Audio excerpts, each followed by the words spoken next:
The white feather split apart. He traversed, or rather, they traversed, in the world of Naruto. He became a member of the Hyūga branch family, limited by his bloodline and achieving only mediocre results. In order to continue his advancement, he was compelled to oppose the entire world. Naruto Bai Yu. It is not I who am at fault, but this world, in the realm of One Punch Man, he faced all other beings to gather the 8 extraordinary skills. One Punch Bai Yu. Centuries ago, our ancestral master exterminated malevolent spirits, causing all phantoms to conceal themselves. Today, I wish to emulate him. All who oppose me are demons. In the Marvel Universe, he serves as the chief of police in New York City. Chapter 1. Hyūga Bai Yu.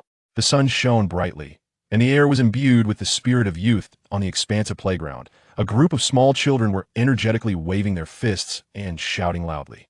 Nearby, an adult who appeared to be a teacher simply smiled and observed the scene. Among them, a small child with a white cloth tied around his forehead surged forward, raising his fist, while his opponent, a child with a mask covering half his face, nonchalantly crossed his arms and appeared to be half asleep. "Zenai!" shouted the child with the white cloth as he threw a punch. The masked child lazily sidestepped, and as the white cloth child rushed past, he extended his leg, delivering a swift kick to his rear. Thud! The white cloth child tumbled to the ground, his cries abruptly silenced. Damn. As the white cloth child raised his head, he noticed a spiky-haired child with goggles, arms crossed, smirking at him. "Bai Yu, you're really pathetic." With that, he pointed a thumb at himself, declaring, "Let me show you the might of Obito. It'll surely send Kakashi scrambling for his teeth, even if I have to lift you up with one hand." Bai Yu, the child with the white cloth, twitched at the corner of his mouth, while Kakashi, the masked child, cast a glance in their direction. After a brief pause, with a loud bang, "Bai Yu, save me!" Obito cried in terror, swaying as he fell toward the crowd, directly towards Bai Yu. "Ha!" Bai Yu chuckled softly, sidestepping with ease. After landing clumsily, Obito stood up and shouted, "Why didn't you help me?" Before he could finish, the surrounding crowd had already dispersed, pointing and laughing at the two. Obito and Bai Yu, truly deserving of the title of the strongest underachieving duo. "Ha! It seems Obito fell right into the dog's mess. Everyone, let's laugh at him." Bai Yu's face flushed slightly as he discreetly retreated into the crowd. Casting a sidelong glance at Kakashi, who was yawning nonchalantly, Bai Yu muttered through gritted teeth, "This little brat is so arrogant, he'll have my turn with him eventually." Though it was merely a fleeting thought, deep down, he doubted his ability to truly confront him in the future. His full name was Hyūga Bai Yu, a being who ought not to exist in this world. A transmigrator, aged 5, with a previous life that ended at 23. Having recently graduated from university, he had spent some time idly at home, devouring novels and anime, until his family, disapproving of his lethargy, urged him to seek employment. Being obedient, he ventured out in search of work. That on his first interview, while crossing the street at green light, a runaway dump truck barreled towards him without braking. That he felt the call from another world, and in that moment, he shattered into dozens of pieces. Indeed, he fragmented, and in his final moments of consciousness, he pondered how many fragments he had become and whether it would be cumbersome for others to collect his remains. When he awoke, he found himself in a different realm, surrounded by a group of patients exhibiting cataracts, who were scrutinizing him with keen interest. Naruto, a wildly popular anime, had captivated the youth, and Bai Yu, being one of them, had dutifully followed the trend, watching every episode without fail. Thus, he fantasized about triumphing over Uchiha Obito, pummeling Hashirama, and even defeating Kagaya Tsutsuki with a mere fart. Days passed, yet the plot grew increasingly absurd, as it deviated significantly from his expectations. Born in the 37th year of Konoha, he was of the same age as Kakashi and Obito, and naturally, they became classmates. Now, half a year into their schooling, not only was he unable to overpower Obito, but he couldn't even best Kakashi. Well, he was merely at the tail end, squabbling with Obito like two fledglings. Becoming a competent ninja was far more challenging than he had envisioned in his previous life. After numerous competitions, Kakashi once again emerged victorious, while Bai Yu continued to vie for the last place alongside Obito. Oh wait, there was another competitor. "Cheer up.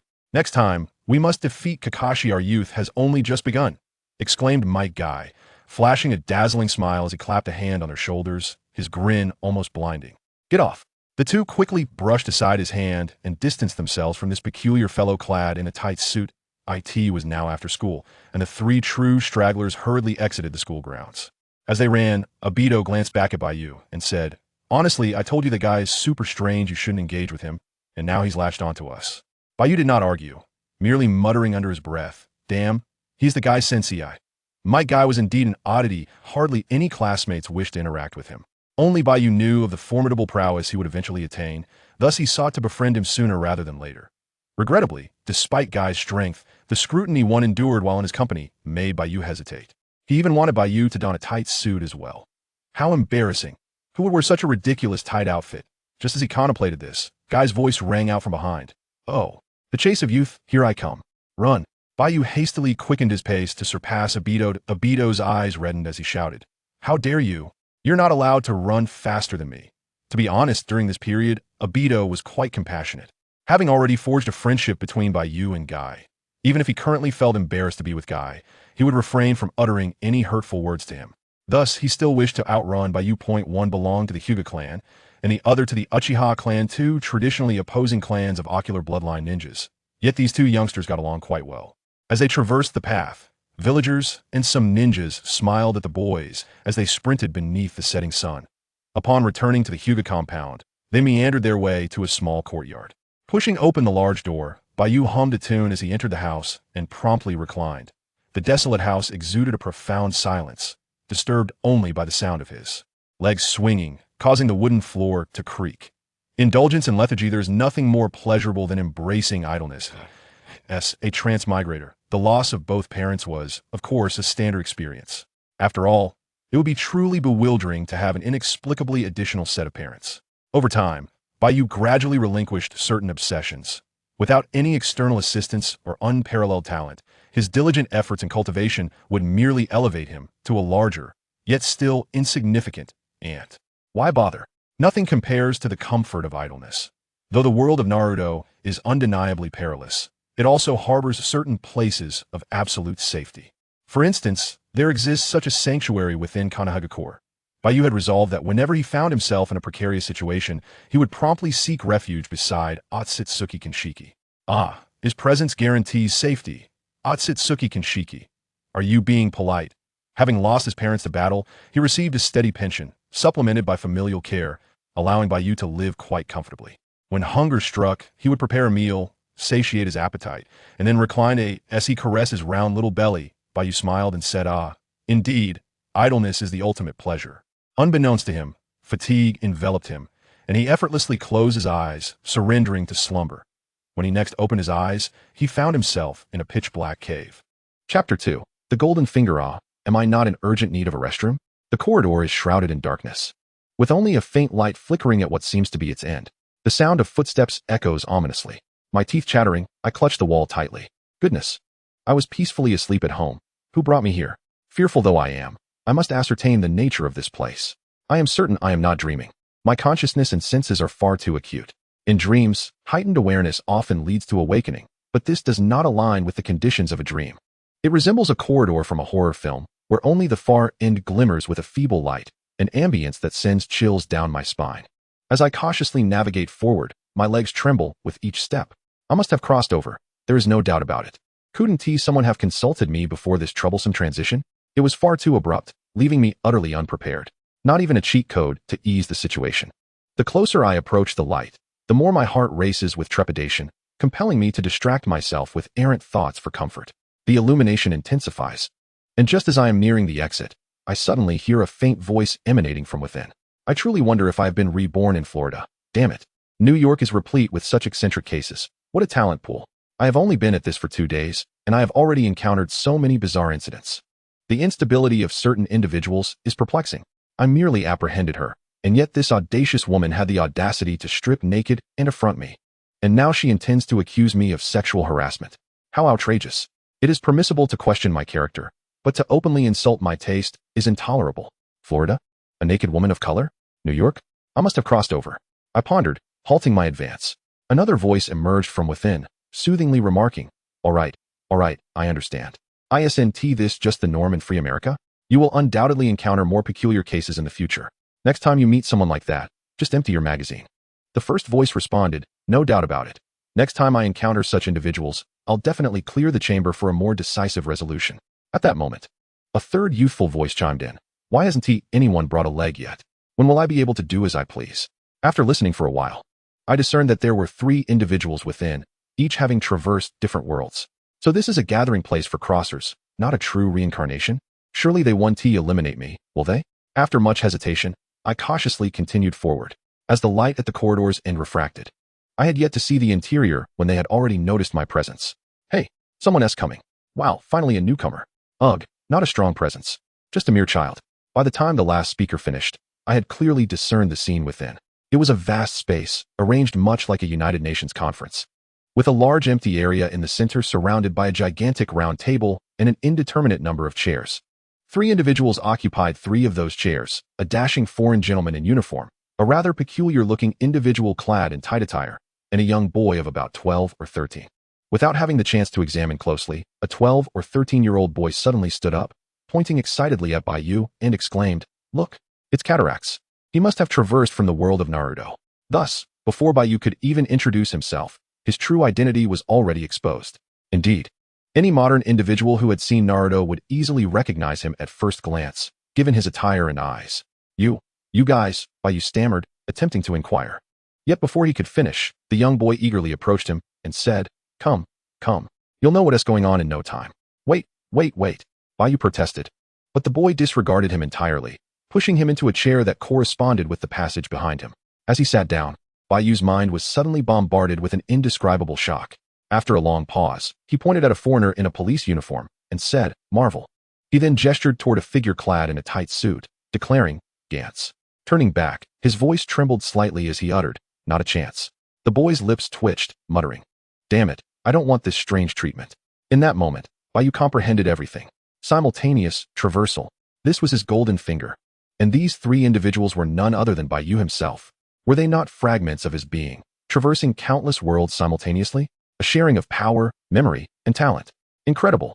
The Marvel Bai Yu had crossed into the Marvel universe, currently set in 1999, where he had just begun his career as a police officer in New York. Having arrived merely 3 months prior, the Gantz Bai Yu had found himself in a brutally bloody world, becoming a reluctant member of the Black Sphere team due to an unforeseen accident. On the brink of life and death, his golden finger activated a month ago, rendering the current missions of the Black Sphere team trivial for him. As for the young Bai Yu, appearing ordinary and simply a child, one could not judge solely by appearances. The Black Sphere Bai Yu's survival hinged entirely on him. This boy had traversed into the world of One Punch Man and had become an extraordinary individual, currently training under the Wudong sect as a disciple of Wang Yi. As the Naruto Bai Yu assimilated memories and powers, the other 2 Bai Yus settled into their respective positions, simultaneously receiving his memories and abilities. The Gantz Bai Yu raised an eyebrow. The Marvel Bai Yu interjected, surprisingly weak. Although merely a child, he was a member of the Hyūga clan. How could a traverser of over 5 years possess no more than the strength of a genin? It was quite pathetic. The Naruto Bai Yu lamented, "This isn't my fault. Training is exceedingly difficult." As they conversed, one Bai Yu had already returned to his seat, receiving memories and powers. He opened his eyes and remarked, "Not bad. At least I contributed something, albeit lacking in technique. I still managed to provide some chakra." Chakra had been converted through the golden finger, augmenting the One Punch Man Bai Yu with additional energy. By the way, there was another characteristic of the golden finger. After sharing powers, the abilities from different worlds would transform into energies that conform to the rules of their respective realms.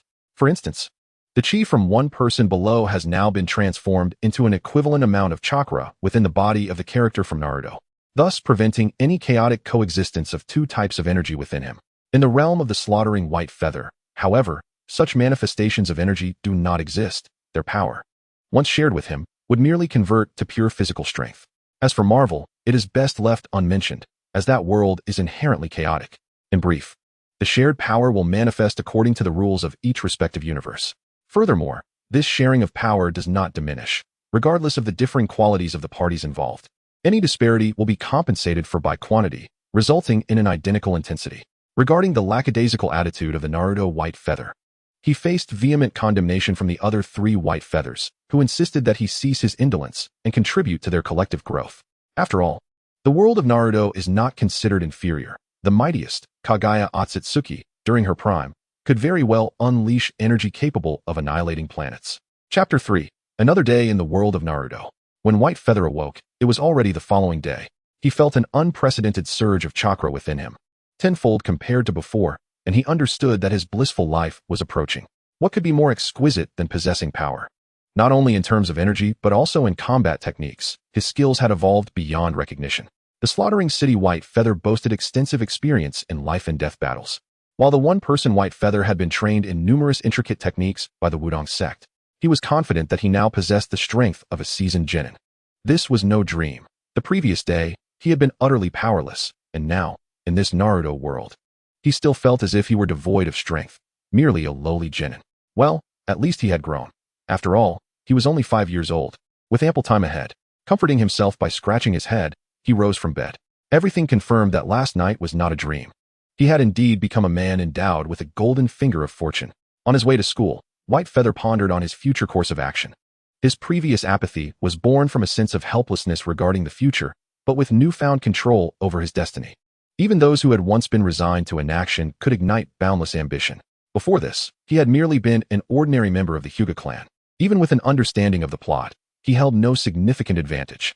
If he were to strive for further cultivation, he would at most attain the strength of a so-called J-nin by the onset of the storyline. What could a mere J-nin accomplish? At best, he would be but an elite monster. Despite his noble lineage, the Byakugan clan lacked the clear evolutionary path of the Uchiha, who could decisively alter the tide of battle by merely awakening the Manjiki Sharingan. And what about him? The reincarnation eye? How was that even acquired? Should he, like Kagaya Otsutsuki, seek to extract a pair of clan eyes for implantation? Please, he was merely a branch family member. Such eyes could never be removed from their sockets without leading to immediate demise. A caged bird was no laughing matter. Faced with such constraints, White Feather's previous lethargy stemmed from a future that was all too transparent.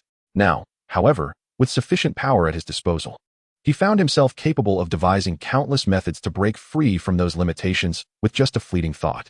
Familiarity with the plot proves advantageous. Previously, the only deficit was a lack of intervention capability. The spectral essence of Baloo, the potency of the dragon vein, the fruits of the divine tree, the Rinnegan, the colossal Samsara eye, Edo Tensei, and Sage Mode, all these elements abound. White Feather has already contemplated at least a dozen methods to transcend limitations in a mere instant. The future holds promise, awaiting the contributions of more White Feathers to augment their collective strength, enabling them to acquire even greater power. This cyclical process epitomizes the correct approach to unlocking this extraordinary potential. Each White Feather, while relying on others, must also contribute their own unique strength. Naturally, in realms of lower caliber, this may prove impossible. It is likely that some White Feathers will merely bask in the fruits of others' labors.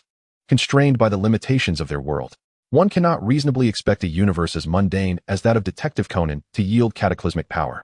However, before tackling monumental tasks, White Feather has some trivial matters to address, such as delivering a well-deserved thrashing to Kakashi. Indeed, that is the priority. The thought of that little brat's haughty demeanor brings a smirk to White Feather's lips as he imagines the expression on his face when he lies defeated at his feet. Such pretentiousness at such a tender age is intolerable. Just as he contemplates this, a hand suddenly slaps his shoulder, causing him to stumble precariously. Turning around, he sees Obito with an innocent expression, exclaiming, "Honestly, why don't you ever wait for me?"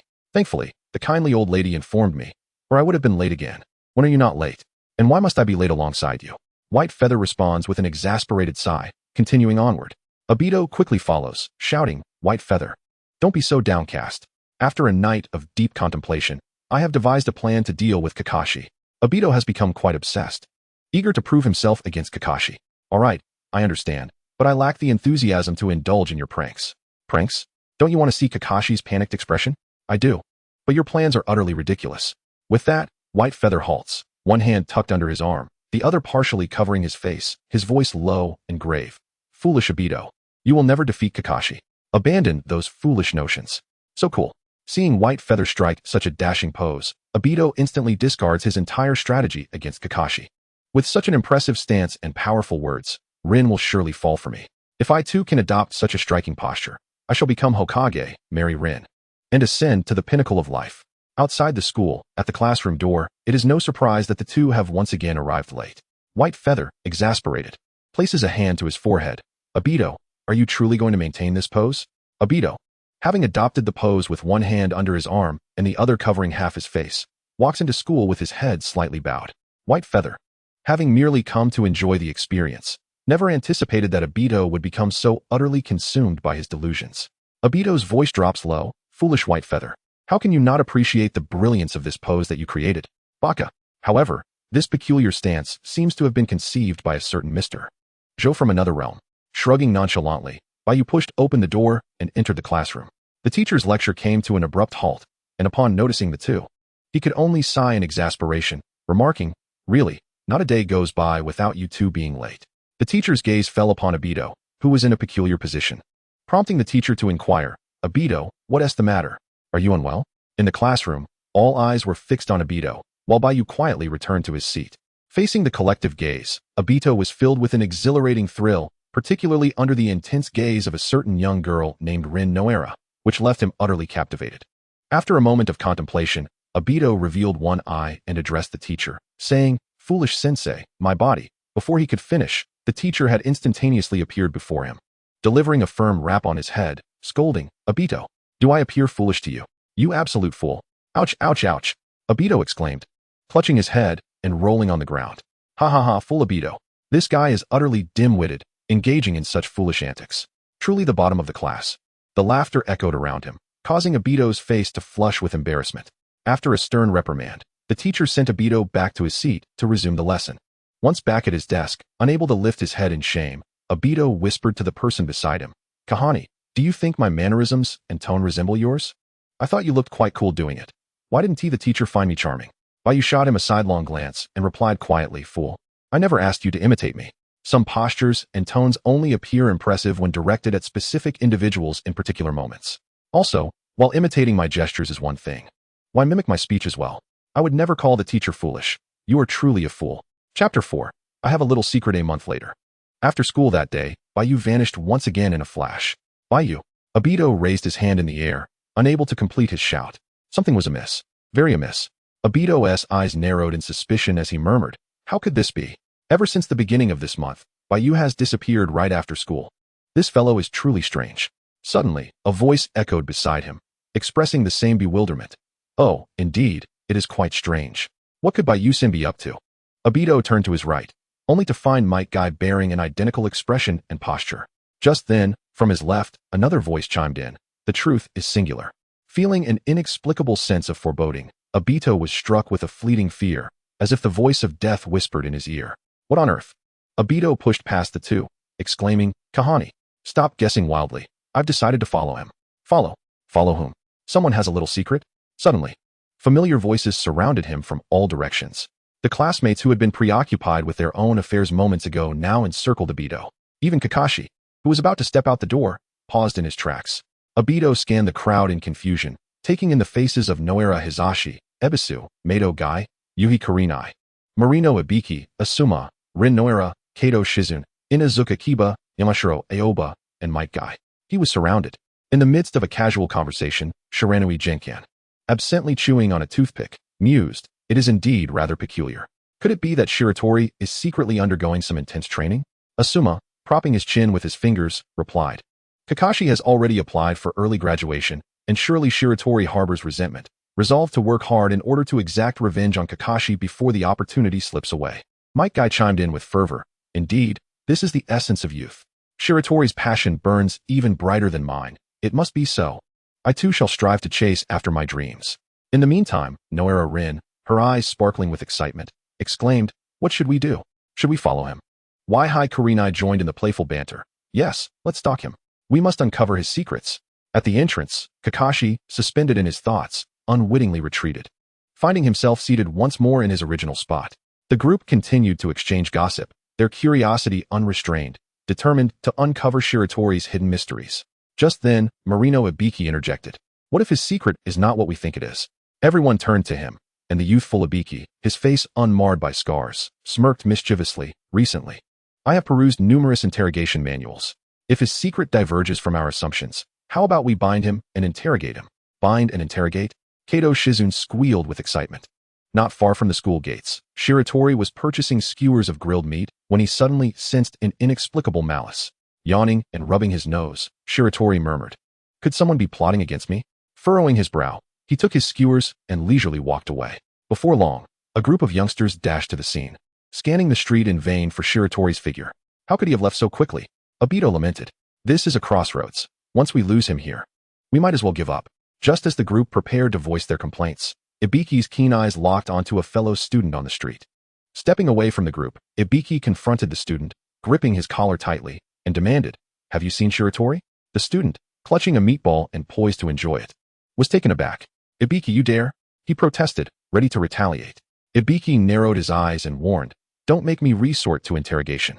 The student, sensing danger as Ibiki's companions emerged behind him, quickly exclaimed, "I'll tell you where he went." Pointing in the direction Shiratori had taken, he revealed the way. "Quick, let us chase," Obito shouted, leading the charge. A cloud of dust rose as the group hurriedly departed.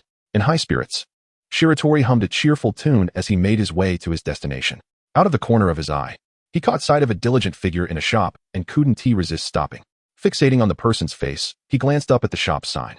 After a moment of hesitation, Shiratori squinted and declared, "Ah, I have finally found you. Otsutsuki Yuki. I shall savor your culinary skills." With that, he resolutely stepped into the noodle shop. At the street corner, a group of individuals found themselves lost once more after arriving. Could they truly have lost their way so easily? A cluster of youngsters exchanged grievances, blaming one another for their sluggish pace.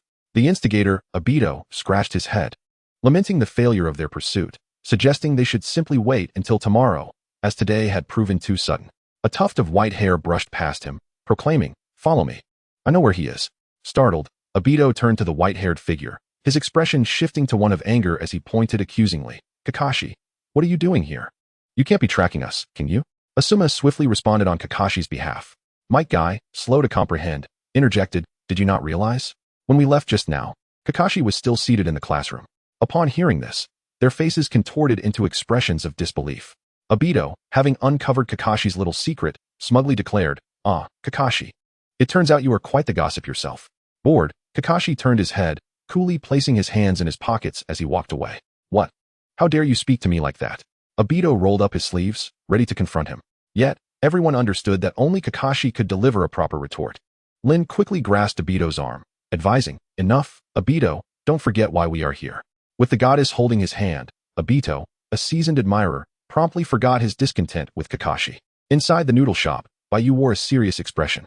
In the kitchen, the fearsome Tsutsuki was spinning and leaping, his hands skillfully manipulating the noodles into various shapes. The terrifying Tsutsuki indeed lived up to his reputation, as Bai Yu watched intently. Before long, after an impressive display of skill, the Tsutsuki presented a bowl of steaming, fragrant noodles. "Here you go, young one, your noodles." "Thank you," Bai Yu replied, picking up his chopsticks to dig in. This was Naruto's favorite. The food representative of the protagonist. "No," he thought, "I have at least a decade's lead over Naruto. I am the protagonist now." Nodding decisively, Bai Yu scooped up a hefty portion of noodles and stuffed them into his mouth. Chapter 5. The secret is revealed across the street from the ramen shop. Might Guy swallowed hard, enviously remarking, "That looks delicious. I wish I could have some." Upon hearing this, Obito quickly reprimanded, "Guy, don't forget why we are here." With a large group, it was quite challenging to manage, especially with such an assortment of quirky characters. Might Guy, clad in his spandex, was eccentric. Asuma was the rebellious youth. Ebisu, despite his youth, always carried a certain fishy scent. Marino Ibiki had a penchant for bondage and interrogation, while Kato Yukimaru enjoyed watching others undergo such experiences. Hyūga raised his head, coughing. "Why are you looking at me?" he queried. Obito winced. "Do you not think you should see a doctor? You appear to be on the verge of collapse." "Just a minor ailment," Hyūga replied, covering his mouth. "Please. That ailment is far from minor." Obito thought, genuinely concerned that Hyūga might faint before everyone. "Thank you for your visit. Enjoy your meal." Bai Yu was sent off from the establishment after satisfying his hunger. Patting his belly, he sauntered confidently in a chosen direction. Behind him, various shops peeked out with curious faces, exchanging glances as they stealthily followed. In bustling areas, it was manageable. However, as Bai Yu ventured into the less frequented parts, he sensed something amiss. In the forest, he abruptly turned around. The chirping of insects and birds filled the air, yet there was not a soul in sight. Had he misjudged the situation? Scratching his head, Bai Yu resumed his journey, still feeling the unsettling sensation of being watched by a dozen eyes. Meanwhile, behind a large tree, Obito and his companions collectively exhaled in relief. It wasn't until they reached a small river within the forest that Bai Yu finally halted his steps. The pursuit of strength was not merely a saying. Recently, he had been attending nightly gatherings with other Baiyes, engaging in conversations, attending classes during the day, and dedicating his afternoons to rigorous training. Compared to his previous lethargy, he was now fervently proactive. The third great ninja war loomed closer, leaving him only a few years. Failing to become a jonin meant becoming fodder. Only jonins possessed a degree of autonomy. In the past, he had been indifferent, believing that the war had little bearing on him. After all, with his modest abilities, a genin would not be assigned perilous missions. As long as he avoided being targeted and remained somewhat clever, he could navigate through this crisis. However, with the arrival of his newfound abilities, even without exerting effort, the power he could acquire would undoubtedly be at the chunin level, even if the newly joined Bai Yes were not particularly formidable. Concealment, forced exposure of strength during missions, leading to battlefield assignments and perilous tasks. There were myriad ways to meet an untimely end. It was one thing to be incompetent, but being caught in a limbo between mediocrity and inadequacy was the most perilous position of all. Thus, for a better life, he had to strive diligently. Casting aside his bag, Bai Yu gathered chakra beneath his feet and stepped onto the riverbank. With each step on the water's surface, it felt as solid as concrete. The training regimen for a genin was standardized, and with assignments available for copying, Bai Yu naturally opted to replicate them. By stepping on trees and water, he enhanced his chakra control, mastering it within just 2 days. Bai Yu crossed his arms in a specific formation, invoking the shadow clone technique. With a resounding thud, an identical Bai Yu appeared beside him. It was merely a shadow clone. After all, his parents in this life had once been ninjas, leaving behind scrolls for him to study. The multiple shadow clone technique was out of reach, a forbidden art, and lacking Naruto's chakra reserves. Attempting it would be tantamount to self-destruction. After a month of effort, his chakra had doubled. Bai Yu estimated he now possessed the chakra capacity of an ordinary genin. Certainly, in combat, he would be invincible against lower-tier genin, as he had the memories of other Bai Yes, enriched with combat experiences and techniques. It was time to begin. He addressed his shadow clone. Let us start. With that, Bai Yu tore off his shirt and tossed it aside, donning only shorts as he began his training in the river.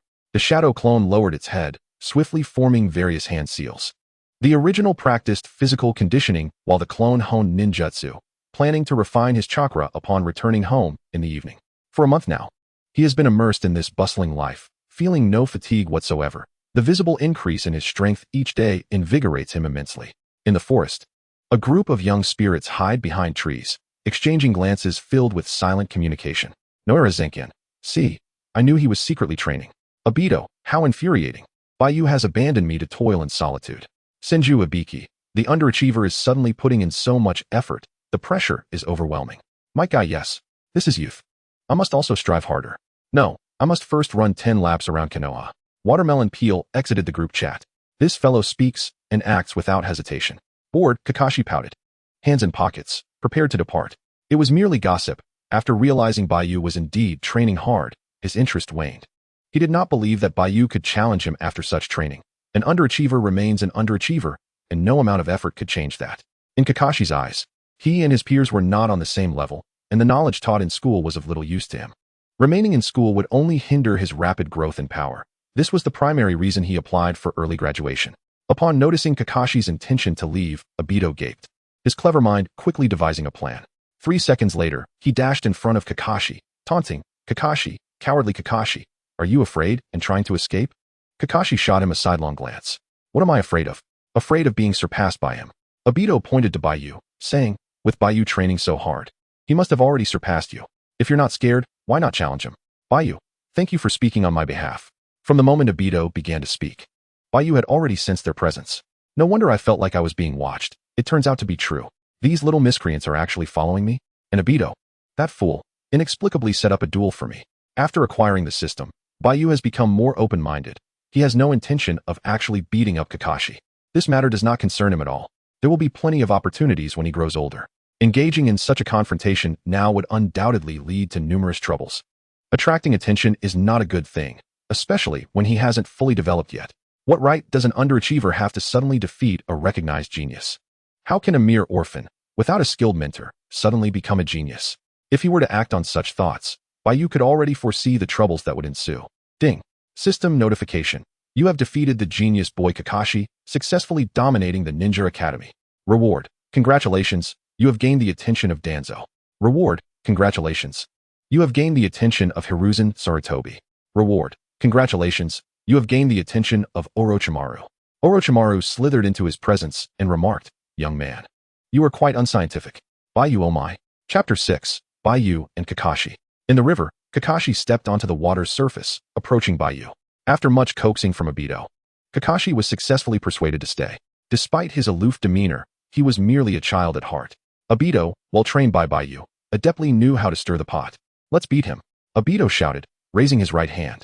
On the riverbank, a group of children shouted and cheered him on. Rolling his eyes, though truth be told, they were already rolled, Bai Yu remarked. "Kakashi, don't you wish to get beaten up?" Kakashi, taken aback, replied, "Isn't that something I should be saying to you? Working secretly and then seeking revenge? Please, you're just a slacker. Stop wasting your efforts and focus on your studies." This only fueled Bai Yu's desire to confront him further. "Very well," he said, pointing to the smooth cliffside by the river. "Follow me if you wish to get beaten." With that, he strode toward the cliff's edge, his feet swiftly ascending the sheer rock face, heading straight up. "Are we really choosing the place to fight?" Kakashi shrugged and followed suit. They actually ran away. "How can this be? Am I to miss out on the excitement? How infuriating. You all come down here." Obito and the others jumped in frustration, but their lack of swimming practice rendered them unable to follow. In mere moments, Bai Yu had scaled the towering cliff, which was, in fact, the forest behind Hokage Rock. Just from a different angle. Kakashi soon followed closely behind. There were no spectators here, and Kakashi wouldn't boast about this later. So Bai Yu decided it was time to teach this proud little brat a lesson. Positioning himself, Bai Yu beckoned Kakashi with a finger. "Come." Kakashi, hands in pockets and appearing nonchalant, replied, "Hurry up. I need to get back to my training soon." "I'm coming," Bai Yu said as he stepped forward, launching a powerful strike aimed at Kakashi's chest. As expected, Kakashi remained unfazed until the attack was nearly upon him, at which point he slightly sidestepped and extended a leg. Predictably, Bai Yu was caught off guard, just as before. In that moment, disappointment flickered in Kakashi's eyes. As he leaned forward, Bai Yu suddenly exerted force from the tip of his left foot on the ground, propelling himself into the air. He executed a flip, completing 2.5 rotations in midair. Kakashi's eyes widened in shock as he scrambled to react, but it was too late. In the midst of the second rotation, Bai Yu's right leg struck toward Kakashi's chest. "Here's your comeuppance," he thought. Kakashi, attempting to block, could only manage to raise his hands halfway before letting out a grunt as his body was sent sliding backward. He skidded for 5 or 6 meters before stopping, clutching his chest in disbelief as he looked at Bai Yu. The kind of maneuver Bai Yu had just performed was something even he might struggle to replicate. With a leisurely demeanor, Bai Yu, hands in pockets, remarked, "I only used 30% of my strength." The lazy glint in Kakashi's eyes vanished as he regarded his opponent seriously. "I underestimated you. I'll respond earnestly from now on." "Come," he said, gesturing with his left hand. No longer could he afford to be careless. It dawned on him that Bai Yu had never been treating this fight lightly. As he contemplated, Kakashi dashed toward Bai Yu in an instant. Stepping back, Bai Yu remained composed while also finding the leisure to taunt. A commendable technique, though somewhat lacking in power. With a series of rapid strikes, Kakashi unleashed a flurry of attacks using both hands and feet, yet Bai Yu effortlessly deflected them with just his palms. In terms of strength, the 5-year-old Kakashi had already reached the standard of a genin, lacking only in combat experience and the sight of blood. His deficiency in experience made it difficult for him to discern Bai Yu's weaknesses, while Bai Yu could easily identify all of his flaws. With a swift left kick, Bai Yu extended his left hand beneath Kakashi's left foot and executed an upward slap, causing Kakashi's body to lift as if ascending. In a flash of realization, Kakashi recalled Bai Yu's earlier movements and decided to relinquish resistance, using his hands to assist in raising his right foot. Both legs twisted backward simultaneously, gathering momentum before striking down forcefully. "Little brat is imitating me," Bai Yu thought with a smirk, as he extended his hands with even greater speed to grasp Kakashi's ankles. Twisting, lifting, and kicking, a resounding bang echoed as Kakashi was sent flying backward, tumbling several times before finally coming to a halt. Crouched on the ground, he gasped for breath, a bead of sweat trickling down his forehead, while a fiery pain in his rear left him incredulous. My taijutsu cannot compete with him. Kakashi felt a strong urge to rub his backside but stifled the impulse with sheer willpower. In that brief encounter, Kakashi realized that his taijutsu appeared juvenile in comparison to Bai Yu's, much like how he once toyed with him, leaving him utterly helpless in the playful exchange. "Come again," Bai Yu called cheerfully, beckoning Kakashi with a finger. "How did you manage that?" Kakashi panted, still recovering from the short but intense skirmish, which had drained his energy significantly. In response, Bai Yu tilted his body, tucking his left hand under his armpit while covering his mouth with his right, casting a sidelong glance with his right eye. He murmured, "Oh, foolish Kakashi, how could you ask such a silly question? It is merely the result of hard work." He spoke truthfully. Bai Yu had indeed put in considerable effort, relying solely on his own capabilities. Relying on oneself is commendable, entirely dependent on one's own diligence. "You bastard. You forced my hand. Don't blame me if you get seriously hurt." Anger bubbled up as a vein throbbed on Kakashi's forehead, his voice revealing his growing fury. Then come at me, Bai Yu taunted, once more beckoning with his finger. He surmised that Kakashi had likely invested all his effort into honing his taijutsu, leaving ninjutsu as his weak point. If he simply utilized ninjutsu, he would undoubtedly defeat Kakashi. However, he was aware that ninjutsu could potentially harm him. So he needed to exercise control. Despite Kakashi's irritating demeanor, he was not yet deserving of death. As he pondered, Kakashi's physical condition had nearly returned to normal. Taking a deep breath, he swiftly formed hand seals, his speed so rapid that it became indistinguishable to the eye. Of course, the jutsu was fundamentally simple. 2 clouds of white smoke erupted, revealing 2 identical copies of Kakashi standing behind him. Observing this, Bai Yu scoffed. How embarrassing to resort to such a trivial technique as the shadow clone jutsu. The fundamental techniques taught in ninja academies include the body technique, clone technique, transformation technique, and substitution technique. The creation of any ninjutsu is rooted in its inherent value. As 3 Kakashis swiftly charged towards Bai Yu, they exclaimed in unison. Those who look down upon low-tier ninjutsu often meet their demise due to their own arrogance. Each Kakashi executed an attack. One delivered a whip kick. Another performed a flying kick, while the third struck from Bai Yu's left side. Ah, so you're here to teach me a lesson? Very well. I shall impart knowledge through practical experience. In the blink of an eye, Bai Yu had already made his move. With 2 resounding thuds, the 2 intangible clones were instantaneously dismantled. To the left, Kakashi's fist was nearing Bai Yu's face, the wind from the punch palpable. How Navi? In an instant, Bai Yu had discerned Kakashi's ruse, a low-tier combination attack, best suited for a genin to experiment with. Of course, Kakashi was unaware that most prodigies could easily navigate this set of moves, as he had not the benefit of the Naruto series for insights. Chapter 7. The Secrets of Leaf Village Taijutsu. With clones and the real body as bait, Bai Yu ducked, sweeping his left leg in a low arc. As Kakashi's body tilted sideways, Bai Yu landed a punch directly to his abdomen. With a resounding thud, a piece of wood flew towards the edge of a cliff. Without a backward glance, Bai Yu twisted his body and delivered an upward kick with his right leg. The technique was ready. Fire release. Great fireball technique. Kakashi swiftly completed the final hand seals. Thus, a flawless combination attack for a genin had been executed. Among ordinary genin, there was scarcely time to evade such a sequence. It was a matter of dodging or being struck. The fireball grew from small to immense, its scorching heat imminent. You've left me no choice. You'll be spending a few months in the hospital. Kakashi squinted, preparing to send Bai Yu to the medical facility at breakneck speed. This fire technique wouldn't kill, but it could leave one severely incapacitated. However, with Konoha's medical technology, such extensive burns were hardly an issue, as long as the person survived. As the fireball approached, a slight smirk graced Bai Yu's lips. I'm sorry, Kakashi. Why is he apologizing to me? In a flash of thought, the fireball collided with Bai Yu's body. A familiar sound echoed, though obscured by the flames. When the fireball dissipated, Kakashi's eyes widened in disbelief, for the scorched earth revealed no trace of Bai Yu. Suddenly, a voice emerged from behind. The secrets of Leaf Village Taijutsu. Adrenaline surged, and Kakashi attempted to pivot. Time seemed to slow. He could only manage to turn his head. Behind him, Bai Yu crouched low, fingers interlaced, raising his index and middle fingers, a wicked smile adorning his face. In that moment, time froze. And Kakashi felt that this smile would be etched in his memory forever. 1,000 years of pain. The grin grew increasingly sinister as Bai Yu thrust upward. With a gasp, Kakashi covered his rear, his body propelled high into the air, reaching a height of 10 meters, tears escaping the corners of his eyes. As the sun set, casting its golden rays, it symbolized the fleeting nature of his youth. The onlookers, having awaited the spectacle until nightfall, eventually left, grumbling as they returned home. Uncertainty shrouded whether they had fought or not, and the outcome remained unknown. All that was certain was that Bai Yu attended school as usual the next day. While Kakashi only appeared 3 days later, his gait somewhat awkward. From that moment on, Kakashi resolutely forbade anyone from standing behind him. After another day of classes, Bai Yu felt a tinge of fatigue. Perhaps only conversing with himself could bring a modicum of joy. As he exited the exclusive passage, he was greeted by a chorus of laughter emanating from within, causing a smile to involuntarily grace his lips. Stepping out, he immediately spotted Hokage Bai Yu striking a pose at his desk. With a half-masked face, Hokage Bai Yu's laughter rang out. He, occasionally shaking his head in amusement. Observing this, Bai Yu shook his head and approached, pulling out his chair, remarking, "There's no saving you. Your delusions run deep." His laughter grew louder in response. Despite sharing the same name, each Bai Yu had traversed distinct experiences, leading to their diverse personalities. All Bai Yus had become independent entities. In the vast round conference room, only the two of them remained. Upon sitting in his chair to absorb memories, Bai Yu reopened his eyes and stated, 666.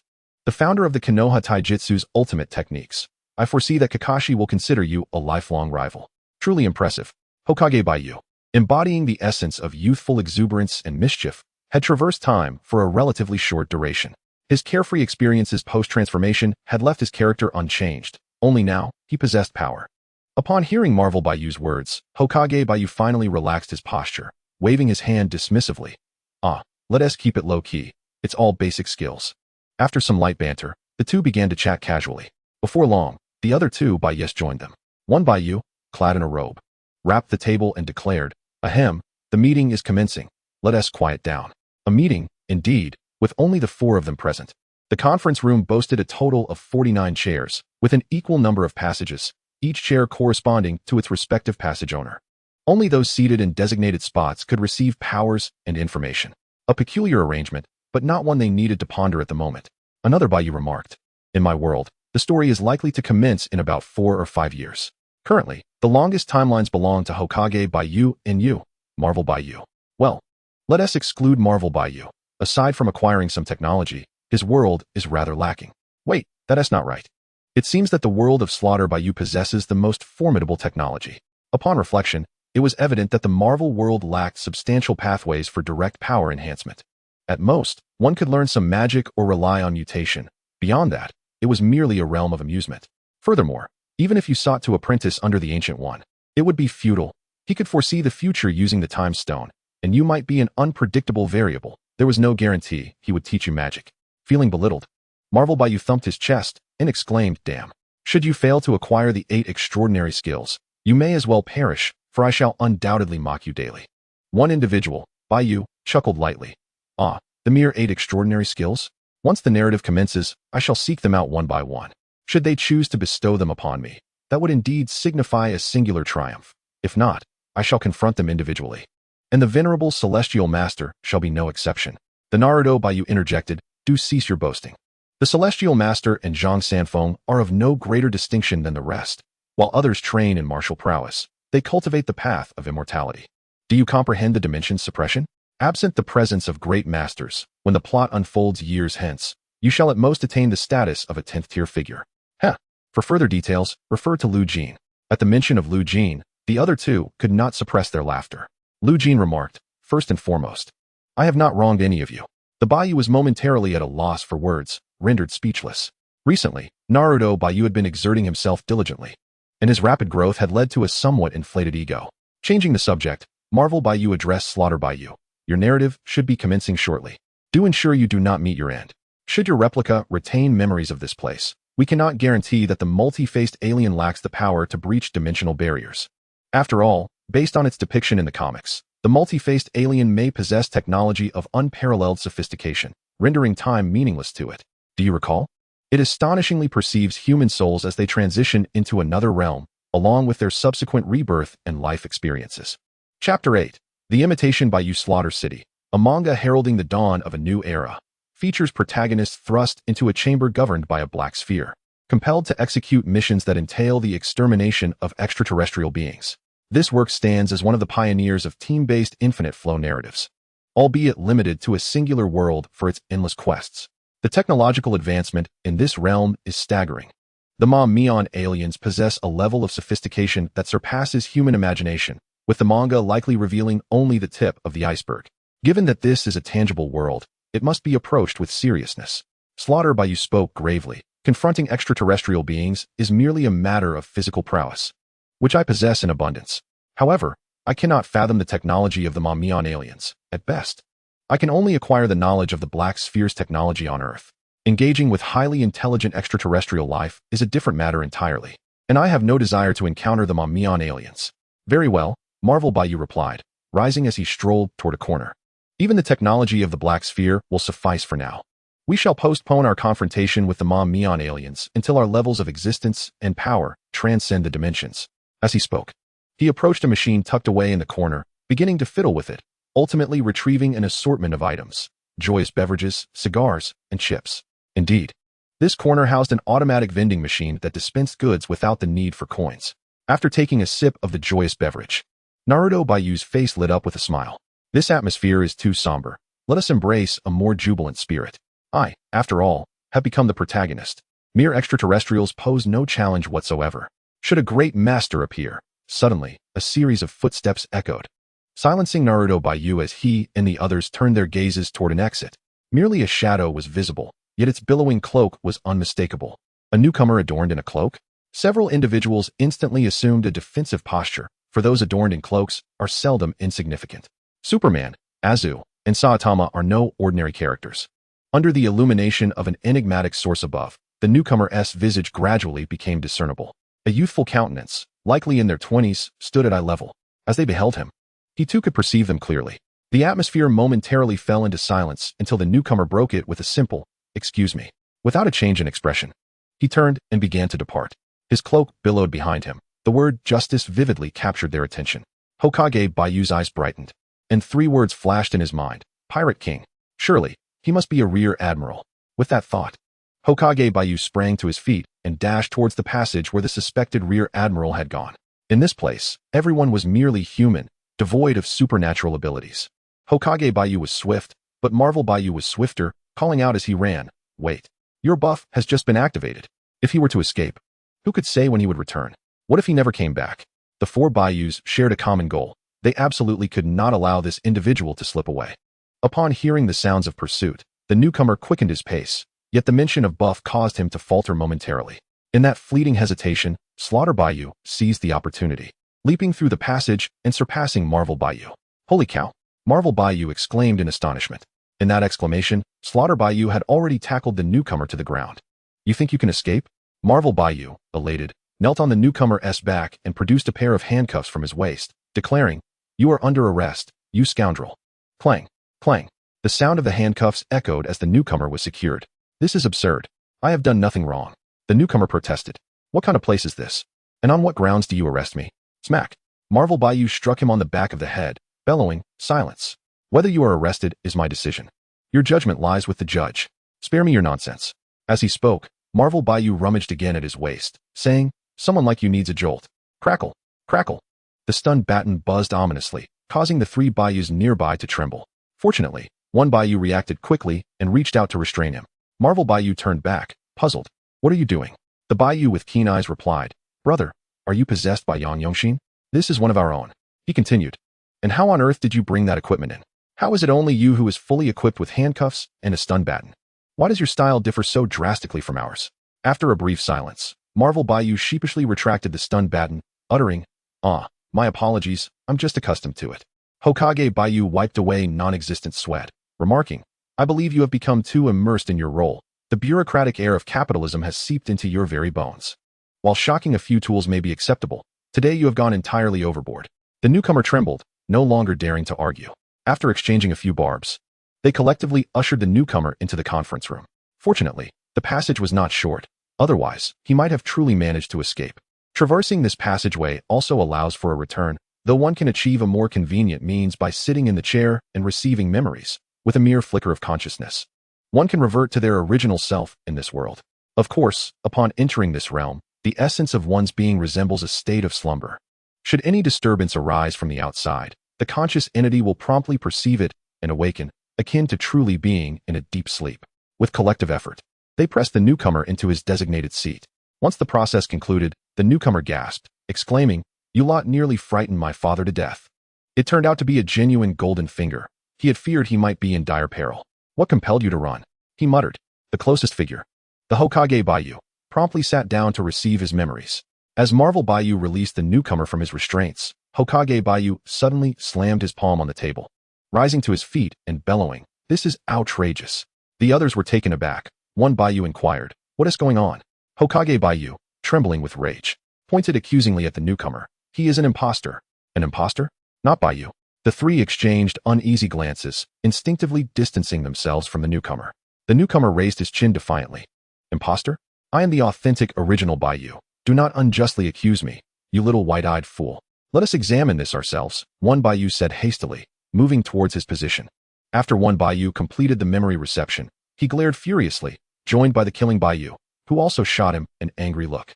After a considerable pause, Bai Yu, having finished receiving his memories, stood and produced a cattle prod. With a crackling sound, he brandished it menacingly, stating, "You, with your feeble intellect, require a jolt." The newcomer rose, clutching his chest with both hands. "What do you intend to do? Please do not act recklessly. We are all Bai Yu here, and there is no need for hostility.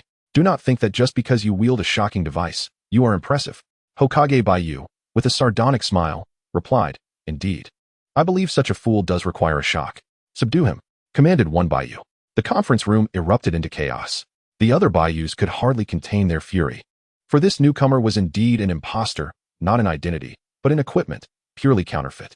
He was not from the world of One Piece. Rather, he had submerged himself deeply in Gintama, forsaking all integrity.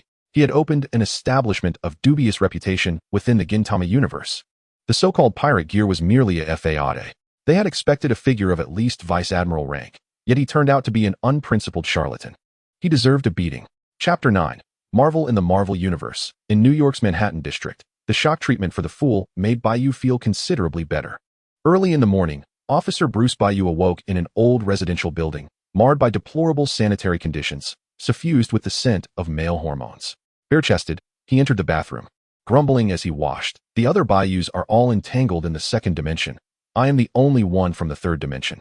Yet I managed to bring my equipment along. Could it truly be due to a difference in style?" To be honest, he had not noticed this before.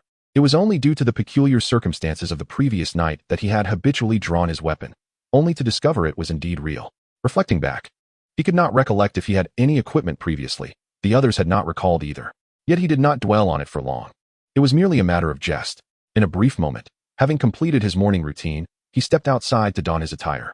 The police uniform, badge, sidearm, and taser were all meticulously put on, and lastly, he added a leather jacket for good measure before grabbing his keys.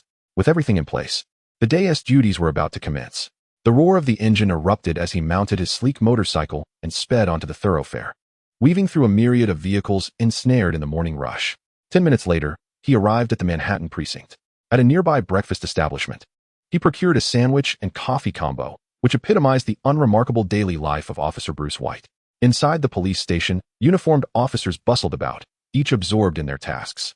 Having shed his leather jacket, he entered the precinct clad in his police attire. Approaching the office area, he greeted his colleagues. "Hey, fellas, what's the excitement today?" Having been on the job for over a month, he had grown entirely familiar with the precinct, and his colleagues recognized him well. A younger officer, who had joined the force a few months prior to Bruce, languidly replied, "I wish I could find some excitement, but alas, it's not that simple. Perhaps you have some fun to share?" Bruce pulled a chair beside him, enjoying his breakfast while engaging in light banter. Both were at the entry-level ranks, yet they found common ground to converse. In the land of the free, each day brought forth an array of bizarre cases. Florida, in particular, was a heavyweight in this regard. Even in an era of limited communication, they often heard news from that region. Before long, around 8 o'clock, a distinguished-looking white male approached the two, clearing his throat. Upon hearing the sound, they promptly stood to attention. This was a sheriff, Bruce's direct superior. Indeed, the hierarchy within American law enforcement was quite extensive, comprising ranks such as officer, detective, sergeant, lieutenant, captain, deputy chief, assistant chief, and ultimately, the chief. Bruce had a long journey ahead on the path to promotion. Prior to his tenure as a police officer, and before acquiring his extraordinary abilities, Bruce pondered long and hard, failing to discern any particular talents or business acumen within himself. Thus, he ultimately resolved to embrace a career in law enforcement, as it offered a position within an administrative framework, granting him authority over ordinary citizens. Relying on foresight for business? Forget it. This was a realm where superheroes and supervillains roamed freely. A single stroke of bad luck could spell disaster for one's enterprise, leaving them with no recourse for resolution. This world was not solely populated by characters from the Marvel Cinematic Universe. Even mutants existed. Indeed, the Xavier Institute for Gifted Youngsters lay in the suburbs of New York City, a place Bruce had passed by with longing, but regrettably never entered. With his newfound powers at his disposal, he remained uncertain about his future direction. Become a superhero? Hardly. He had no desire to don a spandex suit and pursue criminals. Given that Americans cherish their freedom, they ought to live unfettered, devoid of the need for saviors. Lacking a clear goal, he decided to continue his role as a police officer. Perhaps in the course of his duties, a promotion would arise, and he might find a renewed sense of purpose. The sheriff was there to assign the day's tasks to the officers. The primary duty of a police officer involves patrolling designated areas, responding to calls, enforcing the law, making arrests, and issuing citations, with occasional appearances in court to testify. During busy times, the workload can be overwhelming, while quieter moments can feel rather idle. On Broadway Avenue, Bai Yu found himself fortunate today, assigned to a favorable post. His partner, Greg, was the same individual with whom he had just shared light-hearted banter in the office. As Bai Yu drove the police car towards Broadway Avenue, he remarked, "Today seems auspicious. Perhaps fortune will smile upon me even more, and I might encounter a certain actress seeking a romantic escapade." Greg chuckled, "I think I stand a better chance of attracting her attention." Bai Yu retorted, "Oh please. Just look at your scrawny frame. Seasoned actresses are well acquainted with the world and would undoubtedly prefer a more robust man to appease them. Pardon me, but I happen to fit that description quite well." Indeed, Bai Yu's physique aligned with the aesthetic preferences of Americans, and with the awakening of his latent abilities. He had grown increasingly strong. Even if Captain America were to rise from his deathbed, his musculature would only be comparable to Bai Yu's. Broadway Avenue boasts numerous theaters, showcasing either musicals or stage plays. Those with the leisure to stroll along or attend performances typically enjoy favorable circumstances. While one's family background does not guarantee character, it can serve as a filter, weeding out those of lesser quality. Thus, the individuals frequenting this area are generally well off. Spanning 25 kilometers, Broadway Avenue is far too vast for just 2 officers to oversee. They primarily patrol a central segment and a few adjacent side streets. Engaging in idle chatter, the police car eventually came to a halt in front of the Broadway Theater. With no immediate calls for service, they decided to take a brief respite. Their eyes wandered over the casually dressed young ladies and athletes jogging nearby. After sitting in the car for 20 minutes, they exited to stand beside the police vehicle and stretch their legs. Prolonged sitting can lead to discomfort, so it is advisable to alternate between sitting and standing. It was 1999, and the Black Lives Matter movement had yet to be established. They resided in dilapidated neighborhoods predominantly inhabited by African Americans, a stark contrast to the predominantly white crowd on Broadway Avenue. At that moment, a white jogger approached them, bouncing a ball as he pointed behind him, exclaiming, "Officers, you should check that out. There's a black man loitering over there. You ought to investigate his identification. He is surely up to no good. Calm down and continue your workout. We'll handle it," Bai Yu advised. The presence of a black individual in an area deemed unsuitable was not an uncommon occurrence. Bai Yu and his partner hurried toward the location indicated by the informant. They arrived at an ice cream shop, where a young black man was attempting to purchase ice cream, but the interaction appeared far from pleasant. The clerk seemed reluctant to serve him, and their argument had drawn the attention of bystanders. "Damn it, I just want to buy some ice cream. Why won't you sell it to me?" the young man shouted in frustration. Observing the escalating situation, Bai Yu and Greg quickened their pace. The clerk's voice rose in response, "You're a nuisance. I simply want to sell to you." As he spoke, he caught sight of Bai Yu and Greg approaching at a brisk pace, and he burst into laughter, exclaiming, "Haha, Nico, you're doomed. The police are coming to arrest you. You should be in the filthy ghetto, not here."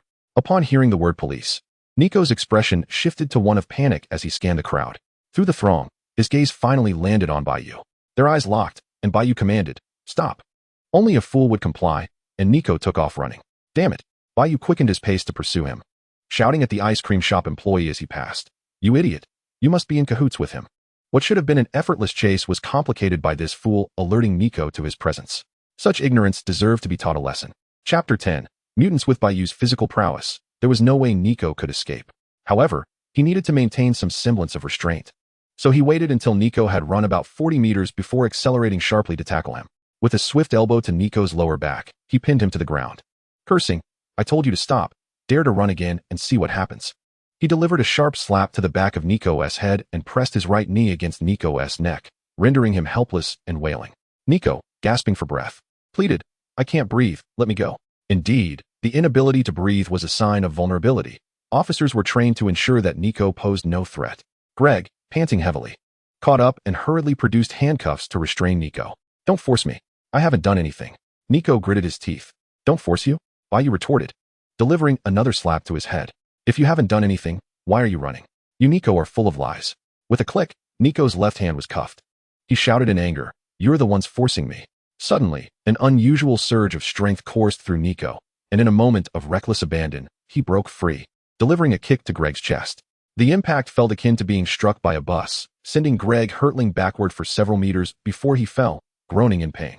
"Damn." Bai Yu barely had time to exclaim before Nico, having freed himself, swung a punch that struck Bai Yu squarely in the chest. Bai Yu grunted, his body flying back and crashing into a shop window, shattering glass everywhere.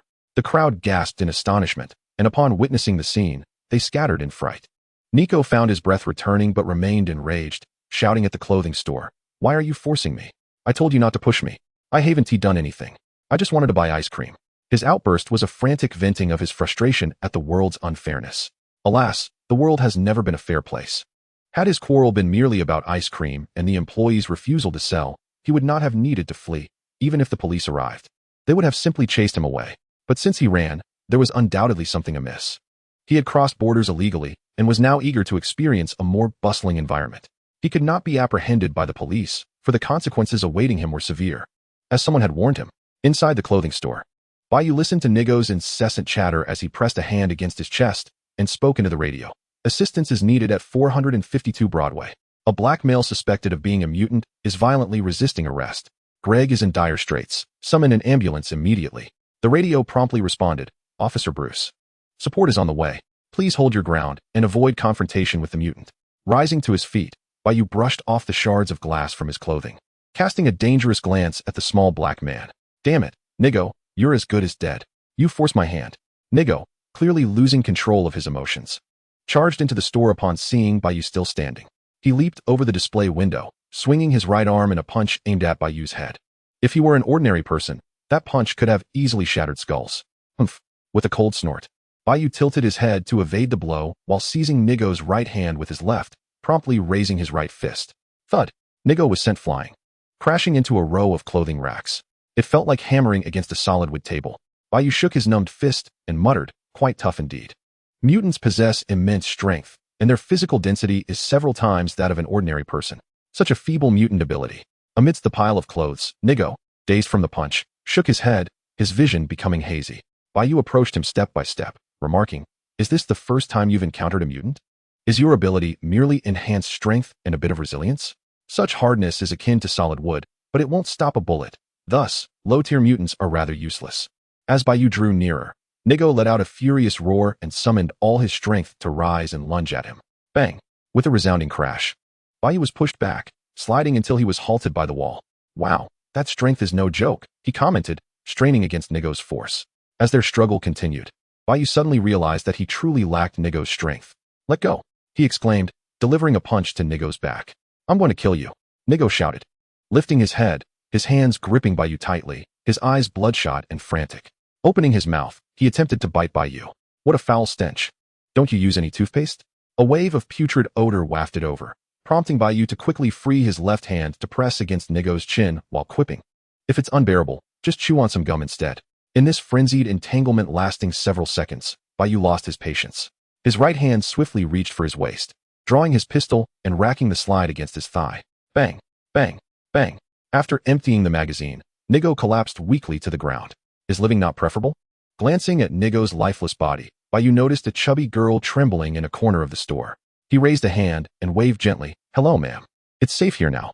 The criminal has been neutralized. You needn't worry." At that moment, faint sirens could be heard outside. Exiting the clothing store through the display window, Bai Yu hurried towards Greg, who was still writhing on the ground. Leaning down, Bai Yu was taken aback, saying, "Hey, are you all right? You look like you're on the verge of death." He was merely an ordinary man, and after enduring such a blow, he was left grievously injured, bloodied and in immense pain. Upon hearing Bai Yu's words, Greg gritted his teeth and exclaimed, "Damn it, do you think I'm all right? Where's the ambulance?" The sound of gunfire echoed, and Bai Yu, unscathed, approached, leaving little doubt about the fate of the assailant. Sirens blared as several police cars and ambulances arrived in unison, with a substantial number of reinforcements following closely behind. "Well, it seems you're not going to die after all. Quite resilient, aren't you?" Bai Yu remarked with a teasing smile as he watched his teammate being loaded into the ambulance. Bai Yu was still unable to leave, as the investigation team had arrived, and he needed to answer a few questions on site. Omitting certain unnecessary details, the rest was rather straightforward.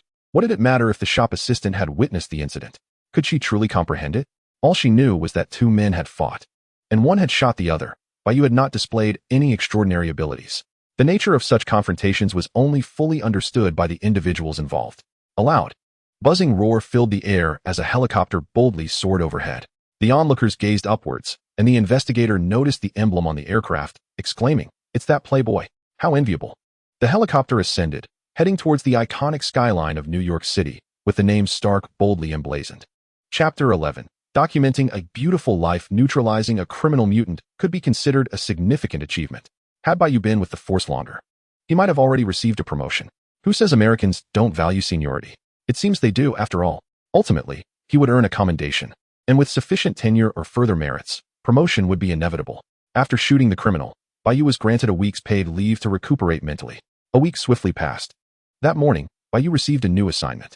This time, he was not patrolling but stationed by a bridge, ready to respond to incidents or assist as needed. In the police car, Bai Yu engaged in light-hearted banter with an older detective, both exchanging amusing anecdotes about their most bizarre cases. Naturally, the veteran officer had a wealth of experience, and Bai Yu often found himself smiling and listening intently. At 9 in the morning, a sleek sports car zoomed past as if it were a high-speed train. Beep, beep. The speed detector atop the police car blared incessantly. The old detective cursed, "Damn. Does this guy think he's flying a plane?" With a roar, Bai Yu shifted into gear and launched forward. How dare he race in front of me? As he spoke, he pressed the accelerator to the floor, swiftly changing gears. The New York police car was well-equipped, often surpassing even some sports cars in performance, ready to respond to any situation at a moment's notice. Whoa, whoa, whoa. The old detective could barely articulate his thoughts, the exhilarating thrust of acceleration providing him with an unparalleled experience as he clung tightly to the overhead handle, shouting, "Slow down. We can call for backup." Backup? Bai Yu tilted his head and replied, "Not necessary. I can certainly bring him to justice." The seasoned detective's gaze momentarily dulled, and he hastily pointed ahead, stammering, "Look at the road." His trembling voice betrayed his palpable fear. It was no surprise. One rarely encounters someone flooring the accelerator while having the leisure to engage in conversation.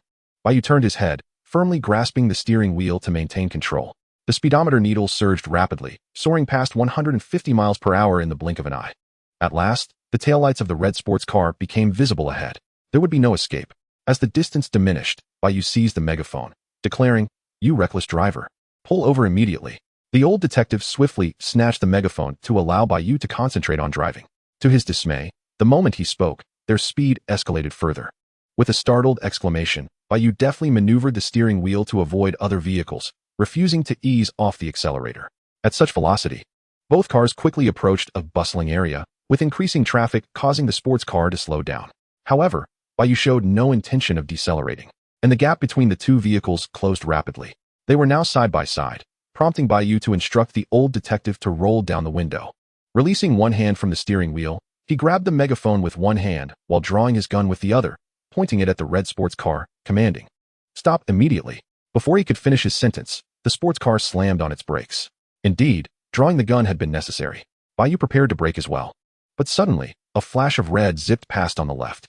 "Damn it," he exclaimed, flooring the accelerator once more, smacking the steering wheel in frustration. "How dare you toy with this officer?" The familiar sensation of being pressed back into the seat returned, and the old detective, sensing the urgency, gripped the armrest tightly while calling for backup over the radio. One hand remained on the steering wheel, the other lowered the window. Inside the red sports car, the young driver, glancing at the pursuing police vehicle in the rearview mirror, chuckled, "This officer is quite skilled. I must give him a good race." But before he could finish his thought, a deafening bang interrupted his musings as the car lost balance. He instinctively clutched the steering wheel tightly. A bullet had punctured a tire, and he helplessly watched as the red sports car swayed uncontrollably, colliding with 3 vehicles before crashing through the guardrail and finally coming to a halt against a tree in the greenery. Bai Yu leisurely parked beside the greenery, exited his vehicle with a smile, and approached the sports car, tapping on the window. "Parking here is prohibited. This constitutes illegal parking, you know. Are you playing games with me?" Forcing this officer to commit murder and betray his conscience. His voice was loud enough that even through the closed window, he was certain the occupants could hear him. Despite the apparent danger moments ago, given the sports car's specifications, the occupants were undoubtedly unharmed. With a slow creak, the window descended, revealing a face twisted in pain. "Have you lost your mind, shooting at my car?" Upon recognizing the man's features, Bai Yu was momentarily taken aback before finally saying, "Tony Stark? It's me. I must have a serious discussion with your superior." Tony wore an expression of fury. Who does he think he is? The most renowned playboy in America, one of the capital representatives in this capitalist nation. A mere officer racing against me is one thing, but daring to fire upon me is utterly outrageous. He swore that for a fleeting moment, he genuinely believed he was on the brink of death. How could he possibly die? He hadn't even spent all his money yet. Should he have a serious conversation with his superior? Bai Yu turned his head and glanced at the detective, who was violently retching against the car door. He then pivoted back, revealing a benevolent smile, turned off the engine, exited the vehicle, and lay down on the ground, cradling his head with both hands. Tony was momentarily taken aback, incredulously exclaiming, "Hey, you know what to do. Turn off the engine, get out of the car, lie down on the ground, and cover your head." Bai Yu reiterated his instructions. Tony's face flushed crimson as he shouted, "Impossible." Upon hearing this, Bai Yu's expression shifted, and he drew his firearm, coldly stating, "I shall repeat this one last time. Turn off the engine, exit the vehicle, lie down on the ground, and cover your head." Click. The sound of the gun being cocked echoed ominously. Is he serious? A bead of cold sweat trickled down Tony's forehead. In the next moment, he complied, lying down as instructed. Bai Yu's smile returned. "Ah, that's more like it." As he crouched down to place handcuffs on him, Bai Yu chuckled. "Tony, you didn't think that having a bit of money would allow you to act recklessly, did you? Although we reside in a capitalist nation, and I am a capitalist policeman, I still believe." Crack. The sound of the electric shock filled the air, and a look of terror flashed in Tony's eyes. Individuals like you, who are weakly clever, still need a jolt of reality. After a bout of nightmarish laughter, Tony convulsed and lost consciousness. Satisfied, Bai Yu retrieved his portable film camera. "Tony, you can't blame me. I cannot let go of such a convenient opportunity. A chance like this cannot be missed." A film camera captures the beauty of life. Chapter 12. The Crooked Mouth Manhattan Headquarters. Director's Office. This was Bai Yu's first encounter with such high-ranking officials, all courtesy of Tony. Within 10 minutes of Tony's arrest, various media outlets descended upon the scene. The director was taken aback and hurriedly intervened, only to discover that it was Bai Yu's doing. Indeed, it is quite challenging to trouble a wealthy individual in the realm of capital. When money stands tall, truth must bow in silence. At that moment, Bai Yu suddenly grasped certain truths. A powerful man cannot be without authority for a day, and a husband cannot be without money for a day. When power rises, money must kneel. Before exiting, Bai Yu cast a dark glance at the director, muttering under his breath, barely audible, "Old fool, tired of living." Upon recognizing that the speeder was Tony, Bai Yu knew that apprehending him was impossible, given his financial clout. Capturing him was merely a jest, after all. He was Tony Stark. Encountering him in this early timeline, and leaving behind a memento of their playful banter, seemed rather delightful. Unfortunately, while he treated it as a joke, others took it seriously. Well, Tony himself remained unperturbed, but this foolish director was indeed anxious. It seemed that acquiring some money was necessary. Previously, he was uncertain of his purpose in this world. Now, he understood. One must possess wealth and wield power. At the police station's entrance, Tony faced a throng of reporters. "Tony, we hear you were driving under the influence and speeding. How much bail did you post? A rumor circulated. We heard you wet your pants. Is that true? May we have a glance at those urine-soaked trousers? I have heard it is not just urine. There is also feces involved." With a thunderous shout, Tony, his face as dark as coal, forced his way through the throng of reporters, with bodyguards clearing the path around him. "Wait, Tony, is it true that you managed to handle 10 in one night in the San Fernando Valley? Furthermore, the rising stars of San Fernando Valley claim that you are suffering from kidney deficiency. Do you have any rebuttal to that? They also suggest you are rather diminutive. Is there any chance you would be willing to demonstrate that for us?" It was evident that these reporters were exceptionally skilled, employing any means necessary to extract a sensational story. If Tony were to respond to even one of these questions, it would undoubtedly spiral out of control and make headlines the following day, with rumors flying about. After all, for the American populace, the escapades of a billionaire playboy are far more intriguing than those of minor celebrities. At the police station's entrance, Bai Yu found amusement in the spectacle, internally acknowledging the talent of these reporters. Under the protection of his bodyguards, Tony finally managed to reach his vehicle. His cold dark complexion rendered the head bodyguard happy, reluctant to utter any further comments. Once the car had departed from the police station, Tony finally spoke up. "I want all the information on that young officer." Exchanging a glance with Happy, the lawyer swiftly opened his briefcase and retrieved a stack of documents. As Tony received the materials, he began to study them meticulously, akin to a scholarly sage. With his financial prowess, he had managed to compile a comprehensive dossier on Bai Yu within just a few hours. From the hospital of his birth to the circumstances of his parents' demise, the orphanage where he grew up, and his journey through college. Culminating in his career as a police officer, his life was remarkably unremarkable, an ordinary individual devoid of any notable achievements, save for his looks. Upon reaching the last page, Tony was taken aback. This page contained information regarding last week's mutant incident.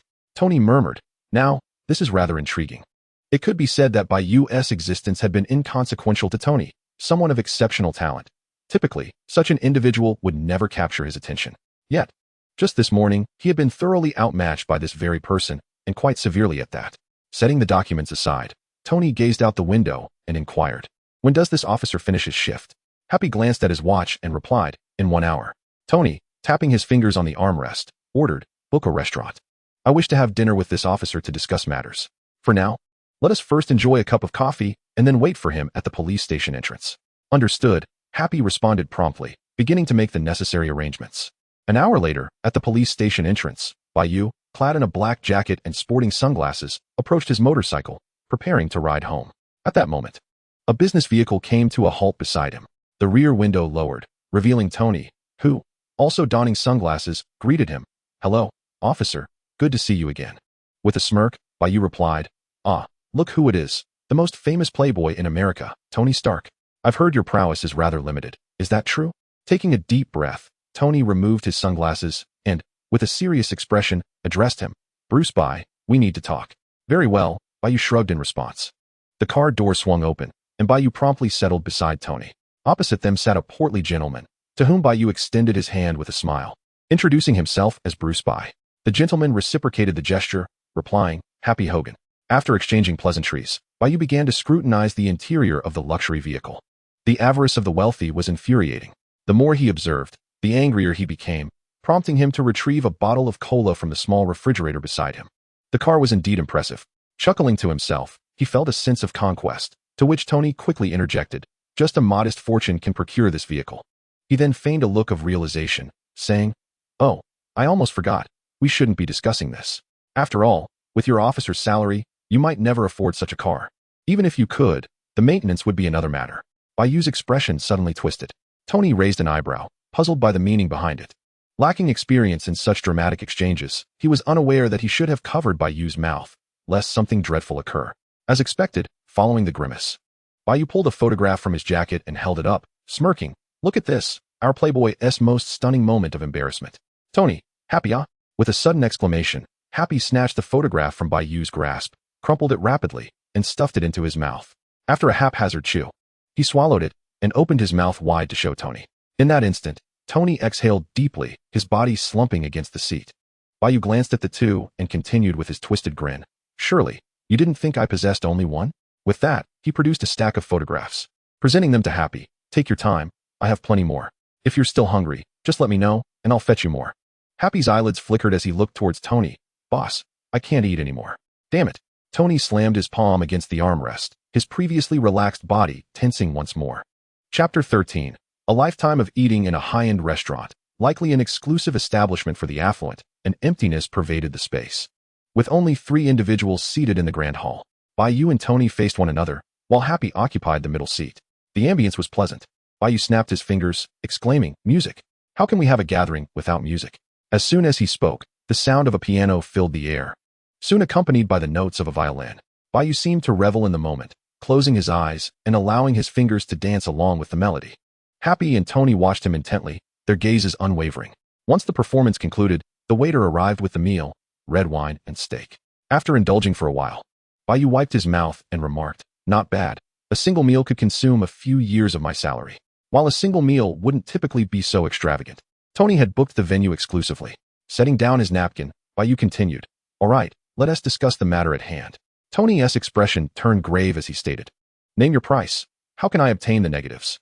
Bai Yu countered, "What do you believe they're worth?" 2 million. While Tony was wealthy, he was not foolish. "Oh, just 2 million? Bai Yu paused before adding, "Do you have any idea how many people would flock to this scandal if those photographs were leaked to the media? I cannot ascertain the exact number of those who indulge in blood-sucking, yet I am certain they will be satiated." At that time, the internet was not yet fully developed. Had Bai Yu utilized a digital camera, Jarvis would have undoubtedly disposed of the film, and Tony would not have wasted his breath. Fortunately, it was captured on a film camera.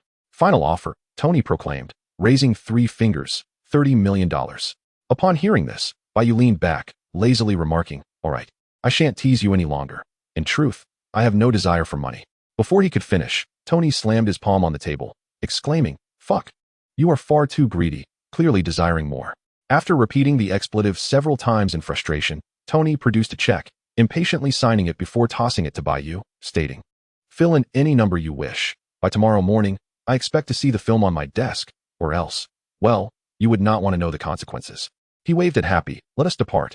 Watching the two exit the dining area, Bai Yu leisurely picked up a pen, filling in the check, while saying, "The power of cash is truly capricious. Let us make it 999 million.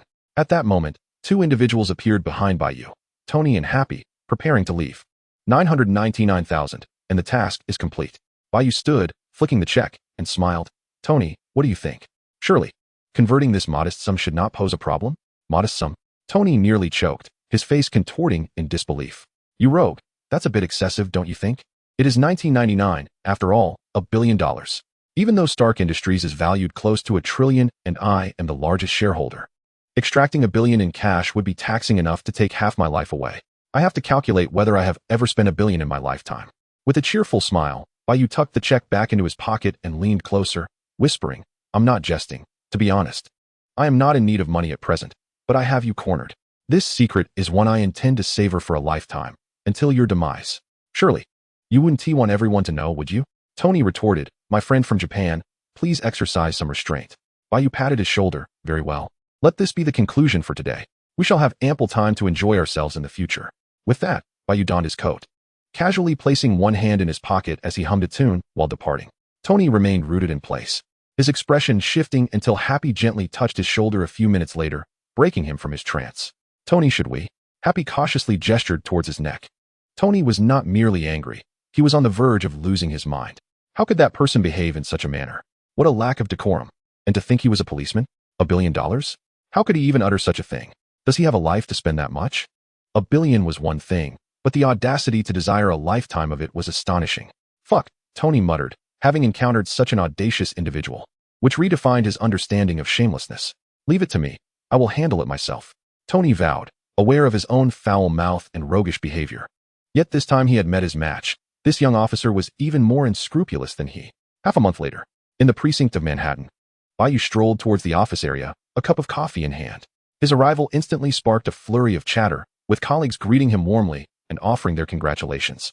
Greg had been discharged from the hospital. His external injuries had healed completely, leaving only some internal ones that required gradual recovery, necessitating his presence at the station for administrative duties for a time.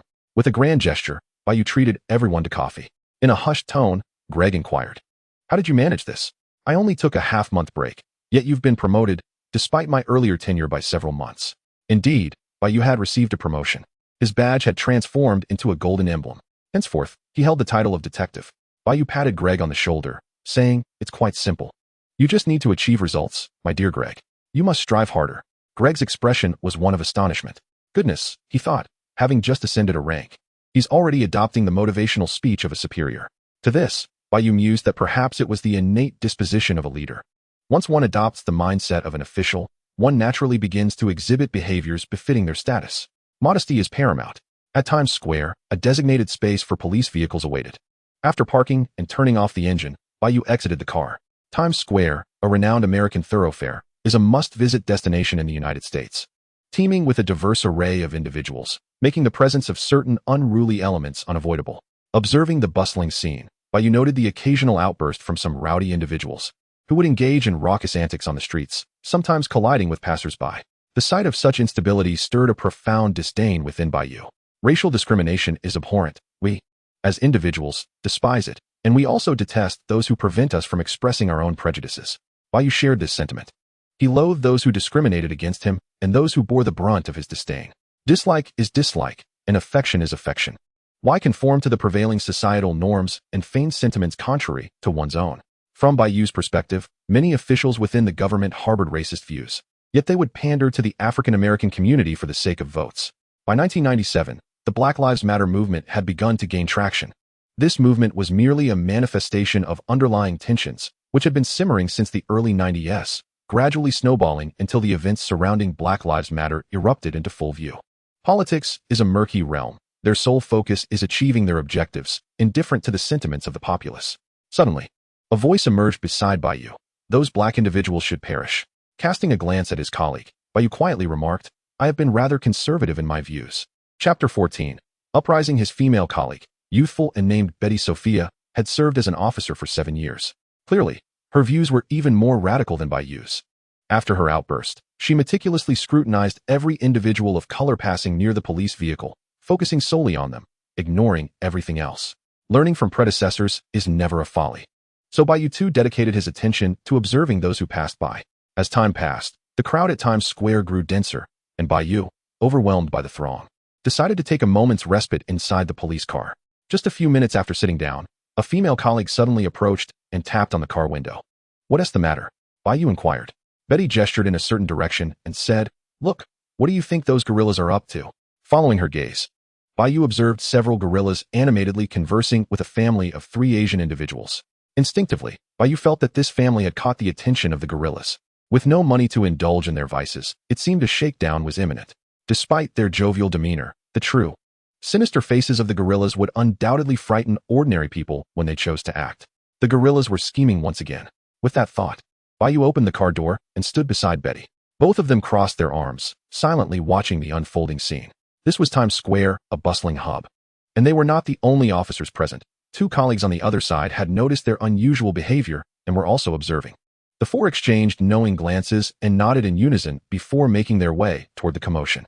In the distance, the gorillas appeared to have concluded their conversation with the Asian family, and one of them produced a rubber item used for bundling goods.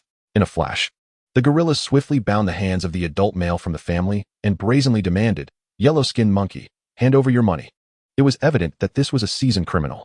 As police officers, they invariably drew the attention of many passers-by in Times Square. In addition to the leading gorilla, several others stood guard and finally noticed the officers. One of the lookout gorillas hurriedly beckoned to the shakedown artist. "Hey, gorilla, quick look." After a brief exchange, they comprehended their predicament. "Damn it, run," exclaimed the shakedown gorilla as he bolted. Before he could escape, Bai Yu had already sprung into action. With a long leg extended, he tripped the fleeing gorilla, sending him sprawling to the ground. In his panic, the gorilla raised his head, attempting to scramble back to his feet. Suddenly, a peculiar sound echoed, and before the gorilla could process what was happening, his body began to convulse uncontrollably. "Ha-ha," Bai Yu chuckled, wielding a stun gun as he cast his gaze toward the other gorillas. In swift succession, he incapacitated the remaining gorillas. With a gorilla in each hand, Bai Yu piled them together. Meanwhile, his colleagues were freeing the Asian family from their restraints and inquiring about their origins. To their surprise, the family turned out to be from Hong Kong. They called for a van to transport the gorillas to the police station. While the Hong Kong residents were left to wait and provide testimony, they could utilize a fast track, allowing the gorillas to be brought directly to court, with the likelihood of incarceration within a day. As this was a minor case, there was no need for a cumbersome process. Upon learning that their involvement would only take a day, the Hong Kong family willingly agreed to cooperate. As they awaited the police vehicle, a growing crowd of onlookers gathered, creating a dense throng around the scene.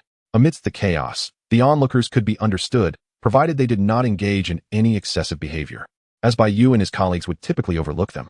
However, prior to the arrival of the police, a group of unruly individuals began to stir trouble. Emboldened by their increasing numbers, "Release them. On what grounds do you detain people?" they shouted, accusing the officers of racial discrimination and violent enforcement. That burly white officer over there knocked them down with his taser. "Damn it, release them at once." It had been a long time since they had encountered such an opportunity, especially in a place like Times Square. And these individuals clearly sought to indulge in a grand revelry. "Step back, everyone." As the crowd advanced, the officers grew tense, instinctively reaching for their weapons while shouting commands. The surrounding noise was overwhelming, a cacophony far more chaotic than a bustling marketplace. Clearly, with only 4 officers present, the crowd felt emboldened in their audacity. Bai Yu stood with his arms crossed, observing the scene, veins subtly visible on his forehead. The sheer volume of people, coupled with the presence of potential cameras aimed in their direction, restrained him from taking action against these ruffians. Finally, when one individual thrust a finger towards his face, he could no longer contain himself. Assaulting an officer, he bellowed, swiftly drawing his taser. The crackling sound of electricity filled the air. Once the chaos erupted, Bai Yu disregarded all else, incapacitating one individual after another, quickly bringing down 7 or 8, plunging the crowd into disarray. Amidst the turmoil, a particularly loud voice incited the crowd further. "Damn. This officer has lost his mind. Let us take him down. We have the numbers." And indeed, emboldened by their perceived advantage, the crowd grew bolder.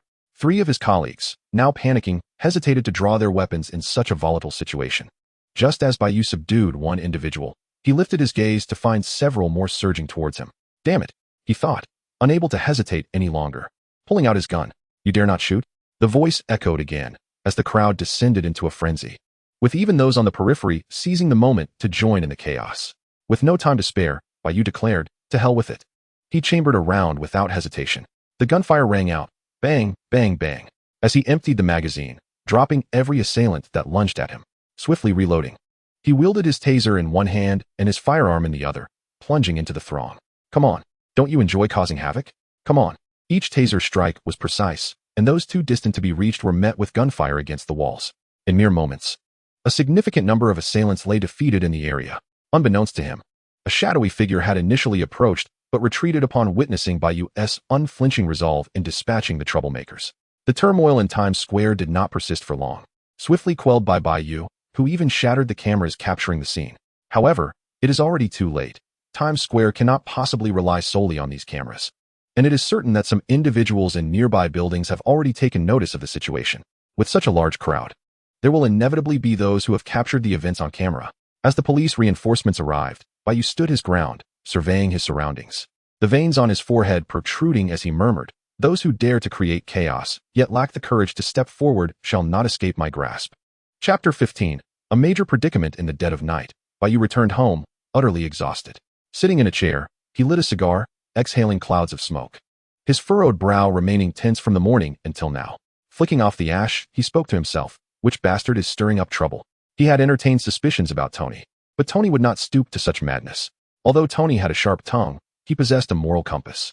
From what Bai Yu gathered from comics and films, as well as his previous encounters with Tony, he was certain that Tony would not engage in such behavior. At most, he would send someone to steal the film. This incident was extraordinary, and after careful consideration, Bai Yu felt that supernatural forces might be at play. The voice that had incited the chaos was suspicious. Mutants? Why would mutants target him? Could it be the same gang of mutants from before? The situation was becoming troublesome. In just one day, Bai Yu had garnered worldwide notoriety. In Times Square, a place of global attention, a police officer had unleashed a bloody massacre upon the gang. Regardless of the reasons behind it, the fact remained that he had indeed killed numerous individuals, rendering the motive inconsequential. He had been suspended and awaited the results of the ensuing investigation. It was possible that he might even face trial. Suspended, restricted from leaving the country, this incident had reached Congress, and the mayor of New York had addressed the public in a live broadcast at 5 o'clock this afternoon, mourning the victims and pledging a thorough investigation of the involved officers. Thinking of the impending challenges he faced, Bai Yu felt an uncontrollable surge of anger. Crushing the cigar between his fingers, he whispered, "With my current abilities, it seems impossible to resolve this on my own. My limited capabilities indicate that I will need to seek assistance. Otherwise, I will be unable to uncover who is plotting in the shadows. If I cannot identify my enemy, I will not be able to safeguard my own skin and will be forced to flee. Escaping should not be a concern, though. That part is manageable. I detest such troublesome matters." Spitting in disdain, Bai Yu removed his clothing and collapsed onto his bed. It could wait until tomorrow to seek help. For tonight, he would confer with the other Bai Yes to devise a strategy. However, when all the Bai Yes gathered, the situation grew chaotic. There were no sound strategies, only a plethora of ill-conceived ideas. The Hokage Bai Yu suggested, "You should seek out Tony now, sell him the film for $1 billion, then use that $1 billion to bribe Congress, and finally devise a plan to deal with the shadowy figures." Tony interjected, "How about I offer you $2 billion? Another Bai Yu proposed, "Eliminate the old chief, then find compromising information on the mayor of New York to threaten him into appointing you as chief, while simultaneously seeking out incriminating evidence against all members of Congress. Ideally, you should even locate something on the president himself. Marvel White Feather, do you take me for a level 10 agent? Slaughter White Feather, why complicate matters? Simply transform into a terrorist and eliminate all who wish to judge you, then lie low. Wait, I just remembered, there's Hydra. You could join their ranks, grow powerful within, and surely their resources would resolve this trivial issue. Naruto White Feather. Or, you could take the initiative and end your own life, thus rendering them incapable of passing judgment on you. Marvel White Feather. Thank you, kind soul, for making my situation all the more difficult. He has already foreseen the outcome. Once judged, a guilty verdict is all but guaranteed. Whether he is truly guilty is irrelevant. What matters is that he must quell public outrage." Utter nonsense. Infuriated, Marvel White Feather unleashed a torrent of words upon the three of them, even contemplating shocking these dimwits with a stun baton. They begged for mercy, and in consideration of their shared identity, Marvel White Feather ultimately refrained from shocking them. As they were discussing, Marvel White Feather suddenly furrowed his brow. "Someone has infiltrated my home."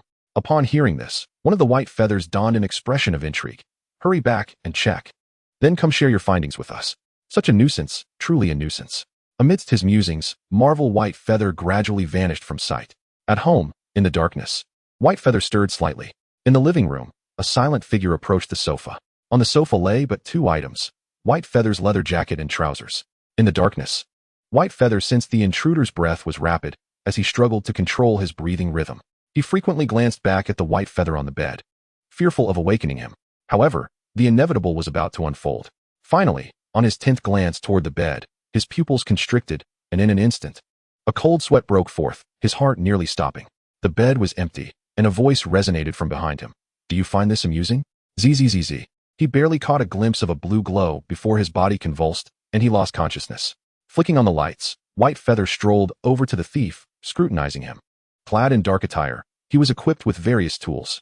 Alas, his psychological fortitude left much to be desired. He was hardly a competent burglar. Furthermore, such a corpulent figure was ill-suited for thievery. After fetching a basin of water from the restroom, White Feather crouched beside the thief, yanked off his mask, and doused him with the water. Coughing violently, the thief was jolted awake. "Happy, you are ill-suited for the profession of a thief," White Feather quipped. The thief was none other than Happy, Tony's companion, though he certainly had not been sent by Tony. Most likely, he had seen the news and, perceiving that White Feather was entangled in numerous troubles, decided that the opportunity was ripe for action. Whether he had previously visited while White Feather was away remained uncertain, though the home bore no signs of being ransacked. Coming to his senses, Happy awkwardly greeted, "Good evening, Mr. Bruce." "I am far from well," White Feather replied, taking a seat on the sofa and picking up the landline phone. As he dialed, he remarked, "You must have seen the news. It is quite dreadful, and I have a splitting headache. You have once again come to trouble me, and it seems you possess no remedy for my headache. I must inquire with your superior." After dialing, I waited for a while until the call finally connected. Bai Yu, crossing his legs, held the phone to his ear and said, "Tony, it's time to rise. Sleeping in the dead of night is not a commendable habit, so let us get lively." There was a moment of silence on the other end, followed by the sound of footsteps, and then the creaking of a door. Thud, thud, thud, ah! Alas! The door shut again, and the world fell silent. It appeared that the other party had been enjoying himself all along. Tony's voice finally emerged. "Speak, what is it?" "Oh, and do not expect me to resolve your troubles. Threats won't work on me. It exceeds my capabilities. You possess quite a sense of self-awareness." Bai Yu glanced sideways at Happy and inquired, "Do you know where Happy is?" Tony replied, "Happy? Isn't he at, oh damn." Bai Yu interjected, "He is at my house. I'm coming over immediately. You madman, do not harm him." It was evident that Tony was genuinely concerned about Happy. Chapter 16. Is this not also a form of revelry? Bai Yu swayed his hips, patting Tony on the shoulder, and exclaimed, "Let us get lively, my friend." Tony and Happy exchanged a glance, filled with a sense of despair. This was a party organized by Tony. Bai Yu had not invited him to his home, but instead brought Happy along to enjoy the festivities. He too needed a moment of relaxation. While Bai Yu was in high spirits, Tony and Happy found themselves quite uncomfortable. Bai Yu danced through the crowd, occasionally engaging with some young ladies in playful embraces. Although he was world-renowned, his appearance did not quite reach the level of recognition that Tony commanded, thus blending in was not particularly difficult. Ignoring Bai Yu's invitation to join in the merriment, Tony pulled Happy aside for a private conversation. "Shit, Happy, have you lost your mind? Why provoke this lunatic? Did you not see how easily he dispatched those men, as if uprooting carrots?" At this point, Tony felt a wave of dread wash over him. Initially, he believed he had overestimated Bai Yu and had prepared a comprehensive plan to enlist professionals to retrieve the film. However, this incident had imparted a lesson. Bai Yu was not merely mad, but also exceptionally capable. From the angles of certain cameras, this fellow's marksmanship was lethally precise. He executed headshots without hesitation, even taking down those who approached him with sheer ferocity. Tony now harbored fears. If the professionals failed to retrieve the film, he would undoubtedly find himself in a dire predicament. After careful consideration, he resolved to abandon his previous intentions and allow events to unfold naturally. No matter how insane or formidable Bai Yu might be, surely he could not contend with an entire nation. Judgment was inevitable. He merely needed to wait until Bai Yu faced his trial, then descend upon the scene with monetary power, utilizing Stark Industries and military resources to negotiate a lighter sentence. Surely, in a bid for a quicker release, Bai Yu would be willing to relinquish the film, wouldn't he? Little did he anticipate that just as he had crafted his meticulous plan, his own bumbling ally would present himself. Happy, with an embarrassed expression, stammered, I only heard you say he would be quite troublesome, and in that case, he must be mentally fatigued, right? Sleep inevitably leads to some unconsciousness. Yet I remained exceedingly cautious, making not a single sound. In truth, Happy had previously visited Bai Yu's residence during the day, finding nothing within, thus concluding that Bai Yu had either concealed the negatives or was carrying them on his person. And now here we are. Of course, had Bai Yu been an ordinary individual, he might have succeeded. Tony listened in muted disbelief. Were he Japanese, an exclamation of baka would have slipped from his lips. Faced with the head of his longtime bodyguards, the scathing remarks lingered unspoken, and in exasperation, Tony cast a weary glance at the still wriggling Bai Yu, exclaiming, "I truly admire you, Happy. I am in a predicament." Happy promptly replied, "Do not fret. I have another idea." Tony swiftly covered his mouth, his eyes flashing with warning. "Enough, Happy. Please refrain from any further schemes. Your inaction would be the greatest assistance to me. Is that understood?" Happy, though reluctant, could only acquiesce with a nod, for Tony's grip would not relent otherwise. With a sigh of relief, Tony released Happy and strode toward Bai Yu. In the midst of the dance floor, Bai Yu was entwined with a young woman, both fervently engaged in their spirited contest. "We need to talk," Tony suddenly interjected. Bai Yu, displaying a look of disdain, pushed Tony aside and continued his revelry, loudly declaring, "Let us discuss this tomorrow. I want to enjoy myself first." The women in the dance hall regarded Tony with palpable envy, each one akin to a moth drawn to a flame. Fortunately, they possessed enough self-awareness not to disrupt the scene directly. The woman opposite Bai Yu eyed Tony with interest, but upon reflection, realized that since Bai Yu had befriended him, he must be extraordinary, not to mention strikingly handsome. Resolute, she became even more flirtatious. As fate would have it, the two danced their way out of the dance floor, into the restroom, up to the second floor, and ultimately out of the party, entering the elevator and making their way to Tony's room. Was this not a form of destiny? Tony. The following day, as sleep enveloped him, a collection of garments suddenly descended upon Bai Yu and the young woman's faces. Tony's voice pierced the quiet. "Hey, wake up, it's time to rise." It was evident that he was irritable. After a brief struggle with the young woman, Bai Yu sat up, yawning. "Good morning, Tony." Tony, sporting dark circles under his eyes, retorted, "Not at all, for you are occupying my bed, in my presidential suite." "Oh, so this is the presidential suite? The ambience is quite pleasant," Bai Yu remarked. The young woman nestled in Bai Yu's embrace turned her head, agreeing, "I think it's lovely too." Tony interjected, "Excuse me, madam, but could you please step outside? The gentlemen have matters to discuss." In response, the young woman wrapped her arms around Bai Yu's waist, her fair skin revealed, and said, "Mr. Tony, while your wealth is impressive, I am not yours at this moment." She looked up at Bai Yu, asking, "Darling, do you think I should leave? Let us keep the conversation straightforward, without any antics," Bai Yu cautioned, as he gently pried her mischievous hands apart. Tony scoffed dismissively, loosening the watch from his right wrist with his left hand. "This watch of mine is worth $8 million. With that, he hurled it forcefully outside. Turning back, he said, "If you act quickly, you might just retrieve it before the delivery person arrives." The room fell silent for a moment, and the girl shifted her gaze to Bai Yu, saying, "It's merely a watch, surely. Darling, you'll buy me an even more expensive one, won't you?" Bai Yu smirked slightly and replied, "I cannot, for I simply cannot afford it. My monthly salary is only $4,000. The girl's expression faltered, yet she persisted. "You must be joking, right? Otherwise, how could you possibly be friends with Tony? A monthly salary of $4,000 and a billionaire friend? Please." The disparity in class is staggering. However, her hopes were destined to be dashed as Bai Yu slowly retrieved an identification card from his pocket and displayed it to her, saying, "Look, I am merely a lowly police officer." At that moment, a voice called from outside, "Excuse me, sir, it seems your watch has fallen to the ground." "Damn it." With that exclamation, the girl abandoned all pretense and rushed out, inadvertently stepping on Bai Yu's foot in her haste. What a superficial person, Bai Yu thought, gesturing a middle finger at Tony. He had thought he was in for a romantic encounter. Tony settled onto the sofa, placing his hands on his knees with a serious demeanor. "All right, we need to discuss how you intend to let me off the hook. Please refrain from making unreasonable demands. Keep them within my capabilities." Chapter 17. The wealthy rely on technology, the poor on mutation at the dining table. Bai Yu spoke as he ate breakfast. "Tony, you know I've encountered significant trouble. Thus, I require assistance, and you happen to be the most astute individual among my acquaintances." With pride, Tony replied, "I wholeheartedly agree. So, do you want me to help investigate the mastermind behind this? Once uncovered, will you hand over the evidence to me?" Bai Yu waved his hand dismissively. "No, it's not that straightforward. Given your abilities, you wouldn't be able to uncover the identity of the mastermind." Bai Yu had already deduced that the person behind it was likely a mutant, though he was uncertain which among them. Nevertheless, the nature of their mutation was known. It was undoubtedly a mutant with telepathic abilities, albeit not particularly powerful. That day in Times Square, it was this individual who incited the chaos. Otherwise, the situation would not have escalated to such an extent. What remained uncertain was whether it was a solitary mutant or part of a larger mutant organization. If it were merely an individual, it posed little threat given their lack of strength. Bai Yu felt confident. However, if it were an organization of mutants, complications would arise.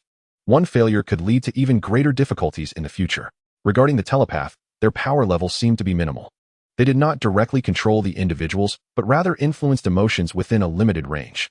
If they were more powerful, they could have easily compelled Bai Yu to take drastic actions. Clearly, they lacked such capabilities. Returning to the main topic, feeling underestimated, Tony exclaimed, "How dare you belittle me? A mere graduate from a mediocre institution, look down upon me?" Bai Yu retorted, "For heaven's sake, do not insult my university. It is quite remarkable. And at least I have led a joyful life. Now, let us not dwell on this.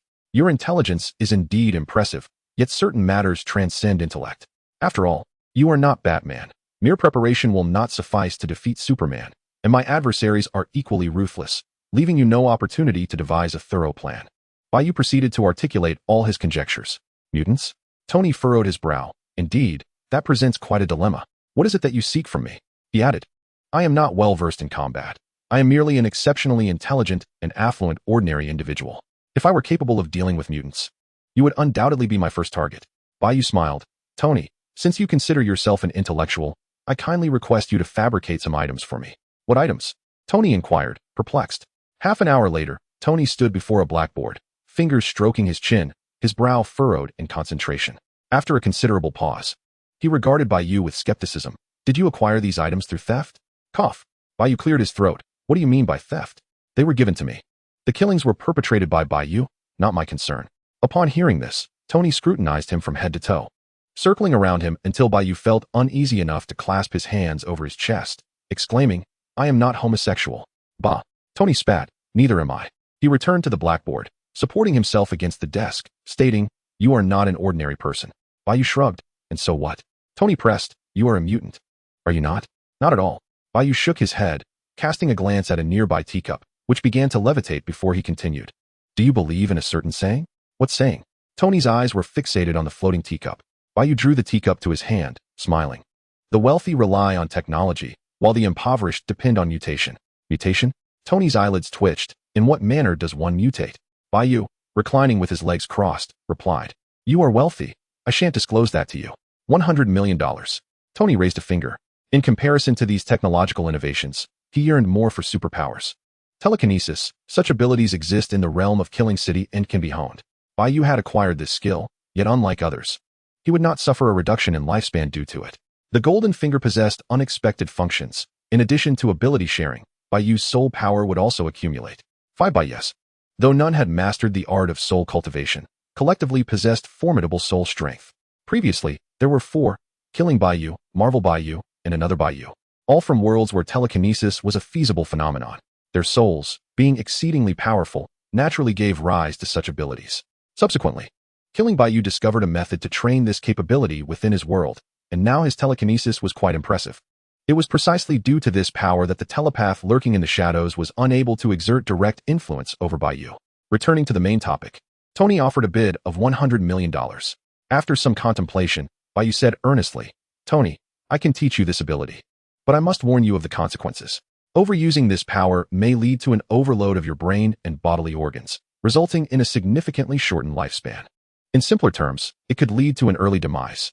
Tony's expression shifted, and he replied, "Then forget it. I wish to live to 100. Let us discuss technological matters instead." "Very well." Bai Yu rose and approached the blackboard, pointing at the materials displayed. "These substances can all be found on Earth, and I have documented the formulas and manufacturing processes. You can begin crafting them at home, and I will provide you with a complete set later." The 2 items in question were the combat suit from the world of Killing City and a katana. The other technologies are unattainable without a spaceship, and I possess no knowledge regarding spacecraft technology. The katana cannot be transformed into a 50-meter blade. It will remain a standard katana. Tony quickly identified the issue with the combat suit and remarked, "This suit lacks a crucial component. As it stands, it is merely ordinary clothing. Is there something you have not disclosed to me? Does the suit require a specific liquid to operate through its internal fluid channels?" Bai Yu smiled slightly and replied, "That is not your concern. I can handle that part myself. The suit itself is not the key. It is a particular liquid that enhances strength and provides defensive capabilities. And the process to create it is not complicated. I can manage it myself. All right, Tony nodded, observing the content on the blackboard, while pondering how he might acquire the liquid from Bai Yu. He harbored dreams of being a superhero, after all, being still a young man at heart. After an hour of scribbling and sketching at the table, Tony finally stretched and declared, done. There was a knock at the door. Bai Yu, bare-chested, approached and opened it. A badge was thrust directly into his face. With a twitch of his lips, Bai Yu stepped aside to allow 2 guards in, recognizing his subordinate status. The guards entered without hesitation. Just as he closed the door, another knock resounded. Who is it? Bai Yu impatiently opened the door once more. Room service, came the response. Once again, a dark barrel of a gun was pointed at his face. Get the hell out of here, he exclaimed, and with a violent motion, he turned away to evade the gunfire, delivering a powerful kick. The impact was thunderous as the room service attendant crashed through the opposite wall and vanished from sight. Chapter 18. Full firepower. What is happening? Upon hearing the commotion, Tony and the 2 guards rushed out. Someone is trying to kill me, Bai Yu said, peering outside. However, the stinging sensation in his scalp urged him to retract his head quickly. As he pulled back, a barrage of gunfire erupted, shattering the doorframe. Damn it, Bai Yu cursed. Hastily shutting the door, the 2 guards, visibly shaken, drew their handguns, their hands trembling. Observing their distress, Bai Yu demanded, give me your guns, you two. I've already surrendered my sidearm, and I prefer not to be unarmed. The adversaries evidently mobilized in large numbers, intent on eliminating him in one fell swoop. While the fool brazenly ventured out unarmed. Wasn't it exhilarating to take them down one by one? An elder member of the Imperial Guard, accompanied by a younger counterpart, promptly declined, stating, no way, not now. Before he could finish his sentence, Bai Yu had already stepped behind him, asserting, then it's up to you. These scoundrels seek to kill me. You two must rush out and confront them to protect me. Inside the room, Tony anxiously grabbed his phone to dial the emergency hotline. Cursing under his breath, damn, I knew this wouldn't end well. Ignoring them, Bai Yu swiftly returned to his suite, donning his clothes before standing by the window to assess the distance below. At the doorway, the 2 members of the Imperial Guard were in a state of shock. The younger one suggested, should we just give it to him? How can that be? The elder's words were cut short as gunfire erupted at the front door. In a panic, the 2 quickly threw themselves to the floor, crawling into the living room for cover. Hurry, take this. The elder tossed a gun to Bai Yu. We should have done this earlier. Bai Yu caught the weapon, abandoning the idea of escaping through the window. With a firearm in hand, he resolved to eliminate these bastards. Loud banging echoed from outside. Unmistakably, someone was trying to break down the door. Bai Yu calmly retrieved the younger one's handgun, 2 Glock 19s, each with a magazine capacity of 15 rounds, totaling 30 bullets. Is this sufficient? Tony asked anxiously, aware that if Bai Yu faltered, he might meet a grim fate as well. A man cannot utter the words I can't, Bai Yu replied, positioning himself beside the corridor wall. With a resounding crash, the front door was breached. The 3 spectators felt an intense wave of anxiety, while Bai Yu remained composed, extending a gun without even glancing. Bang, bang. 2 shots rang out. Was it really that simple? Tony questioned incredulously, having expected Bai Yu to employ some elaborate maneuver. Bai Yu tilted his head slightly. Follow me. Let us charge out together. He then approached the corridor to inspect the 2 lifeless bodies at the entrance.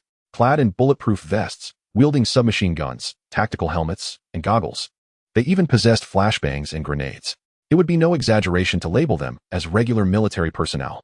In that moment, Bai Yu comprehended that he was not contending with a solitary mutant, but rather a well-organized mutant faction, deeply entrenched, with its leader holding a notable position in American society. This was no petty criminal. The situation had grown far more complicated. With a quiet murmur, Bai Yu stepped out through the door. The moment he did, a hail of gunfire greeted him. He instinctively retreated back into the room. To his left, there were 4 adversaries. To his right, another 4. And the situation elsewhere remained unclear. Such firepower could incite a small-scale conflict in the Middle East. After a fleeting moment of reflection, Bai Yu inhaled deeply and charged forward. Leaping into action. Bang, bang, bang, bang, bang, bang, bang, bang. Mid-air, he executed a graceful 2.5 spin, landing firmly on one leg. Let's go? Bai Yu gestured towards the room. Behind him, the 3 spectators stood, utterly stunned. Was it truly possible to clear them out so effortlessly? The 2 members of the Jinui were incredulous and hurriedly followed him outside. Upon glancing around, they beheld 4 lifeless bodies sprawled in pools of blood, each having suffered fatal head wounds. Leading them to the elevator, Tony, visibly anxious, remarked, I attempted to call the police, but the phone lines must have been severed. Bai Yu, observing the floor indicator of the elevator, replied, that is to be expected. If they intend to kill me, they must be thoroughly prepared. With a chime, the elevator arrived. Get back. At the instant the doors opened, Bai Yu, with a flicker of thought, pushed the three spectators aside and dashed into the elevator. Dual guns raised. The air filled with sparks, and the sounds of anguish erupted from within. By the time Tony managed to rise, the commotion had subsided, and he peered inside to witness 6 bodies, each in varying states of disarray. Damn, these lunatics, Tony exclaimed, his composure fraying. I must contact the president. These bastards are brazenly wielding firearms in a crowded area, and they're armed with heavy weaponry. Bai Yu shot him a sidelong glance, saying, "What foolishness are you spouting? Are you unaware of the president's limitations? Merely a puppet. Now, step into the elevator." Grumbling, Tony complied, followed closely by the 2 trembling Jinui. Although they were seasoned warriors, such chaos was beyond their experience, leaving them quite shaken. As the elevator ascended, Bai Yu turned to the younger of the 2 and inquired, "What is your name? You seem somewhat familiar. Have we met before?" The young man, slightly apprehensive, extended a hand. "Phil Coulson. Just call me Coulson." "Coulson?" Bai Yu repeated softly, his gaze scanning the top of his head. Not bald yet. He then examined the young man's face and realized he was barely under 30, still years away from baldness. "Ah, wait, isn't he supposed to be with S-H-I-E-L-D?" With a scrutinizing gaze, Bai Yu lifted his right leg and offered a handshake with his foot, as holding a gun made a conventional handshake impractical. Coulson found the gesture odd yet intriguing. Ding! The elevator arrived. Boom! As the doors opened, they beheld a figure in the distance, kneeling on one knee, shouldering a cannon. The trigger was pulled, and a projectile resembling a flaming buttock was hurled toward the elevator. "Damn!" the 3 spectators exclaimed in unison. As the projectile neared, Bai Yu raised a hand, and with a mere thought, a rippling shield materialized. The projectile halted abruptly, unable to advance despite the flames still propelling it. "Fire!" A voice boomed from outside, followed by a barrage of gunfire. Every bullet met the shield, failing to penetrate. When the accumulation of projectiles reached a critical mass, Bai Yu snapped his fingers. With a sharp crack, all bullets and projectiles abruptly reversed direction, returning to their origin. Chapter 19. He should discipline his children in the hotel lobby, once opulent. Lay in ruins. Exiting the elevator, Tony surveyed the devastation and exclaimed, "Damn, is your power truly this formidable?" At this moment, a twinge of envy washed over him, a yearning desire igniting within. Naturally, without even a modicum of strength, would I dare to be so audacious? As he spoke, Bai Yu turned his gaze toward the 2 Imperial guards. Coulson and the elderly guard could not suppress a gulp. The old guard stammered, "Why, you are a mutant." "I do not appreciate that designation," Bai Yu replied, waving his finger. "It is more appropriate to refer to me as a superpowered individual. My telekinesis is a result of postnatal mutation, unlike mutants who possess innate abilities." "Superpowered individual?" Coulson blinked in surprise, his eyes lighting up. "Are you suggesting something akin to the Flash?" Snap! Bai Yu snapped his fingers, exclaiming, "Clever." "Precisely. Marvel also has comics. It is quite comprehensible." "Cool." Coulson's eyes sparkled with admiration. "How should I address you?" Bai Yu inquired of the elderly guard. Kevin Charles," he replied, shaking hands. Bai Yu clapped his hands together and said, "How about the 3 of you accompany me from now on? I can assure your safety." He pointed at Tony, adding, "You've already been unwittingly marked by me. Leaving alone to craft equipment is perilous. I will take you to a secure location and provide you with materials." He then gestured toward the other 2, continuing, "As for you, I would appreciate your assistance as witnesses. I have been merely on the defensive throughout this ordeal, with no penchant for indiscriminately slaying the innocent. You will need to attest to my innocence." "What do you say?" "All right." Kevin showed signs of hesitation, but Coulson agreed without a second thought. Tony, with a look of disdain, muttered, "Can we use a different term? Being marked by you sounds rather strange." "For the time being, we are destined to enjoy each other's company," Bai Yu remarked, disregarding his complaint as he took the lead, snapping his fingers to signal the others to follow. Navigating through the dilapidated hotel lobby, the trio emerged outside. A fleet of security vehicles was parked nearby, and the street lay desolate, evidently cleared of all bystanders. Fixing his gaze on a sports car across the street, Bai Yu extended his hand toward Tony. "The keys, please." "Oh." Tony quickly retrieved the keys, inquiring, "Where are we headed?" As he approached the car, Bai Yu replied, "We are seeking a balding old man. His children wish to kill me, and as their parent, he ought to intervene, lest he use his influence to have mutants eradicated by Congress." "Do I wield such influence?" Tony exclaimed. With a roar, the sports car accelerated, drifting away from the street. Beep beep. Just as they departed, the cleaning crew arrived. American police protocol dictates, first, never engage the enemy head-on. Second, always arrive at the scene to collect the fallen immediately after a crime. And third, when facing a formidable opponent, ensure to empty the magazine. These 3 cardinal principles underpin the current system of American policing. Bai Yu was well aware of the conduct of his colleagues, thus preferring not to rely on this unit to resolve his troubles. Half an hour later, the sports car screeched into the suburbs of New York. Approaching their destination, Tony could not restrain his complaints. At this time, I should be reclining in bed, accompanied by a cover model from a magazine, yet here I am, compelled to seek out a balding old man alongside 3 men reeking of sweat, while being inexplicably pursued by unknown assailants. I swear, having lived for over 20 years, this is the second most dreadful situation I have ever encountered. The entirety of this predicament arose from a fateful morning when I inadvertently pressed the accelerator to the floor, only to have a deranged individual puncture my tire and brandish a gun at my head. As if that were not enough, he proceeded to chastise me with a stun gun and insisted on capturing a hideous photograph of me as a means of intimidation. He then turned to his companions, asking, "Can you believe it? That guy is actually a police officer. The quality of American law enforcement is truly a cause for concern among the citizens." Gazing at the looming silhouette of the castle, Bai Yu took a puff of his cigar, exhaling a cloud of smoke, and remarked, "Tony, you talk too much. Do you wish for our friends behind to see your embarrassing picture?" Tony responded with a raised middle finger, declaring, "If you don't provide me with a combat suit once it's crafted, I will assuredly seek retribution against you." Bai Yu, focused on driving, activated the right turn signal as they approached the castle. "By the way, what do you despise the most?" Tony inquired. Coming to a halt, Bai Yu fixed his gaze on the castle and mused, "What do I loathe the most? Let me think. Yes, in my lifetime. I detest 2 types of people, one being the obnoxious, and the other being the flamboyant." Tony's eyes lit up with mischief as he replied, "Well, when I seek my revenge, I'll find 10 flamboyant individuals to shadow you daily, and I'll make sure they engage in public displays of affection in your presence." Coulson leaned in curiously, interjecting, "Mr. Stark, that's rather cruel."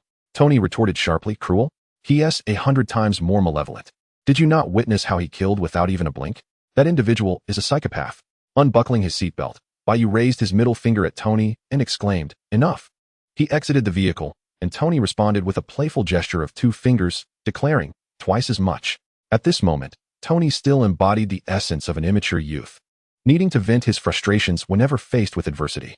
Xavier's School for Gifted Youngsters, commonly referred to as the Academy, lay before them, its expansive lawn eerily vacant, with shadows within the castle seemingly peering out. Inside an office, an elderly bald man sat in a wheelchair, gazing out the window, flanked by several distinctive individuals. The professor, with an impassive expression, scrutinized Bai Yu until all had disembarked, at which point he instructed, "Scott, we have guests. Please go greet them." The cool man in sunglasses nodded and turned away. Outside on the lawn, Coulson inquired with curiosity, "Is this the Mutant Academy? Are we seeking assistance from the war machine?" Tony exclaimed in disbelief, "Damn, this is a school? And all the students are mutants?" Bai Yu replied to Coulson, "Of course, after all, it is a mutant who wishes to end my life. It is only fitting to speak with the leader of these mutants." As they spoke, the grand doors of the castle swung open, revealing a striking figure emerging. Tony, observing the scene, scoffed, "How ostentatious. Wearing sunglasses even without the sun." Coulson glanced at Tony's own sunglasses and quietly remarked, "Mr. Stark, aren't you also wearing sunglasses?" Tony adjusted his jacket, explaining, "Of course. How else would I convey my uniqueness? A man of my undeniable charm certainly requires a pair of sunglasses to complement his allure. He is simply far too ordinary." Bai Yu's lips twitched slightly. "Tony, the words handsome and cool bear no relation to you, but pushy suits you quite well." Scott approached the 4 of them, his expression impassive, and said, "Follow me." Bai Yu nodded and trailed behind, with the other 2 following suit, while Tony remained behind, pouting and mimicking, "Follow me. Damn it. I detest pretentious individuals." As they entered the castle, Bai Yu curiously surveyed the interior. Having only seen such a place in films before, experiencing it firsthand was a different sensation altogether. On the 3rd floor, in the office, Scott opened the door and directly stood beside the professor. Casting a glance at the familiar faces within, Bai Yu couldn't help but summarize, "All familiar faces." He then greeted the bald professor, "Good afternoon, Professor." The professor smiled. "Officer Bruce, good afternoon." Chapter 20, The Incongruity of the Marvel Universe. "Please, have a seat." The professor gestured with his right hand, inviting Bai Yu to sit down. Once seated, Bai Yu crossed his legs and remarked, "Well, it seems you are already aware of my purpose for coming." The professor smiled, "I have a general idea, but not the complete picture. Perhaps we need to." At that moment, Bai Yu suddenly felt an invasive force encroaching upon his mind. It was formidable. An invisible ripple emanated from him, causing everyone except the professor to instinctively take a step back. Bai Yu frowned. "Professor, invading someone else's mind is not a good habit. At your age, How do you not understand the term respect for one's elders? It's quite impolite. The professor squinted. Child, you too are a mutant? Before he could express his displeasure, the bodyguards beside him were already agitated. Cyclops and his wife stepped forward simultaneously, with him placing a finger beside his glasses as a warning. Speak with some respect. Oh, shouldn't it be your behavior that warrants respect? Bai Yu retorted disdainfully. If I were to be caught with your wife, would you then still insist on speaking respectfully to me? Pointing towards the coolly composed Wolverine, he continued. Care to guess if he would seize the opportunity to enact a widow's tale? Phoenix. Wolverine. Kill him. Kill him. Cyclops immediately reached for the button. The professor turned his gaze sharply. Scott. Meeting the professor's eyes, Scott refrained from pressing the button, instead glaring fiercely at Bai Yu and then turning his head in indignation towards Wolverine. Wolverine scoffed. What are you looking at? You think I can't take you down? Enough. Phoenix commanded, her voice authoritative. Don't trouble the professor. Both of you, come with me. In matters of dominance, Phoenix was a master in this realm, and the two men were under her complete control. This was quite normal. After all, they were in America, where everyone was rather crass. You all may leave. I need to have a private conversation with the professor, Bai Yu stated, turning to the three. Tony retorted, fuck, we are not your lackeys. Coulson added, Mr. Bruce. Weren't you the one who wanted us to bear witness? How can we do so if we know nothing? Why is it that my words hold no weight? Upon noticing the professor's teasing gaze, Bai Yu's lips twitched slightly as he remarked, very well, you may stay here. The professor, adopting a serious demeanor, addressed Officer Bruce. It appears you are quite knowledgeable about us, even aware of the conflicts among Scott and the others. Bai Yu shrugged. Of course, since I chose to come here. It would be remiss not to possess sufficient understanding of you. The professor nodded with a smile, poised to speak, when his expression suddenly shifted. You are not a mutant? Bai Yu's brow furrowed, and he turned to his three companions, complaining, I told you to leave, and look, your thoughts have been laid bare for others to see. What is the difference between this and defecating in public? The professor's morbid curiosity was akin to prying into others' secrets or surreptitiously examining their browsing history, both of which could lead to social embarrassment. Tony incredulously exclaimed, my mind has been invaded? He shouted at the professor, what the hell? How could you do this without my consent? The professor raised his hand to calm him. Mr. Stark, relax. I have no intention of revealing your secrets. I merely accessed your memories to better understand your situation. It was a necessity. Necessity? Couldn't you just listen to us? Bai Yu interjected. No. The professor retorted. Following this exchange, the trio seemed to find solace in the professor's words and ceased their protests. The professor scrutinized Bai Yu, murmuring, but you cannot be a mutant. How is this possible? Bai Yu tapped on the table. Professor, that is of little consequence. Since you are already aware of our intentions, let us discuss solutions. If you wish to advocate for the survival of mutants, neglecting these unruly ones will only exacerbate matters. After a moment of contemplation, the professor replied, I understand. I will assist you. For now, you may stay here until I notify you further. As for the armor Mr. Stark intends to create, I will provide him with an assistant and the necessary materials. With a snap of his fingers, Bai Yu declared, then it is settled. Let us arrange accommodations. And I would appreciate it if you could send someone to procure some clothing and toiletries for us. He exuded an air of someone planning an extended stay, unwilling to depart until all matters were resolved. The door swung open, revealing Logan's head. The professor instructed, Logan, please take these guests to sort out their accommodations. It would be inappropriate to call Scott at this juncture, as the professor was concerned about Scott's safety. After all, he could not control Bai Yu's impulses through his telepathy. The mere thought of Scott being harmed could potentially trigger Dark Phoenix, a notion that gave the professor a headache. Am I really that fragile? Scott pondered as he accompanied Logan to handle the accommodation arrangements, while Bai Yu observed his retreating figure, deep in thought. Based on the current information, it seemed that he had not traversed a cohesive cinematic universe, but rather a rather chaotic one. Otherwise, everything would not align. At this point in time, Logan should not be present here. He ought to be in a state of disorientation. However, if this were indeed a timeline following the events of days of future past, it would also not correlate. If it were a timeline post-reversal, Mystique should be here, and there should be clear distinctions in appearances as well. Within the Academy, this group of Sentinels bears the appearance of the first timeline, yet their development process diverges from it. Perhaps this incongruity arises from the simultaneous existence of both the Sentinels and the Avengers. In any case, it is evident that this is a completely new Marvel universe, unfamiliar to Bai Yu. The characters may remain the same, yet the narrative could unfold along an entirely different trajectory. Alas, it seems that relying on the plot lines etched in memory offers little guidance. As Bai Yu pondered, their dormitory arrangements were finalized, and Logan led them to the cafeteria for lunch. Coulson and Kevin were absent, attending to a call to report on their situation. The school bell rang, signaling the end of class, and the mutant students began to disperse. In the cafeteria, Bai Yu and his companions occupied a secluded corner. Tony, while eating, remarked, "Well, things are getting increasingly dire. I originally anticipated confronting a single aberration, yet I am now compelled to face an entire host of them." Logan cast a sidelong glance at him, retorting, "I suggest you refrain from such remarks. These youngsters possess quite the personalities." "Really?" Tony shot a glance at Bai Yu and replied, "I find that hard to believe. After all, I have bodyguards." Just then, a loud crash echoed behind him as Bai Yu and Logan swiftly gathered their lunches and vacated their seats. A burst pipe sent a powerful jet of water spraying towards Tony's back, overwhelming him and forcing him to lean helplessly against the table. "I believe now," he conceded. Chapter 21. The test 3 days later. In a laboratory, Bai Yu donned a white lab coat, surrounded by an array of meticulously arranged vials. Engaged in his tasks.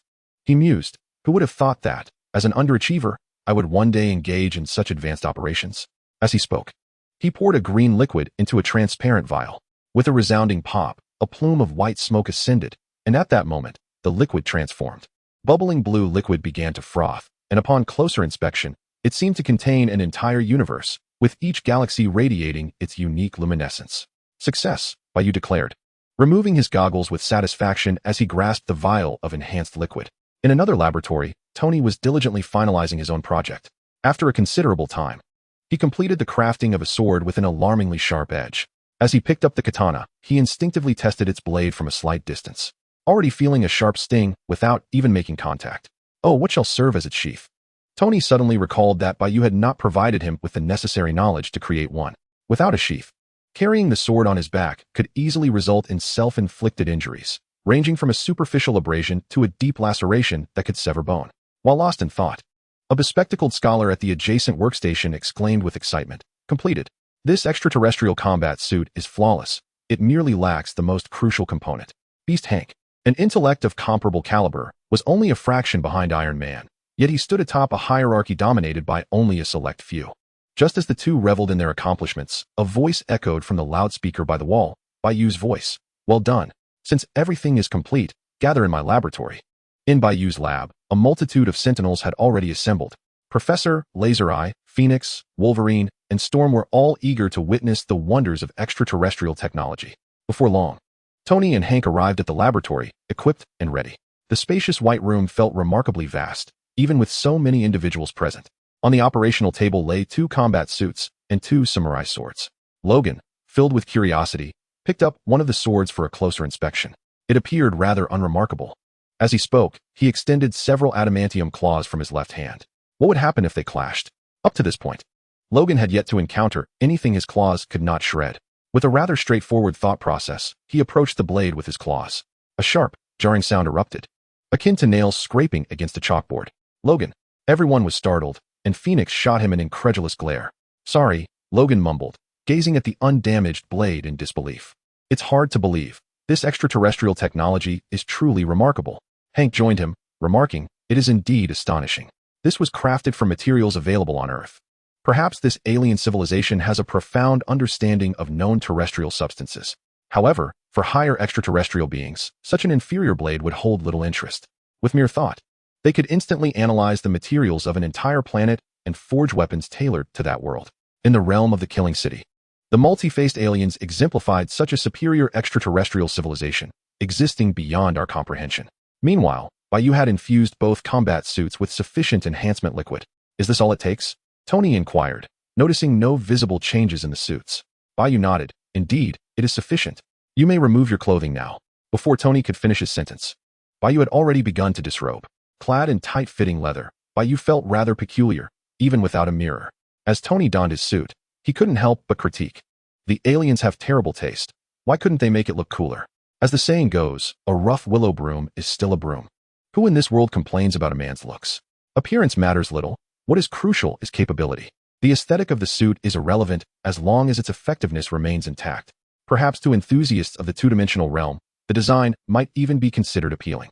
Once fully dressed, Tony eagerly exclaimed, "I am ready. How do we utilize this suit?"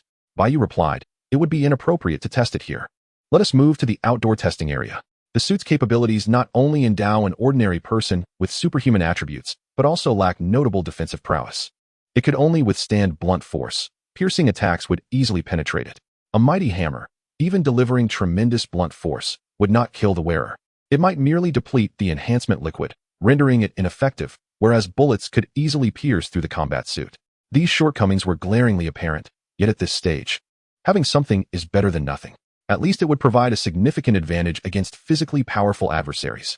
Bai Yu laid out all these precautions to prevent Tony from recklessly endangering himself. In response, Tony vehemently cursed the aliens for deliberately creating such flawed products. In truth, there exist more advanced gorilla suits and mechs, yet those contraptions cannot be fashioned within a short span of time. At the grassy bank by the Academy Lake, Bai Yu pointed across and said, "Tony, focus intently and attempt to leap over." Tony, unable to rise even a fraction, immediately replied, "You demonstrate first." "Very well." Bai Yu shrugged, his body bending slightly. "Watch closely when my attention diverts to my feet." With that, his ankles and thighs abruptly swelled into the robust muscles characteristic of a bodybuilding champion. An illusion, merely a trick of the attire. His inner muscles remained in their normal state. All eyes were fixed on him, not daring to blink. "Here I go." With that, Bai Yu straightened his legs forcefully, propelling himself high into the air. He soared effortlessly, reaching a height of over 20 meters. Tony stared in astonishment, lost for words. "What the?" The professor squinted, remarking, "This is genuine. He hasn't utilized telekinesis." Wolverine exclaimed, "Thick-skinned crab." By the time Tony regained his senses, Bai Yu had already landed on the opposite bank. The spectators watched in awe as steam erupted from beneath his feet, dissipating the gravitational force of his descent. He landed without so much as damaging the grass. "I want to try?" Tony shouted excitedly, his body curling slightly. "Focus, focus, focus," he murmured, and soon his legs mirrored Bai Yu's previous state. It was not particularly challenging. In an instant, the onlookers beheld Tony shooting upwards like a roller coaster on launch. Woohoo! In the blink of an eye, he surpassed Bai Yu's earlier height, unable to contain his exhilaration. As he soared to over 30 meters, Bai Yu smacked his forehead, muttering, "And he claims to be intelligent. How can one exert themselves so recklessly?" He had anticipated this. As Tony's energy waned, he began to plummet. However, there was a predicament. What lay beneath him was not the grassy surface, but rather, splash. He became a drenched chicken. Merely a minor mishap. Tony quickly scrambled ashore, brimming with excitement as he bounced around. Bai Yu approached Wolverine and stated, "Now, let us test your defensive capabilities. Strike me with your utmost strength." "Do you underestimate me?" Logan's lips curled as he unleashed a powerful punch towards Bai Yu's chest. The impact was considerable, yet Bai Yu remained unmoved, devoid of any pain. Provoking. Put some force into it. How can one call themselves a warrior with such feeble strikes? Chapter 22. The Unbelievable Encounter. Logan, eyes narrowed, summoned all his strength for another blow. The sound was even more thunderous, yet Bai Yu remained steadfast. Indeed, while the outfit could withstand blunt force attacks, it did not account for Bai Yu's own resilience. He did not retreat. This was Bai Yu's innate ability. Had it been Tony conducting the experiment, he likely would have been sent flying, but unscathed. Hit harder, Bai Yu jestingly crossed his arms, observing Logan. Glancing back at the intrigued crowd, Logan felt his face flush and declared, "I shall give you a proper test." With a swift motion, his right hand extended, revealing several steel claws. He shouted, "Try this." Bai Yu smiled slightly, then splash. "Very well, another unfortunate soul has joined the ranks. The testing has concluded, and this combat suit has proven entirely satisfactory. Its strength is beyond reproach. Professor, it is time for us to converse." Bai Yu approached the professor, who nodded slightly, and gestured for Scott to assist him back. Bai Yu promptly followed suit. "Damn it! Damn it!" Logan cursed as he clawed his way ashore, his hands poised to exact revenge on Bai Yu. "Logan," Phoenix called out, attempting to restrain him. "Such a volatile temperament," Bai Yu remarked, glancing back and lightly flicking the air with his fingers. In the next instant, Logan's forehead was struck as if by a hammer, sending him hurtling back into the lake. Without turning his head, the professor remarked, "Logan is far too impulsive and lacks a clear perspective. He requires further maturity." Scott couldn't stifle a chuckle, though he dared not laugh too loudly. Upon returning to the castle, everyone dispersed, with Scott escorting Bai Yu only to the office door. Inside the office, Bai Yu and the professor sat across from each other, and Bai Yu initiated the conversation. "Let us dispense with pleasantries. You undoubtedly know which mutant or organization seeks to eliminate me, correct?" The professor nodded in affirmation. With his capabilities, the professor perceived the world as containing no secrets. Acquiring information was a trivial task for him. He was vigilant regarding any incidents involving mutants. "Excellent." Bai Yu smirked, his expression devoid of genuine mirth. "Please provide me with the address. There is no need to involve the X-Men in this matter. I can handle it alone." The professor exhaled deeply and spoke slowly. Before I discuss this matter with you, I wish to share a story. A dirty joke? Bai Yu interjected impulsively. Cough, cough. The professor cleared his throat and replied, a serious story, if you would kindly refrain from interrupting my narrative. He suddenly realized he had no means to reprimand Bai Yu. His behavior was somewhat excessive. Just as he had begun to cultivate a narrative, he was interrupted. Very well. It seems this will be a long and tedious tale. Bai Yu could only acquiesce, uncertain of what the professor intended to convey. After a brief silence, the professor gazed out the window and began. It was in 1962. I was a young gentleman, blessed with a full head of hair and unblemished legs, accompanied by a lovely girl with whom I had grown up. Bai Yu rolled his eyes, expecting something profound, only to find the professor recounting old anecdotes that seemed irrelevant to his own concerns. It was perplexing. Pausing momentarily, the professor continued. We encountered certain challenges and became involved in a mysterious project aimed at eliminating a powerful mutant, one who was quite malevolent. Bai Yu listened patiently, noting that this narrative resembled a film he had once seen. The professor had crossed paths with the formidable Magneto, and they had united to vanquish the Black King. The first generation of X-Men was formed, brimming with youthful vigor to save the world. During the Cuban Missile Crisis, the Black King sought to incite a nuclear war between the USA and the USSR, intending to thrust mutants into the limelight. We succeeded. I thwarted Shaw's plan, and war between the superpowers was averted. After another pause, the professor sighed heavily. Yet we also faced defeat. My legs were rendered crippled as a result. Defeat? Bai Yu furrowed his brow and urged, please elaborate. The professor continued, we were unable to eliminate Shao. In fact, we nearly fell victim to him ourselves. Upon hearing this, Bai Yu's eyes widened in disbelief as he sat upright. The professor, satisfied with his reaction, went on, indeed, the mission was deemed a failure. Zhao's prowess is formidable, rendering all our efforts futile. He possesses a helmet that completely nullifies my abilities, and even Magneto was powerless against him. Bai Yu interjected. Did you not devise a means to remove his helmet? The professor shook his head, stating, Eric attempted it, but to no avail. The helmet is secured with a clasp, firmly affixed to his head.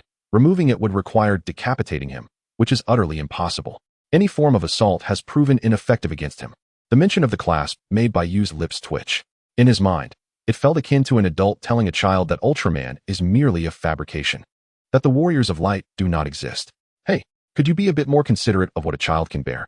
The professor's expression soured as he remarked. Before our departure, we never anticipated such a swift defeat. Eric nearly lost his life, but fortunately, the hull of the ship ruptured, allowing him to escape Zhao's grasp.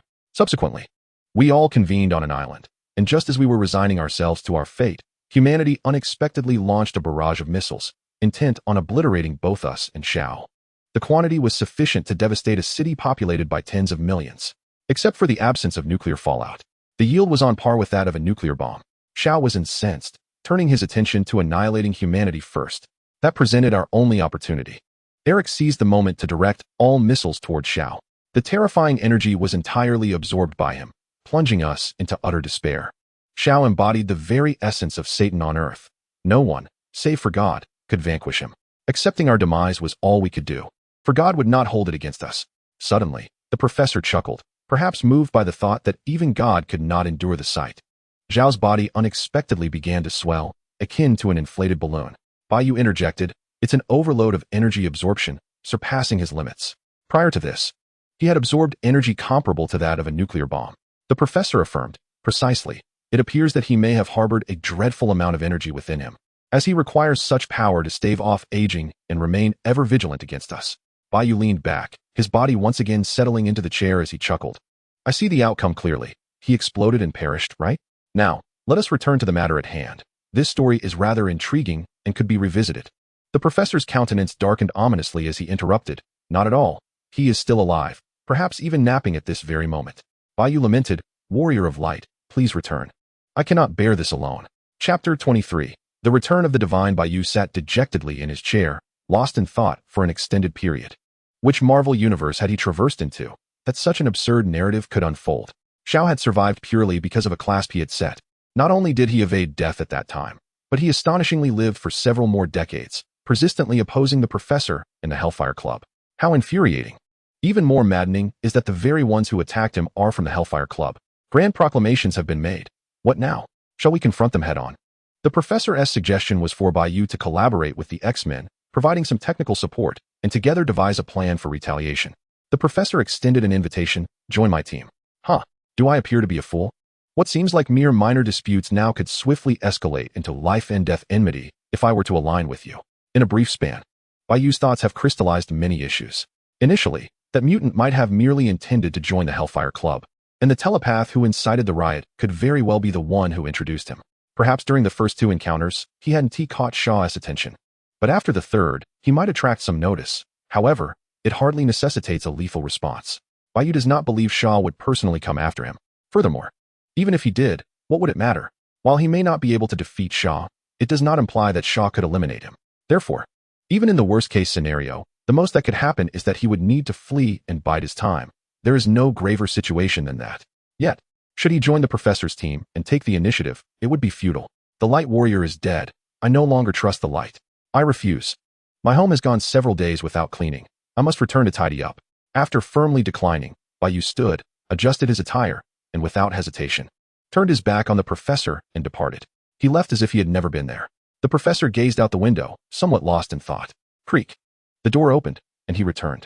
The professor, startled, exclaimed, "Have you changed your mind?" No. Bai Yu hesitated but still inquired, though it may be impudent. "I must ask, how did you lose your hair?" The professor, confused, replied, "Hank created a machine that enhances my abilities. Being bald allows for better effectiveness with that device." Apologies for the interruption. Bai Yu promptly shut the door. He left again, this time without returning. Outside on the lawn, a group of youngsters gathered, watching the exuberant Tony with gasps of amazement. The two Faberly brothers were present as well. Carlson looked on with envy, wishing he could take their place. Stepping outside, Bai Yu called out, "Tony, hurry, we must leave." The plan, established long ago, needed to be executed swiftly. Bai Yu intended to take Tony back and expedite the creation of the iron suit. The technology for the suit was indeed complex, and given the current timeline, its construction seemed impossible. 10 years could allow technology to leap to a new echelon. The suit requires not only a simple reactor, but also a series of supporting technologies and a supercomputer capable of precise calculations. Although challenging, these are merely minor issues. Other worlds have developed advanced technologies. They can be directly utilized to accelerate Tony's understanding and the advancement of the entire world. Bai Yu was confident that Tony's intellect could effortlessly tackle this endeavor. A sense of security is paramount. Tony's armor provides Bai Yu with an enhanced sense of safety, simultaneously serving to protect himself. Ideally, one should construct an entire army of Iron Men, remotely controlled to eliminate the Black Emperor. The concept is promising, and its practical execution is likely not as daunting as it seems. Further exploration will undoubtedly yield viable results, as Tony's astute intellect will surely find its application. The three individuals were forcibly summoned by Bai Yu, prompting Tony's dissatisfaction. "Where are we going? Aren't we having a splendid time here?" Exasperated, he added, "Are we here merely for amusement?" Bai Yu was tempted to pry open his brilliant mind to ascertain whether it had been compromised. In a moment of realization, Tony chuckled. "Ah, the ocean of science always captivates me, causing me to overlook certain details. Let us not dwell on these trivialities. Why the sudden departure? Are we to confront that shadowy mastermind?" Bai Yu quickened his pace and replied, "Nonsense, we stand no chance against that hidden foe. It's best not to expend our efforts. We should simply avoid antagonizing him and maintain a low profile. If we cannot confront him, then we shall evade him." Tony, puzzled, inquired, "Even the professor cannot prevail?"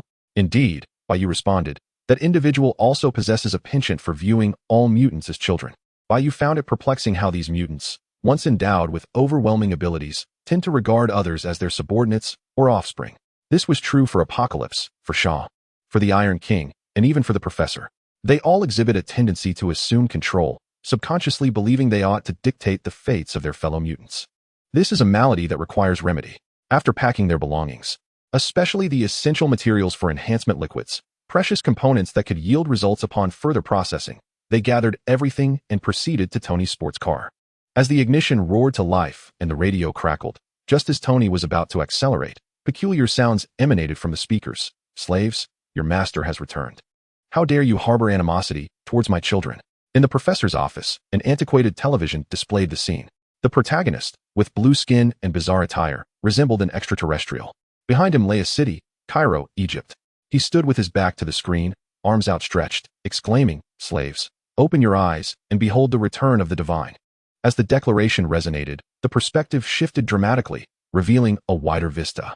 He stood at the edge of a cliff, facing Cairo, flanked by 4 distinct figures. The professor, incredulous, fixated on one of the figures, and uttered, "Eric?" The scene progressed. As he spread his arms, a cataclysmic tempest erupted in Cairo. People, animals, structures, everything was obliterated in an instant, reduced to sand and rubble. With a piercing scream, he intensified the storm. The entire city transformed into swirling sands. Coalescing into a singular formation, a monumental pyramid gradually materialized upon the earth. Exhaling deeply, he turned and proclaimed, "Children, I have returned. You shall no longer need to hide. Come to me and witness my return. Witness the slaves kneeling once more at our feet. 3,000 years ago, the slaves betrayed me. Now, they shall pay the price." At last, it proclaimed, "Slaves, employ every means at your disposal to test the might of the divine. A new tempest has emerged. How can we remain stagnant, traversing the fabric of time?" Chapter 24. Nuclear annihilation. Atop the Stark Industries building, Bai Yu and Tony were fixated on the television screen, which displayed images that had reverberated across the globe an hour prior. Upon witnessing a city disintegrate into nothingness, Tony exclaimed in disbelief, "What the hell? Are these truly mutants? My perspective has been utterly transformed. Just a simple gesture, arms wide open, can obliterate a nation's capital." The destruction extended beyond a mere city. It represented the culmination of human wisdom amassed over millennia. Skyscrapers and concrete structures, before that godlike force, were as fragile as tissue paper, effortlessly wiped away. For the ensuing 2 hours, humanity plunged into a state of panic as leaders from various nations convened in urgent meetings. Given the current level of technology, confirming whether Cairo had indeed been annihilated and whether a pyramid still stood was a straightforward task. American satellites had captured all relevant footage, which was presented at an emergency United Nations conference. Tony incessantly made calls to verify the information. Finally, 2 hours later, he hung up and informed Bai Yu, "It's confirmed. The United States will deploy its most advanced aircraft to drop nuclear bombs on Cairo, with a yield 100 times greater than those dropped on Japan." Throughout this time, Bai Yu sat expressionless on the sofa, his mind swirling in chaos. How had Apocalypse inexplicably awakened? Why hadn't he captured the professor? Wan Tai Wang had evidently become his subordinate, yet the professor was overlooked. Wait, can't you adhere to the plot? As a time traveler, I possess no foresight whatsoever. As the protagonist, I am afforded no stature? Have I not already triggered the subplot involving the Black Emperor? Why has this yet to be resolved? Only for an enormous crisis to emerge instead? What is this, a game? Am I not entitled to a period of development for my abilities? Now what shall I do? Should I await the Phoenix to unleash her powers in a confrontation with Apocalypse?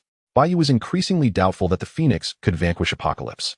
If the Phoenix Force encountered any complications, or if she failed to fully harness her power before being extinguished, what then? At that point, Apocalypse would unify the globe, subsequently usurping the professor's body, and all of humanity would be relegated to a life of servitude, akin to livestock. Bai Yu did not believe he could save the world. His current abilities were only sufficient to contend with a third-tier mutant. Wan Tai Wang could easily subdue him. The professor simply had not been earnest. If he employed a brainwave device and forcibly attempted to penetrate Bai Yu's mind, he was certain he would be brought to his knees. Confronting Apocalypse? That was no different than asking Binbo Erba to eliminate Tang Sung and his disciples. This was akin to a retirement home hosting a tea gathering, where one rambles on about toothless gossip. You go eliminate Tang Sung and his companions. What will I use to do so? It would be more straightforward to simply ask me to perish. I could handle all 4 of them myself. Yet here I am, being directed by you. Upon this realization, Bai Yu felt an uncontrollable twitch in his left eyelid. It was impossible to engage. This version was fundamentally flawed, riddled with glitches, and lacking the expertise to rectify them. I am not a programmer. Therefore, I shall cease my attempts. There are malevolent forces at play. Upon hearing Tony mention nuclear weapons, Bai Yu cast him a sidelong glance and remarked, "Tony, are you aware of an organization known as SHIELD? The Infinity Stones, here I come. Let us embark on a delightful cosmic journey. As for matters on Earth, why should I concern myself?" Tony appeared momentarily taken aback, perplexed as he inquired, "SHIELD? What is that organization?" Bai Yu could not help but draw in a sharp breath. Within him, a small figure was in utter disarray, clutching its head and exclaiming in despair, "It cannot be true. It cannot be." Taking a deep breath, Bai Yu began to perspire and asked again, "Could we perhaps use a more cautious name? The Strategic Homeland Intervention, Enforcement, and Logistics Division. Have you heard of it?" Tony's expression brightened with realization. "Oh, that. I know it well. It was founded by my father along with several friends." Just as Bai Yu was about to relax, he heard Tony continue, "That organization has been disbanded since my father's death." Coughing violently, Bai Yu nearly choked. Tony, in a flustered tone, exclaimed, "What in the world is going on? Humanity is on the brink of annihilation. Can you refrain from gasping for breath? Very well. Bai Yu quickly adopted a different demeanor and said, when Captain breached Hyūga, there must have been some sort of energy weapon involved, created from a particular substance. It is likely referred to as the Tesseract. Do you know where it might be? That artifact is crucial in the endeavor to eliminate that deranged mutant. Suddenly, Bai Yu conceived a brilliant idea. Perhaps he could utilize the space stone to transport Apocalypse away.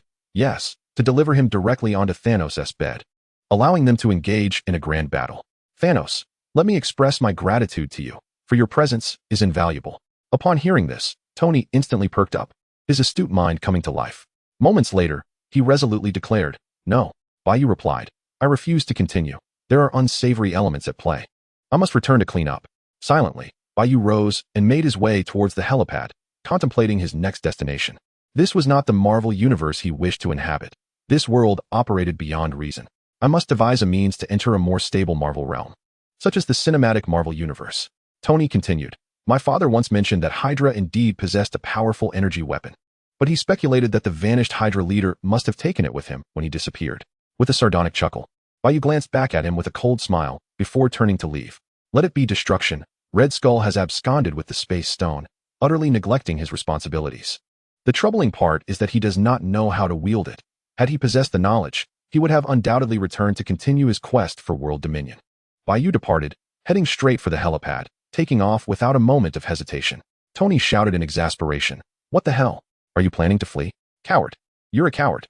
The attempt to provoke had failed, and Tony furiously retreated. Meanwhile, Bai Yu boldly soared homeward. He turned on the television and retrieved a can of cola from the refrigerator, sinking despondently into the sofa. After 2 hours of silence, he realized he could not conceive a means to extricate himself from his current predicament. Perhaps the Phoenix could indeed vanquish the Apocalypse, but relying on such an unpredictable entity was decidedly unwise. There was no escaping, no hiding. Bai Yu could already envision that if the Phoenix were to falter, no one would be able to stop the Apocalypse from transferring its consciousness into the Professor's body, leaving no refuge. The Apocalypse could harness the Professor's abilities to reach a cerebral wave level, its mental power being several times more formidable than the Professor's. Suddenly, a live broadcast appeared on the television. The last hope of governments worldwide had emerged: nuclear weapons. The United States had taken action, dispatching several fighter jets toward Cairo, broadcasting the event live for all to witness. If successful, America would emerge as a dominant force. If not, humanity would be enslaved. Hence the audacious decision to share the broadcast with everyone.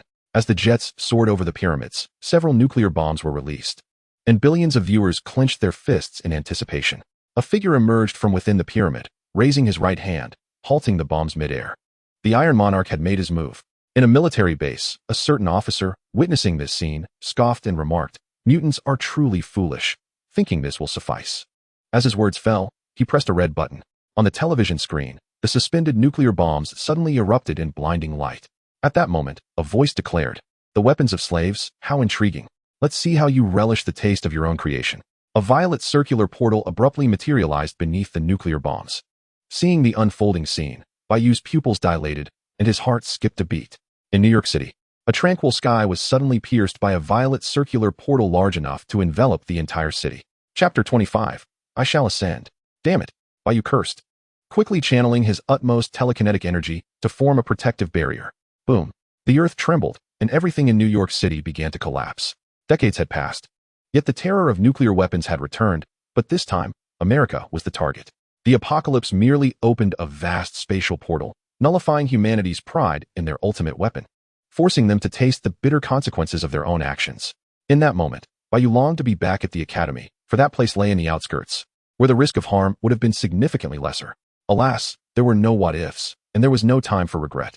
The extreme heat and shockwave of the nuclear explosion were levels of destruction that Bai Yu could not withstand. No, I cannot perish here. The telekinetic shield was riddled with cracks, and no matter how hard he tried to repair it, it was expected to collapse within 3 seconds. Cursing vehemently, Bai Yu frantically began to dig downward. He needed to burrow into the earth. Only by seeking refuge underground would he have a chance of survival. Digging, relentlessly digging.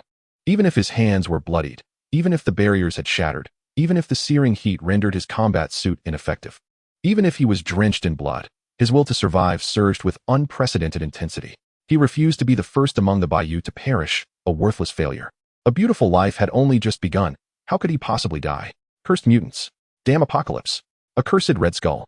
Damned world, you all deserve to perish. I am still alive. You shall all meet your end. In the throes of consciousness, Bai Yu continued to dig frantically, unleashing a torrent of profanities. Anyone encountering such a situation would find it difficult to maintain their composure. When life was on the line, who could concern themselves with decorum? In the sanctuary of the golden finger space, upon entering, Marvel Bai Yu swiftly rushed to his seat. Once seated, he exhaled deeply, and with a flicker of his mind, returned to the Marvel universe. 5 seconds later, he reappeared, repeating this process. After 5 iterations, he finally relaxed, collapsing into his chair. As he caught his breath, he noticed another Bai Yu standing beside the vending machine, utterly bewildered. This other Bai Yu, in his confusion, exclaimed, "What the hell are you doing? What kind of nonsense is this?" In response, Marvel Bai Yu slammed his palm onto the table, exclaiming, "Damn it! I seek vengeance. I shall unleash my powers. I am determined to do so right now. That son of a gun. I will twist his head off and kick it like a ball. He truly tests my patience. If I don't unleash my powers, they won't take me seriously as the protagonist." Seeing him in such a frenzied state, the other Bai Yu muttered, "What else with the madness? Aren't we supposed to be plotting revenge today? Did you fail?" Ignoring his ranting, the other Bai Yu took his seat. Through shared memories, he quickly comprehended the situation. A smile crept across his face as he muttered to himself, "I truly came perilously close to death. This world is utterly absurd." After burrowing underground, Marvel Bai Yu had indeed nearly met his demise, prompting his swift retreat to this place. This space possessed remarkable properties. Merely sitting in the chair not only allowed for the sharing of strength and memories, but also facilitated healing and replenishment of energy. It served as a spring of vitality. No matter how grievous the injuries sustained, returning here would result in instant rejuvenation. Marvel Bai Yu had been caught in a cycle of injury and recovery. The nuclear blast was not something that could be resolved in a single instance. The temperature at the moment of an atomic explosion could reach approximately 10,000 degrees Fahrenheit, albeit for a fleeting moment, lasting merely a second or two, before plummeting to around 5,000 degrees Fahrenheit within 3 to 4 seconds. Following the shockwave, the temperature would quickly descend below 2,000 degrees Fahrenheit. Throughout this ordeal, Marvel Bai Yu oscillated between the brink of death and complete restoration as he frantically dug. Now, having descended approximately 300 meters underground, he finally felt a semblance of safety. The other Bai Yu furrowed his brow, contemplating the matter. Initially, Marvel Bai Yu had intended to flee, but witnessing his current state, it was clear that revenge was now imperative. He had even mentioned unleashing his powers. The golden finger held an exceedingly vital function, previously agreed upon, where each Bai Yu could activate their powers once. It was unexpected that the first to utilize this ability would arise so soon. Apocalypse, the Black Emperor, with his slender fingers drumming on the table, murmured to himself intermittently. After a prolonged moment, his furrowed brow suddenly relaxed, and he tapped the table to interrupt the foul-mouthed Marvel White Feather, saying, "All right, enough with the cursing, it's quite unpleasant." "Stop cursing?" Marvel White Feather retorted with wide eyes. "I am indeed filthy, utterly unbearable." Once more, the Black Emperor rapped the table and replied, "All right, I understand your urgency. But please, hold your horses." Marvel White Feather exclaimed, "Are you still playing games? Damn it." The Black Emperor coldly interjected, "Stop cursing. Do you wish for revenge? I can teach you how to achieve it without resorting to cheats." "Father." Marvel White Feather quickly crouched beside the Black Emperor, hands clasped together, his feathers drifting like leaves. The Black Emperor casually crossed his legs and remarked, "Seeking revenge is actually quite simple. The comic book worlds of the West are exceedingly chaotic. Power is either obtained through mutation or through dubious lineage, or bestowed by others. There exists a myriad of eclectic abilities. Some superheroes or supervillains may seem formidable, but when they encounter an energy wielder of the same level from the Chinese cultivation system, the cultivator can dispatch them as easily as slaughtering chickens." "Oh, that sounds intriguing." Marvel White Feather inquired, "How so?" The Black Emperor slowly elaborated. "To illustrate with a straightforward example, consider the Hulk and the Ancient One. The Hulk is undeniably powerful, yet the Ancient One could effortlessly slay him by targeting his soul. Physical strength is futile if one's soul remains that of an ordinary human. The so-called mutants are not much different. The professor's telepathy is indeed formidable, even capable of killing everyone on Earth in an instant. However, with such power, should one encounter someone donning Magneto's helmet and wielding a mere handgun, they could easily be dispatched. Just as in your current world, their inherent powers are all relative. To eliminate the Black Emperor is remarkably easy.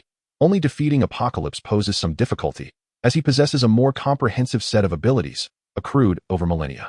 Though it may be challenging, it is not insurmountable. Follow my instructions, and even if the Phoenix dies, you can still achieve your vengeance without needing cheats.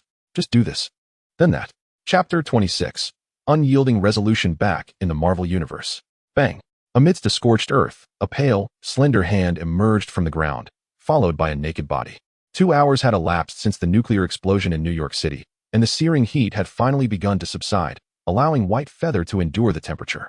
With a telekinetic barrier shielding himself from the nuclear radiation, White Feather gazed at the desolate surroundings and murmured, "Damn. What skyscrapers? Not a single tile remains." The explosion's yield was 100 times that of the Hiroshima atomic bomb. Nothing remained in the entire central area of New York City, not even the debris of buildings. Only at a distance of 10 kilometers could a few scattered remnants be found. In the area where White Feather stood, only charred earth remained, protected by his barrier.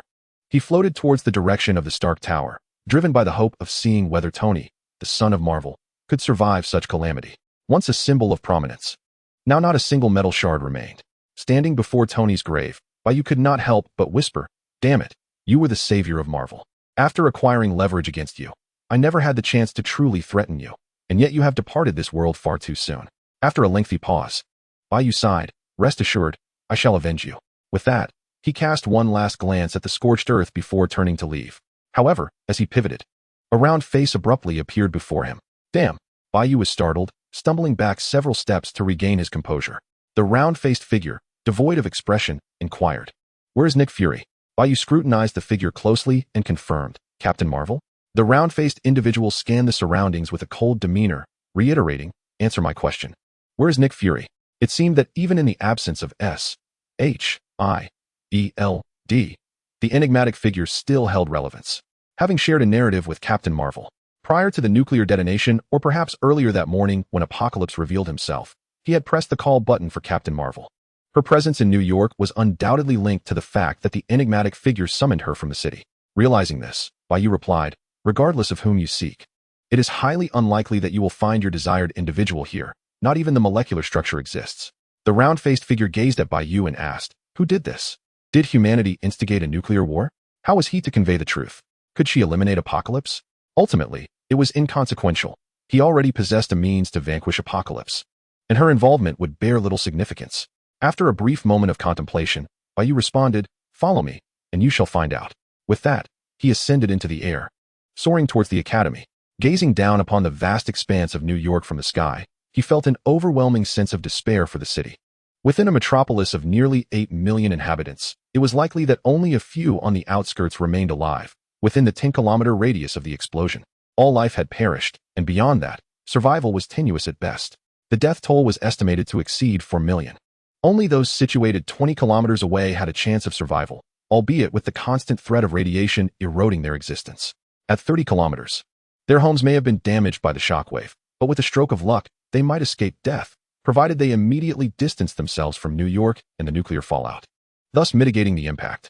The academy, located nearly 50 kilometers from the heart of New York City, had sustained some effects but remained within manageable limits.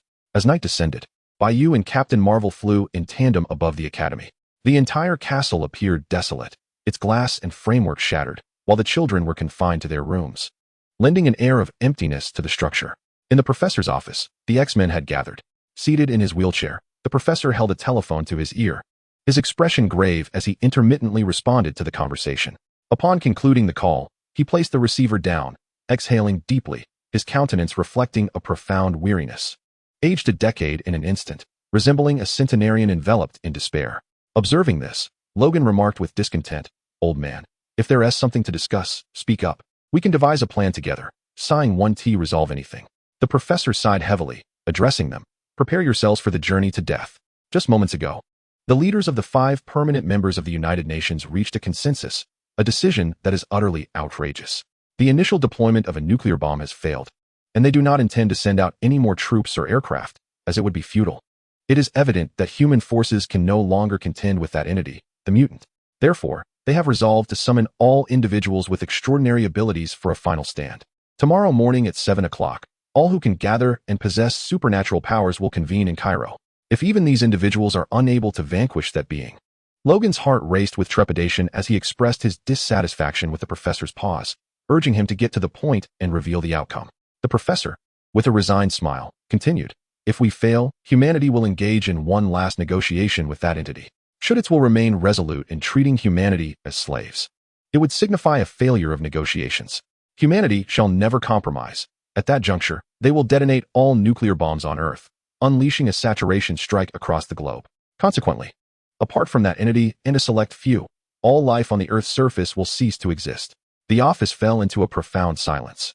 As everyone was struck by the madness of the human leadership, there would be no compromise, even at the cost of total annihilation. Perhaps to the masses, becoming slaves would bear no difference from their current plight, but for the powerful, such a fate was unthinkable. While the professor might be able to manipulate the thoughts of these individuals, this presupposes their failure. If they fail, and the professor is dead, who then could prevent the ultimate madness of these rulers? After a moment of silence, Logan exclaimed, "Madmen, all of them." The professor's gaze shifted toward Phoenix, contemplating a certain possibility. Outside, through the shattered window, two figures gradually approached. Noticing this scene, everyone turned their attention toward the window. After landing, White Feather greeted, "Hello everyone. I'm back." No one responded. The soldiers wore expressions as if they had seen a ghost. Snap. White Feather clapped his hands, saying, "Hey, show some reaction. I've returned to fight alongside you. Isn't that worth celebrating?" Contrary to his expectations, the crowd remained ghostly pale, prompting White Feather to ask Captain Marvel, "Do you possess any ability to assess whether their brains have been scrambled by the shockwave of the nuclear bomb?" The round-faced man glanced at him and then shifted his gaze downward, pausing for a moment before replying, "Perhaps you should wear something. That way they won't be overly shocked." "Wear something?" White Feather looked down and suddenly exclaimed, "Oh, for heaven's sake, why didn't you remind me sooner?" The round-faced man shrugged. "I thought you had some peculiar preference." White Feather covered himself with his hands, insisting, "Only a pervert would have a penchant for running around naked. I am certainly not a pervert." Indeed, he had emerged from the ground in a state of undress, completely forgetting to find some clothing first. White Feather shouted at Scott, "What are you staring at, Four Eyes? Don't feel inferior. There's no time for that now. Hurry and fetch me a set of clothes. We need to discuss serious matters." Finally, he added, "And for heaven's sake, don't bring Logan's leather jacket. It won't fit unless you want to see me bursting out." Chapter 27, Gathering in Cairo, the cafeteria. Bai Yu, impeccably dressed, was ravenously consuming his meal. Captain Marvel stood before the television, engrossed in a replay concerning Apocalypse, while others nearby intermittently answered various inquiries.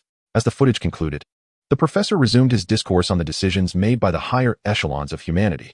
At that moment, Bai Yu had just finished his meal. With an expression devoid of emotion, Captain Marvel strode towards the shattered window of the cafeteria, coolly declaring, "There is no need to wait until tomorrow morning. I shall deal with it now." As she spoke, golden flames ignited around her. "Wait." Bai Yu's fingers tapped the table, conjuring an invisible barrier that obstructed her path.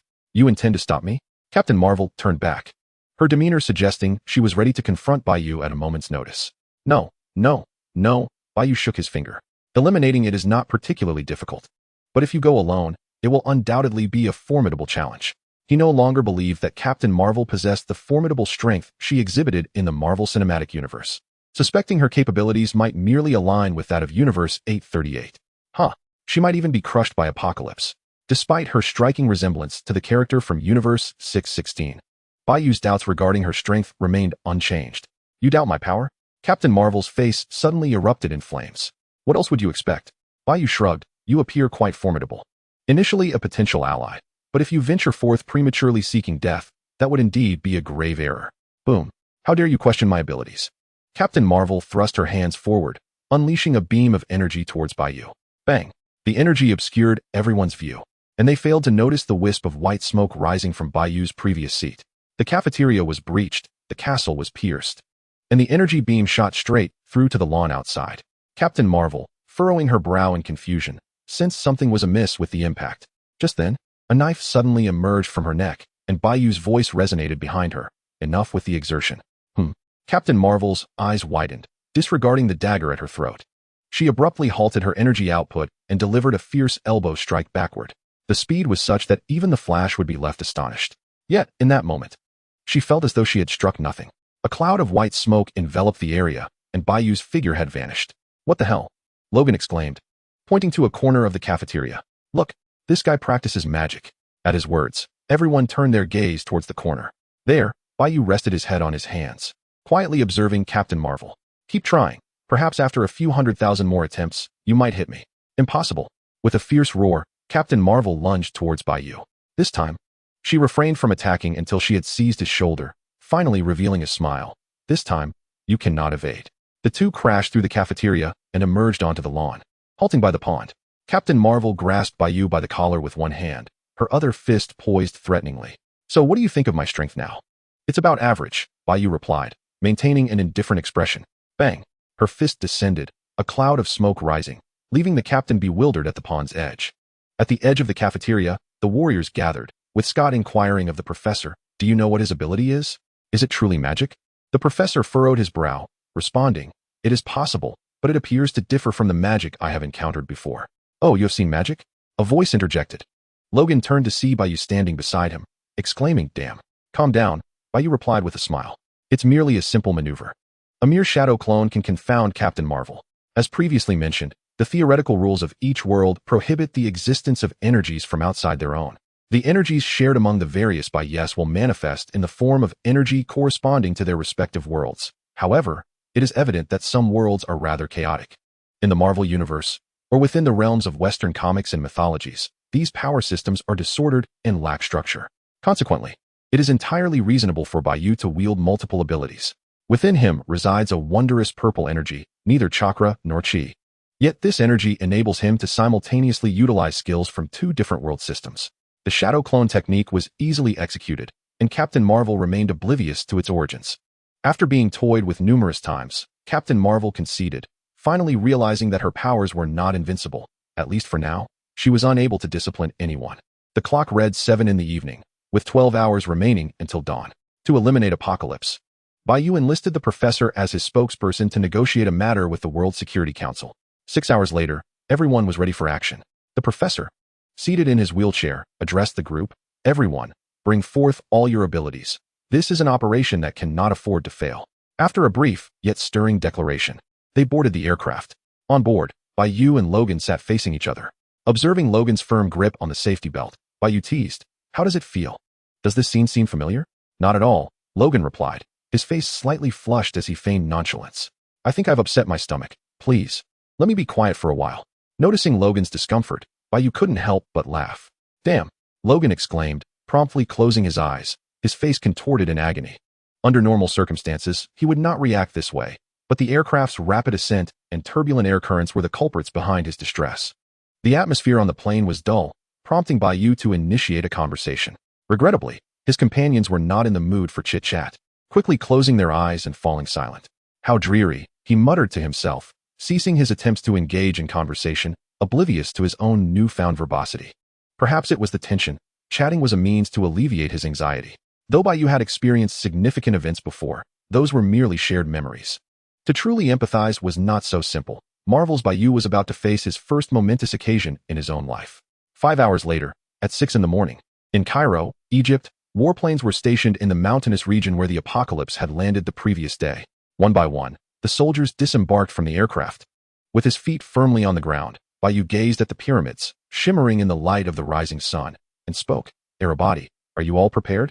Turning to address everyone, Bai Yu continued, you are all well versed in the intelligence regarding apocalypse, and I have already outlined the operational plan. It is imperative that we adhere to it. He pointed at the professor and added, especially you, old chap. With age comes wisdom, so do not act foolishly. I have provided extensive details about Apocalypse's intelligence. Unless we engage in combat, refrain from contacting your companion. The professor's expression changed, and he retorted, choose your words wisely. My preference lies with women. Eric and I are merely good friends, not partners. Bai Yu shrugged nonchalantly, choosing not to correct him. Suddenly, 3 figures appeared out of thin air nearby. The group turned their attention, noticing a devilishly handsome man gripping the shoulders of 2 individuals, one cloaked in black, and the other a wealthy and generous American woman. The figure in black slowly revealed one eye, addressing the professor, Charles, it has been a long time. Chapter 28. Each using their own tactics, the figure in black lifted his hood, revealing a face that was truly horrifying. Thank you for the hospitality, Bai Yu exclaimed incredulously. My friend, why does your syphilis manifest on your face? The figure in black, known as Syphilis Man, grimaced, his tone dark. Charles, it appears you have recruited another impolite brat, much like yourself. He gestured toward Logan. At first glance, one might not recognize Logan. But the other 2 figures beside him were unmistakable, the teleporting Red Devil and the voluptuous White Queen. The figure in black was Sebastian Shaw, the master of the Hellfire Club. He had maintained this ghastly appearance for decades, and since transforming, his power had diminished from a level 4 mutant to a level 3. The classification of power is rather ambiguous. There are no strict standards. In essence, he had weakened, or else he would not have been entangled with Magneto and the Professor for so many years. Had his strength remained intact, he would have dealt with them long ago. The consequence of exceeding one's energy absorption limit in this world appeared to be a ghastly visage, compounded by the need to constantly suppress the energy accumulated in the past, leading to his current mediocre prowess. What do you mean, like me? Logan extended his claws, poised to teach this syphilitic creature a lesson. Logan.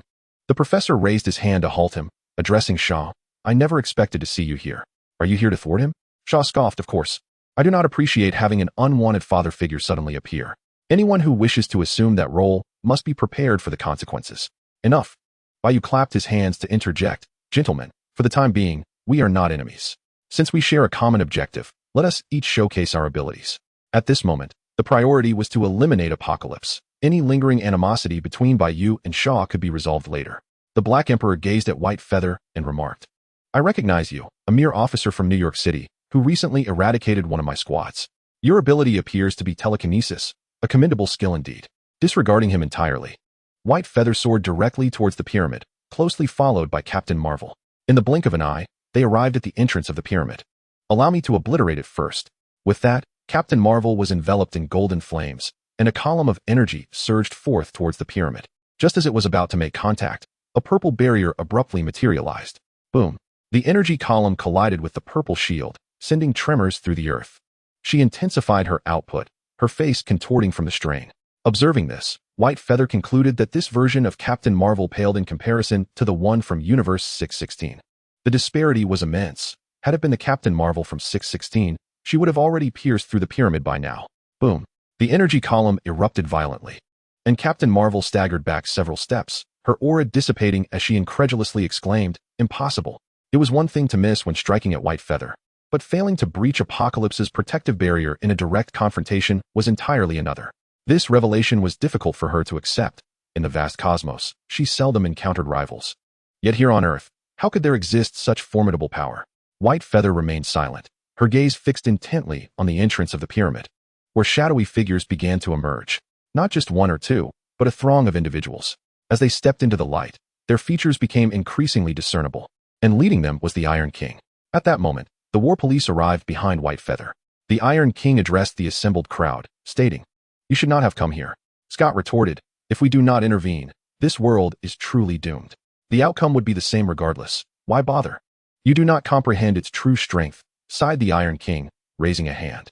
Return, and simply await the changes in the world. Such changes will at least be beneficial for us. Clang. Outside the pyramid, remnants of steel rose from the ground. Thud. A massive barrier positioned itself before the group, serving as a final warning. Nonsense. White Feather crossed her arms, and with a thought, raised her hands.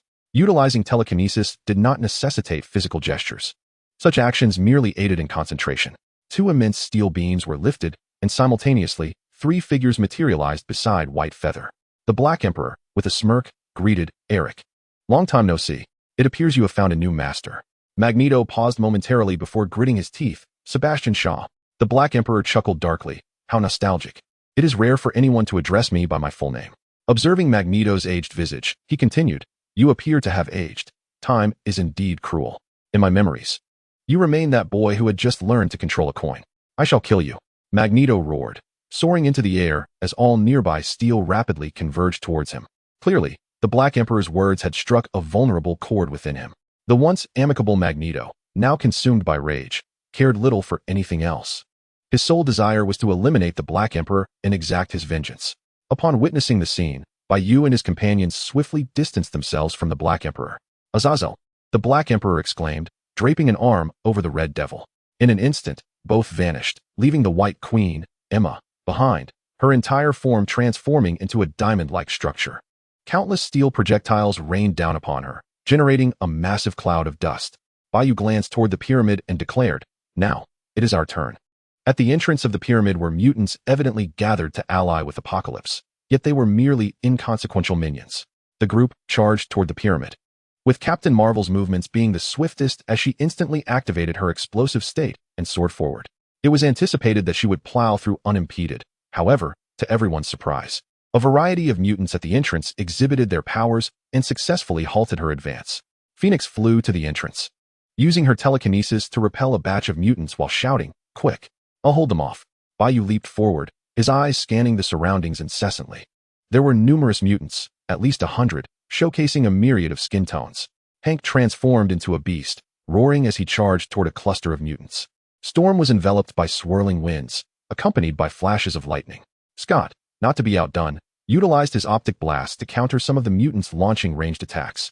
Inside the pyramid lay an elongated corridor, where the nimble Captain Marvel dispatched several mutants in her path. The situation rapidly shifted, as two formidable individuals concealed among the mutants soon confronted the team, forcing them into combat. Judging by their attire, these two appeared to be among Apocalypse's 4 horsemen, their silhouettes having been glimpsed on television the previous day. Having navigated through the obstacles and ventured deep into the pyramid, only Bai Yu, Logan, and Captain Marvel, who floated in midair, remained. Estimating they had reached the very center of the pyramid, they found themselves in a vast space. A massive intersection lay before them, with Captain Marvel hovering as she searched for alternative paths. Bai Yu and Logan stood together, surveying their surroundings when suddenly, a figure materialized behind them, delivering a powerful kick to their backs. Bang! Bai Yu transformed into a wisp of white smoke, while Logan nearly found himself in an undignified sprawl. Bai Yu reappeared beside Logan, his gaze fixed on the spot where the intruder had been. Upon recognizing the newcomer, Bai Yu's pupils constricted. Deadpool? The figure bore the appearance of a head scorched by flames, the facial area devoid of lips, rendering it perpetually closed, with elongated blades protruding from both hands. Chapter 29. The uncouth Deadpool. Upon witnessing his condition, Bai Yu instantly comprehended that this Deadpool was the subject of human experimentation. The lipless Deadpool, a synthetic version of the Striker, possessed superhuman reflexes, mastery in combat, teleportation, optic blasts, and remarkable regenerative abilities, coupled with an adamantium skeleton. A wave of unease coursed through him. After all, it had taken both Logan and Sabretooth's combined efforts to subdue him once. If memory served correctly, one of the figures backing Apocalypse was indeed this Deadpool. If that were the case, had his powers been amplified? Bai Yu dared not contemplate the extent of absurdity the Deadpool before him might possess. This was entirely unforeseen. He had never anticipated that the old Apocalypse would suddenly exhibit such discernment. The original Deadpool, among Apocalypse's 4 horsemen, was far inferior to the other 3, excluding Magneto. Now, one Deadpool alone could rival the combined might of the others. Humph! With a cold snort, the round-faced figure unleashed a torrent of energy from both hands. Deadpool tilted his head, observing quietly until the moment he was about to be struck, at which point his figure suddenly vanished. The robust crimson energy crashed into Captain Marvel's back, instantly driving her into the ground. Having sensed the impending danger, Bai Yu swiftly flipped his hand and drew 2 throwing darts towards Deadpool. In the next instant, a sharp blade ascended from below. If it connected, Bai Yu would undoubtedly be cleaved in 2. In such a brief moment, he had no time to utilize his substitution technique. His pupils constricted, and Bai Yu's body barely had time to react. Fortunately, his reflexes were acute. He quickly employed telekinesis to maneuver himself backward, just narrowly avoiding the blow. He hastily formed the hand seals for his substitution technique. As long as he executed it correctly, even if he were struck, he would be prepared to counter effectively afterward. Just as he began to breathe a sigh of relief, Deadpool abruptly vanished from his sight. Alarmed, Bai Yu felt a sharp, stinging sensation targeting his rear. A warning from his skin. The sensation intensified, prompting his left hand to move with increasing speed as he utilized telekinesis to enhance its velocity. Just as the impending strike threatened to tear him apart, he finally completed the hand seals. With a resounding crack, a piece of wood was cleaved in 2, and Bai Yu disappeared. Deadpool stood still, a look of confusion flashing across his eyes. A person of such stature had transformed into wood? Though it seemed slow, the entire sequence of attacks had transpired in less than half a second. Captain Marvel had only just stabilized herself and turned to assess the situation. Bai Yu approached her side and suddenly said, "You go ahead. We will handle him." Startled, Captain Marvel nearly retaliated with a punch, but quickly retracted her fist, nodding. "Be careful. This guy is not simple.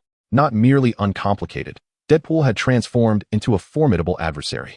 If he was not mistaken, Deadpool's recent teleportations had not revealed even a hint of his skeletal structure. He appeared and vanished without leaving any trace. In the original storyline, Deadpool possessed teleportation abilities, revealing his skeleton prior to each jump, which Sabretooth exploited to subdue him. Otherwise, he and Logan would have been easily overwhelmed. Clearly, this version of Deadpool exhibited none of those vulnerabilities. Without delay, Captain Marvel swiftly retreated, selecting a passageway to flee. Although the description may seem lengthy, all these events unfolded within mere seconds.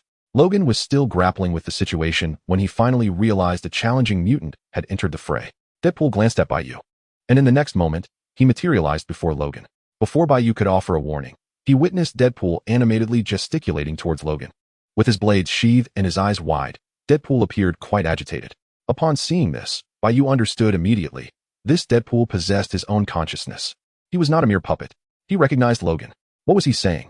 Logan inquired of Bai Yu, bewildered. Upon hearing this, Logan exclaimed, "Fuck! Don't slander me. When did I become a stripper?" He was frantic, and so was Deadpool. With a glare at Bai Yu, in the next moment, he performed an action that made both of them wince in pain. He audaciously used his fingernail to tear open his own mouth, then began to spew expletives. "You two imbeciles, my Deadpool's sexual orientation is perfectly normal. If you don't believe me, find a voluptuous lady to test it out. I would never be attracted to a fool like Logan. Damn it, what is wrong with Apocalypse? I could have," his mouth snapped shut again, only to be torn open once more as he continued. "Damn Apocalypse, sewing my mouth shut and forcing me to work for free. Logan, you idiot. Is this the best backup you could muster? There's no way we can take down that ancient being who has lived for thousands of years."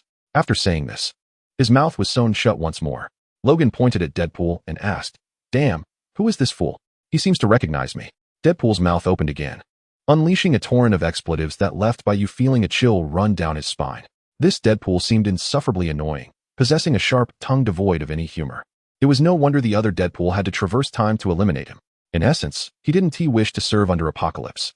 If Logan had truly brought formidable allies, he might consider switching sides, but given the current circumstances, he found it hard to trust Logan. After all, only Captain Marvel had gone in, and she didn't seem particularly impressive. Deadpool felt he could take on 10 of her. Finally, Deadpool once again tore open his mouth and declared, "All right, Logan, seeing as you're both amnesiac and lacking support, I, the great Deadpool, have decided to help you remember. First, I will twist your head down to your backside, allowing you to examine the structure of your own rear. Perhaps that will jog your memory. You once severed my head, and now I'm merely letting you look at your own behind. Oh my, how merciful I am." He then pointed at Bai Yu and said, "And you, looking more handsome than the great Deadpool, is unacceptable. I'm going to rip your face apart." At this, Bai Yu's lips twitched in irritation. "Damn it, you foul-mouthed wretch, you should really keep that mouth of yours shut. No wonder Stryker and Apocalypse want to sew it up." Upon hearing this, Deadpool menacingly gestured at Bai Yu. In the next moment, he attacked. Within seconds, Bai Yu and Logan were subjected to dozens of assaults, struggling to hold their ground as they quickly regrouped back to back, reducing the number of angles from which they could be attacked for greater endurance. As for defeating him, that was out of the question. This Deadpool had fully become a character, and it would not be an exaggeration to say he was now a level 5 mutant. Chapter 30. The Indestructible Deadpool. The arrival of Apocalypse with a sharp sound. Cyclops unleashed a beam of energy, prompting Bai Yu to swiftly raise his katana in defense. He had believed that the katana would surely withstand the attack, but unexpectedly, while it absorbed the heat, the immense kinetic force instantly sent Bai Yu flying. Logan was also hurled away. Neither of them could withstand the assault together. With less than a minute since Captain Marvel had departed, the two were nearing their breaking point.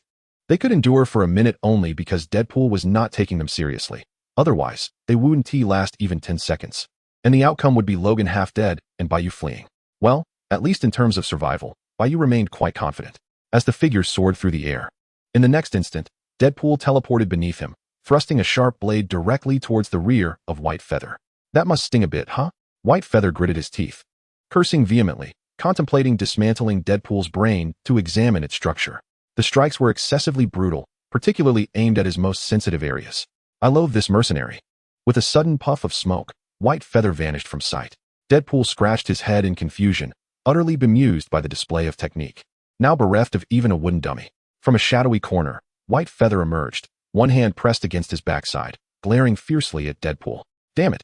I will make sure to pierce that bastard's rear." Although he had avoided a direct hit, the pain from the shadow clone was all too real, akin to being stabbed himself. The sensation was far from pleasant.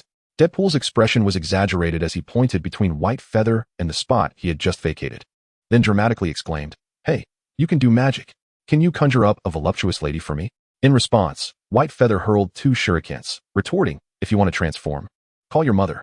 After throwing the shurikens, White Feather's demeanor shifted to one of seriousness as he quickly ducked. A blade whizzed overhead. Utilizing telekinesis to maneuver his body, he narrowly evaded Deadpool's assault and regained his footing. However, Deadpool, breaking the conventional pattern, executed a series of rapid teleports that disrupted White Feather's rhythm. He then endured 2 shurikens piercing through him before delivering another strike to White Feather's rear. As smoke billowed, a blade emerged from Deadpool's chest. While White Feather's voice resonated from behind him, "Damn you, you scoundrel. I warn you, cease your attacks on my backside, or face dire consequences." "Well done." Logan then charged in, leaping high with his claws outstretched, aiming to decapitate Deadpool. Yet, Deadpool tilted his head and vanished in an instant. Without losing momentum, Logan collided directly with White Feather's katana, cursing, "Damn it, can't you control him?" White Feather scoffed, "If I could control him, what use would I have for you?" In the distance, Deadpool glared at the duo, his eyes glowing crimson, the skin around them beginning to scorch. The energy from his laser eyes, significantly more powerful than Scott's, surged forth.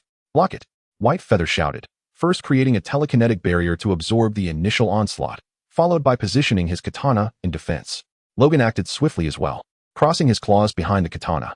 As the force struck, this time they were not thrown back. An invisible strength pressed against their backs, bracing them against the impact. "Ah!" They both cried out, the katana and claws turning red-hot, the unbearable heat inflicting discomfort upon them. Seeing them withstand the attack, Deadpool tilted his head, his eyes widening as he escalated his output. "Now's our chance," White Feather called out. Logan, his face contorted, questioned, "What chance?" Before White Feather could respond, a figure emerged from the shadows behind Deadpool. With a swift stroke, the laser output ceased abruptly. Deadpool's eyes darted, a torrent of blood gushing from his neck as his head tumbled away. The visage of the assailant became clear. It was none other than White Feather. What the hell? Logan could hardly believe his eyes, his head turning back and forth in disbelief. Simultaneously, the 2 white-feathered beings shrugged their shoulders, commenting, "It's magic, isn't it quite normal?" No sooner had they spoken than Deadpool's body and head vanished without a trace. Logan fell silent, a chill creeping down his spine.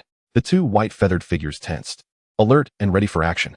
Moments later, Deadpool reappeared, hands clutching his head and neck, visibly struggling as bits of flesh around his neck writhed. After a few seconds, his head and neck finally reconnected. Enraged, he whimpered incessantly, glaring furiously at the white-feathered beings, practically hopping in anger. "I've had enough of this," he muttered under his breath, as the white-feathered figure who had just severed Deadpool's neck raised 2 fingers. With a bang, 2 identical white-feathered beings materialized beside him. "Shove his head into the toilet and flush him down," one of them shouted, charging towards Deadpool with a weapon drawn. Clang, clang, clang. In an instant, the sounds of clashing echoed as the 4 white-feathered beings joined Logan in confronting Deadpool. With their numerical advantage, the 5 of them were entirely capable of handling Deadpool's absurdly rapid teleportation. As long as they coordinated well, even if Deadpool decided to get serious, they could hold him off for a time. Suddenly, the ground quaked violently. At the cliff's edge, the professor wore a grave expression, one hand pressed against his temple, his mind engaged in fervent communication. Outside the pyramid, the Sentinels continued their battle against the mutants. In another direction, the scene was monumental. Magneto floated in midair, surrounded by a multitude of iron fragments, which converged into 2 torrents of steel hurtling towards the ground. Below, a sharply dressed middle-aged man, donning a steel helmet, smiled as he countered all incoming attacks. None other than Black Emperor, though his current state was worlds apart from before. Not only had he recovered, but he had also grown stronger, now able to absorb kinetic energy without the need for skin contact, effortlessly negating all of Magneto's assaults while calmly provoking him with words. Suddenly, the earth quaked violently, akin to an earthquake of magnitude 8, disrupting everyone. Though they were deeply engaged in battle, all eyes turned towards the pyramid. With a thunderous crash, a colossal hand burst forth from the pyramid, as though a giant were concealed within. Whoosh! A figure enveloped in golden flames flew past the giant hand. The ground continued to tremble as another massive hand broke through the pyramid, both palms coming together like a deity swatting a fly, aimed at Captain Marvel. A crushing sound reverberated through the air, followed by an irate exclamation, as the pyramid was completely pushed apart, revealing the towering Apocalypse, who stood over 200 meters tall. Each of Apocalypse's movements could incite a tempest. He strode forth from the pyramid, relentlessly swinging his hands to swat at the airborne Captain Marvel, who, once so imposing, now resembled a mere fly, forced to evade defensively. At that moment, this spectacle was broadcast live on television, allowing the entire world to witness the unfolding drama. Chapter 31. Breaching defenses, dividing the battlefield into 4. In one corner stood the X-Men alongside ordinary humans, while in another, Magneto faced off against Black Queen. Nearby, White Wing battled Deadpool, and in yet another area, Apocalypse confronted Captain Marvel. The clash between Apocalypse and Captain Marvel briefly halted the chaos, yet as White Wing, Logan, and Deadpool emerged from the ruins of the pyramid. The onlookers resumed their fierce combat. The battlefield erupted with fervor. At that moment, the surrounding fabric of time and space seemed to freeze, plunging everything into a state of stillness. A blue figure swiftly descended from several dozen kilometers away, arriving on the scene. Time remained frozen as he paused to observe the tumultuous battlefield, glancing up at the imposing figure of Apocalypse and exclaiming, "Wow, what a colossal being. Is this the mightiest mutant? And who is that woman? What should I do?" He scratched his temple, his gaze shifting to the X-Men. His eyes lighting up as he thought, I can simply ask him. With a speed rivaling lightning, he transformed into a streak of blue and in an instant whisked Scott away to a distant location. As time resumed its normal flow, the battle continued, leaving Scott's opponent utterly bewildered. Where did he go mid-fight? He muttered, nearly retching in a corner, struggling to keep his stomach contents at bay. After a prolonged moment of nausea, he leaned against the wall and grumbled, "Pietro, please refrain from doing that without my consent next time. It's quite disorienting." Quicksilver, with a playful flick of his finger against his own nose, replied, "Sorry, I'll be more mindful next time. Now let us discuss what you need me to do." Suppressing his discomfort, Scott swiftly articulated the battle plan. Minutes later, Scott returned to the original battlefield, where, at that precise moment, all mutants seemed to fall as if struck by an unseen force. Deadpool was likewise sent sprawling in an instant. "Finally, you've arrived," White Wing gasped, leaning against Logan for support, trying to catch his breath. Why do these speedsters always choose to make their grand entrance last? Logan pushed his hand away, grumbling, "I'm exhausted too, you know." After enduring a grueling 15 minutes of intense combat, both of their hearts felt as if they might burst under the strain. It was an undeniable overload. Even Logan's healing factor struggled to cope. With a sudden flash, Pietro appeared beside them. Noticing this, White Wing placed a hand on Pietro's shoulder, breathlessly stating, "We're counting on you, Pietro." With the Flash on one side, we too have Quicksilver and Marvel. Today, the monumental task of saving the world rests upon your shoulders. Quicksilver shrugged off his hand, puzzled. "Are we that familiar?" White Wing replied, "Not really, but I've admired your abilities from afar. Your power is astonishing. Allowing you to accomplish feats in the blink of an eye. Simply remarkable." "Thanks, but that's a bit twisted," Pietro said, subtly distancing himself. Suddenly, Deadpool materialized in front of the trio, his torn mouth exclaiming, "What the heck just happened? I feel as though I was just kicked." Spotting a new face, he immediately pointed at Pietro, accusingly asking, "Was that you?" White Wing then handed his katana to Pietro, saying, "Could you please help me insert this into his rear? I've tolerated him for far too long." Logan interjected, "I feel the same." Pietro quickly waved his hands, exclaiming, "I don't want to do this. It's utterly revolting. He'll be in excruciating pain." Bai Yu retorted, "He won't feel a thing. Hurry up." Logan chimed in, "Exactly. Enough." With a sudden cry, Deadpool appeared before the three, executing a sweeping strike. A line of blood was drawn across Logan's cheek. Bai Yu retreated using telekinesis, while Pietro entered a state of time suspension. He then deftly dodged a kick that could have sent Deadpool flying, before exiting the state. Suspended in midair, Deadpool's face twisted into a grin. In the next instant, Bai Yu shouted, "Get out of the way." With a swift application of telekinesis, he attempted to move Pietro's body, but it was still too slow. A spray of blood erupted as Pietro re-entered his suspended state. Before entering that state, his reactions were quite similar to Bai Yu's. Only by activating his abilities could he attain such speed. This was, of course, logical. Otherwise, he would perpetually exist in that state, rendering even speech at a speed incomprehensible to others. After re-entering his state, Pietro first examined the wound on his shoulder, then furiously approached Deadpool. With a single punch, Deadpool was sent flying. Pietro switched directions and delivered another blow. This back and forth continued, as he landed a series of punches on Deadpool. Suddenly, Deadpool vanished. Frowning, Quicksilver exited his state and asked Bai Yu, "Can he teleport?" Bai Yu did not respond. Instead, he leaped into the air towards Pietro. Clang! Two swords clashed before Pietro, sending sparks flying. They quickly separated as Deadpool reappeared behind Pietro, but before he could swing his sword, Pietro vanished again. The exchange continued, with Deadpool disappearing and Pietro following suit. What was going on? Logan was utterly perplexed. After a prolonged moment, Deadpool reappeared, animatedly gesturing towards the two, conveying his frustration that the little brat was not playing by the rules. In the next heartbeat, he began darting around like a pinball. Witnessing this, Bai Yu couldn't help but chuckle. It seemed Pietro's intellect was intact. This strategy rendered Deadpool helpless.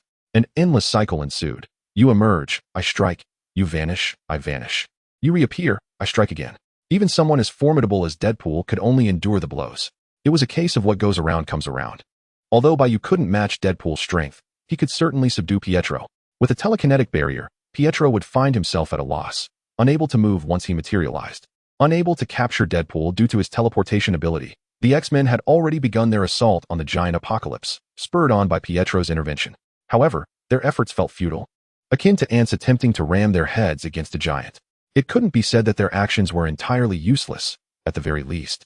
They alerted the giant to the presence of ants below. That was the extent of their utility. I've had enough. Deadpool suddenly flashed in front of Bai Yu, shouting furiously. His eyes glowing red as two beams of laser energy, as thick as barrels, erupted forth. This is bad. Bai Yu quickly raised a telekinetic barrier for defense and swiftly took flight, dragging Logan along with him. It is evident that Deadpool, provoked by Pietro, has been struck with fury. In simpler terms, he has been thoroughly unhinged. Scott's laser vision pales in comparison to Deadpool's enhanced abilities, as they exist in entirely different realms. To put it succinctly, while Scott is merely a level 3 mutant, Deadpool's augmented laser vision has ascended to level 4. The disparity in their levels is akin to the chasm between heaven and earth. Scott can only dismantle structures, while Deadpool possesses the capability to obliterate an entire city on a grand scale.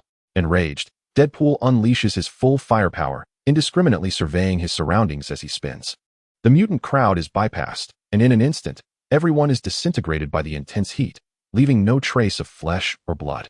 The X-Men take refuge behind remnants of shattered walls, with Phoenix poised to deploy her telekinetic barrier at any moment. Pietro's whereabouts are unknown, but even his speed would be futile against Deadpool's sweeping onslaught. There is no room for error in this extensive barrage.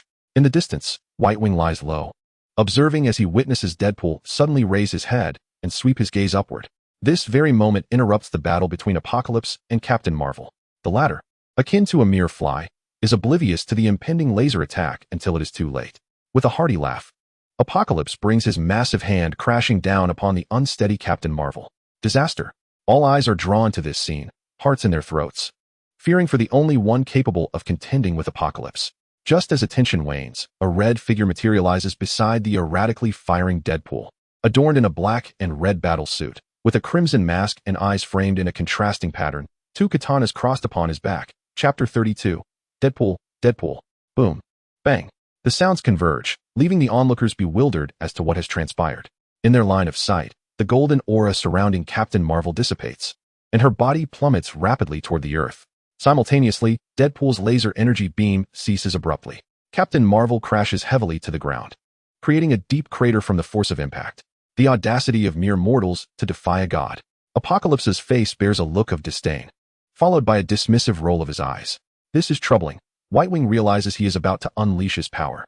As anticipated, the next moment, Captain Marvel's unconscious form within the crater begins to transform, her feet slowly turning to sand and scattering. Molecular reorganization is underway. If it continues, she will vanish completely. Pietro, Whitewing shouts, hurling the katana he holds. The sword soars through the air, time seemingly slowing. A flash of blue lightning seizes the katana, swiftly defying gravity as it ascends towards Apocalypse's shoulder. Humph. With a dismissive shrug, Pietro transforms once more into blue lightning, darting across Apocalypse's cheek. He reaches Whitewing's side, returning the katana to his grip. With a mere thought, the surrounding chaos gradually begins to revert.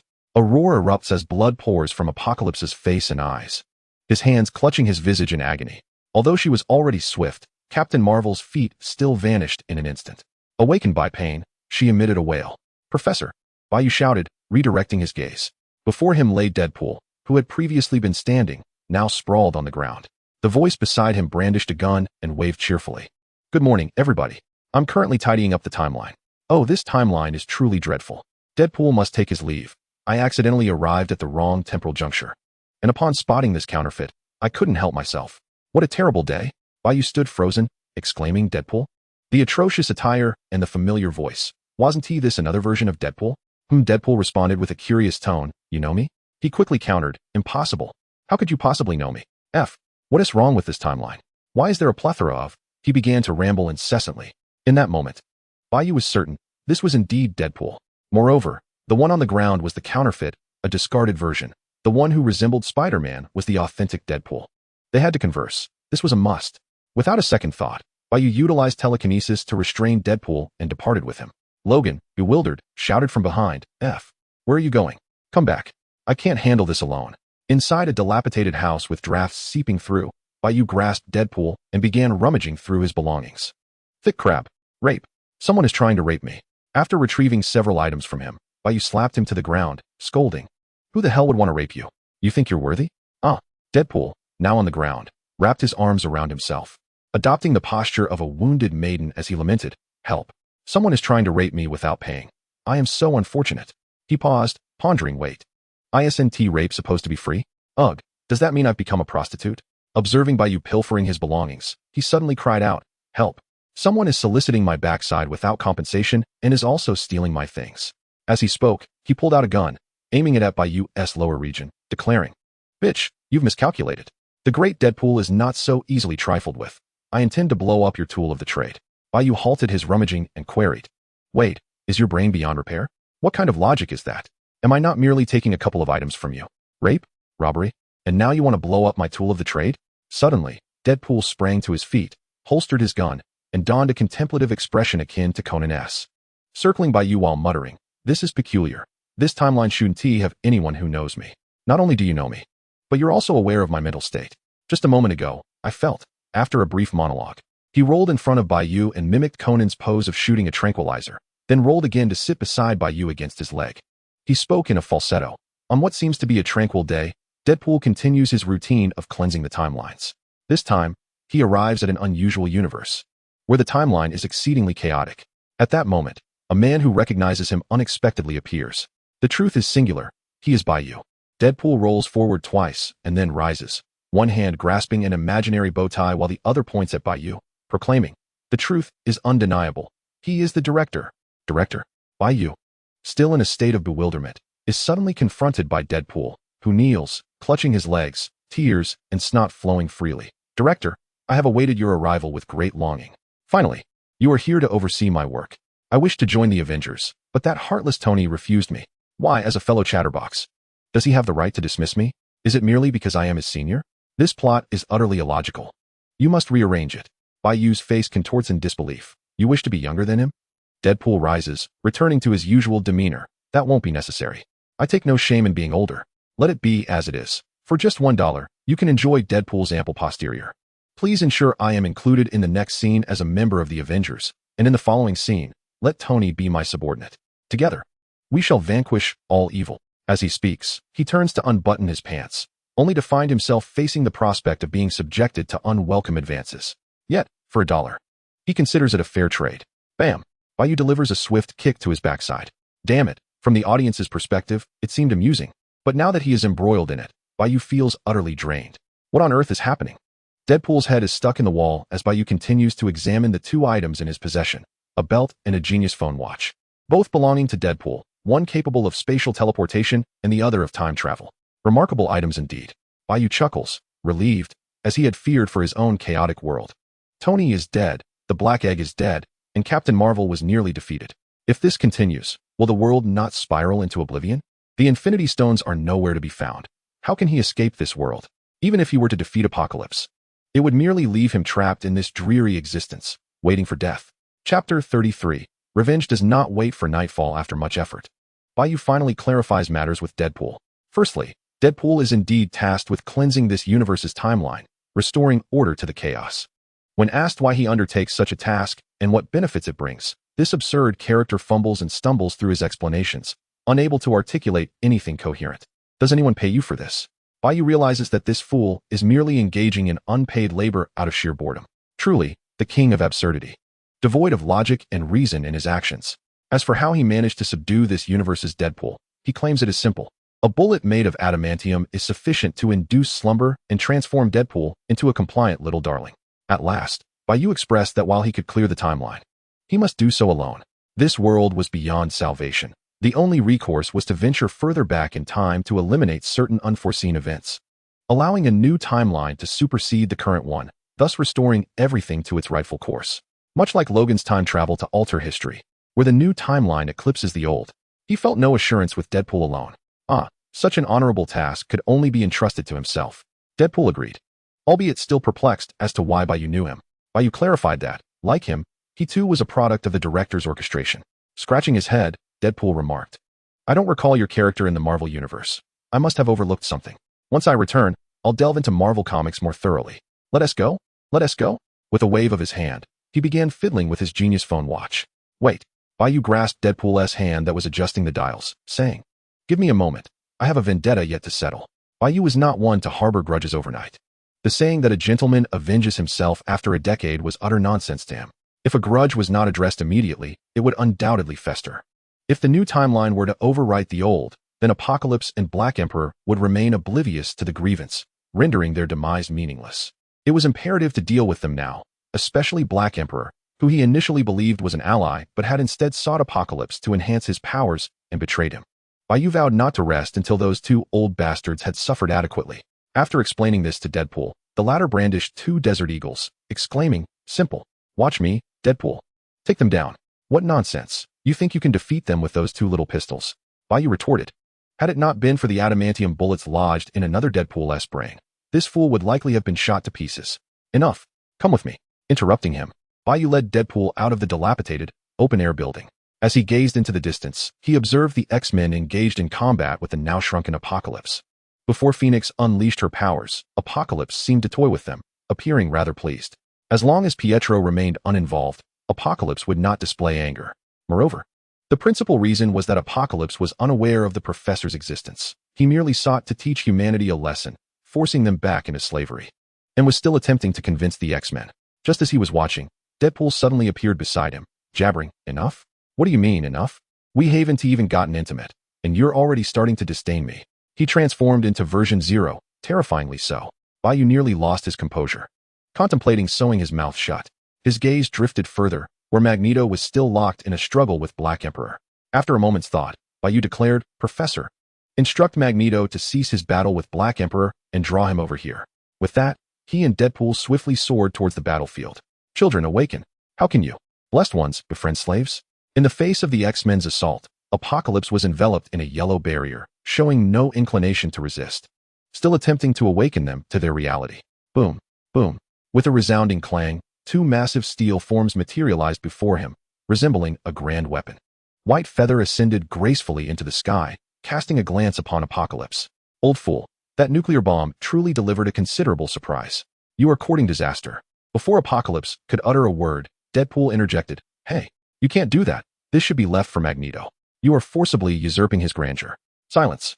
White Feather clenched his hand, telekinesis instantly sealing Deadpool's mouth, contorting it into a smirk. To have his pretenses exposed was intolerable. Dare to unmask me today, and tomorrow you shall slander me. Your lips must be sewn shut. The world fell into a hush as Apocalypse scrutinized White Feather, then disdainfully remarked, Slave. You are challenging the authority of a deity. A deity? White Feather scoffed. The universe is rife with beings that dub themselves gods, yet their fates seldom end well. They share a common trait. They cannot be omnipotent. Pointing at Apocalypse, he declared, much like you, who claims divinity, yet nearly met his demise at the hands of a mortal. Now you merely exist, and soon enough, you shall once again demonstrate how fragile this false divinity truly is. Anticipating Apocalypse's fury, White Feather was taken aback when he calmly replied, Ignorant mortal, you presume to slay a god. Your enslaved ancestors have already failed. My presence here is proof of your folly, which I find utterly laughable. He turned to the warriors, smiling, Children, watch how I eliminate this moderately powerful slave. At that moment, Magneto suddenly soared in from a distance. With a swift motion, three figures materialized beside Apocalypse. The Black King spread his arms in an elegant display, teasing, Eric, why have you stopped playing? This is unlike you. Magneto shot him a fierce glance before landing beside Logan. Good, now we are all gathered. White Feather snapped his fingers and addressed Jean Grey. It is your turn to perform. Jean nodded, stepping forward into the void until she stood beside White Feather. All right, I'll yield the stage to you. Complying, White Feather descended next to Deadpool. On a distant cliff, the professor pressed a hand to his temple, urging, Jean, unleash all your power. Let them witness. The time has come. This was not the young Jean. She had matured into a formidable woman. Hearing the professor's words, Jean's gaze solidified with determination as she advanced toward Apocalypse and the Black King. Slowly, she spread her arms wide, with no wind to stir. Tranquility erupted into a tempest as her outstretched arms summoned a storm, and fiery wings resembling a phoenix unfurled from her back. White Feather's party took a step back, and Apocalypse and the Black King stood aghast. Impossible. Apocalypse's expression darkened as he raised his hands to conjure a yellow barrier to fend off the phoenix's power. In mere seconds, the barrier began to shatter, prompting the Black King to snap back to reality and hastily spread his arms. Energy absorption, storage. Previously, he could withstand the equivalent of 2 nuclear bombs, but with Apocalypse's enhancement, he could now endure 10. A level 4 mutant. No contact was necessary. Upon reaching a certain range, he could absorb any energy. Instantly, he siphoned a massive amount of the Phoenix's strength. The Apocalypse roared as it intensified its output, and the once fractured yellow barrier suddenly held firm. Not only did it withstand the pressure, but it also began to rapidly repair itself. With only the Black Emperor aiding momentarily at a critical juncture, Apocalypse instantly escalated its efforts to endure. The Black Emperor's complexion flushed as he continued to absorb energy. Witnessing this scene, Bai Yu furrowed his brow, realizing the truth.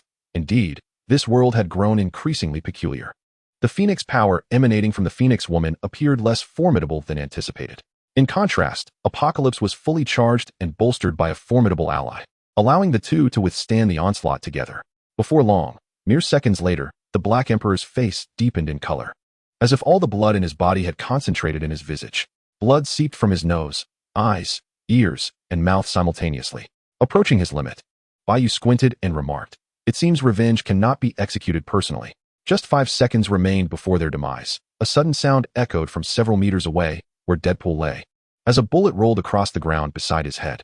A gory wound marred the back of his skull, which was now twitching as it began to seal. In no time, the wound fully closed, and the previously closed eyes of Deadpool sprang open. With a swift motion, he teleported into midair, his body plummeting as his gaze surveyed the scene. After a second, the corners of his eyes narrowed, and he glared intently. Chapter 34, The Flash. Marvel's Quicksilver, a beam of laser energy descended from above, aimed directly at the Phoenix woman. Thud. Unbeknownst to everyone, the Phoenix woman had been struck, causing her to stagger and falter in her energy output. As the immense pressure dissipated, the Black Emperor, blood streaming from all 7 orifices, gasped and growled. Asazuo. The Red Devil had been standing by his side, instantly comprehending the situation. With a hand resting on the Black Emperor's shoulder, the two vanished simultaneously. Their teleportation left no trace, and no one could discern their intentions, whether to attack or flee. In mere moments, they reappeared behind the Phoenix woman, and the Black Emperor bellowed, "This is for you." A golden energy, reminiscent of fine powder, surged forth, enveloping the Phoenix woman entirely. There was no explosion, no earth-shattering commotion. The golden dust drifted over her, and she too began to dissolve like the powder. Crack. Bai Yu, momentarily taken aback, turned to see Deadpool tinkering with his device. "What are you doing?" he inquired, releasing his telekinetic grip. "Just recalibrating," Deadpool replied nonchalantly. "What? Are we supposed to wait for death?" Such a straightforward rationale left Bai Yu momentarily speechless. "Wait." Bai Yu forcefully restrained his hand, insisting, "It's not over yet. I have yet to make my move. The strongest often strikes last." "No," Scott retorted angrily, firing his laser eyes. In an instant, they teleported away, returning to Apocalypse's side. Understanding the situation, the once panicked Apocalypse regained his haughty demeanor and declared, "Regrettably, she is deceased. This is the fate of those who oppose the divine. Children, you all possess remarkable talents." It truly startled me, especially her. Alas, at the edge of the cliff, the professor, lost in despair, turned around and said, "We have failed." Behind him, a figure clad in white feathers supported a colossal entity with one hand. The figure nodded and remarked, "This outcome was both anticipated and unexpected. You must accept it. She is not truly dead. In fact, she will return. Next, we shall proceed to the final phase of the plan." With that, he formed a series of hand seals directed at the enormous being beside him. Alas, the professor sighed heavily. As everyone succumbed to sorrow, the figure in white patted Pietro's shoulder and said, "It's in your hands now." He then stepped forward, approaching Apocalypse and the Black Emperor. Deadpool appeared beside them, arms crossed, gazing quizzically at the authentic Deadpool, seemingly deep in thought. All is in place, the figure in white smiled. Upon seeing him approach, Apocalypse smiled and said, "Slave, do you wish to make one last struggle?" As the figure stood before him, merely a meter apart, he said, "Strike me." Apocalypse paused momentarily, then comprehended, laughing. "You seek death because you see no hope? There is no need for such despair. You still hold some value. Align yourself with me, and I shall make you the leader of the slaves." The Black Emperor watched with keen interest, intrigued by the exchange. Pietro, tense, sank slightly, a bead of sweat trailing down his cheek. Suddenly, the figure in white struck Apocalypse without warning. "Cam, strike me," he continued. Apocalypse's cheek caved in, then returned to its original form. His previously jovial expression morphed into one of cold indifference. his countenance darkening menacingly. Without uttering a word, he swung his fist. An ominous wind accompanying his motion. The figure in white understood that if struck, it would surely result in a gruesome scene. Yet, he remained unperturbed, maintaining a smile as he mouthed, "Pietro." With a resounding thud, a cloud of white smoke enveloped the scene, revealing an immense being. Before Apocalypse and the Black Emperor could comprehend what was unfolding, time abruptly froze. "It's my turn." Pietro stretched and donned his goggles. A bolt of blue lightning formed, expanding like a true lightning strike, as Pietro transformed into a streak of lightning, creating a multitude of lines across the scene. In an instant, he produced a small cart from seemingly nowhere. He swiftly gathered everyone from Apocalypse's side into the cart, then, pushing it like a blur, vanished in a flash. At the cliff's edge, Pietro arrived with the cart, and without a word, loaded the figure in white and the professor into it. At that moment, only the malevolent forces of Apocalypse remained in Cairo. With a whoosh, Pietro transformed into lightning once more. He sprinted at full speed until he reached the desolate wilderness. Over 100 kilometers from Cairo, where he finally halted, panting heavily. Back in Cairo, time resumed. Apocalypse and his companions had yet to realize their adversaries had vanished. As the Black Emperor finally discerned the nature of the immense object before them, a colossal steel structure, clearly marked with several letters. The Black Emperor, upon seeing the letters, instinctively recited, "Tsar Ivan." Over 100 kilometers away, Bai Yu had no time to feel nauseated. The moment he realized he was far from Cairo, he unhesitatingly pressed the button in his hand. Ugh! Everyone felt dizzy and experienced a wave of retching. Pietro reassured them, "Breathe deeply. Dizziness is normal." Boom! A shockwave suddenly swept through, and the sound of a bomb exploding rang in their ears. From the direction of Cairo, a colossal mushroom cloud rose, instilling fear in all who beheld it. Observing the scene, Bai Yu smiled and remarked, "Tsar Ivan, the ultimate weapon of humanity. I hope they enjoy it." Enjoy it indeed. Perhaps even to their demise. The King of Bombs unleashed a force equivalent to 50 million tons, over 3,800 times that of Little Boy. Second only to the meteor impact that led to the extinction of the dinosaurs. A deity? Even a true god would kneel before such an explosion. Vengeance was served. There was no need to witness the aftermath. They were undoubtedly dead beyond recovery. No need to desecrate their remains. Once his physical state improved, Bai Yu pulled Deadpool aside and said, "Wade, let us embark on our journey through time." Deadpool extended a hand and quipped, "Flying ISNT free, you know? $10,000. I'll even sell my backside for it." Bai Yu raised a middle finger and exclaimed, "Pay up." Chapter 35. The Newcomer Bai Yu. The ancestor of thunder in the gathering place of golden fingers, the Hokage Bai Yu strolled out of the passage, yawning and murmuring, "I'm so tired. Training so hard every day is absolutely exhausting." The place was desolate, with no one to hear his complaints. The world has indeed fallen into decline. How could I be the first to arrive at such a late hour? With a hint of sarcasm, he approached a corner and skillfully pressed the button. Clank! The joyous drink cascaded down, and the Hokage Bai Yu smiled as he opened a chilled beverage and took a hearty sip. Gulp! After a roar like that of a ferocious dragon, the Hokage Bai Yu gleefully squinted his eyes in delight. This was the only time during the day when he could truly relish joy. Life at the Ninja Academy was monotonous. His days consisted solely of relentless training. Remaining at the academy to enhance his strength was the right path. Becoming a ninja early like Kakashi would only squander his potential, inevitably wasting a significant amount of training time to complete missions. Kakashi later became an example of this. With too little chakra, otherwise, he could have easily reached the level of a Kage. While the Sharingan was a primary factor, had his chakra reserves been ample, a mere Sharingan would not have become a burden. Sitting comfortably in his chair, the Hokage Bai Yu propped his legs on the desk, utterly relaxed. Before long, he was no longer solitary. Clad in casual attire, the Slaughter Bai Yu arrived. He had already cleared the world of Slaughter City. With a shared memory, the Hokage Bai Yu couldn't help but exclaim, "You're living the dream. Every day, you're with Regia, moving from the bedroom to the kitchen, from the kitchen to the bathroom, and then from the bathroom to the living room. Damn, you're truly living it up." The Slaughter Bai Yu scratched his chin and replied coyly, "Hee, keep it low-key. You're just a little kid, still not fully developed. What do you know?" His life was nothing short of exuberant. Surrounded by glamorous women, he was well provided for, spending his days tending to flowers and walking dogs, indulging in leisure until the women returned from work for some exercise. This life is worthy of a novel set in the entertainment industry, titled The Actress and the Man Behind Her. At an indeterminate moment, the character Ening Bai Yu stealthily entered, and upon receiving memories, he wore a mournful expression as he pointed at the character of Shalu Bai Yu, exclaiming, "Damn it, you truly deserve to die." The author remarked, "Indeed. He truly deserves to perish. Rather than envying the couple or the immortals, I find myself envious of his every single day. After a brief moment of envy, the three began to engage in casual conversation. As time passed, footsteps echoed from a portal belonging to the Marvel Universe, heralding the arrival of Marvel Bai Yu. Sharing memories. The character of Hokage Bai Yu exclaimed in astonishment, "Wow, your daily life is remarkably thrilling, comparable to my later adventures with Heisei Mama and Madara."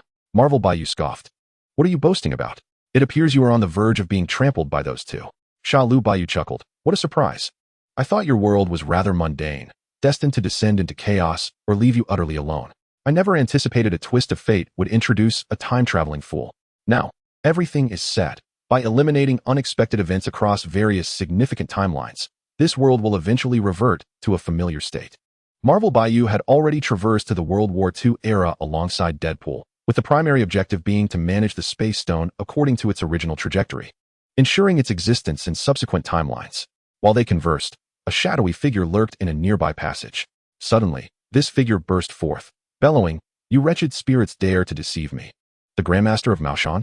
Today, I shall ensure your utter demise." The Bai Yu characters were startled and turned to see a small, old man clad in a yellow robe.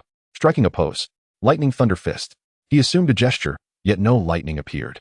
Undeterred, he switched his stance and shouted again, "Lightning Thunder Fist. Lightning Thunder Fist. Thunder Fist. Lightning. I flash. Where's my magic?" The old Taoist appeared bewildered, unable to comprehend why his signature move failed. The Bai Yu characters exchanged glances, and Marvel Bai Yu retrieved a stun baton from his pocket. With a series of crackling sounds, the electric current illuminated their faces. Marvel Bai Yu laughed. "What you wield is a mere imitation. Allow me to demonstrate the true Lightning Thunder Fist." Upon seeing the stun baton, the old man's expression instantly froze. With a horrified scream, the Bai Yu characters collectively dragged him to his chair. Hastily absorbing his memories, they soon realized the nature of this newcomer. He was, in fact, over 60 years old, though his youthful visage was a mere illusion, as he was a practitioner of Taoism. The world he traversed was not particularly complex, being quite familiar. It could be referred to as the Nine Uncles world. Astoundingly, he had crossed into the realm of Lin Zhengying's zombie universe, where many individuals bore the title of Nine Uncle, all sharing a striking resemblance. Of course, since they belonged to the same world, there was a rational explanation. All these 9 uncles originated from the Maoshan Lin family, thus they were either cousins or brothers, resulting in their similar appearances.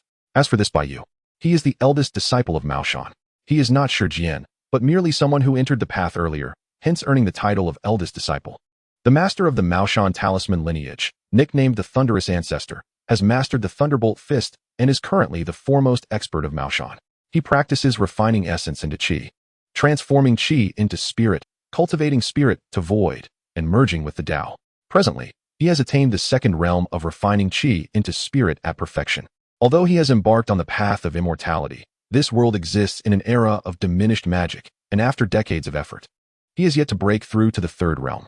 Despite being the leading expert, the character of Uncle Gio in the storyline, known as Bai Yu, has only achieved perfection in refining essence into qi and is said to have broken through to the second realm, yet he still falls short compared to Bai Yu.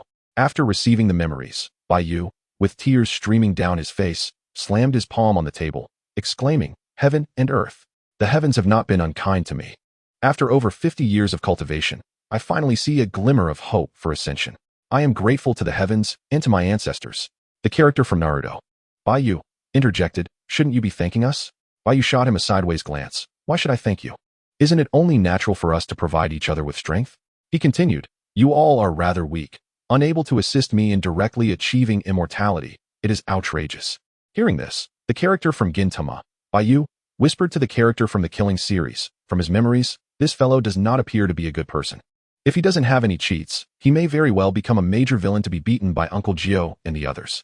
The character from Killing series replied softly, "He has been traversing this world for decades, fully integrating into it.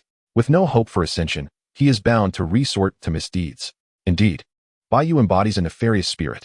Witnessing his lack of success in cultivation, he is now scheming to become a ghost immortal, seeking eternal life in that form. Upon crossing over, he believed himself to be the destined one, yet decades have passed.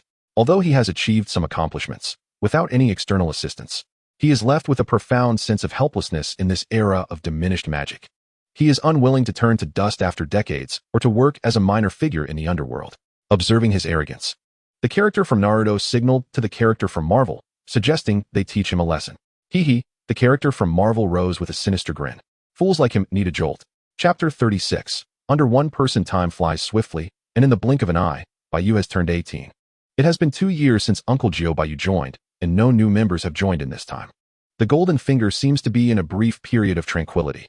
Meanwhile, in Bai Yu's world, an important timeline has emerged.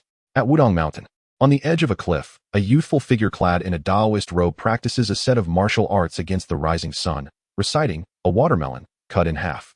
You take one half, brother. I take the other half, brother. There are always distractions when I am trying to cut the watermelon. Bai Yu turned around to see a small child waving and calling out, brother. Bai Yu, hands behind his back, asked, what is it, junior brother? The child excitedly ran closer and exclaimed, brother. Longhu Mountain is holding the Luo Tian Grand Rite.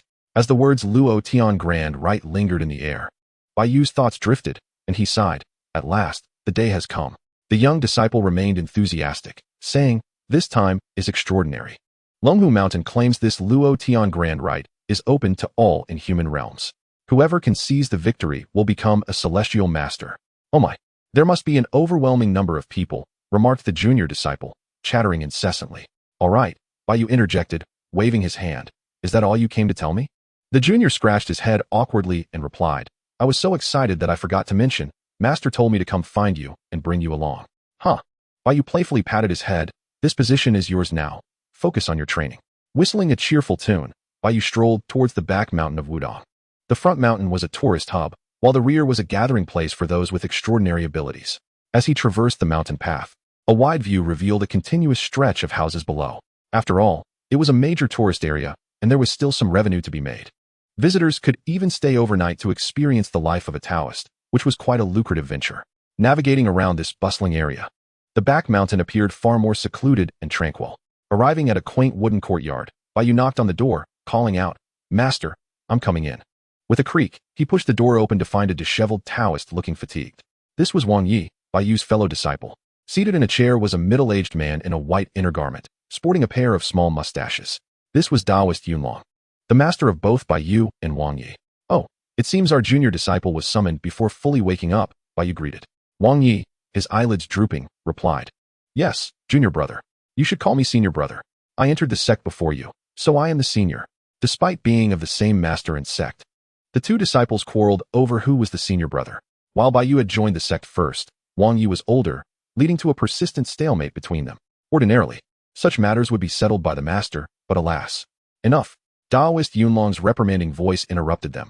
What is the fuss over being senior or junior? In my opinion, whoever shows more filial piety to the master should be deemed the senior. This was not merely a suggestion, but an implicit request for them to curry favor with their master. Both Bai Yu and Wang Yi turned their heads away, ignoring the suggestion. Taoist Yunlong chuckled awkwardly before continuing. The reason I called you here is due to the Luo Tian Grand Ceremony. The old heavenly master personally called to ensure that our Wudong must send someone to participate. After discussing with your uncles, the decision was made to choose one of you two to attend, as a gesture of respect to the old heavenly master. Who among you wishes to go? Before Bai Yu could respond, Wang Yi pointed at him and said, Let him go. I have no interest. Taoist Yunlong turned his gaze towards Bai Yu. I'll go if that's the case. Bai Yu shrugged in agreement. All right then. Wang Yi stretched and turned to leave, muttering. You called me over this early for such a trivial matter? I haven't even had enough sleep. I'm going back to catch up. Hey, you little rascal. Taoist Yunlong scolded, almost unable to restrain himself from chasing after Wang Yi to give him a good thrashing. Bai Yu then said, Master, I too shall take my leave. Wait a moment. Yunlong halted Bai Yu and advised him. There are certain matters I must discuss with you beforehand. You may go, but do not provoke any trouble for me at Wudong Mountain. Bai Yu smirked. Master, what trouble could there possibly be? I fail to comprehend. Yunlong glared. Do not feign ignorance. Do I need to spell it out for you? Very well, let me elucidate. Participating in the competition is permissible, and so is engaging in combat. But one must exercise discretion in whom they choose to strike. Our Wudong sect is merely attending to honor the Grand Master. Do not go so far as to harm Zhang Lingyu, or where will the Grand Master's reputation stand? Furthermore, I am aware that another significant figure will appear at this grand event, the heir of the Qi body lineage, Zhang Chulan. Perhaps the Grand Master's ostentatious display is intended to showcase Zhang Chulan. Do not jeopardize his plans, or you shall find yourself in grave peril. Additionally, since the Grand Master reached out to us, it stands to reason that others have been informed as well. It is highly possible that the younger generation from the realm of extraordinary individuals will also participate. You are well aware of the formidable forces backing them. Exercise caution.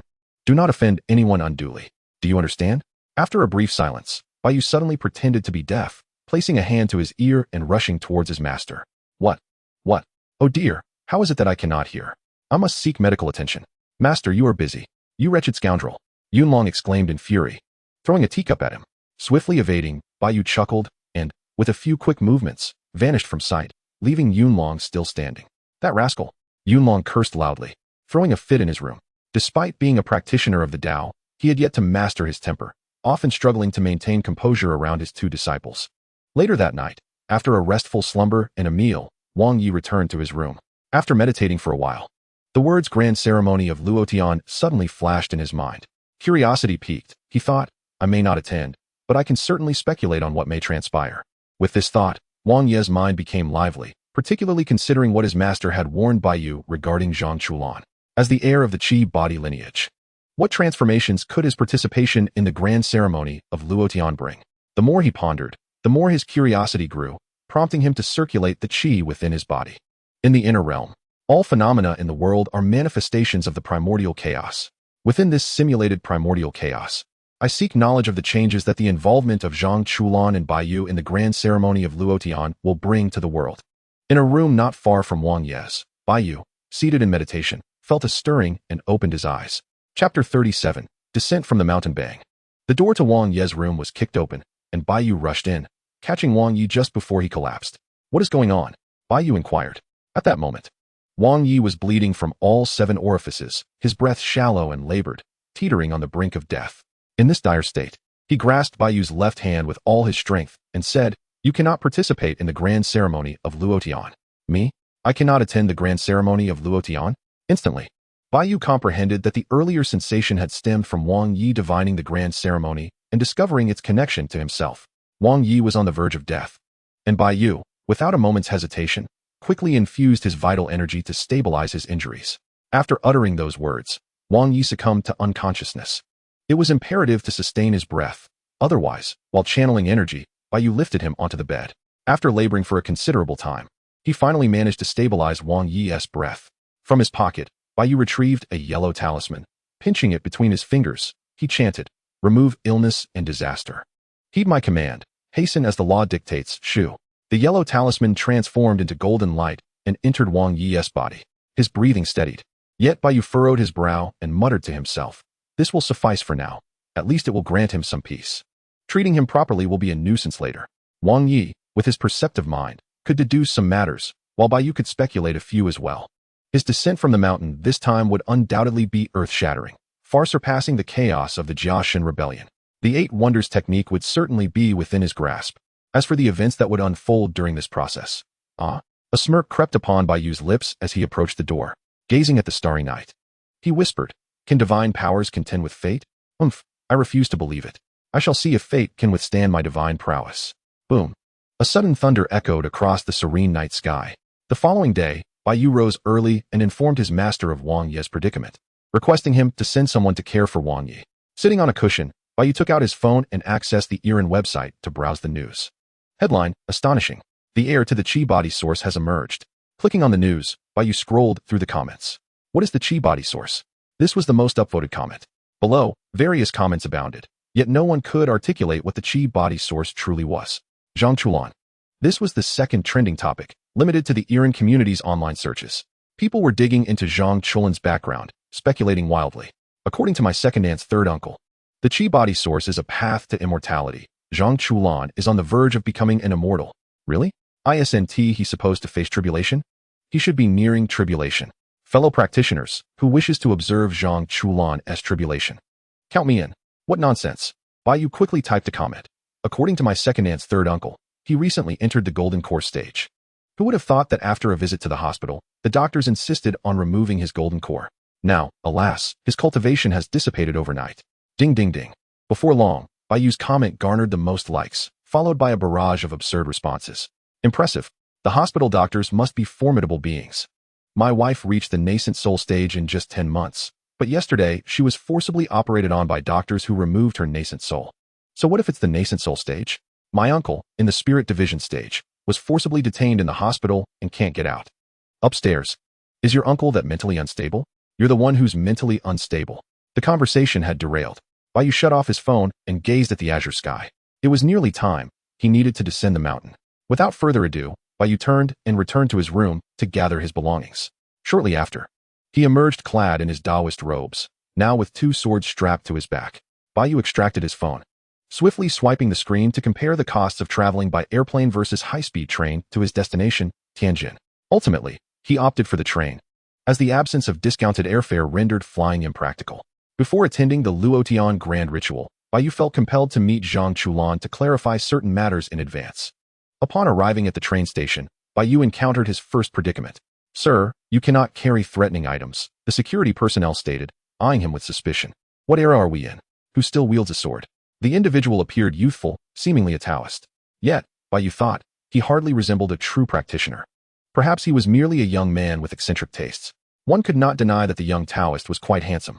Caught off guard by the attention, Bai Yu momentarily forgot his situation. He produced his Taoist certificate and handed it to the security officer, explaining, please take a look. I am indeed a genuine Taoist. And these 2 swords are my ritual implements. Could you possibly make an exception?"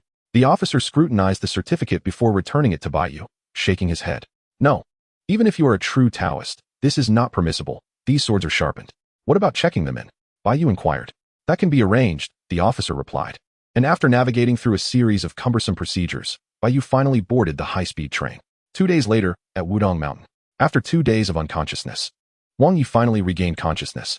"You cannot attend the Luotian Grand Ritual," he shouted as he sat upright, gasping for breath, still disoriented. His master sat beside him, perplexed by his outburst. Why can he not attend the Luotian Grand Ritual? Although not explicitly stated, Yunlong understood to whom Wang Yi referred. "Master!" Wang Yi exclaimed with renewed vigor. "Where's Bai Yu? Where is he?"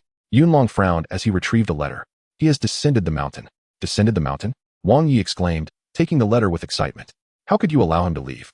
"Hey, it seems the lad is quite dazed. Who is he talking to?" Yunlong's eyes narrowed dangerously. "I have no time for your antics. I must find him immediately." As he spoke, Wang Yi attempted to rise from the bed. A wave of excruciating pain coursed through his body, causing him to grimace. "Enough," Yunlong insisted, firmly pressing Wang Yi back onto the bed.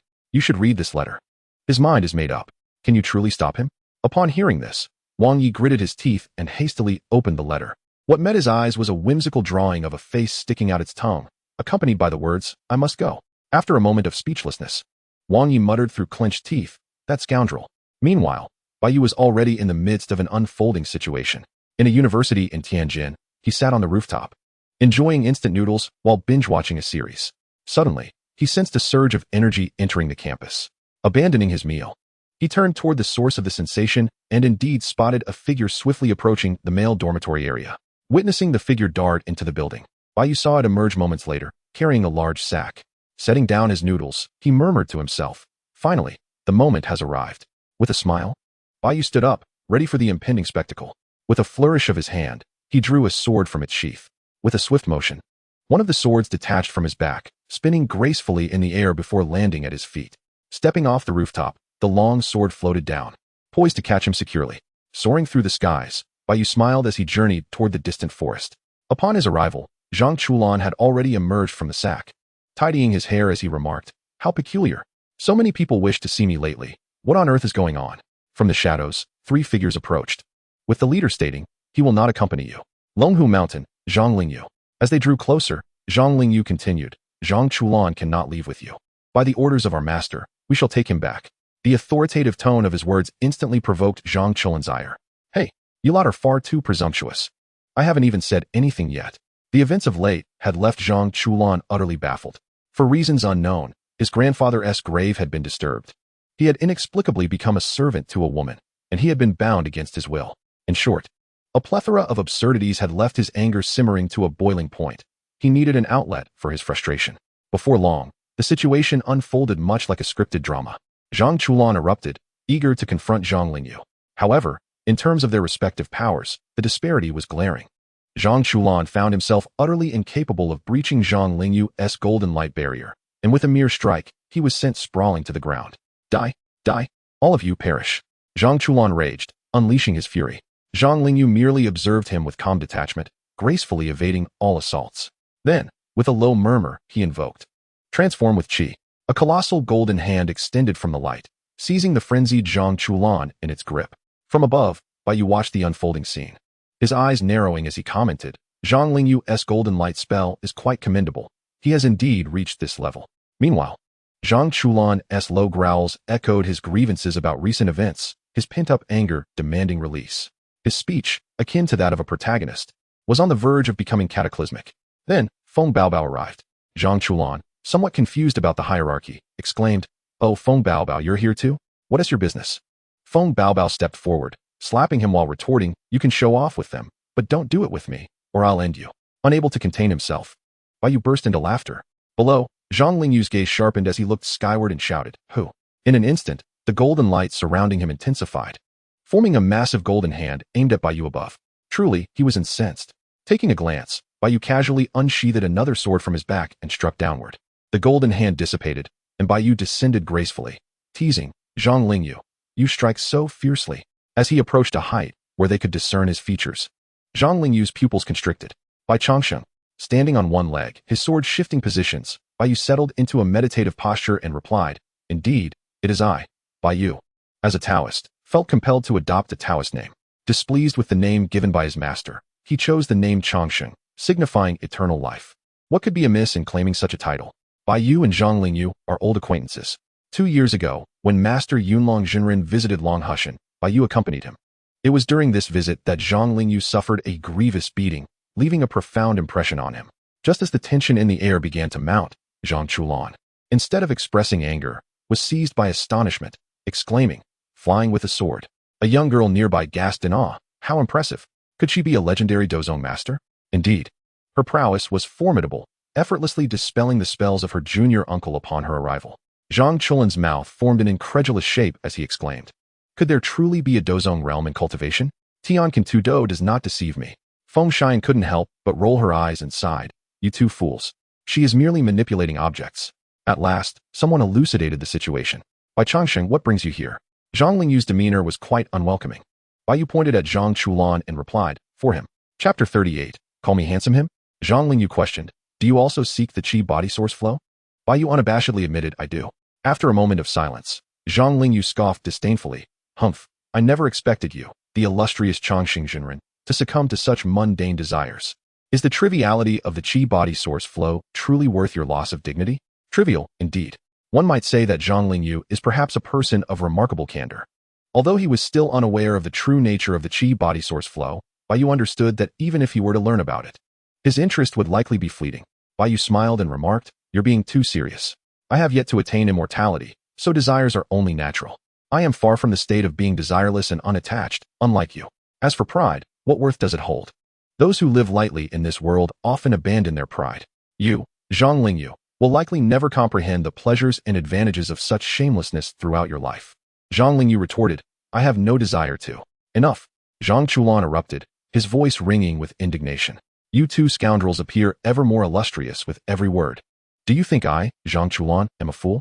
Here you are, pontificating about life."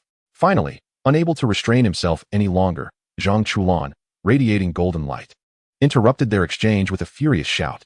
"You!" He pointed at Zhang Lingyu, yelling, "Do you think you are invincible? If I don't show you some color today, I shall not be called Zhang Chulan. And you," he turned to Bai Yu, bellowing, "don't think that your ability to fly with a sword makes you superior. You speak as if obtaining the Qi body source flow is a certainty. Humph, I know nothing of this Qi body source flow. Setting aside whether I possess it or not, even if I did, I would never grant it to you. Such arrogance. How presumptuous." Bai Yu smirked, though his smile was devoid of warmth. "Zhang Chulan, do you dare to call me presumptuous? I'll grant you a chance to amend your words. Call me handsome." Zhang Chulan pouted defiantly, "Presumptuous? Wow, he is so brave." The surrounding young girls chattered excitedly. In that moment, Zhang Chulan seemed to tower at an impressive height of 1.80 meters in their eyes. He, Bai Yu, with a hint of acknowledgement of his own rudeness earlier, remarked, "Yet your current behavior is even more discourteous. I am upset." With that, Bai Yu vanished from his spot. Ding! In the next moment, a fruit knife clashed against a long sword before Zhang Chulan's eyes, as Bai Yu's handsome visage appeared before him. Bang!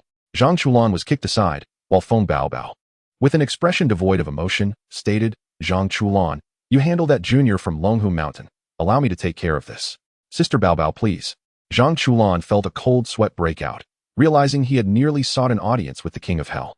In the face of Feng Bao Bao, Bai Yu maintained a somewhat more amiable demeanor, calmly asking, "Do you intend to deal with me?" Feng Bao Bao replied earnestly, "Yes. I will eliminate anyone who dares to harbor malicious intentions against my slave." Hee. Bai Yu chuckled. "Very well, then make your move." With a flick of her left hand, the fruit knife slipped from Feng Bao Bao's grasp. Clang, clang, clang. The attacks fell like rain, and Bai Yu stood his ground, continuously wielding his sword to parry the blows. Indeed, Sister Ji was extraordinary. While attacking, she urged, "Zhang Chulan, why are you not taking action?" "All right," responding with determination. Zhang Chulan's eyes glimmered as arcs of electricity began to flicker from his bent form. Zhang Lingyu, initially intending to observe, became captivated by Zhang Chulan's movements. Thunder technique. The two henchmen behind Zhang Lingyu were utterly astonished. With a shout, Zhang Chulan transformed into a streak of lightning, charging towards Zhang Lingyu. Boom. The duel between Zhang Lingyu and Zhang Chulan commenced. Although their commotion was considerable, the peril they faced paled in comparison to that of Bai Yu. Whoosh. The fruit knife grazed Bai Yu's cheek, a single hair drifting away, the blade slicing through a centuries-old tree behind him. Bai Yu lifted his left shoulder, deflecting Feng Bao Bao's right hand, while simultaneously striking her left hand holding the knife with the hilt of his sword. As the fruit knife fell, Bai Yu leaned forward, colliding forcefully with Feng Bao Bao. Bang! With a thunderous sound, Feng Bao Bao was propelled backward, flipping through the air 2.5 times before sliding on the ground. Finally regaining her balance. Wiping the blood from the corner of her mouth, she remarked, "Aren't you a Taoist of Wudong Mountain? Why resort to the Iron Mountain Lean?" Hearing this, Bai Yu was taken aback. "Oh, you know of the Iron Mountain Lean?" "Of course," she replied, gazing at Bai Yu with an endearing innocence. "You are quite fierce for a junior from Wudong Mountain." Bai Yu sheathed his sword, adopting a Tai Chi stance with both hands, and replied in a Sichuan accent. "In fact, I can be even fiercer." In the distance, Feng Shayan, incredulous, remarked, "By Changsheng of Wudong, rumored to be the foremost among his generation. Even Feng Bao Bao cannot match him." Upon hearing this, her sister immediately inquired with curiosity. Feng Bao Bao surged forward, her right leg striking the ground with force, propelling her toward Bai Yu like a low-flying missile. On the sidelines, Feng Shayan and Zhang Lingyu's two subordinates began to provide commentary. The title of the foremost among the young generation in the realm of extraordinary beings is merely a rumor. Many remain unconvinced. Yet it is undeniable that Changxing Daoist is indeed the finest of Wudong. Though reluctant to accept, 2 years prior he had exchanged insights with our junior master, resulting in the latter becoming considerably more diligent. As they conversed, Feng Bao Bao had already reached Bai Yu. Catch! Bai Yu's left hand instinctively met her attack, gripping her wrist with the back of the knife. From the sidelines, according to our junior master himself, Changxing Daoist has consistently employed a single Tai Chi form from beginning to end, leaving him unscathed. Transform. Bai Yu retreated a few steps, guiding Feng Bao Bao's left hand in a circular motion. After several rotations, Feng Bao Bao's balance was disrupted. An external voice declared, "Jiahua has arrived." According to my junior uncle, this technique is employed by Master Changxing with greater mastery than his own master. Suddenly, with a thunderous crash, Feng Bao Bao was sent flying once more. The commentator found himself at a loss for words, exclaiming, "You call that Jiahua? What a joke." Zhang Lingyu's little mustached disciple barely restrained himself from cursing aloud. Meanwhile, Zhang Chulan, despite the eruption of Yang Wulei, was rendered vulnerable as soon as Zhang Lingyu unleashed Yin Wulei. Merely a few exchanges later, he found himself in dire straits, the black, murky lightning threatening to envelop him entirely. At that moment, Feng Bao Bao was hurtling in their direction. Turning her head, she quickly discerned Zhang Chulan's predicament and immediately swung her blade towards the murky lightning. Unsurprisingly, her strike dissipated the threat. In a swift maneuver, she seized the collar of Zhang Chulan and whisked him away, all the while spitting blood and saying, "That little brat is too fierce. I can't handle him. Let's get out of here and return with reinforcements to deal with him together." Zhang Chulan's spirit of sarcasm ignited. "Sister, weren't you just acting like you could easily take care of others? How did you so quickly become the one in need of rescue?" Feng Bao Bao shot him a sidelong glance, retorting, "Aren't you the same? Thinking you could compete with the younger generation of Longhu Mountain just because you powered up? Look how quickly you lost." Suddenly, a figure darted past them like the wind. When they finally registered who it was, Bai Yu stood ahead of them, hands clasped behind his back, facing away. "You two, we still have matters to discuss. Don't be in such a hurry to leave." Chapter 39. This wish is quite simple with that. Feng Bao Bao released Zhang Chulan, her movements akin to a serpent as she slithered towards Bai Yu. Aware that this was not the time for idle chatter, Zhang Chulan immediately unleashed his most potent Yang Wulei, proactively taking on the role of a support as he charged directly at Bai Yu. One maneuvered with serpentine grace, while the other sprinted headlong. They advanced together. With his back still turned to them, Bai Yu sensed their approach and brought his hands to the front. His right hand ignited with azure energy, while his left hand blazed with orange energy. Turning, he intercepted Zhang Chulan's lightning with his right hand and caught Feng Baobao's blade with his left. Release. As Bai Yu uttered this command, both felt their charged strikes waver and dissolve into nothingness. Collapse, he gently intoned as his fists transformed into weapons aimed at the pair. Bang, bang. With two resounding crashes, the duo was sent hurtling backward as if struck by a freight truck. After soaring for several meters, Zhang Lingyu finally arrived, quickly supporting their backs to help mitigate the force of impact. In a swift motion, he successfully alleviated all their momentum. Standing tall, Zhang Lingyu observed Zhang Chulan and Feng Baobao, both kneeling on one knee, gasping for breath. Looking at Bai Yu, who remained poised with his hands behind his back, Zhang Lingyu remarked with a complicated expression, "You've grown stronger." Bai Yu flashed a devilish smile. Likewise, when the Luotian grand ceremony arrives, we shall find an opportunity to spar. With a cold huff, Zhang Lingyu clearly showed his discontent. Meanwhile, Zhang Chulan remained solemn, knelt in contemplation. What manner of creature is this? I, alongside Sister Bauer, could not withstand even a single strike. Has he been endowed with extraordinary powers? Cursing inwardly, Zhang Chulan gritted his teeth and exclaimed, "What are you pretending for? You have been putting on a facade from start to finish, truly believing yourself to be the king of the world. I refuse to believe it." With that, he rose, eager to retaliate. Enough, Zhang Lingyu interjected, placing a hand on him. He has already held back. Should you continue, you may inadvertently meet your demise. Hearing this, Zhang Chulan looked up at Zhang Lingyu and asked, "Can you not defeat him either?" Zhang Lingyu's cheeks twitched slightly. "I don't know. Previously, I certainly could not. However, it has been 2 years since we last met, and without a serious contest, I cannot ascertain the outcome. The very fact that I utter this is due to my ignorance of Feng Baoer's true capabilities. Otherwise, I would not be so obstinate." Zhang Lingyu continued, "Perhaps we should listen to what he has to say. After all, as a disciple of a prestigious sect, he would not resort to underhanded tactics." What nonsense about a prestigious sect? Zhang Chulan internally fumed, yet maintained a facade of composure as he addressed Bai Yu. "Very well, foul Taoist. Let me be clear. If you seek the Qi body source flow, I must inform you that it is utterly impossible. Throughout my life, I have been ignorant of what that even is. If it does not exist, it cannot be conjured from thin air. Hey, fourth brother. You and third brother hurry and rescue Hua and Zhang Chulan. We've encountered a formidable adversary, and I cannot contend with him, nor can I escape. Yes. We are near the woods beside the school, and there are younger members from Lunghu Mountain here. Bring more people, otherwise, we may not survive." After hanging up, Feng Baoer innocently surveyed the crowd and remarked, "What is the matter? Unable to prevail, and yet not allowed to call for help? What is there to gawk at? Do not leave. When my people arrive, I shall ensure your demise." Sister Bauer, Zhang Chulan, interrupted mid-sentence, felt no anger. Internally, he was exultant. Well done. An awkward atmosphere enveloped the air, causing Feng Xian and her sister to unconsciously retreat a step, not wishing to face corporate scrutiny. After a moment of silence, Bai Yu chuckled helplessly, "Wise sister, you truly are not foolish at all. Henceforth, should anyone dare to call you foolish, they shall receive a resounding slap."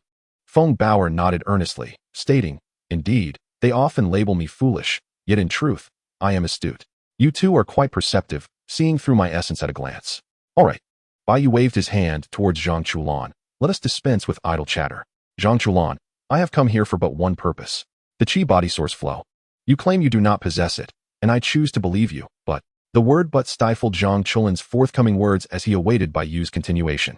"Currently, you may lack it, but that does not imply it will forever remain absent. Your grandfather is an extraordinary individual among extraordinary beings, a master among masters. I refuse to believe he would not leave behind some means to be bestowed upon you when the time is right. You do not possess it now simply because the moment has yet to arrive. When the time is ripe, the Qi body source flow will seek you out."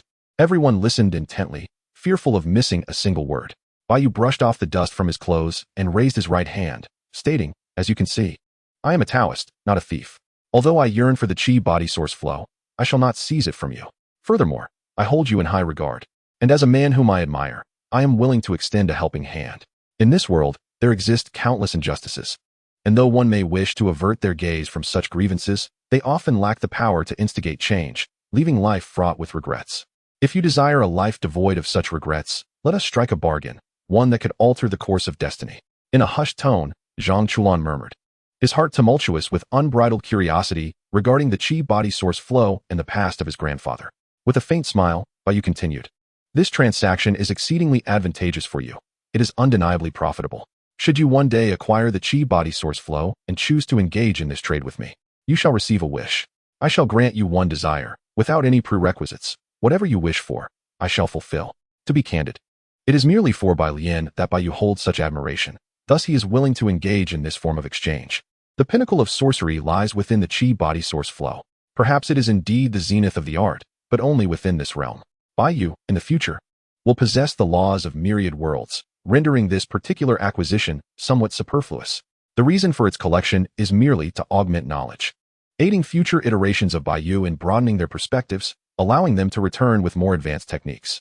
This is the true purpose behind Bai Yu's endeavor to gather the 8 extraordinary techniques. Regardless of their significance, these techniques are confined to this world, and when compared to the levels of other realms, they fall considerably short. Take, for instance, the world of Naruto. If one were to wield the Rinnegan, all 8 extraordinary techniques would be rendered to naught in an instant. The atmosphere fell into silence. Aside from Bai Lian and the child, everyone stared wide-eyed at Bai Yu. The child, blissfully oblivious, and Bai Lian, lowering his head in contemplation, eventually raised it to roar, you insufferable Taoist. Do you fancy yourself a dragon? Granting me a wish. Do you truly believe you are omnipotent? Very well, then procure the head of the President of the United States for me. And once I have acquired that chi body source flow, I shall grant you your wish. Bai Yu regarded him with calm composure. Is that your wish? Very well. 3 days hence, I shall present the head of the President of the United States before you. After all, there is a necessary passage of time for such matters. Still boasting, Zhang Chulan pouted, displaying a rather vexatious demeanor. Get lost. If you wish to die, do so far away. With a swift motion, a sword unsheathed and hovered at Bai Yu's feet as he ascended gracefully into the air, declaring, the transaction has been concluded. I hope that when I present the head before you, you will not regret this decision, for it is your singular opportunity to reshape your destiny. To squander it would be truly lamentable. As he soared higher, Bai Yu vanished in a flash. A card descended slowly, which Zhang Chulan caught. Upon inspection, he found emblazoned upon it the words, Wudong approved. Bai Yu's voice echoed, should you have any matters to discuss, you may contact me. You still have the option to retract your wish before I sever his head. Chapter 40. As expected, yet unexpected moments later, Su Si and Su San arrived with a considerable entourage. Prior to their arrival, Zhang Lingyu had already departed, extending an invitation to Zhang Chulan for the Luo Tian Grand Ceremony. Before departing, Zhang Lingyu cautioned, I advise you to give him a call. He does not appear to be jesting. If he indeed proceeds with this matter, the consequences could be dire, and you shall bear joint responsibility. Zhang Chulan furrowed his brow and inquired, do you truly believe he would go? However, Zhang Lingyu disregarded the question, turning away with his 2 disciples. Feng Shaiyuan also did not linger, as she needed to hasten back to inform her father of the events that had transpired here. When Su San and Su Si arrived, they confirmed that Zhang Chulan and Feng Baobao had not sustained severe injuries and proceeded to inquire about the details of the incident. After hearing the account, Su Si spat in disdain. The little brat from Wudong is quite audacious, thinking himself a dragon, making wishes. Su San, however, wore a grave expression, stating, he is not only the foremost of Wudong's younger generation, but very likely the top among the youth of the. I never expected him to covet the chi body source flow. His curiosity piqued. He wondered what the chi body source flow truly was. They decided to take Feng Baobao and Zhang Chulan back to deliberate on a strategy and to thoroughly discuss Bai Yu's wish. If he truly intended to go to America, this was no trivial matter. The following day, in a hotel room, the morning sun streamed through the window as Bai Yu rolled over in bed and sat up.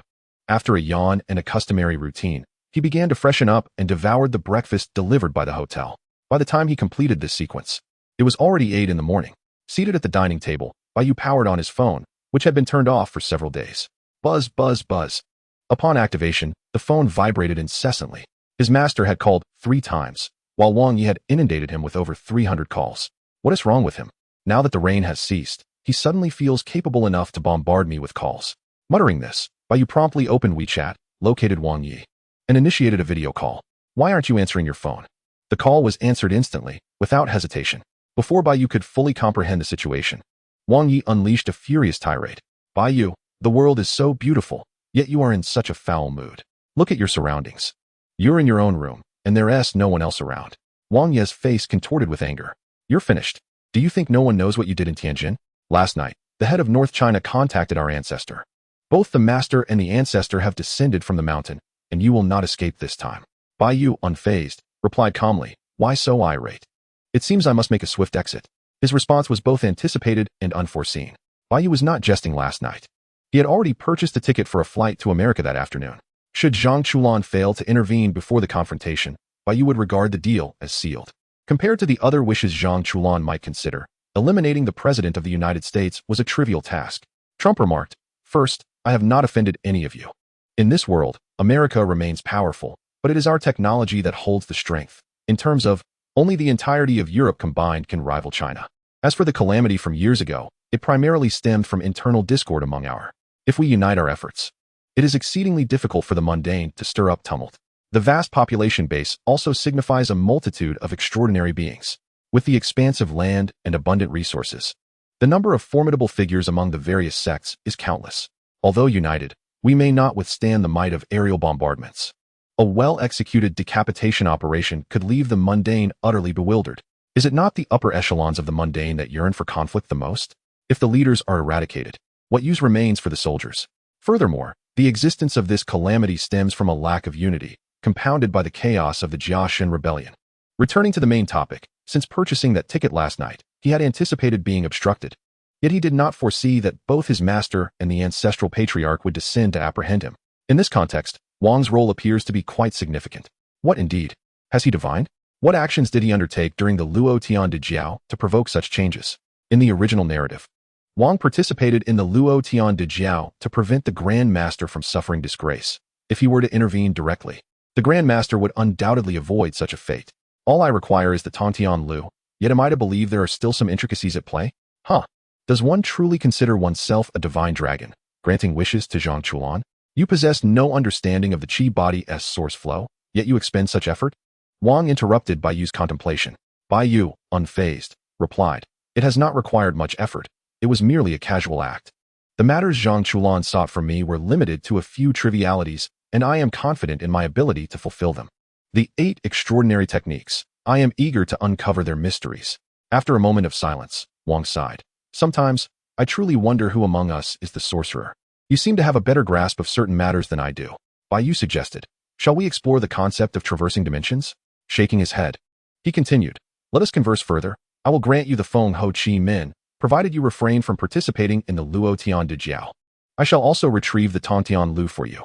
Indeed, Bai Yu does not possess knowledge of the Feng Ho Chi Min, despite being a disciple of Wudong. In the past, he had visited Zhou Sheng, but according to Zhou Sheng, he lacked the inherent talent to become a powerful sorcerer. Better off focusing on cultivating qi and mastering techniques. Bai Yu, however, remained undeterred, having attempted to become a sorcerer. Unfortunately, sorcerers in the realm of extraordinary beings resemble mathematicians in academia. Mastering the Feng Ho Chi Min is akin to achieving prominence among mathematicians. Mathematics?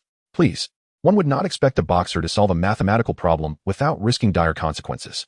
Although he may not have mastered it before, the current circumstances differ. Bai Yu's accumulated knowledge of cultivation is not mere ornamentation, and future iterations of Bai Yu will undoubtedly possess such talents. Thus, the Feng Ho Chi Min remains an imperative pursuit. 2 forms of the 8 extraordinary techniques, an enticing proposition indeed. Tapping his fingers on the table, Bai Yu pondered before asking, can you disclose what you have truly seen? You know the secrets of heaven cannot be revealed. If I disclose them, I shall perish, and nothing will change. Would my demise deter you from your path? It would not. Then that settles it. Why inquire further? That is a valid point. Nodding, Bai Yu stood and declared, let us conclude our discussion here. Trouble approaches, I must take my leave. Until we meet again at the Luo Tian de Jiao. Evidently, after his refusal, Wang was certain to follow to the Luo Tian grand ceremony. Noticing Bai Yu's resolute determination, Wang gritted his teeth and exclaimed, you insolent Wuliang Tianzuan. I truly wish to crack open your skull and see what nonsense resides within. Consumed by impotent rage, he bid farewell and abruptly hung up the phone. Ding. A text notification pinged, prompting Bai Yu to open it. My plane tickets have been refunded. Chapter 41. One more matter. Beep, beep. The phone connected with 2 beeps. Zhang Chulan, you refunded my plane ticket, right? Can we take that as you relinquishing this desire? Securing Zhang Chulan's number was not a daunting task. On the other end, Zhang Chulan's voice crackled with despair. Big brother, are you serious? Please don't mess with me. My fragile frame can't bear this. He was genuinely distraught. Initially, He thought Bai Yu was merely boasting, yet last night, the ticketing service had directly confirmed his purchase. What was this about? The silver-tongued words had run dry. And there was no further negotiation? Su-Si believed it to be a test. He had seen through Bai Yu's fortitude. However, Su-San and Zhang Chulan dared not entertain such thoughts. What if this big brother truly went ahead and followed through? Their lives would be forfeit, and each one of them would face repercussions. The instigator, Bai Yu, would undoubtedly incite the ire of all the authorities, leading to his inevitable demise. In their panic, the principal character remained unfazed. Bai Yu declared, "If you possess courage, then come forth. Last time, I was unable to unleash my full potential, but now, I shall let you witness the ultimate power of my prowess. Very well, let us consider this as you relinquishing your wish. However, I assure you, surrendering the source of your chi is not something you would willingly concede. So, let us say that one day, you may encounter a situation where you desire to save, yet feel utterly powerless." Bai Yu stood by the window, gazing down at two figures clad in Taoist robes beneath the hotel. After a brief pause, he continued, "With this call, whether you seek my assistance to resolve your troubles or wish to acquire greater power to handle them yourself, I can help you fulfill your desires. Remember this hotline. And should you wish to summon the dragon, recognize this number." With that, regardless of his thoughts, Bai Yu hung up the phone, for trouble had already arrived. With the ground route no longer viable, flight was the only option. With a flick of his hand, two swords immediately flew to rest against his back. After pacing around the room for a moment, he discovered that the bathroom window could be slightly opened. Bai Yu forcefully pried it open and soared out on his sword. Given that it was daytime, he opted to ascend discreetly to gain altitude. Not long after he departed, a commotion erupted outside the door. "This must be the place. I can sense his chi. What are you waiting for? Kick down the door and bring this brat back." "All right," came the robust response. And Yunlong delivered a powerful kick, shattering the door. Bursting into the room, Yunlong began to shout, "You little rascal.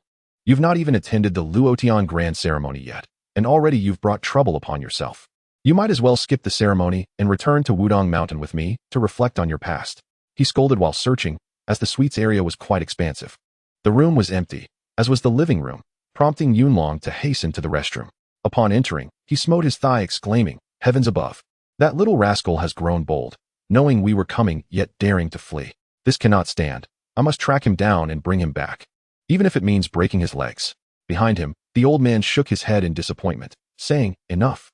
You only demonstrate your loudness all day long. As for breaking his legs, whether you, as his master, could even manage it is another matter entirely. I have long warned you that this lad is anything but docile.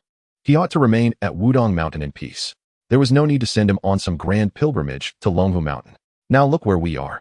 He has an excuse, and with his newfound audacity, you, this useless master, still wish to exert control over him?" Yunlong, feeling somewhat wronged, replied, "Master, this isn't my fault. It was the headmaster who instructed him to broaden his horizons at Longhu Mountain. Who could have predicted he would become so knowledgeable and even set his sights on the 8 extraordinary skills? I do not know how he came by such information." With a subtle glance at his master, he thought that not many on Wudong Mountain were privy to such details, suggesting that someone must have leaked them. Suddenly, the hunchbacked old Taoist sprang up and slapped Yunlong, exclaiming, "You insolent fool! Dare you place the blame on me? Come, let us have a little practice today." Yunlong protested. "What the?" With nearly a month remaining before the grand ceremony of Luotian Dajiao officially commenced, Bai Yu planned to explore the breathtaking landscapes of his homeland. As a time traveler, the orphan status was inevitable. After the age of 5, he had been taken from the orphanage at the foot of Wudong Mountain by Yunlong and had seldom descended since. After so many years, it was time for him to embark on a journey and see the world. However, prior to this adventure, one matter required his attention, a decision reached after much contemplation. The Tianxia Society. Upon arriving at the front desk, he provided his name, prompting the attendant to respectfully notify the president of his arrival. Shortly thereafter, he was graciously invited upstairs. As he ascended in the elevator, upon opening the door, he was greeted by the sight of a towering double peak. "Impressive," he murmured softly, and then smiled, "Feng Xian, we meet again." The little vest reached only to his waist, revealing an open bustier, both affluent and generous. Feng Xian crossed her arms, scrutinizing Bai Yu, and inquired, "By Changsheng, what brings you here?" "Of course, a visit," Bai Yu replied with a smile as he stepped out of the elevator. "Humph." Feng Xian scoffed, turning to lead the way. "Weren't you pretending to be a dragon intending to assassinate the American president? Why haven't you gone yet?" Bai Yu responded, "I was indeed planning to, and I had already purchased my ticket. However, Cheong Tong helped me cancel it. And Zhang Chulan has also expressed his desire to abandon this ambition, thus rendering the transaction null." Upon hearing this, Feng Xian cast a skeptical glance back at him, clearly unconvinced by his statement. One must admit, the Tianxia society was truly affluent. Feng Jinghao's office occupied an entire floor, with nothing but his lavishly decorated office and opulent furnishings surrounding it. Arriving at the door of Feng Jinghao's office, Feng Xian knocked and announced, "Father, the person has arrived." "Come in," a robust voice beckoned from within. Pushing open the grand door revealed a magnificently adorned interior. Indeed, President Feng never missed an opportunity to showcase his wealth. A vast office desk stood before Feng Jinghao, who was not seated but rather stood with an amiable demeanor, addressing Bai Changsheng of the Wudong sect. "I have long admired your esteemed reputation. As the future heir of a prestigious lineage, you truly embody grace and elegance. It is widely believed that Bai Yu will likely succeed the Wudong sect, much akin to Zhang Lingyu's role at Longhushan." Feng Jinghao's words were sincere, devoid of flattery. For Bai Yu indeed possessed an air of refined sophistication. Among the current generation of Bai Yes, he was undoubtedly the most handsome, with marvels Bai Yu also strikingly attractive, yet lacking the indefinable charm that sets one apart. Before Feng Jinghao's desk were two chairs, one of which was occupied by a man with red hair who did not turn around, merely sitting with his arms crossed, seemingly too disdainful to greet anyone. This was Jiazi. Bai Yu recognized him immediately, yet maintained a cordial smile as he addressed Feng Jinghao. "President Feng, it is an honor to finally meet you. As one of the 10 masters, you certainly exude authority." "Ha!" Feng Jinghao laughed heartily. "What authority do I possess? To ordinary people, I may seem somewhat impressive, but among our kind, it is hardly remarkable. Young Bai, you already display an unmatched presence at such a tender age. I foresee a place for you among the 10 masters in the future. Please, take a seat, and allow me to introduce you to this esteemed individual." As Bai Yu stepped forward to sit, Jia Jingyu suddenly scoffed. What young man claims to be the first of his generation? Such self-proclamation. Winning against Zhang Lingyu does not make one the foremost champion. No one else acknowledges your title, and boasting is not done in such a manner. The world is vast. And I, Jia Jingyu, shall be the first to dismiss your claims. With a relaxed posture, Bai Yu leaned back in his chair and replied, "Indeed, the world is expansive, and there are many masters. However, you, Jia Jingyu, do not warrant my regard." "What?" Jia Jingyu leapt to his feet, ready to confront him. "Ha ha." Feng Jinghao interjected with a smile. "The youth are indeed full of vigor. However, as guests in my abode, it would be discourteous for you both to engage in conflict. I ask that you grant me this courtesy." Contemplating Feng Jinghao's words, Jia Jingyu relented, sitting back down with a huff. "I shall grant you this courtesy. But should we cross paths in the future, I will certainly teach this young man a lesson on humility." "Teach me humility?" Bai Yu turned his head towards him, enunciating each word. "You are truly a fool, determined to invite your own demise?" With that, an overwhelming aura emanated from Bai Yu. Feng Jinghao's smile faded, and he adjusted his glasses, his expression turning grave. Feng Xian and Jia Jingyu were taken aback. The intensity of this aura was something they had only experienced from their forebears, boundless and profound. Jia Jingyu's forehead glistened with cold sweat, his body tense. The proximity was too great, leaving him no time to retreat, fearing that even a slight movement might lead to dire consequences. Observing Jia Jingyu's reaction, Bai Yu smirked. His gaze filled with contempt. Just a frog in a well, thinking it possesses great strength. Suddenly, Bai Yu dissipated his imposing aura with a dismissive wave. "Enough of this. It is not worth my time to engage with someone of your caliber." Regardless of Jia Jingyu's thoughts, Bai Yu Feng Jinghao stated, "It is quite rude to make an unexpected visit, especially after what has transpired. Therefore, I shall promptly express the purpose of my arrival. I am here for a singular matter, and I trust that you have been thoroughly informed by your esteemed daughter regarding Zhang Chulan." Feng Jinghao replied, "Indeed. I am already aware." Nodding, Bai Yu continued, "To be candid, I desire the chi body source and the ability to summon spirits. I do not seek these without offering something in return, though my terms may not be as favorable as those of Zhang Chulan. However, I hold you in high regard. President Feng, so how about we engage in an equitable exchange? One condition in return for the ability to summon spirits. This condition could involve requesting my assistance to eliminate a certain individual or to protect certain persons. As for the upper limit of this condition, it will be determined by me based on its worth. What do you think? Quite fair, wouldn't you agree?" Of course, there is no need for an immediate response. Given that you boom. A formidable aura erupted from Feng Jinghao, a tempest sweeping through the entire office, causing Jia Jingyu and Feng Xian to instinctively shield their faces. Bai Yu fell silent as Feng Jinghao spoke in a low, grave voice. "Young man, do you comprehend the gravity of your actions? To pry into the ancestral secrets of the Feng family is a grave taboo in the realm of the extraordinary. Even should I decide to end your life now, it would not be unjust.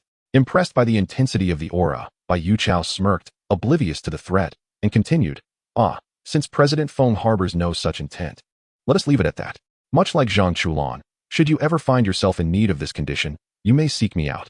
If not, then consider my words as if they were never spoken. Xian, please see our guest out, Feng Jinghao commanded solemnly. Without waiting for Feng Xian to escort him, Bai Yu rose nonchalantly. He believed that Feng Jinghao possessed a broader perspective. This display of anger was merely a test. In due course, he would extract further information in his own manner and deliver it on Bai Yu so-called conditions. This was undoubtedly the approach a man of Feng Jinghao's caliber would take. The notion of ancestral secrets was merely a matter of opportunity. Otherwise, he would not hesitate to exchange them for the means to ascend. Before exiting, Bai Yu turned back and said, President Feng, if one day you encounter an unbearable humiliation, do not endure it any longer. This condition could alleviate your troubles.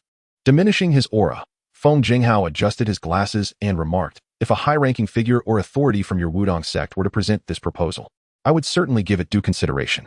However, as for you, though the words were left unspoken, the implication was clear. Chuckling softly, Bai Yu departed. He felt no urgency to prove himself hastily. All would be revealed in due time during the Luo Tian grand ceremony. After leaving, Bai Yu hailed a taxi to swiftly exit Tianjin. Purchasing a high-speed train ticket, he feared that the moment he did, pursuers would be upon him immediately. It was wiser to leave Tianjin first. The grandeur of the motherland's landscape is vast and magnificent, difficult to traverse completely within a short span of time. Time flew by, and a month swiftly elapsed. Longhu Mountain, the front mountain tourist area. After a month of exploration, Bai Yu gradually arrived here. The throngs of people and the vibrant atmosphere rivaled that of Wudong Mountain. In the scenic area, Bai Yu had grown accustomed to the surroundings. After wandering for a while, he arrived at a stall selling grilled sausages. Boss, I'll have a large sausage, please. Sure, would you like it spicy? Add a bit more chili powder, thank you. That'll be 25 yuan, please. Given the prices, Bai Yu reluctantly took out his phone to scan the payment code. At that moment, a hand suddenly rested on his shoulder, accompanied by a familiar voice. How about buying one for me too? Bai Yu turned to see Wang Yi, his lips curled in a mischievous grin. All right, kid. No one can catch you, huh? You don't plan on returning to Wudong Mountain for the rest of your life, do you? Your master and grandmaster have been searching for you for half a month. When you go back, there will certainly be consequences. Boss, another sausage, please. Bai Yu said while making the payment. I didn't ask them to come after me, so why bother? By the way, why didn't they follow you here to Longhu Mountain? Wang Yi released his grip and remarked, Humph, what would it mean if they actually came to Longhu Mountain? The Wudong sect would lose face. My master asked me to tell you that once the Luotian grand ceremony concludes, you must return immediately. There is significant news to announce. What news? Bai Yu raised an eyebrow. Is the grandmaster planning to abdicate and pass the leadership to me? Dream on. As they chatted, the grilled sausages were ready. Each grabbed one and ascended the mountain while eating. Chapter 43. Existence justifies reason. The admission fee was 260 yuan per person. How was that any different from highway robbery? At the ticket booth, Bai Yu and Wang Yi encountered Zhang Chulan and his group. While munching on his sausage, Bai Yu interjected, 260 is quite reasonable. You should visit Shaolin Temple and see for yourself. If they don't charge you for your undergarments, consider it a win. Our Wudong Mountain and Longhu Mountain are already considered fair within the industry. Recently, Bai Yu had visited Shaolin Temple and had to buy tickets overnight to change locations. Upon recognizing Bai Yu, Zhang Chulan became so excited that he stumbled over his words. You. What about me? I don't owe you any money. What is the fuss about? Bai Yu gestured to Wang Yi, saying, allow me to introduce my junior disciple, Wang Yi. Wang Yi greeted them. Pleased to meet you all. I am Wang Yi from Wudong. He added, I am his senior brother. With his disheveled appearance and prominent eye bags, they easily remembered this distinctive Taoist. Su-san. Reporting in. Su-si. Reporting in. After revealing his identity, Su-si glared at Bai Yu and said, Kid, you're quite arrogant, aren't you? Not only did you beat up our company's people, but you also impersonated a divine dragon to grant wishes. Now you dare to swagger in front of me. He cracked his knuckles, stating, You've never been beaten, have you? In response, Bai Yu finished the last bite of his sausage and chuckled. Every company has its rules. My interactions with these two employees belong to the realm of the extraordinary and do not violate company regulations. Shouldn't I be allowed to have personal grievances with them just because they work for the company? If that is the case, wouldn't the Wudong sect be considered an enemy of the company now? As for the wish-granting incident, I neither coerced nor imprisoned anyone. It was merely an equitable transaction between Zhang Chulan and me, which is outside the company's jurisdiction. And regarding the President of the United States, let us not attribute unsubstantiated matters to me. So, In what capacity does Mr. Susi intend to confront me? Discarding the sausage skewers into the trash, Bai Yu raised a hand, gazing at Susi, and remarked, if it is in a corporate capacity, I shall certainly give you some leeway. However, if it is a personal matter, well, the implication was clear before he could finish his sentence. If Susi wished to engage in a physical altercation, he was hardly a match for me. Gathering temporary workers for the company was a different matter altogether. Susi rolled up his sleeves and declared, all right. You're quite spirited. Let's head up the mountain. I'll show you the wrath of an older brother, and see if you can withstand it. Su-sen hurriedly intervened, saying, Susi, don't be ridiculous. Yes, right. He hasn't violated any company rules. If you truly resort to violence, no one will come to your aid. What? Susi shouted, do you think I can't take him on? His stubbornness had flared up. Shaking his head, Bai Yu approached Zhang Chulan and Wang Yi, saying, let us go, we're heading up the mountain. During the ascent, Zhang Chulan's expression was rather strained. After much hesitation, he finally inquired, are you also participating in the Luo Tian de Jiao? Bai Yu nodded affirmatively, of course. Why else would I be here? Not only am I participating, but my junior disciple will as well. Exciting, isn't it? It's a grand occasion. This upcoming Luo Tian de Jiao could be said to be a grand spectacle tailored for you, Zhang Chulan. With the entire realm of extraordinary beings coming to celebrate your debut. Tailored for me? Zhang Chulan appeared utterly bewildered, not comprehending at all. No worries. It's fine not to understand now. When the time is right, everything will become clear to you. As they conversed, the group had already reached the dojo. Passing a certain spot, a fortune-telling monk caught Feng Baobao's attention. She suddenly broke away from the group and approached the monk. Bai Yu nudged Wang Ye's shoulder, saying, look, a monk is encroaching on my Taoist territory. Do you have any blessed treasures? Go show them off. We can't let our Wudong reputation be tarnished. The aura of a celestial being. Truly, a celestial being. The old monk was already engaged in fortune-telling. Wang Yi shot him a sidelong glance. I don't have any. If you do, go ahead and demonstrate. Hey, don't underestimate me. I have my own tricks. With that, Bai Yu pulled out a talisman from his pocket, ready to compete with the old monk for business. All right. The situation was becoming increasingly absurd, and Wang Yi quickly pulled Bai Yu back, conceding, fine, you're impressive. But we belong to the Wudong sect. What would it mean for you to argue with him? Let us go. He understood that if he didn't intervene, Bai Yu might actually engage in such a ridiculous endeavor. Since joining the Wudong sect and taking Bai Yu as his master, he had witnessed Bai Yu's countless reckless antics. Competing for business was hardly surprising. After restraining him, the group stood aside to observe the unfolding drama, while Su-san rushed forward, attempting to pull Bao Bao away as if she were a stubborn bull. As they watched, Wang Yi suddenly turned to Zhang Chulan and asked, Zhang Chulan, why do you wish to partake in the Luo Tian de Jiao? Upon hearing this question, Zhang Chulan, somewhat dazed, began to articulate his thoughts. A desire for exploration and knowledge burned within him. He sought the truth. This was the very crux of the narrative within the tale of One Beneath One. A single thought of his could influence the entire world's dynamics. For some, such matters might seem trivial, as they pertain to the past. After all, what difference does knowing the truth make? The past is irrevocable, and the nature of truth has become inconsequential. What does it matter to know or not know? There are countless matters in this world that surpass one's capabilities. Why entangle oneself in such trivialities? Is there not a certain freedom in surrendering to fate? Thus, one could argue that Zhang Chulan is indeed the protagonist. Although this manga remains unfinished even until the moment before his transmigration, Bai Yu has already begun to speculate on the outcome. The overarching theme of One Person Below is that supernatural powers cannot contend with destiny, regardless of the trials Zhang Chulan may face in the future. The conclusion will inevitably be one of regret and sorrow, for supernatural powers cannot triumph over fate. This is the consequence of his quest for truth.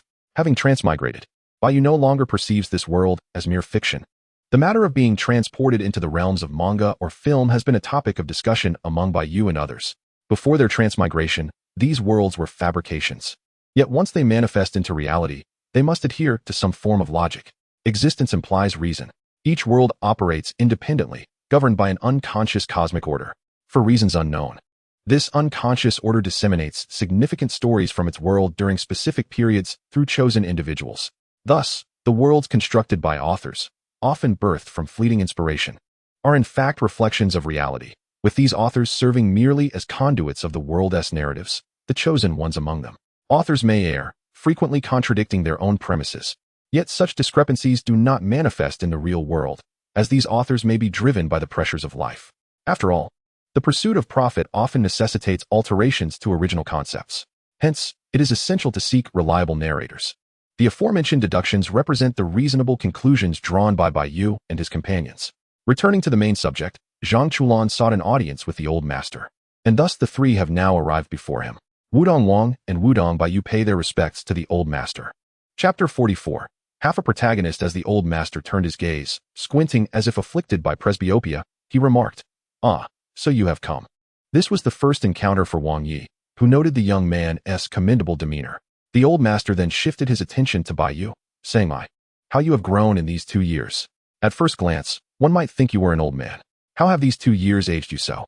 Bai Yu's eyes conveyed a unique essence to the old master, imbued with the wisdom of age, yet brimming with youthful vitality. Such a complex gaze is not typical of an 18-year-old. Were Bai Yu privy to the old master's thoughts, he would be astonished. A mere glance could reveal so much. In terms of memory, Bai Yu possesses a wealth of experiences far surpassing the old master's long life, filled with thrilling narratives.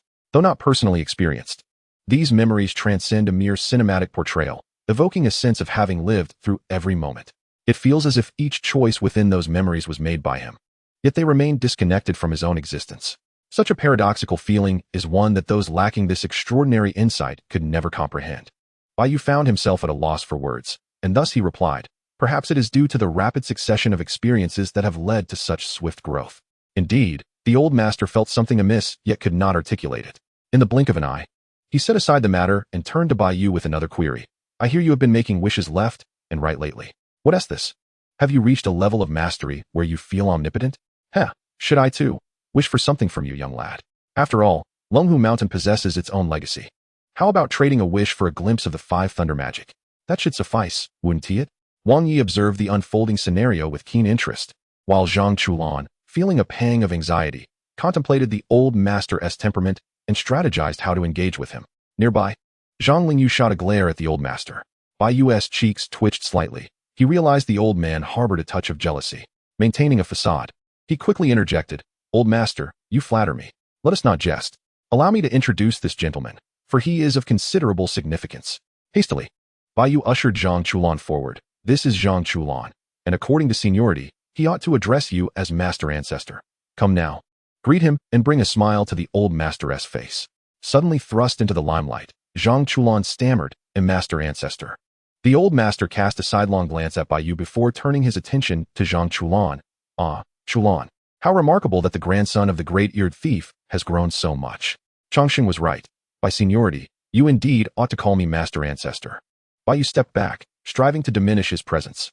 At this juncture, he felt considerable pressure in the presence of the old master. He could sense the terrifying power concealed within that frail frame. When in good spirits, he stood just below 1. When displeased, he fell just below 1. This jest was no mere jest, but rather a truth veiled in humor. Just as Zhang Sanfeng faced numerous sects, to confront him directly required them to exhaust his true energy, and in doing so, countless would perish in their attempts to deplete him. As previously mentioned, each world and era has its protagonist. In Bai Yu's view, Zhang Jiwei was the protagonist of the last era. Of course, he might only be considered half a protagonist, as the other half belongs to Wu Zhenxing. The great-eared thief, alas, is no more, having failed to incite a monumental tide of change. He could hardly be called a protagonist. At best, he served as a significant supporting character, guiding the true protagonist. Reflecting on this, one could argue that the great-eared thief had indeed led 3 protagonists. Faced with one who had matured into a half-protagonist, Bai Yu, despite being merely a bystander, felt a considerable weight upon his shoulders. Confronting a mere infant was entirely different from facing the emperor of the wilderness. After a moment of invisibility, they managed to navigate past this situation. "Zhang Chulan, we shall meet again shortly." With a brief farewell, Bai Yu and Wang Yi took their leave. The otherworldly beings, here to compete or observe, were arriving in succession, yet before entering the rear mountain, they all had to traverse a cliff. Upon arrival, Wang Yi cast a glance at Bai Yu, who understood the unspoken communication instantly. Together, they stepped into the void, as though treading upon solid ground. Their method of walking on air drew the attention of several otherworldly beings. After regaining composure, the two were soon approached by someone. The 2 Taoist priests. "How may I address you?" Dressed in suspenders and tailored trousers, draped in a suit, his name was Hyūga Qing. Ignoring the gossip, Hyūga Qing cast a glance at Wang Yi and, with a smile, replied, "I am Bai Yu from the Wudong sect." Wang Yi clasped his hands in greeting. "Wudong sect. Wang Yi." Hyūga Qing also returned the gesture. "Wu Ho Chi Min, Hyūga village, Hyūga Qing." A miniature version of Hyūga Qing imitated him. Wu Ho Chi Minh, Hyūga Village. Hyūga Bai? Bai Yu stepped back, casting a sidelong glance at the three. Oh, so this is how it is. One by one. You all introduce yourselves with the customary bow, and I appear to be the rude one? Hyūga Qing squinted his eyes and smiled, wearing a sly expression as he said, Longxing Taoist from Wudong sect, I have long admired your name. Dreading the repetition of formalities, Bai Yu replied with little enthusiasm, Heir of Wu Ho, I have long admired your name as well. Noticing Bai Yu's reluctance to engage, Hyūga Qing, puzzled, inquired, Taoist Longsheng. Have I offended you in some way? Wang Yi waved his hand to clarify. Hyūga, do not misunderstand. My junior brother is just like that. He becomes impatient when he finds something tedious. Perhaps we've exchanged too many pleasantries today. Is that so? Hyūga Qing paused before smiling. Actually, I find it quite tedious as well. Bai, your straightforwardness is refreshing. However, it is indeed true that I have long admired your reputation. They say you are the foremost of the younger generation. As a fellow young man, I look forward to crossing paths with you. What is this? You're not convinced? Bai Yu raised an eyebrow and patted Wang Yi's shoulder. I have a premonition that we might not meet, but perhaps you could spar with my junior brother. Wang Yi's brow furrowed. His heart momentarily halted. Junior brother? Hyūga Bai interjected. Didn't he just say you are his junior brother? Who, then, is the senior brother? Of course it's me, they both replied in unison, rendering the Hyūga brothers momentarily speechless. After a few more exchanges, Hyūga Qing and his companions took their leave.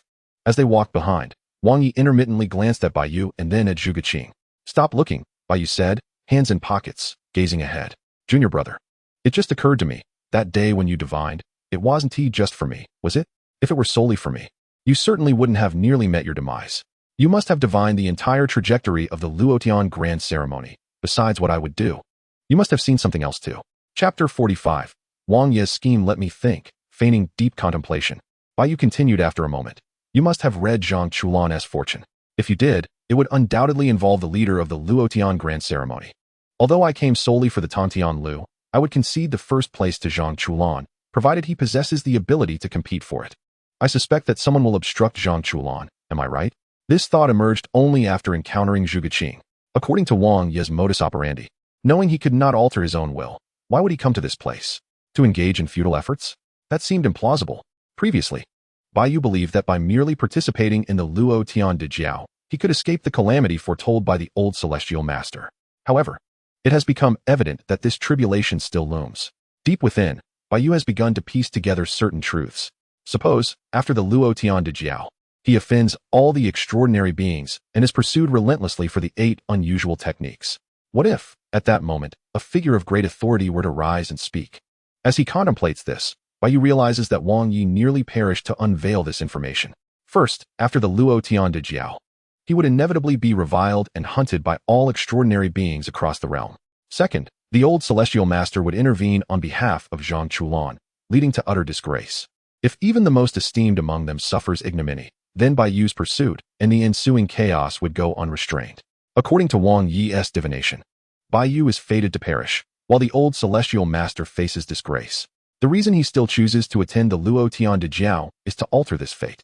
Although Bai Yu has not divulged all his speculations, the fragments he has shared have already astonished Wang Yi. He has deduced the entire scenario. In Wang Yi's calculations, the aim remains unchanged from the original narrative, to prevent the old celestial master from suffering disgrace, as the implications are far too significant. Yet, Bai Yu's determination cannot be swayed. He will oppose all extraordinary beings. However, should the old celestial master, undiminished in reputation and unparalleled in strength, emerge to urge dialogue, no one would dare to disregard his authority. With Bai Yu's current capabilities, he could incite chaos on a scale comparable to the Jiaxin rebellion, resulting in a tragic demise. Wang Yi's strategy is to maintain the old celestial master's elevated status, thereby granting Bai Yu a favor, which he could later use to persuade the celestial master to mediate the turmoil. Viewed this way, it seems as if the world resembles a chessboard, with Wang Yi as the one determining its course. Feng Ho Chi Minh, a remarkable tool indeed. It is akin to a cheat code, allowing him to predict everything within this realm accurately. Upon reflection, had Bai Yu pursued his initial plan with his current strength, he would have unwittingly fallen into Wang Yi's trap. Alas, Bai Yu wishes to convey that every situation has its caveat. Wang Yi's calculations are predicated upon the results derived from his present abilities. No matter how formidable Feng Ho Chi Minh may be, it still operates within the confines of this world's outcomes. However, my cheat code transcends this realm. Surely, This is something you cannot account for, can you? Bai Yu, forgive me. I am merely an external aid. In contemplation, the two have already been escorted by a young acolyte to their lodgings. Casting a glance at Wang Yi, Bai Yu murmurs softly, "It seems my advantage is secured." Initially intending to resolve matters with the same prowess as marvelous Bai Yu, he now realizes that such an approach is no longer feasible. Combat among extraordinary beings does not allow for much leeway. One must overpower all dissenters with absolute strength. Bai Yu feels he is 90% correct. Only one final piece of information remains to confirm his hypothesis. The outcome of the Luo Tian de Jiao groupings will be telling. Should they align as anticipated, everything will fall into place. And he can convene a summit with the other Bai Yes. A summit of cheats. As Bai Yu's thoughts returned to reality, he pondered deeply. The Taoist priest led the two to their accommodation, but upon a mere glance, Bai Yu promptly exclaimed, "This will not suffice. I require a private room." The Taoist, taken aback, stammered awkwardly, "Well, you see," Wang Yi interjected, grasping Bai Yu's arm, "let it be. Do not make things difficult for this young Taoist. With so many attending the grand ceremony, there are likely no extra rooms available." Nonsense. Bai Yu would not settle for a dormitory. He turned on his heel, declaring, "I refuse to believe this. I shall seek out Zhang Lingyu. If this old celestial master's disciple cannot assist me, then I shall give him a piece of my mind. As the saying goes, a crying child gets the milk. One must stir the pot to receive better treatment." Sharing a large dormitory with a dozen others was abhorrent to Bai Yu. Outside the venue of the grand ceremony, Bai Yu searched for a while before pinpointing Zhang Lingyu. He was engaged in lively conversation with the cunning-faced Zhu Geqing, seemingly enjoying the exchange. "Zhang Lingyu," Bai Yu called out loudly, approaching and slapping him on the shoulder.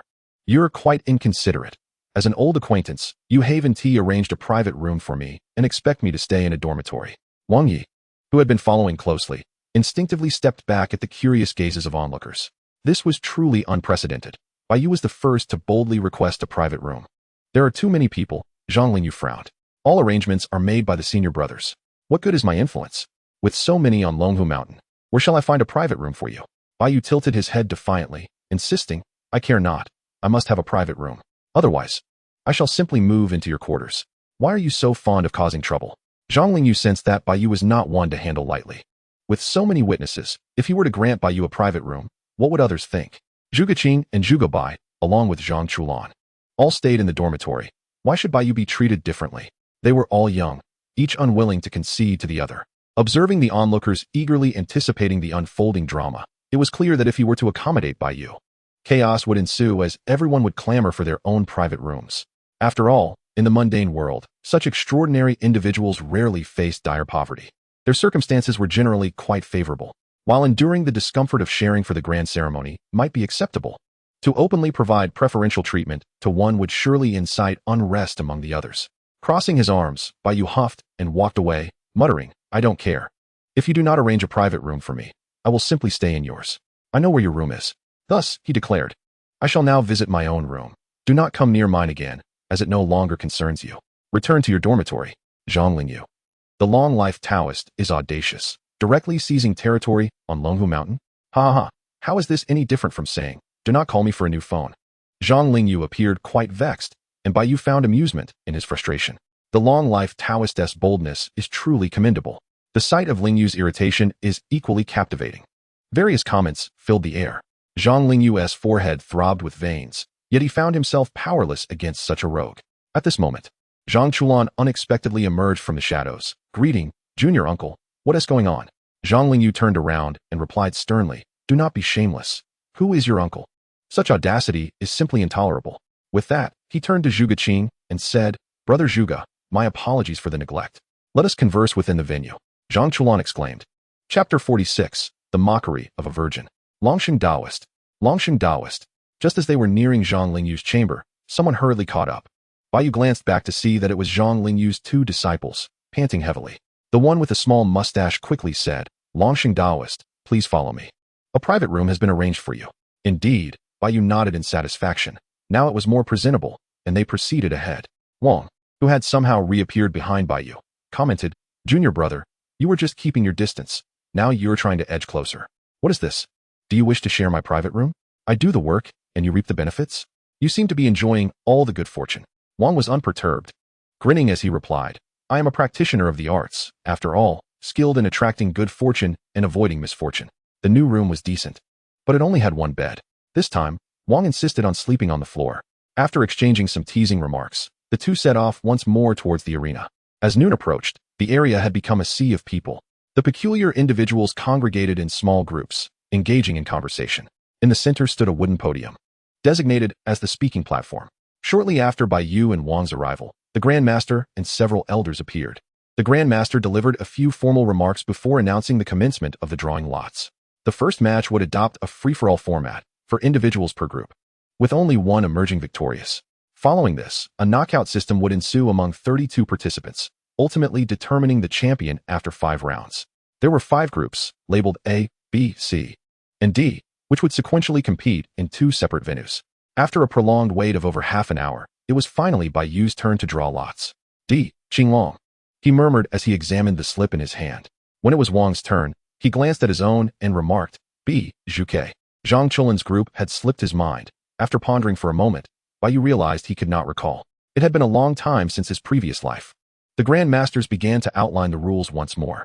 Scanning the crowd, Bai Yu soon spotted his target and approached Hyūga Qing, inquiring, Brother Hyūga, what did you draw? Hyūga Qing regarded Bai Yu with curiosity and replied, B, green tortoise. Are you eager to engage in competition with me already? Not at all, merely curious, Bai Yu replied, turning to leave. Observing this, Hyūga Qing scratched his head, muttering, something seems off. After a thorough search, Bai Yu reached Zhang Chulan and asked, Zhang Chulan, what is your draw? Just as he was questioning, he suddenly caught sight of Zhang Lingyu and called out, Zhang Lingyu, come here. Upon hearing the summons, Zhang Lingyu glanced over, then coldly scoffed and attempted to walk away. He had no intention of approaching the 2 individuals he despised most. However, Bai Yu called out loudly, if you don't come over, I might just reveal your little secret. Startled, Zhang Lingyu stiffened, and after a brief internal struggle, he turned and walked towards Bai Yu. Wow! Zhang Chulin's eyes widened in disbelief. The proud junior apprentice had unexpectedly been subdued. Can you share a little secret with me? He whispered, already envisioning how he might one day have the upper hand over Zhang Lingyu. However, upon receiving a rejection, he felt as though he had shrunk in stature. What is it? Zhang Lingyu replied coldly. Come, let us see the groupings, Bai Yu said, extending his slip. Exchanging glances, both Zhang Lingyu and Zhang Chulan revealed their own slips. Zhang Lingyu's read, Ding, White Tiger. Zhang Chulin's read, E, White Tiger. Instantly, Bai Yu's mind raced. They matched perfectly. His conjecture regarding Wang's divination had been accurate. Wang had indeed come to eliminate Hyūga Qing for the old master. Damn it. He found these fortune-tellers utterly detestable, possessing foresight that even surpassed his own transcendent perspective as a traveler. Suppressing his curses, Bai Yu feigned concern towards Zhang Lingyu, saying, oh dear, how unfortunate. Someone has been grouped with me. I fear he won't last until the finals and will miss out on the title of master. Zhang Lingyu's expression darkened as he shot a fierce glare at Zhang Chulan. Zhang Chulan, bewildered, turned to Bai Yu and inquired, Bai Daozhang, do you know why Zhang Lingyu dislikes me so much? I haven't wronged him in any way. Ah, let me explain, Bai Yu said, placing a hand on Zhang Chulin's shoulder and lowering his voice. Do you remember your thunder law? Yours is blue, which is the typical color of natural lightning. But what color does Zhang Lingyu's take? Zhang Chulan pondered. Black? Indeed, Bai Yu replied, though both of your thunder laws stem from the Master's teachings. Why do your colors differ? Is his superior? Superior? Nonsense. His technique is neither as aesthetically pleasing nor as potent as yours. Really? That cannot be. Bai Yu smirked. Let me share a little secret. It's because he is no longer a virgin, thus he lacks the qualifications to cultivate your pure thunder law. His is but a counterfeit, while yours is the genuine article. His animosity towards you arises from jealousy. He envies your ability to wield the authentic power, while he is relegated to the imitation. Bai Yu noticed Zhang Chulan's already modest stature seemed to diminish further. With a vacant expression, Zhang Chulan stammered, wait. So he is jealous of me for being a virgin? Such jealousy is less than a death sentence. Bai Yu seized Zhang Chulan urgently, exclaiming, Zhang Chulan, do not succumb to inferiority. What is there to be ashamed of in being a virgin? I am one as well, and I harbor no shame. The opinions of these mundane beings are trivial. Only a virgin can achieve remarkable results in cultivation. Our innate energy is a treasure in the realm of extraordinary beings. How can you feel inferior? This is utterly absurd. To bolster your courage, follow me. We shall confront Zhang Lingyu together. Stand tall and embrace who you are. Without further ado, Bai Yu dragged Zhang Chulan back before Zhang Lingyu. Wait. Please don't act recklessly. Zhang Chulan's face contorted into a pitiable grimace. He had no desire to stand tall and confront anyone. He felt utterly incapable. Initially, Bai Yu found a modicum of solace in knowing that Bai Yu was also a virgin. However, this elder brother's train of thought diverged wildly from that of a typical person, swiftly extinguishing the flicker of comfort he had felt. "What are you doing?" Zhang Lingyu asked, her face etched with impatience. She glanced around, noting that the crowd had gradually dispersed in anticipation of the afternoon's competition. Clearing his throat, Bai Yu patted Zhang Chulan on the back, instructing him, "Straighten your chest, lift your head, draw in your abdomen, and tuck in your backside." It felt reminiscent of military training, and Zhang Chulan comprehended the reprimand clearly. Casting another glance at their surroundings, Bai Yu whispered, "Zhang Lingyu, standing before you are two virgins. Ha ha ha, relish the mockery from your fellow virgins." He smacked Zhang Chulan's back and declared in a low voice, "Laugh. If you don't, I shall reveal your secret of being a virgin, and then you'll be the one enduring the ridicule." Zhang Chulan remained silent, while Zhang Lingyu felt the oppressive weight of the situation. Chapter 47, Extermination of Immortals Ding. Azure Dragon, please take the stage. In the venue, it was soon Bai Yu's turn to perform. After having mocked Zhang Lingyu, leaving her feeling ashamed and unable to face anyone, Bai Yu and Zhang Chulan returned to the arena. The competition had commenced, and Bai Yu was set to participate in the second round. Without hesitation, he leaped onto the stage. Upon his entrance, the audience erupted in waves of gasps and exclamations. Who was so unfortunate as to face him? They might as well concede. Although Bai Yu's position as the top of the younger generation might be somewhat inflated, he was undoubtedly stronger than the likes of Zhang Lingyu. Why subject oneself to such hardship? It was clear that the ultimate showdown would be between him and Zhang Lingyu, with the others merely running alongside. His opponent had yet to take the stage, and the audience had already lost faith in them. "Please, everyone, no need for such formality," Bai Yu said, bowing slightly to acknowledge the support from the crowd. A petite figure appeared behind Bai Yu, sweetly exclaiming, "Long Chongqing Daoist." Hearing this, Bai Yu turned around, only to feel a slight headache coming on.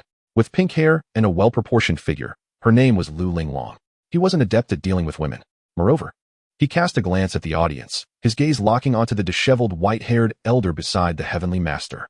Lu Jin glared at Bai Yu, demanding, "What are you looking at?" With a twitch of his cheek, Bai Yu greeted Lu Linglong, saying, "Hello, Linglong. Linglong. Linglong. You're the best." A pig on the sidelines was enthusiastically cheering. Bai Yu, you're the strongest. Who had started this? I must give you a proper thumbs up." Bai Yu turned to see a girl at the edge of the arena, holding up a sign. 6. I also have fans. Though he did not recognize her. She evidently supported him, and as she began to chant, more girls joined in. Not bad. His popularity rivaled that of Zhang Lingyu. In terms of looks, Bai Yu believed himself to be superior. "Hey Fatso, shut your mouth." Just as he basked in his self-satisfaction, Lu Linglong, facing him, suddenly blushed and asked, "Long Chongqing Daoist, may I add you on WeChat after the match?" Taken aback, Bai Yu quickly nodded, "Of course, let's connect after the competition." Yay. With the agreement reached, Lu Linglong turned and flashed a peace sign at Ji Jinhua in the stands. A chuckle escaped Bai Yu. He had not anticipated that Lu Linglong would be an admirer of her own persona. It must be said, this girl is quite enchanting. I had scarcely noticed her while immersed in the anime, but now she captivates my gaze. As the conversation unfolded, two figures leaped into the arena. One, with white hair and a cross mask, bore a measuring tool at his waist. The other, with red hair, appeared nonchalant, hands casually tucked into his pockets, exuding an air of a drifter. The white-haired individual was a character from the original plot who had fought Lu Linglong, ultimately conceding after a single blow, having sworn not to harm women. As for the carefree one, Jia Zhengliang, how had he ended up on the same team as myself? This fleeting confusion dissipated quickly within Bai Yu. The tides of fate are unchangeable, yet the small currents may shift. Since my arrival in this world, only subtle changes had begun to manifest. Once the grand ceremony concluded, this reality would be irrevocably altered, rendering all prior narratives obsolete, lest I fall into a trap. Yun, the masked man declared coolly. Western Jia Zhengliang. Having introduced himself, Jia Zhengliang brandished a small knife and proclaimed, "According to my incompetent relative, he encountered two individuals this time, one who instilled such fear that he lacked the courage to strike, and another who rendered him utterly helpless. I have come to avenge him, starting with you before I deal with the other." Before Bai Yu could respond, Lu Linglong interjected. "Who do you think you are, claiming to take down the immortal Taoist? Speak such grandiose words, and you might just trip over your own tongue." At this, the crowd erupted in cheers, with some urging Jia Zhengliang to descend and face them. Unyielding, Jia Zhengliang retorted, challenging the audience to come down and test their mettle. Bai Yu, rubbing his temples, suggested, "Hey, we are destined to fight anyway. Why not commence now?" Upon hearing this, Jia Zhengliang exchanged barbs with the spectators before drawing two small knives, preparing for battle. Meanwhile, Yun was already poised, ready to strike at any moment. After a brief delay, word of the match had spread, drawing an increasing number of spectators to the venue. The referee, eager to commence, declared, "The match begins." Barely had the words left his lips when a figure surged towards Bai Yu at remarkable speed. Measuring tool. As the assailant approached, Yun swiftly executed a vertical strike from below with the tool. The icy glint of the weapon pricked Bai Yu's skin, prompting him to sidestep just in time. "Behold my flying, immortal blades." A loud voice rang out as two flying knives shot forth from behind Yun, one to the left and one to the right. Astonishingly, the two adversaries had synchronized their efforts seamlessly. With a few quick steps back, Bai Yu deftly pinched the two knives between his fingers, turning to hurl them back, while simultaneously launching a direct kick at Yun.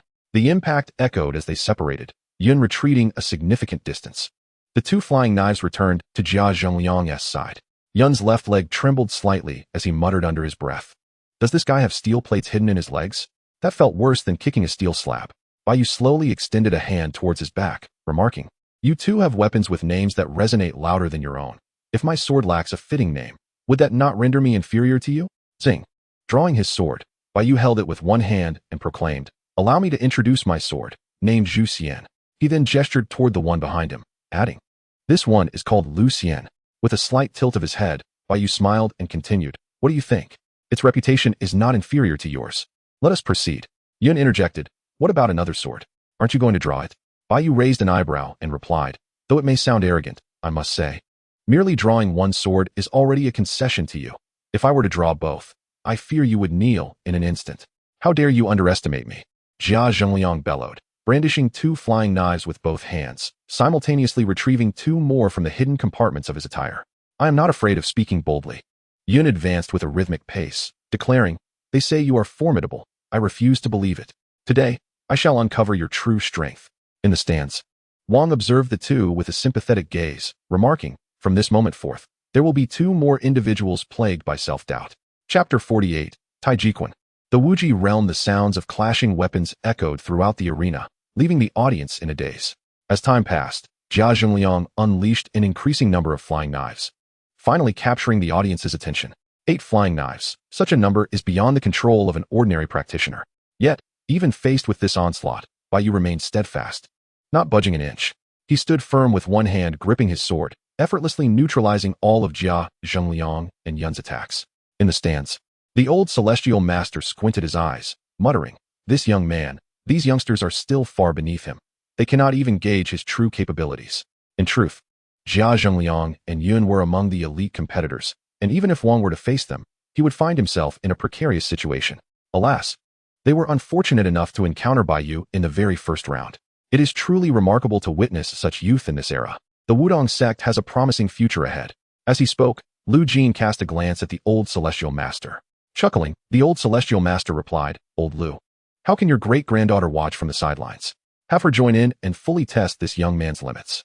Lu Linglong, still observing the contest, had yet to make a move, and the audience had nearly forgotten her presence. Indeed, Lu Jin nodded in agreement. "I too wish to see what this young man is capable of." With that, he called out to the arena, "Linglong, team up with them and use all your strength to probe this fellow's limits." There was no need to speak of turning the tide, for both he and the old celestial master could discern that even if the three below combined their efforts, victory was unattainable. The only question was whether they could uncover his true strength. Upon receiving her great-grandfather's command, Lu Linglong felt a wave of conflict. On one hand was her great-grandfather's order, and on the other, her admiration for her idol. With a sudden shout, Jia Zhengliang declared, "I refuse to believe this. What are you pretending for?" He was irked by Bai Yu's nonchalant demeanor, as if dealing with the two of them was a mere trifling matter. With his garments flapping, he extracted 4 more flying knives from within his attire. "This is getting interesting," Bai Yu murmured, kicking Yun aside before hurling the Zhu Xian sword towards Jia Zhengliang. "Is he discarding his sword?" Jia Zhengliang gasped in surprise, hastily maneuvering the flying knives to defend against the incoming weapon. It was said that even 2 or 3 flying swords colliding would suffice to halt its advance, yet the Zhu Xian sword showed no signs of slowing down. It was not only Yu who possessed the ability to manipulate objects. With a flick of his mind, Bai Yu commanded the Zhu Xian sword, which swiftly maneuvered and shattered all the flying daggers in an instant, continuing its relentless assault towards Jia Zhengliang. With a slight smile, Bai Yu's figure vanished from his original position. Most of the spectators could not discern his movements until he reappeared right before Lu Linglong. "Sister, do not blame me for striking a woman," he remarked, as he aimed a palm strike towards her shoulder.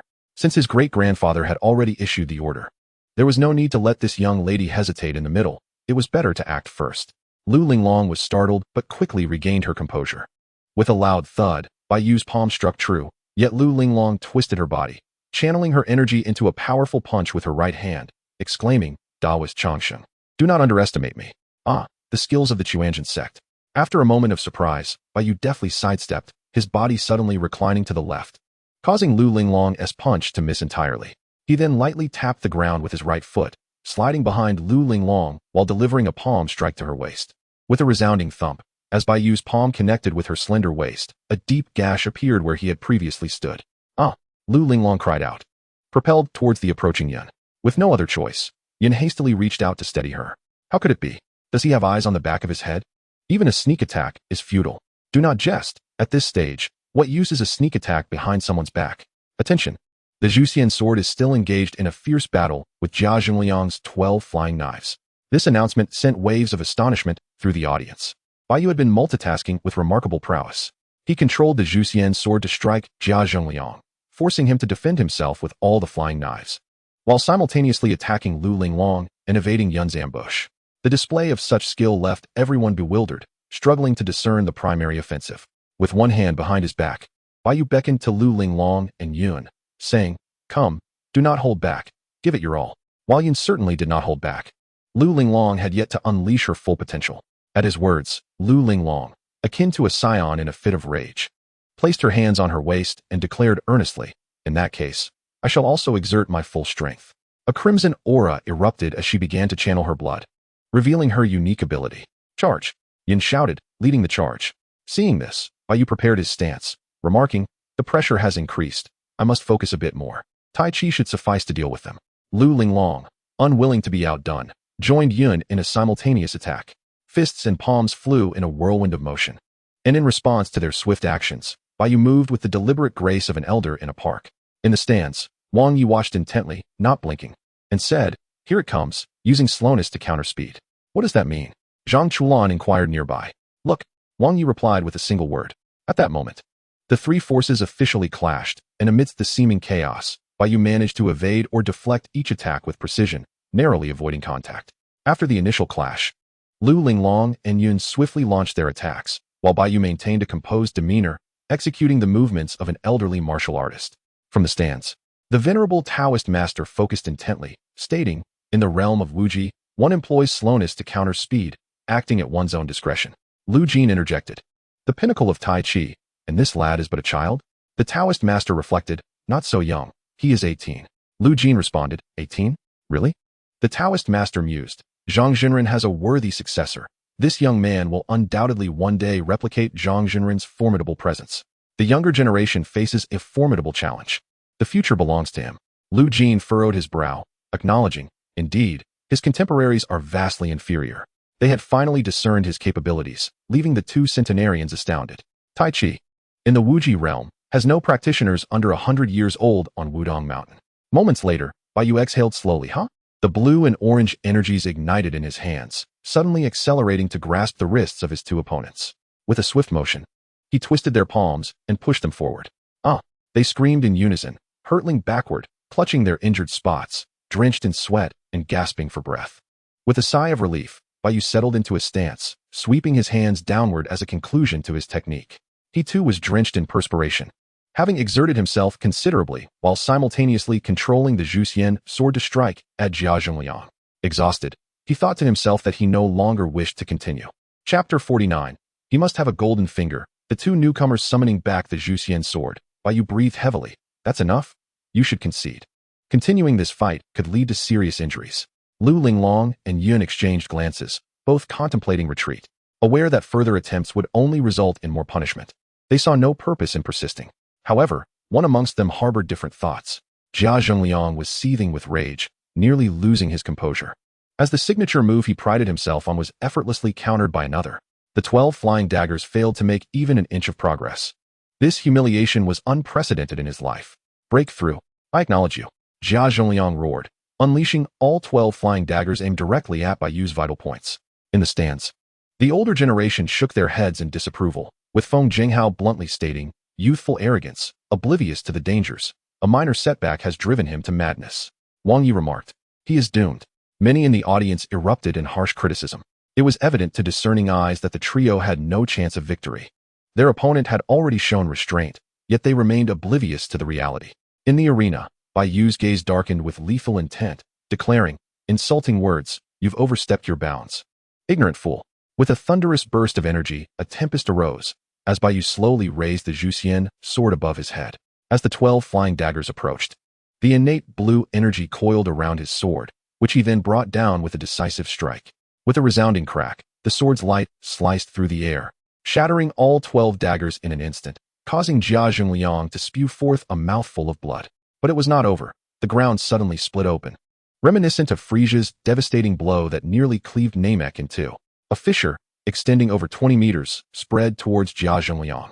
With a resounding boom, the air filled with dust as Jia was sent flying, bloodied, until he crashed into the wooden barrier of the arena, coming to a halt with his head tilted, unconscious. I hope your health insurance card is not expired. With a swift motion, Bai Yu sheathed his sword and turned to leave. Cold sweat dripped from the forehead concealed by the mask, and he promptly called out, I concede, I concede. Ling Long, momentarily taken aback, quickly echoed, I concede too.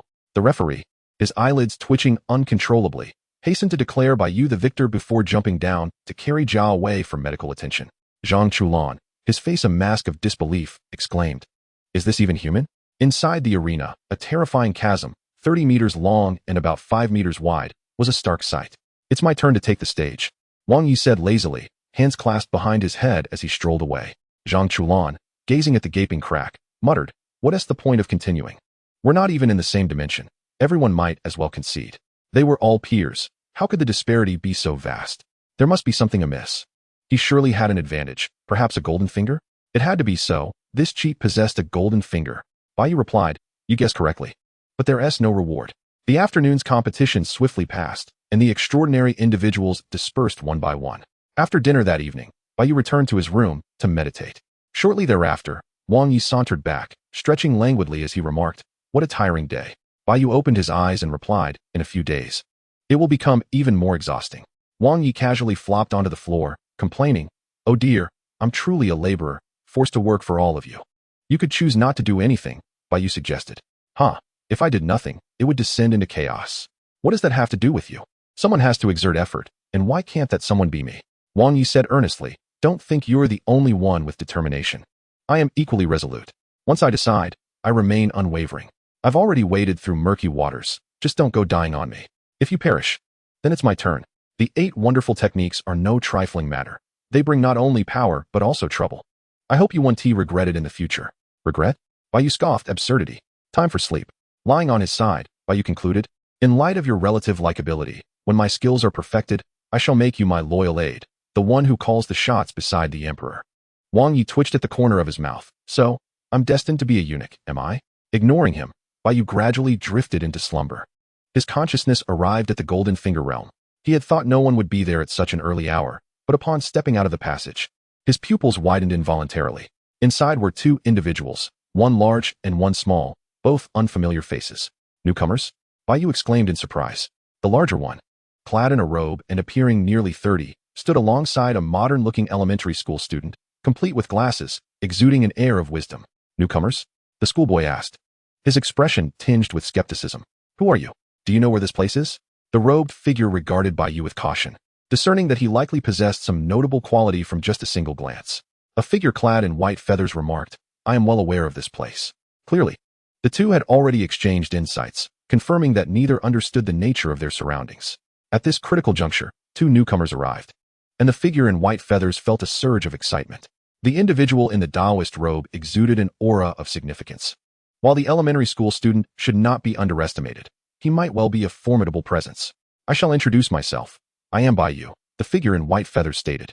You are also called Bai Yu? They exclaimed in unison, astonished. Bai Yu continued, it seems you have already acquainted yourselves, which simplifies matters considerably. Do you recall the novels featuring simultaneous transmigrations from our past lives? Your powers have arrived. What? Exclaimed the Taoist robed newcomer, brimming with excitement. I told you. How could we have transmigrated without some form of advantage? The elementary school student, somewhat skeptical, inquired, how can we verify this? What form does this advantage take? There are myriad manifestations of advantages for simultaneous transmigrators. Although we three are undoubtedly transmigrators, what grounds do we have to trust you? Bai Yu glared. You are young, yet suspicious. You have only been transmigrated for a few years, yet you behave like a cunning old fox. He gestured towards the chairs. Those seats correspond to your respective positions upon emerging from the passage. Once you sit, everything will become clear. I shall give it a try. The Taoist robe newcomer readily accepted, promptly taking a seat. The elementary school student remained still, observing quietly. After a brief moment, the Taoist robe newcomer exclaimed with exhilaration, "Ha! My powers have finally arrived. I shall return to flaunt my prowess." With a subtle smile, Bai Yu also took a seat, intending to discern which world he had entered. Chapter 50. Martial Arts Bai Yu, Detective Conan Bai Yu. Having absorbed the memories, Bai Yu's eyes widened in disbelief as he gazed at the Taoist robe newcomer. The latter, grinning widely, said, "Oh dear, this is truly unexpected. By lineage, it would not be inappropriate for you to refer to me as your ancestral master, would it?" Bai Yu scowled. "Get lost. Are you trying to take advantage of me? Besides, we are not even in the same world." This was utterly preposterous. The world the Taoist robe Bai Yu had traversed to was anything but simple. To claim it as a single world was a misrepresentation, shattering previous assumptions held by Bai Yu and others. The realm of Jin Yang's martial arts, if it were merely that, would be manageable. However, this martial arts world was a hodgepodge. Jin Yang's martial arts, with different dynasties and martial arts sects from various timelines coexisting simultaneously, had merged into one era. Qing, Ming, Song, and Yuan dynasties all cohabiting the same timeline. As for his identity, he was now a disciple of the Wudong sect. This was absurd, according to temporal logic. This world offered no discernible timeline to analyze. What he had assumed to be a great power turned out to be merely mediocre. At the age of 28, he possessed a mere 20 years of rudimentary internal energy, akin to that of a low-ranked ninja in the Naruto world. As a disciple of the Wudong sect, he was considered a middle-tier force, with over 100 others like him. Tai Chi, he had yet to grasp even the fundamentals. However, he had learned to traverse the Wudong cloud ladder. The martial arts figure Bai Yu smirked and remarked, "Let us be frank. Ever since we traversed realms, we are no longer ourselves. Each of us inhabits distinct worlds, experiences varied journeys, and thus, our characters have diverged. It's as if we have become mere phantoms of our former selves." Turning to the elementary school student Bai Yu, he urged, "Hurry and take your seat. What are you waiting for?" After a moment's hesitation, the young newcomer complied, settling into his place. However, once seated, both the martial arts Bai Yu and the other Bai Yu found themselves restless. They had anticipated the martial arts Bai Yu to be extraordinary, but the newcomer was even more formidable. The truth was singular. He hailed from the world of Detective Conan. The other Bai Yu's lips twitched as he mused. "I thought as much. You are no ordinary child. It seems you are akin to the grass of the distant plains, with a tree growing from it, and a fruit upon that tree, a baffling fruit indeed." He shared the same name, Bai Yu, and though he appeared to be merely 6 years of age, the sum of his lifetimes nearly reached 50. Do not be mistaken. Unlike Conan, who consumed a youth-preserving potion, he was a genuine elementary school student. Yet, he had remained in this elementary school for a staggering 20 years. How absurd.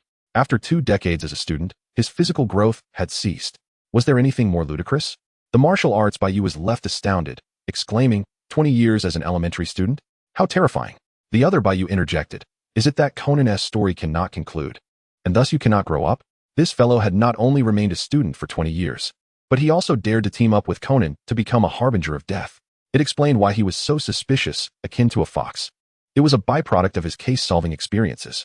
Friends acquainted with frequent violence know that a detective of his caliber will scrutinize every possible clue. The other Bai Yu, in admiration, declared, "I shall dub you the king of elementary students." The martial arts Bai Yu remarked, "In this lifetime, we cannot perceive this world through conventional logic. All your previous conjectures can be dismissed. Do not attempt to extrapolate beyond the bounds of your limited intellect." The other Bai Yu sighed, placing a hand to his forehead. "I apologize. We are but ants attempting to gauge the size of a well-less cover, whereas our capabilities are confined to the dimensions of this vent." The Conan Bai Yu's complexion darkened, and after a pause filled with anguish, he lamented, "Who understands my plight? Do you have any idea how I have spent these last 20 years? I have been a student for 2 decades. Who can rescue me from this fate? I yearn to escape this endless cycle of being a child." The other Bai Yu raised his hands in helplessness. "I cannot assist you. It is a trial you must endure." The timeline within Conan's world had stagnated for 20 years. No one grew older, no one aged. Yet, apart from Conan Bai Yu, none found this peculiar. They all regarded it as normal. Normal? Not at all. The spirit of jest could no longer be contained. and the three engaged in a fervent exchange of banter, words flying back and forth. They continued until the arrival of the Naruto Bai Yu, at which point their dialogue transformed into a collective jesting. When the time felt appropriate, the other Bai Yu finally broached the main topic. Now, let us address serious matters.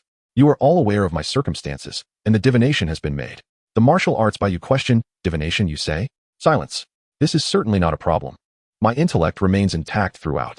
You may insult our previous group, but do not dare to demean me personally. One person, Bai Yu, expressed indignation. What do you mean? Are you suggesting that we have diminished your intelligence?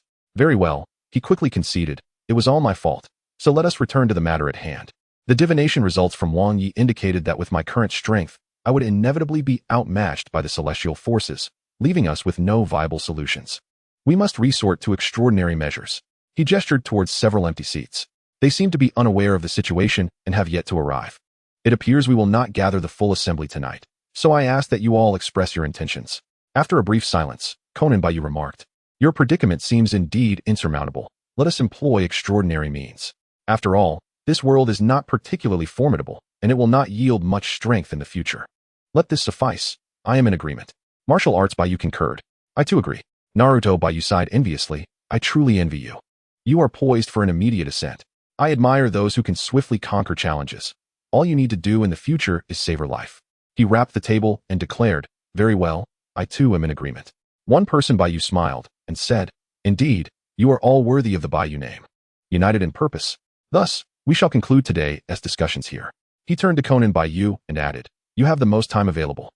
Please remain here to inform them. In a few days, we shall convene again, and then I shall implement the extraordinary measures. Conan replied nonchalantly, All right, leave it to me. After some further conversation, the other three, aside from Conan Bai Yu, dissipated into ethereal forms and departed. In the world of Yi-Ren-Ji-Xia, Bai Yu awakened to the sun shining brightly. Get up, he exclaimed, delivering a playful kick to Wang Yi. Rise quickly, for the Taoist is hungry. Let us eat. Wang Yi groaned. What time is it? How can one, as a practitioner of the Tao, sleep in so late? Bai Yu rolled up his sleeves and insisted, Come on. Today I shall ensure you engage in rigorous training. Wang Yi, opening his weary eyes, pleaded, Brother, spare me. Why have you suddenly become so disciplined? Chapter 51. All must be acquired. It is too punishing indeed. A disciplined man is the most admirable. After finishing breakfast, Bai Yu insisted on dragging Wang Yi to practice a few sets of punches. Time was fleeting, and the two hurried towards the assembly hall, encountering many familiar faces along the way. Lu Linglong stealthily trailed behind them, alternating between advancing and retreating. Bai Yu, noticing her presence, recalled that he had forgotten to add the young lady's WeChat the previous day. He turned and waved, Linglong, come here. Did you call for me? Lu Linglong, momentarily perplexed, quickly jogged forward. Wang Yi, standing beside her, lamented, I envy you. Why are there no young ladies seeking my company? Bai Yu shot him a sideways glance, remarking, Your appearance leaves much to be desired. Without further ado, he stepped forward, retrieved his phone, and smiled, My apologies for forgetting yesterday. Let us add each other now. All right. Lu Linglong exclaimed, visibly excited, her hand trembling as she held her phone. Such poor taste, Wang Yi muttered under his breath, departing ahead of them. After adding each other on WeChat, Bai Yu and Lu Linglong continued their conversation as they made their way to the assembly hall. The young woman spoke with a certain intensity, previously unnoticed, revealing her lively spirit. As the audience and contestants gradually took their seats, the judges arrived and promptly announced the commencement of the first match. The first contestant to take the stage was Wang Bing, the one who seemed to have everything he desired from the moment of his birth. He was a fierce competitor, and before long, his opponent was begging for mercy. Following his victory, he cast a provocative glance at Bai Yu. Observing this, Bai Yu smirked to himself, musing that it appeared he might require a spokesperson. No one knew his thoughts, yet his gaze exuded a menacing aura. After Wang Bing exited, it was Bai Yu's turn. Just as he was about to step onto the arena, someone from the opposite side raised their hand, declaring, No need to fight. I concede. Bai Yu retracted his leg resting on the railing and gave a thumbs up to his opponent. Though unfamiliar, he appreciated the recognition of the situation. Bai Yu wins. The judge announced loudly. After the match, Bai Yu tilted his head towards Lu Linglong, suggesting, Linglong, would you like to join me in exploring the other side? At merely 17, Lu Linglong was significantly younger than him. Remarkably, Bai Yu himself had yet to engage in romantic endeavors, having previously only toyed with infatuation. Though he lacked a virginity token, he had employed certain methods to preserve his essence. Cultivating his innate energy had proven to be remarkably effective. It seemed the time had come to abandon such practices in pursuit of his development. Stealing a discreet glance at Lu Linglong, Bai Yu felt a twinge of embarrassment as wicked thoughts began to surface. Isn't that inappropriate? Lu Jin interjected. All right, enough of that. Bring me my whip. The mere thought triggered a reaction in Bai Yu. His mind wandered to matters of the celestial talisman he coveted, and now, to the granddaughter of another, it felt excessive. Bai Yu was confident that Lu Linglong's minor issue with controlling her energy would soon be effortlessly resolved by him. Meanwhile, at another venue, the two had arrived just in time to witness the entrance of Buyao Bailian. The crowd erupted with cheers. Buyao Bailian. Buyao Bailian. Zhang Chulan Buyao Bailian. In light of this, Bai Yu eagerly joined in, leading the charge. His enthusiasm caught Zhang Chulan off guard, who was momentarily taken aback upon seeing Bai Yu leading the cheer. Lu Linglong was equally bewildered. Where had the aloof, handsome figure gone? In her mind, Bai Yu had always been an imposing and distant character, exuding charm and strength, akin to a domineering CEO. However, the reality was far less grandiose.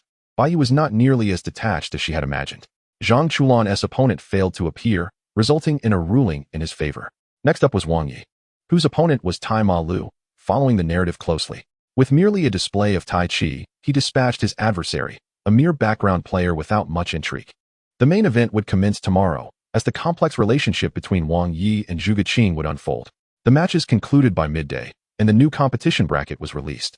Gazing at the matchups, Bai Yu smiled. In the forthcoming match, the opponent is a diminutive figure wielding dual blades, followed by Zhang Lingyu, and then Wang Bing. The art of spirit conjuration and command is not solely the domain of Feng Jinghao. The Wang family must also be included. Each element is indispensable. Bai Yu harbors no belief that the Feng family's version of spirit conjuration is a diluted form. The most plausible explanation is that Feng Tianyang tampered with the original. As for the Wang family's variant of spirit conjuration, what nonsense. To consume the essence of spirits to enhance oneself? Such a method is hardly credible. If this is indeed the true secret behind spirit conjuration, how could it be worthy of being classified as one of the 8 marvelous techniques? Bai Yu remains skeptical. He is convinced that such tactics will inevitably have repercussions. The Wang family has merely yet to reach the thresholds set by Feng Tianyang. Once they cross a certain boundary, they are bound to face dire consequences. Or perhaps Feng Jinghao possesses the means to unleash such repercussions at will. Kneeling in supplication? Only a fool would believe that someone like Feng Jinghao would genuinely beg for mercy. It is merely a ruse to manipulate that old scoundrel Wang Ai. Appearing devout, while secretly contemplating the opportune moment to eradicate the Wang family. If subduing spirits could truly bolster one's strength without any ramifications, why did Feng Tianyang not march directly into the northeast to confront the Shuama family after discovering this technique? With the restraining capabilities of spirit conjuration, he alone could decimate the Shuama, devouring all spirits cultivated over centuries or even millennia, rendering himself invincible. Surely the Wang family is not so naive as to believe everything. They simply cannot identify the flaws in spirit conjuration, ultimately choosing to disregard them. Feng Xingtong's inability to defeat Wang Bing has further reassured Wang Ai. It is merely a contest of wits among ancient foxes. Bai Yu does not concern himself with such matters. He desires both variants of spirit conjuration, and any potential issues will be addressed in due course. In the afternoon, as the sun began its descent, Lu Linglong called him via WeChat, inviting him and Wang Yi to a bonfire party. Naturally, he accepted. Bai Yu was eager to witness the intriguing phenomenon of the Guardian Sand. With the Guardian Sand, Bai Lian's cultivation effects surpass Bai Yu's to some extent, combined with his innate talent. Truth be told, had Bai Lian devoted himself to his training from a young age, his natural gifts would have undoubtedly made him another celestial master. Regrettably, he has squandered so many years. Nevertheless, even after such a lengthy period of neglect, he could still contend with Zhang Lingyu after a month of specialized training. This talent is undeniably of protagonist caliber. As night fell, a bonfire illuminated a grove within the celestial master's estate. Bai Yu greeted Zhang Lingyu, saying, "Ah, the proud specter." Zhang Lingyu's expression darkened. He could only curse inwardly at Bai Yu's audacity. Unfazed, Bai Yu sat beside him and remarked, "Have you seen the match schedule? The day after tomorrow. It will be our turn. I truly feel for you." Chapter 52. Alleviating woes. The bonfire party was lively, with all 32 competitors who had made it this far in attendance, save for Wang Bing. Laughter and merriment filled the air, with some singing and others drinking, completely engrossed in the festivities. As peers of the same age, they enjoyed themselves immensely. Bai Yu was keen to converse with Zhang Lingyu, but after a few exchanges, he lost interest and gravitated toward Zhuge Qing. It must be noted that while the aura of the domineering CEO may have shattered today, Lu Linglong still yearned for deeper engagement with Bai Yu. After indulging in spirits, amidst a haze of intoxication, the grand spectacle finally commenced. Zhang Chulan stood atop a large stone, calling out, "You all wish to witness my koan, do you not? Well, behold." Bai Yu quietly retrieved his phone. Not out of perversion, but rather out of curiosity regarding what a guardian mark truly entailed. After capturing the moment, Bai Yu discreetly departed from a nearby corner. Yet, someone had left even earlier. At last, outside the old master's meditation hall, Bai Yu caught up with the early leaver, Wang Yi. Moving silently, he suddenly placed his hand on Wang Yi's shoulder and said, "You're quite inconsiderate." Startled, Wang Yi nearly gasped in surprise. Regaining his composure, he retorted, "You've been following me." Bai Yu smirked, "Is that a problem? Is it only permissible for you to alleviate the old master's troubles? Can't I do the same?" Inside the master's chamber, he sat cross-legged on the bed, weary as he scrutinized the battle chart. He muttered, "What a misfortune to have encountered Zhang Chulan. Zhuge Qing and Bai Chongxing truly present challenges for this old man." Zhuge Qing posed considerable trouble, while Bai Yu presented a different kind of dilemma. The old master understood that Bai Yu sought the Tongtian talisman, yet one could only obtain it after finishing first and relinquishing the title of master. If Bai Yu were to take first place, what would become of Zhang Chulan? Zhuge Qing was somewhat manageable. At least he could be brought down if he harbored ill intentions. But Bai Yu, that troublesome rascal, was formidable. Even the old master would need to exert effort to contend with him. As he pondered, he suddenly sensed commotion outside. Frowning, the old master called out, "Come in. Which two rascals are wandering about at this hour?" The door creaked open, and Wang Yi, with a shy smile, said, "Hee, old master, it's me, little Wang Yi." "And who else?" The old master didn't finish his sentence before Bai Yu strode in, declaring, "Why, it's me. I had my suspicions." The old master raised an eyebrow. "You two are restless at this hour. What brings you here?" Bai Yu replied, "We've come to alleviate your concerns." Upon hearing this, the old master chuckled. "Oh, you wish to ease my burdens? Quite the bold claim." Bai Yu waved his hand dismissively. "It's merely a trifling matter. You need only observe while I handle it. Isn't it merely a matter of causing trouble for Zhuge Qing and me? That is simple enough. Zhuge Qing's next opponent is Wang Yi. Let him handle it."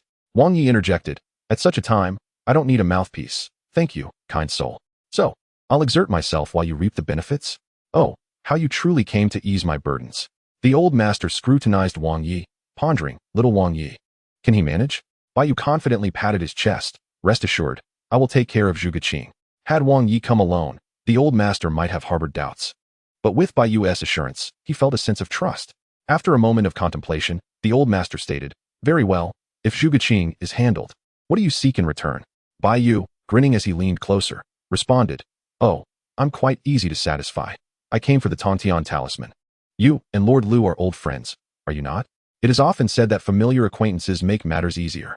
You might consider discussing it with him. After all, my capabilities are unparalleled. It would suffice for the Tongtian talisman to be discreetly entrusted to me without the need to follow the formalities of the first place. What do you think?" The old master chuckled, raising a hand, and with a swift motion, Bai Yu vanished. "Humph."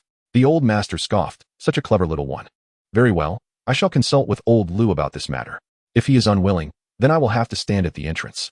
Bai Yu, hands on hips, straightened her back and declared, "If he is unwilling, I shall make Zhang Chulan search the ground for his teeth."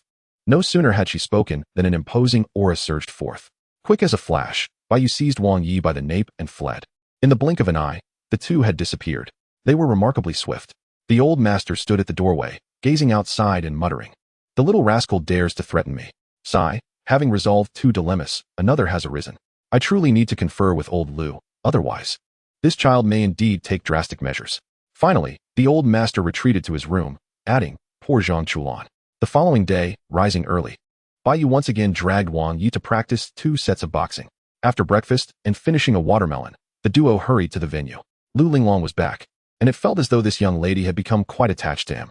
Today, Bai Yu was scheduled for the first match. Facing the dual-bladed lad who had been drinking with Feng Baobao, the two leaped into the arena, but before the referee could announce the match, the small fellow lamented, "What a pity. If it weren't for the insistence on preserving our strength, I would have loved to spar with Daoist Chongqing today." With that, he turned to the referee and declared, "I concede." Bai Yu retorted, "Could you not just concede directly? Must I come down to get acquainted with you?" The audience bore expressions that suggested they had anticipated this outcome, and one by one began to disperse to other venues for their viewing pleasure. Bai Yu and Lu Linglong decided to make their way to Billion and Wang Ye's side. Today promised an entertaining spectacle, as Wang Yi was set to deliver a thorough thrashing to Zhuge. The old master, along with Lu Jin and the elder Tianjin, were present. Bai Yu greeted them with a smile. "Hello, old master." "Humph." The old master coldly snorted. "Ah, the audacious mudfish has arrived." Observing Lu Linglong trailing behind Bai Yu, Lu Jin narrowed his eyes and remarked, "Indeed quite bold." Recognizing the situation, Bai Yu quickly surmised that the old master had likely conferred with Elder Lu that morning. As they approached, Lu Jin said, "Linglong, why don't you go over there to spectate? Your great-grandfather has matters to discuss with this young man." Dismissed. Lu Linglong walked away with a sulky expression, her lips pouting. Bai Yu continued to greet them. "Good day, Elder Lu, Elder Tian." Bai Yu held a deep respect for virtuous elders and maintained decorum, regardless of his own prowess. The three before him were all honorable old gentlemen, deserving of the respect that should be afforded to the elderly. Lu Jin stomped his foot, forming a barrier of air around the four, isolating them from the surrounding noise. Without preamble, Lu Jin addressed Bai Yu. "Young man, I hear you have your eyes set on my Tongtian talisman. Why not speak directly with me instead of having the old master relay your intentions?" Bai Yu replied, "Wasn't I merely allowing the old master to greet you first? Otherwise, it would seem quite impolite on my part." He chuckled. The old celestial master chuckled. "Old Lu, I have long told you that this lad is quite stubborn, as slippery as an eel." Lu Jin replied with a smile, "My celestial talisman is the ultimate tool for catching eels. He won't escape." Upon hearing this, the old celestial master nodded and laughed heartily. Bai Yu joined in the laughter. Lu Jin's expression shifted. "What are you laughing at?" With a playful demeanor, Bai Yu responded, "Seeing the three of you so delighted makes me happy as well." "Enough," Lu Jin said sternly. "Put away your tricks. If you wish to obtain the celestial talisman, you must persuade me. This talisman is meant as a reward. You think you can simply charm it away with a few words? Do you take my talisman for worthless?" At this point, Bai Yu understood his meaning and clasped his hands in apology. "Then I must offend you. How about I demonstrate my prowess tonight, old sir, and show you my capability of securing first place?" "Oh," Lu Jin huffed, "you wish to compete with me? I have consumed more salt than you have rice. Do you truly believe you have mastered your skills? Even if you have eaten more, what of it? Were you not weeping after being bested by the old celestial master?" Lu Jin's past misfortunes were well known. Had Bai Yu not arrived, Lu Jin would have soon added another tale of defeat to his history. Being defeated in his youth was one thing, but to be struck down in his old age was another matter entirely. This was a fate worse than Madara's. At least Madara could hold his own against Hashirama and even defeat him in the end. Lu Jin was merely reluctant to part with the celestial talisman. Yet if Bai Yu truly possessed such strength, he might as well grant it. Coincidentally, a few days prior, several young challengers failed to uncover his full capabilities. Now it was time for him to test them himself. As a new round of competition commenced, the spectators turned their gaze to the arena below. The referee announced, "Zhuge versus Wang Yi, please proceed to the stage." Here it came. Zhuge was about to face a beating. Wang Yi was a nightmare for the sorcerers. Not only Zhuge, but even in 2 years, Zhuge predecessors would find themselves outmatched. Once on stage, both participants initially refrained from revealing their full abilities. Wang Yi aimed to see if he could make Zhuge weep using Tai Chi. However, while his Tai Chi was commendable, it paled in comparison to Bai Yu's, rendering it insufficient to defeat Zhuge. After some friendly exchanges, Wang Yi finally posed the question, "Zhuge, have you ever been defeated? Or can you accept your own failures?" Zhuge maintained a better composure than Jiazi, though still troubled by his past. He managed to control his emotions. In character. 3 rooms and a hall. Wang Yi nearly slipped up. During their time at Wudong Mountain, Bai Yu often led him astray, insisting he refer to this technique as 3 rooms and 2 halls. Over time, he had genuinely been misled. Laughter erupted from the stands as Bai Yu shook with mirth. Wang Yi cast a glance at him, and his expression darkened, intensifying his efforts against Zhuge. In the stands, the old celestial master remarked, "Battles among sorcerers are always shrouded in mystery." As he spoke, a moment of collision between Wang Yi and Zhuge resulted in a drop of blood falling to the ground. The crimson hue on Zhuge chest was strikingly conspicuous. Lu Jin, with his hands clasped together, thoughtfully stroked his chin while contemplating the intricacies of their duel. After a moment of reflection, he remarked, "Something feels amiss. That brat Wang Yi is peculiar. How could the martial arts of the Wuhou Chiman be so thoroughly countered by him? Though I am not a practitioner of the arts, I can discern certain truths. What is the meaning of this?" This inquiry was directed at the Grandmaster. The Grandmaster cast a glance at Bai Yu and said, "Changsheng, will you not elucidate for us old men? Is this your confidence that young Wang Yi possesses the means to handle Zhuge?" He was aware of the answer but desired Bai Yu to articulate it. Bai Yu responded, "Fengho Chiman, one of the 8 extraordinary techniques, is precisely Wang Yi's method. The Grand Master nodded, saying, Fengho Chiman, Tontian Talisman, summoning spirits and commanding generals, the flow of qi and its source. You young man. Wang Yi must certainly be willing to grant you Fengho Chiman. With Tontian Talisman secured, are you also considering the summoning of spirits and the flow of qi? What are your intentions? Do you aspire to gather all 8 extraordinary techniques? Under the scrutinizing gazes of the 3 elders, Bai Yu candidly stated, if possible, I indeed wish to collect and experiment with them. The Grand Master squinted his eyes, pondering for a moment before saying, you have fallen into a delusion. You are already sufficiently powerful. Why persist in this obsession with these extraordinary techniques? The 8 extraordinary techniques, though they may sound impressive, are in truth 8 significant troubles. Each one is enough to attract the attention of the otherworldly beings. If others were to learn that you have amassed several of these techniques, the entire otherworld would likely pursue you relentlessly. Do your elders in Wudong Mountain consent to this? Can you bear the consequences? Before Bai Yu could respond, the Grand Master shook his head with a sigh. Cease your pursuits, acquire the Tontian Talisman, participate in tomorrow's competition, and then return to Wudong Mountain to practice for 20 or 30 years before re-emerging. That will be your time to shine. The old fellows are still alive. It is not too late for you to emerge when we have passed. If you delay, it will be far too late. Despite rebelling internally, Bai Yu maintained a facade of obedience. The Grand Master gazed at Hyūga Qing, who was thriving below, and lamented, learn from the mistakes of those before you. In this world, true strength lies within humanity, not the arts. The so-called 8 extraordinary techniques may be intriguing, yet they possess inherent limitations. In my view, they are not much more than that. Bai Yu's cheeks twitched as he thought, but there are indeed limitations. You have already reached the pinnacle of this world. The Grand Master, Zhang Sanfeng, and others were of the same ilk, their talents so extraordinary that they were constrained by the world itself. Ultimately, this world failed to nurture them, instead hindering their escape. If this world were truly formidable, there would naturally be paths to transcend it. However, in this fundamentally weak world, there exists not even a glimmer of possibility for liberation from its constraints. Of course, this was merely Bai Yu's current perspective. Perhaps there exists such potential. But what sort of abnormality would it require to achieve it? Was it Zhang Sanfeng's inability to land a punch, or was it Zhang Jiwei's frailty? Just as he contemplated Zhang Sanfeng, the Grand Master invoked the name of this legendary figure. He said, your ancestor, the real person Sanfeng, once dominated the world solely with a set of Tai Chi fist and sword techniques. Even my sect's Grand Master of that era would respectfully refer to him as real person, willing to humbly serve as a mere ox for him. Such matters cannot simply be resolved by the 8 extraordinary skills. Patience brings tranquility, while a step back reveals vast horizons. You possess a talent no less than that of Zhang Jinren, having already attained the pinnacle of Tai Chi at such a tender age. What vistas will unfold in another 50 years? Heed this advice. Relinquish your obsession with the 8 extraordinary skills. The greatest strength lies within you. Bai Yu he. I shall not listen. Chapter 54. Zhang Lingyu and Bai Yu. After the old master concluded his words, Bai Yu fell into silence. The old master exchanged glances with Lu Jin, both shaking their heads and refraining from further discourse.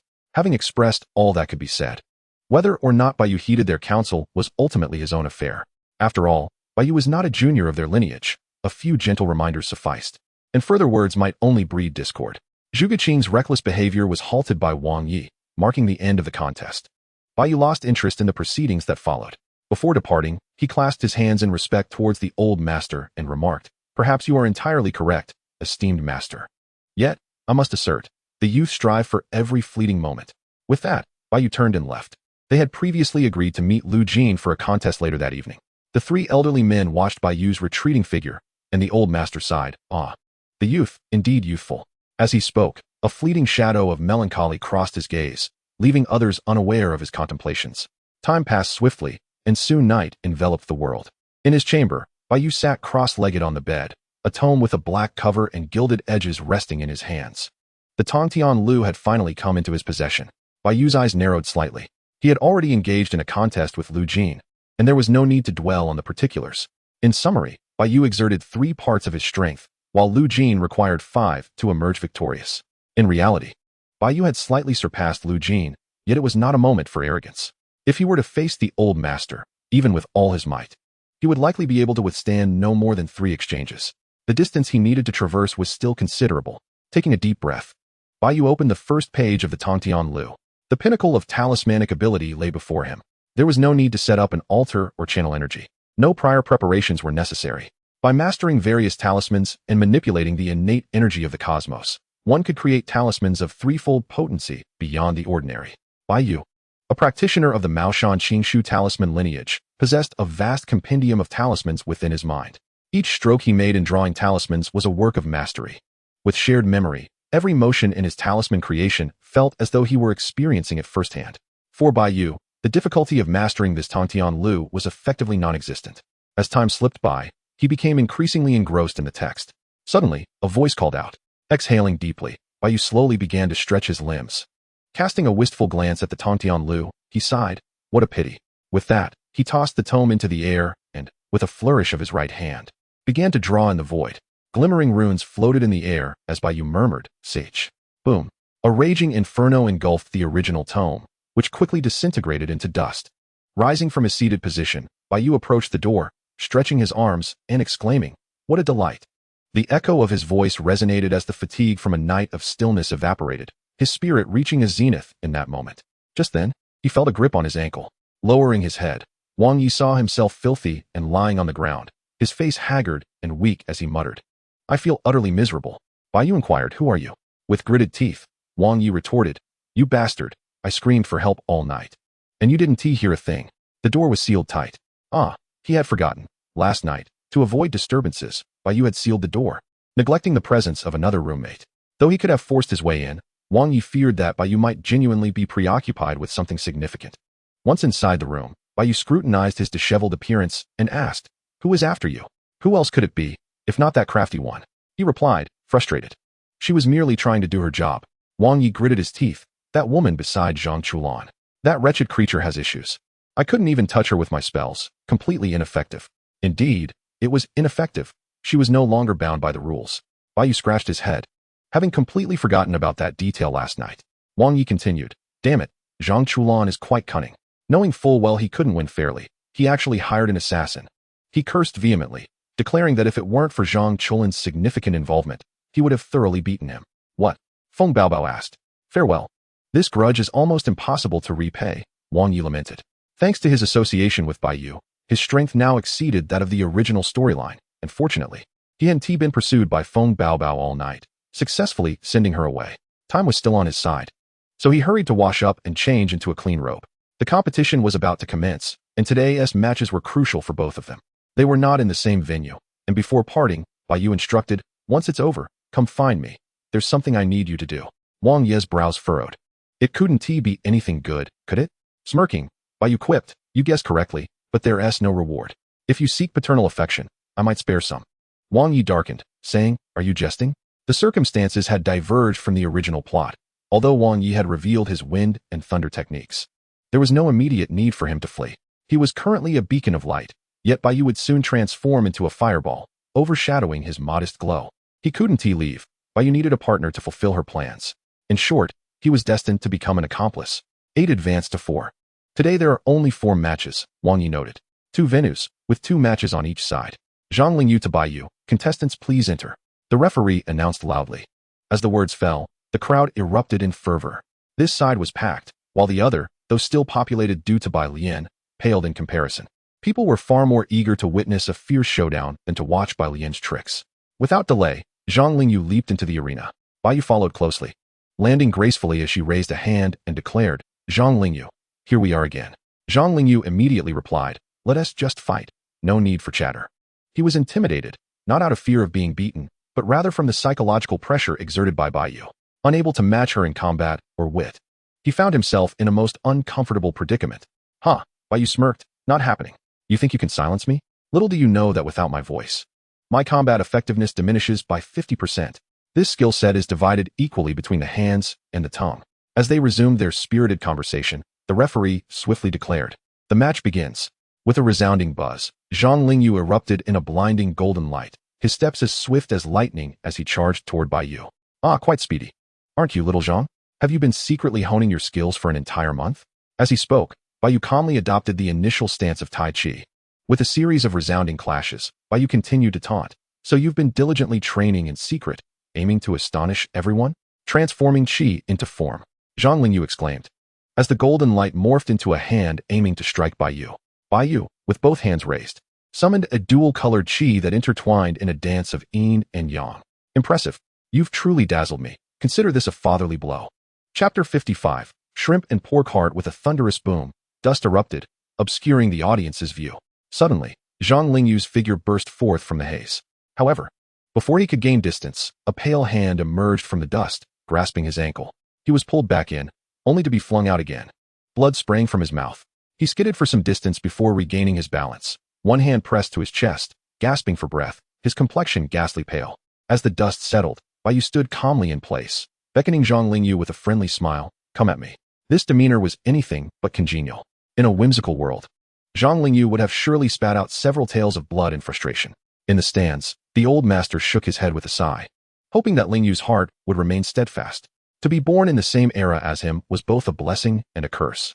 The blessing being that when the sky falls, there is a tall figure to rely on, and the curse being that one could never surpass that tall figure. Last night, the outcome of the match between Bai Yu and Lu Jin astonished several old-timers. At merely 18 years of age, Bai Yu had required Lu Jin, who was over a century old, to exert himself seriously to secure a victory. That extra 100 years made Lu Jin appear as if he had simply consumed 100 years' worth of meals. At this moment, Zhang Lingyu's fury towards Bai Yu reached its zenith. Black lightning surged forth as he raised his right palm, proclaiming, "Palm thunder. I can do it too." Bai Yu suddenly lifted his right hand. Blue lightning coiled around him, surging forth like a wild stallion breaking free. The audience and Zhang Lingyu barely had time to be astonished when the two palm thunders collided in the center of the arena. The black and blue radiance illuminated the surroundings, an overwhelming force permeating the venue, causing everyone present to involuntarily gasp in awe. Thunder technique. How could Bai Chongqing possess such a skill? Who could tell me when the Wudong school began practicing thunder techniques? The audience was on the verge of madness. In this realm, thunder techniques were considered a high-tier skill, at least prior to Bai Yu's arrival. The known information from the comics indicated that only the true Master S residents practiced such techniques. Some rudimentary thunder techniques likely existed, but those were presumably only mastered by innate talents. Cultivated thunder techniques were thought to be exclusive to the true Master S residents. Bai Yu was different. Hailing from the world of Uncle Nine. Boom. The two thunderous strikes detonated, sending Zhang Lingyu flying while Bai Yu remained utterly unperturbed. A character named Lu Jin had a word manifest on his forehead, coldly stating, "This little thing concealed its true abilities last night." The old master cast a sympathetic glance at him and remarked, "Old Lu, as long as you come to terms with it, everything will be fine. Lingyu must endure a harsh beating. I have already made my peace with it. You ought to learn this from me." Despite his advancing age, the temper of the elder Lu had not diminished. At that moment, Zhang Chulan and Wang Yi hurriedly arrived from next door to join the spectators. Their departure left the adjacent area completely deserted. In the following match, Feng Baobao conceded defeat at lightning speed, prompting the referee next door to rush over in impatience. At this moment, all eyes from Longhu Mountain were upon them. In the arena, Zhang Lingyu lay on the ground, his clothes disheveled and his body covered in dirt. He remained on the ground as if resigned to his fate. Bai Yu approached with hands clasped behind his back, immaculate and untainted, as pristine as when he first arrived. Upon nearing, he teased, "What's this? Did that move leave you so defeated that you wish to remain down? How can you astonish me like this? This simply won't do." Zhang Lingyu gazed at the azure sky and inquired, "What kind of lightning technique is this?" After a moment's contemplation, Bai Yu replied, "It's from the Wudong sect, named Ben Lei, and I devised it myself." "Devised it yourself?" Zhang Lingyu shook his head in disbelief, then firmly declared, "If you don't wish to explain, that's fine, but there's no way this could be your original creation. Monastics are notorious for their fabrications." Bai Yu, undeterred, insisted that this lightning technique was indeed of his own invention. The lightning methods of the Jioshu world only provided a framework and concept. Yet the manipulation of qi and spiritual energy was distinctly different. If one were to adapt and modify existing work, could it not still be considered original? "I haven't copied and pasted anything. At least 10% is entirely my own," he argued. "Can the practices of cultivators be termed as copying?" Defiantly, Bai Yu continued, "Humph. If your sect's founder can create their own techniques, why can't I? My talent surpasses yours by more than tenfold. Do you dare to look down on me?" Hearing this, Zhang Lingyu furrowed his brow and lifted his head, asking, "Are you serious?" Bai Yu shrugged, affirming his claim. With sheer talent and the accumulation of numerous yes, he was confident that he was not at all inferior to the old master. In both cultivation prowess and insight, he believed he excelled even more. With a few more exceptionally gifted yes, he would dare to measure himself against Zhang Sanfeng. "I do not believe it," Zhang Lingyu said slowly as he sat up. Upon standing, He declared with gravity, "Let us fight again." As he spoke, a dark liquid suddenly spread from his feet, soon seeping from his hands as well. Bai Yu did not retreat. He allowed the murky lightning to envelop him, adopting a Tai Chi stance, stating, "I'll take some losses and fight you in your domain." Zhang Lingyu's veins bulged on his forehead, retorting, "No need for that." "I insist," Bai Yu replied, a wicked smile gracing his lips. "Since you have employed an advanced version of your lightning technique, let us also witness the advanced version of mine." With that, his eyes shimmered with a blue light, and his arms surged outward, unleashing brilliant blue lightning. "This technique, I call it Benlei Tai Chi, Benlei Tai Chi." Zhang Lingyu murmured under his breath, his body bending in response. In the next instant, he charged toward Bai Yu. The Benlei Tai Chi was no longer a matter of slow beating fast. It was now a contest of speed against speed. Bai Yu also moved, transforming into a streak of blue lightning as he engaged in a rapid exchange with Zhang Lingyu within the arena. The two continuously accelerated, their speed enhanced by the thunderous energy, reaching a pace that was nearly imperceptible to the naked eye. One clad in black and the other in blue resembled two galloping steeds, turning the vast arena into a racetrack, relentlessly charging forward. The sound of their collisions echoed incessantly, dazzling the spectators. However, this state of affairs did not last long. Within less than a minute, Zhang Lingyu suddenly withdrew from his high-speed state. After gliding a short distance, he spewed forth a mouthful of blood and half-knelt on the ground, utterly exhausted. Bai Yu flashed to his side, his attire still impeccably clean. One was tattered, while the other was unblemished, creating a striking contrast. With his hands clasped behind his back, Bai Yu lifted his gaze to the heavens and declared, "That is sufficient. Let us conclude here. You are formidable, but I am even more so. Among the young challengers I have faced, your strength is unparalleled. I shall gladly designate you as second." Outside the arena, Zhang Chulan, perceiving the essence of the situation, murmured, "Shrimp and pig heart." Indeed, the next moment, Zhang Lingyu, overwhelmed by frustration, spat out another mouthful of fresh blood, prompting Bai Yu to swiftly evade. With that expulsion of old blood, Zhang Lingyu could no longer endure. His eyes rolled back as he fell backward. An aged hand supported him from behind, and the old master squinted at Bai Yu, whispering, "I did not compel you to be ruthless. Must you also keep your mouth shut?" Bai Yu replied, "I cannot." Chapter 56, Wang and Feng Xingtong. By heavens, Zhang Lingyu has suffered such a devastating defeat. Zhang Changxing exclaimed in disbelief. What a pity. The shrimp and pig heart indeed. Who would have thought that the legendary Changxing Zhenren would be like this? First place. The audience buzzed with excitement, their astonishment palpable. At that moment, Bai Yu felt as though his very soul had transcended. This was the taste of divine recognition before the masses. This journey was not in vain. As Zhang Lingyu was carried away, Bai Yu quickly leaped into the audience. If he lingered any longer, he feared the old master might test him next. While basking in his public acclaim, Bai Yu maintained an air of composure, remarking to Zhang Chulan, "You must strive diligently. One day, you will surely catch up to me." "Catch up? How audacious you are, intending to keep up the pretense with me, Zhang Chulan. If you have the ability, hand over your golden finger to me. With that, I would shatter your bath basin in no time." Zhang Chulan, now convinced that Bai Yu possessed some hidden advantage, recognized the disparity between the extraordinary and the ordinary. Not even Zhang Sanfeng could surpass that extraordinary prowess. Wang also stared in disbelief, muttering, "Enough, your act is becoming excessive." Bai Yu turned his head towards him, saying, "Oh, Xiao Yezi, I hardly noticed you earlier. You too must work hard alongside Zhang Chulan. Keep it up. Spare me. If it weren't for the inability to compete, I would surely voice my thoughts." Wang thought to himself, frustrated. Only one match remains today. Wang Bing faces Feng Xingtong. The audience shows no intention of leaving, as there is little excitement left to witness. After exchanging a few words with Wang Bing and others, Bai Yu's gaze swept across the venue, quickly locking onto a figure. "Wang Bing, Feng Xingtong, please step down," the referee announced loudly. Without hesitation, the two jumped into the arena. "Miss Feng, President Feng, greetings." Bai Yu approached Feng Zhenghao to offer his salutations. Upon hearing this, Feng Zhenghao turned to him with a smile and remarked, "Taoist Changxing, you performed admirably just now. Truly a worthy disciple of a prestigious sect, unlike us who are mere wanderers." Bai Yu responded, "President Feng, you flatter me. While others may be wanderers, your Feng family is certainly not." Feng Xian crossed her arms and huffed. "Flattery without reason is suspect. Speak plainly. What scheme do you have in mind?" Feng Zhenghao's expression turned stern. "Xian." Feng Xian shot Bai Yu an indignant glare before turning her head to focus on the arena. Unfazed, Bai Yu remarked, "President Feng, your daughter's genuine nature need not be chastised." "Haha," Feng Zhenghao chuckled, "Taoist Changxing is quite perceptive. I wonder what brings you to seek me." Bai Yu tilted his head toward the arena. saying, "No rush, let us first observe your esteemed son's match." It was evident that Feng Jinghao was eager to showcase the Feng family's prowess, hoping both his son and daughter would secure high rankings. With Feng Xian already in the top 4, he was keenly anticipating a commendable performance from Feng Xingtong as well. Nodding, Feng Jinghao shifted his attention to the arena. The two competitors had already engaged in tentative exchanges, with Wang Bing displaying an air of arrogance, as if everyone in the venue owed him a debt. Their brief skirmish, while not dazzling, was nonetheless commendable. After a clash, they separated, with Feng Xingtong expressing a serious demeanor, murmuring, "Indeed not an easy opponent.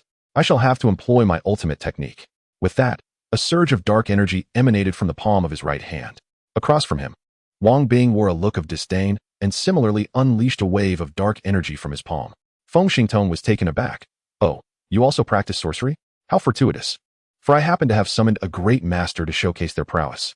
As he spoke, Feng Xingtong's eyes sparkled, and a chilling dark energy radiated from him. In an instant, the temperature in the arena plummeted. The dark energy swirled, rapidly forming a black cloud above his head. Feng Jinghao's eyes gleamed with intensity as he murmured, "This master is extraordinary." A fleeting look of greed crossed his face, but he managed to restrain himself. Feng Xingtong spread his arms, shouting, "Come forth, Master Lu. Lend me your strength." Lu Kuanxing from Changbai Mountain initially held an air of grandeur, believing he could easily handle Lu Jin, only to find himself at the mercy of two young adversaries, his dignity shattered. Within the swirling dark energy, a snake's head began to materialize, followed by its body. The colossal serpent head let out a roar and lunged straight toward Feng Xingtong. Seeing this, Bai Yu's lips curled into a smile. The next moment, Lu Kuanxing suddenly found himself immobilized. Glancing towards Wang Bing, he noticed the same radiant light in his eyes as that of Feng Xingtong.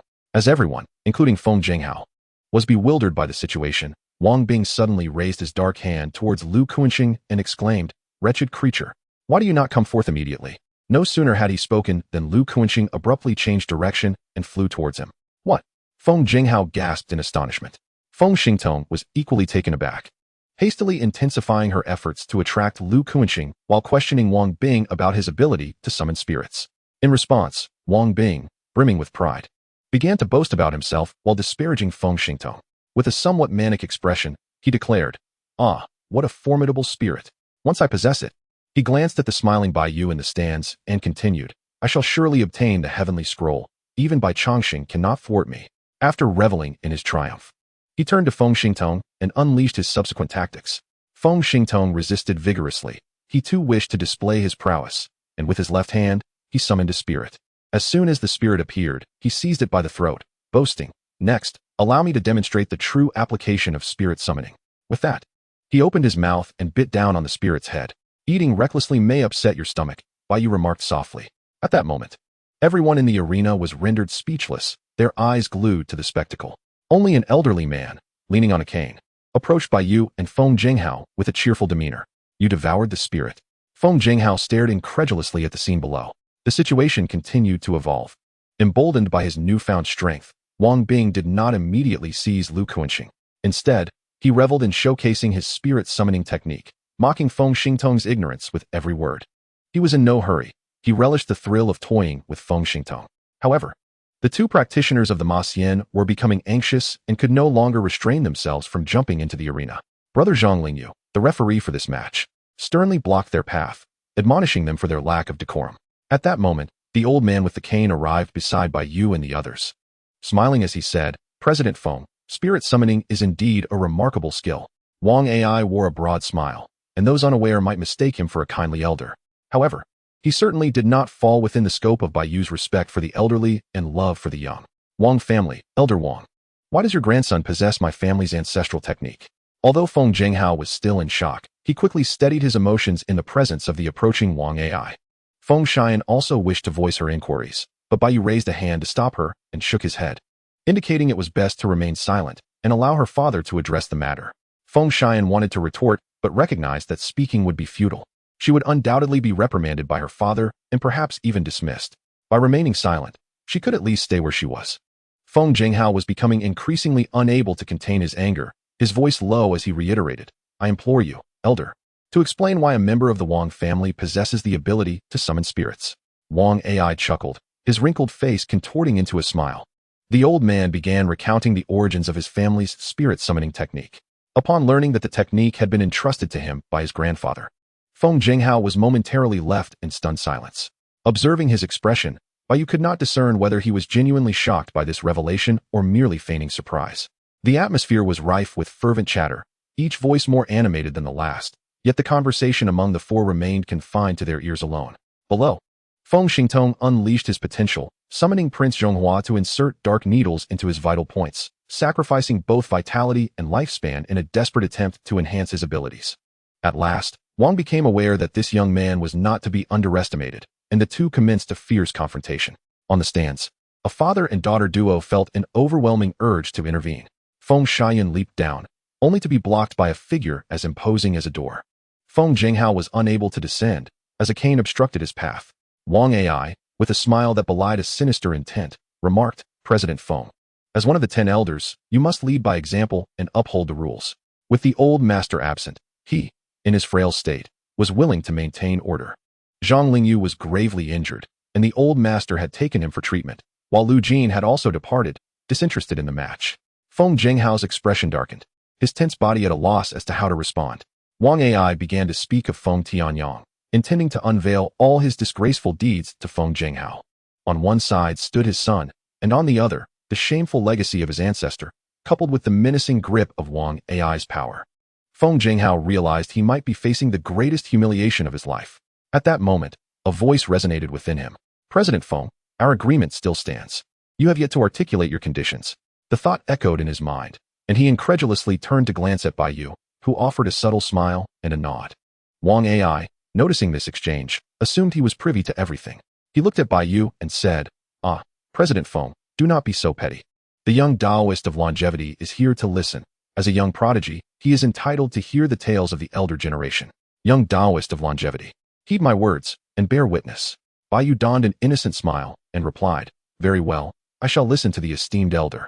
Wang Ai, satisfied, continued, "President Feng, consider this. As fellow heirs of the 8 absolute techniques, what life did Zhang Chulan and Zhang Huai lead? They were relentlessly hunted, forced into hiding. Your Feng family, also heirs of the 8 absolute techniques, what gives you the right to live a life of luxury and privilege?" Amid Feng Jinghao's turmoil, Bai Yu's voice resonated in his mind once more, interspersing with Wang Ai's taunts. Bai Yu urged, "President Feng, look at his vile countenance. Do you not wish to rid yourself of him? Just nod, and our agreement will be fulfilled. Within 3 days, I shall leave his corpse for the wild dogs to devour." Wang Ai continued, "Your grandfather once found himself lost among thieves, eventually falling into my father's hands. He was truly spineless, prostrating himself before my father, promising anything for his release." Bai Yu pressed, "President Feng, what are you waiting for? Will you allow him to continue insulting your ancestors? Nod quickly, just a nod, and I will rescue your son first. Then eliminate both him and his grandfather within 3 days." Wang Ai, my father, seeing his plight, proposed that if he surrendered the 8 ultimate techniques, not only would he spare him, but he would also leverage the Wang family's influence to help him escape the relentless pursuit. Bai Yu, look at Feng Zhang. How lofty he is. Can you tolerate his foul tongue continuing to insult your immortal self? Tear his mouth apart. Once you nod, I shall rend him asunder and take his head to serve as a toilet for the Feng family for generations, a means of venting our wrath. Wang Ai, your grandfather is a wise man. He acted decisively. To save his life, he not only surrendered the spirit-binding techniques, but also swore an oath to the heavens that should he have descendants, they would never pass on the complete spirit-binding techniques, all in gratitude for the Wang family's immense kindness, ensuring that the Wang family would forever hold dominion over the Feng clan, trampling them for eternity. Bai Yu, Feng Jinghao, what are you waiting for? Do you doubt my capabilities? I, the new leader of the Wudong sect, have been declared by my ancestors to take the helm. And now I stand as the Wudong leader to cleanse your family's shame. Nod, just a nod from you, and even if the entire Wudong sect were to rise, we would annihilate the Wang family, leaving behind their descendants for your Feng family to trample upon for generations. The torment continues. On one side lies Wang Ai's scorn. On the other, Bai Yu's seduction. One bright, one dark, as if turning his mind into a battlefield soaked in blood. Xingtong. Feng Xiaoyan cried out in despair, raising her fists as if to intervene. However, contrary to her desires, the old master's apprentice was not easily trifled with, dispatching her with a single strike that left her prostrate and immobile. Lu Kunxing fled, and Wang Bing was infuriated to the point of smoke billowing from his 7 orifices. Just as Feng Xingtong was on the verge of conceding defeat, a hand struck towards her throat. This was the catalyst for Feng Shiyan's breakdown. Even as Feng Jinghao's eyes were now bloodshot, two demonic voices continued to echo in his ears. Die, die, die. Wang Bing pinned Feng Xingtong beneath him, each swing of his fists releasing torrents of blood. Wang Ai, with my father negotiating with the other sect leaders, leveraging the Wang family's power and influence. The other sects swiftly agreed to halt the pursuit of your grandfather. Ha ha ha. Do not underestimate your grandfather's cowardice. Such cowardice can still save one's life. Ha ha ha. Bai Yu, Feng Jinghao nod. I command you to nod. Just a nod, and I shall have him kneel before you, making him repent for today, lamenting that his father should never have acted thus. Revenge. We must seek revenge.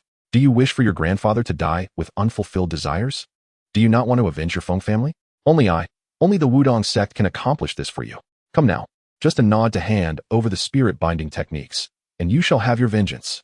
In the audience, Feng Shiyan, tears brimming, looked up and cried, Father, what are you doing? Hurry and save Xingtong. At this moment, Feng Jinghao found himself cornered. Enough. An overwhelming aura swept through the arena, a roar that struck terror into all present.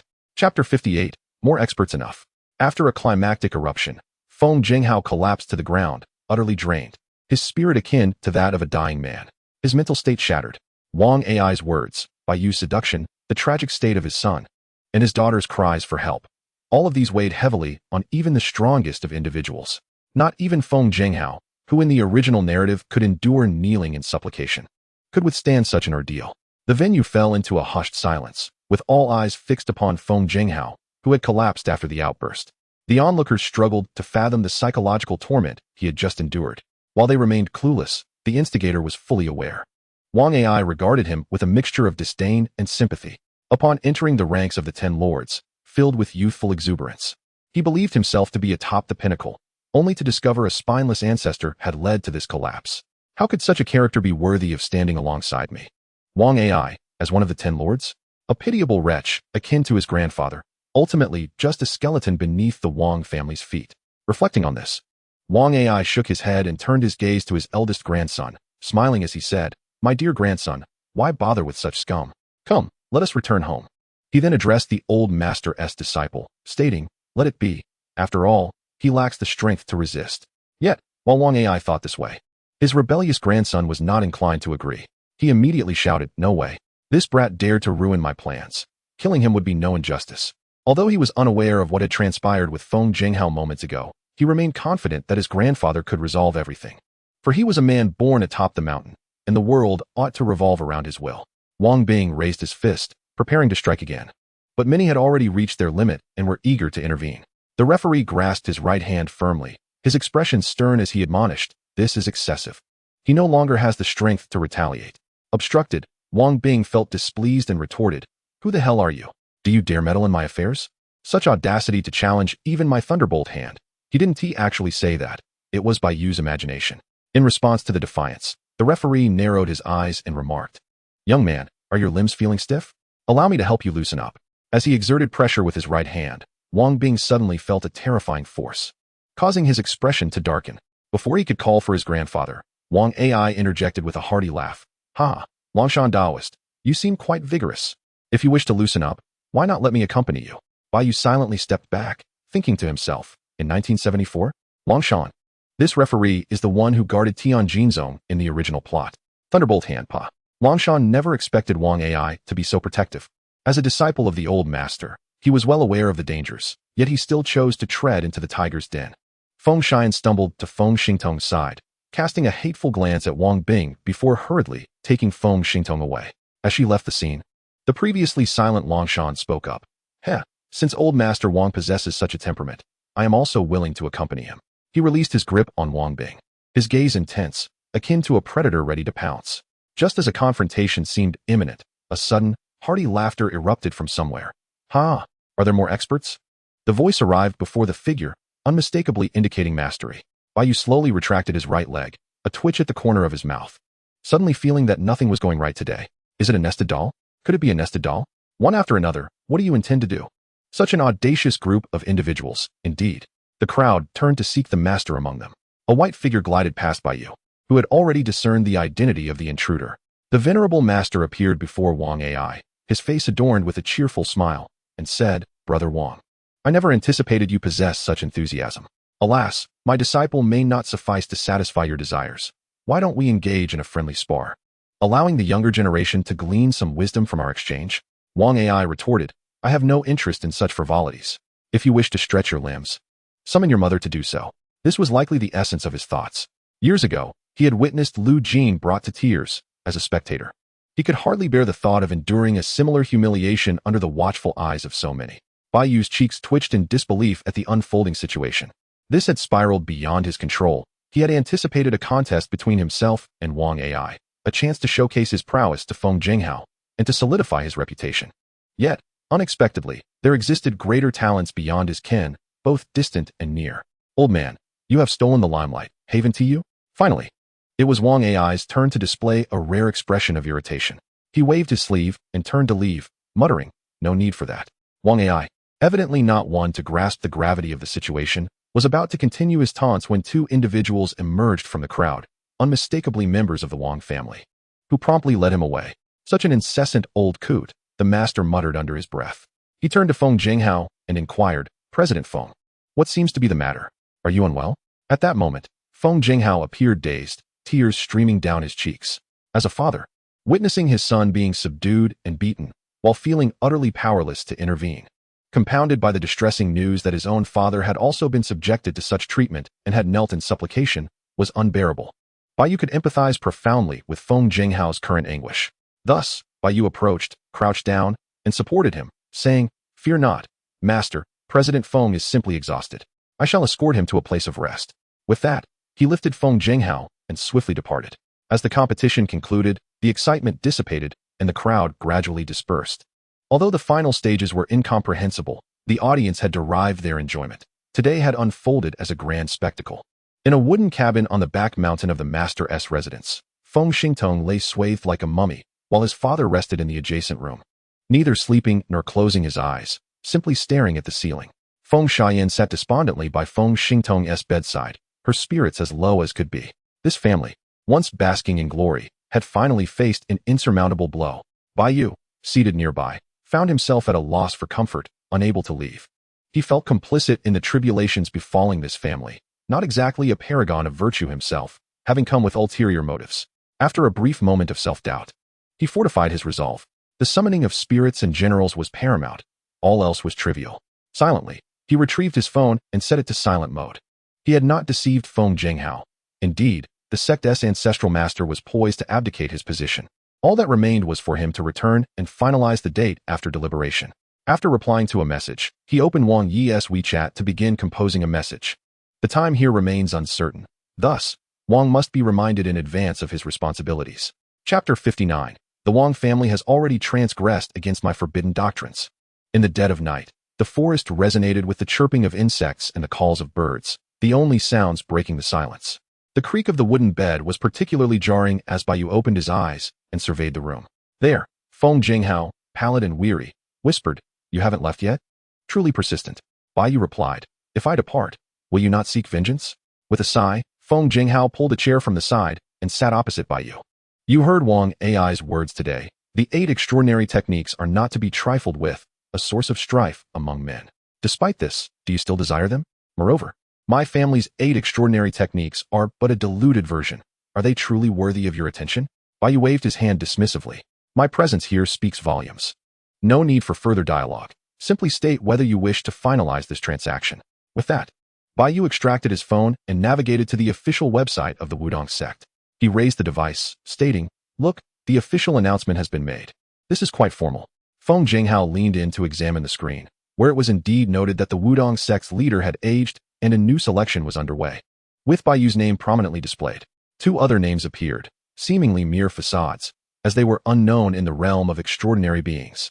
Upon comprehending the information, Bai Yu continued, President Feng, present your choice.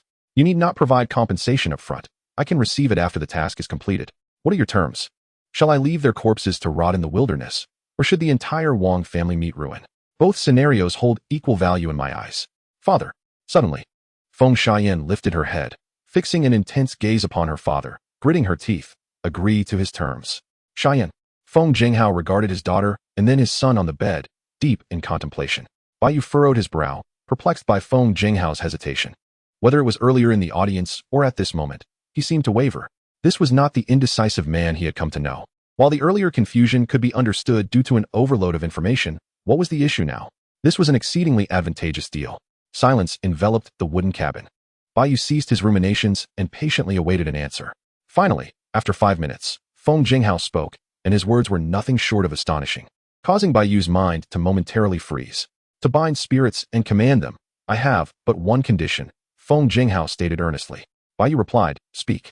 Feng Tianyang articulated each word with deliberation. Marry my daughter. Bai Yu thought to himself, this is troublesome. He is targeting me. In that fleeting moment of realization, Bai Yu understood the source of Feng Jinghao's indecision. He was contemplating how to maximize the benefits of this condition. Well, I covet your family's exceptional skills, and you desire my unblemished reputation. I underestimated you. Truly I did. What is this? Not only do I gain a beautiful wife for free, but I also receive exceptional techniques without charge. What is the most expensive thing in the world? The cost of something free. Having married his daughter. Does it not mean that the control over the spirit dispatchers is no longer at risk of leaking, considering they are all part of the same family? Once united as one, are not the enemies of his family also his own adversaries? With Bai Yu's relentless determination to achieve his goals, can he possibly settle for merely obtaining the spirit dispatchers from the Feng family? Will he not also acquire those from the Wang family? Feng Jinghao is not naive enough to believe that Bai Yu would eliminate the Wang family without also seizing their spirit dispatchers. With interests clashing, and the Wang family obstructing his path, Bai Yu's obsession with acquiring the incomplete spirit dispatchers suggests that he would stop at nothing to obtain the complete ones. Well then, even if he refuses to comply, should Bai Yu decide to procure the complete version himself, what then? What to do? Without the Feng family as an excuse, he must find a justification, yes? Wang Bing, having stepped into the venue with his right foot first tomorrow, would have inadvertently committed Bai Yu's taboo today. How does that sound? However, if he were to take Feng Shayan as his bride, he would have a suitable reason to eliminate the Wang family. Subsequently, merging the 2 volumes of spirit dispatchers, Bai Yu could later pass them down to his children, allowing their maternal grandfather to cultivate a bond with them, ultimately leading to the children returning the complete spirit dispatchers. How ingenious. Truly a marvel. Akin to a whimsical creature savoring delightful snacks while entering a magical abode. With clarity dawning upon him, Bai Yu's expression stiffened as he addressed, President Feng, I must admit, I did not foresee this. I sought your family's unparalleled skills, yet you sought my humble self. Acknowledging that he could not conceal the truth, Feng Jinghao candidly replied, oh, let us not speak so harshly. You have previously stated that an equitable exchange could involve taking a life, safeguarding another, or manifesting in various other forms. As long as it remains within the bounds of what you deem equivalent, not exceeding your personal limits. This transaction, this condition, does it not fall within that range? You, the Taoist of eternal life, have already resorted to desperate measures for the sake of the 8 miraculous skills. Can you truly not part with something as trivial as your physical form? Are you really so focused on the corporeal? He hesitated to reveal the truth. But Feng Jinghao struck again. Men, especially capable ones like you, often have multiple wives and concubines, though the law does not permit it. It does not prohibit willing family members from living together. As long as my daughter is the principal, I, Feng Jinghao, shall not interfere further. Very well.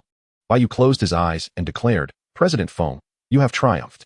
I must confess, forcing my hand was never my intention. If your daughter looks down upon me, then this transaction would ultimately be unworthy. Why not seek the opinion of the party involved? After a prolonged silence, it was finally Feng Shayan's turn to speak. She stated, if I marry you, my brother becomes your brother as well. Will you avenge him? Without hesitation, Bai Yu replied, certainly.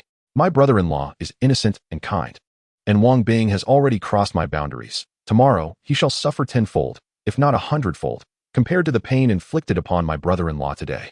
Drawing a deep breath, she said, then I am willing to marry you. Bai Yu opened his eyes, glanced at her, then turned to Feng Jinghao and declared, the transaction is concluded. As the words fell, for reasons unknown, Bai Yu felt Feng Jinghao's posture suddenly straighten, while Feng Shayan's bent. Perhaps, the phrase transaction completed elicited both joy and sorrow. Feng Jinghao's spirit surged, and he gradually rose, his previously pallid complexion transforming into a flush of vitality. Bai Yu also stood, addressing him, father-in-law. Feng Jinghao smiled and extended a hand in reply, esteemed son-in-law. With a slight twitch at the corner of his mouth, Bai Yu stepped forward to shake his hand, his voice taking on a delicately soft tone.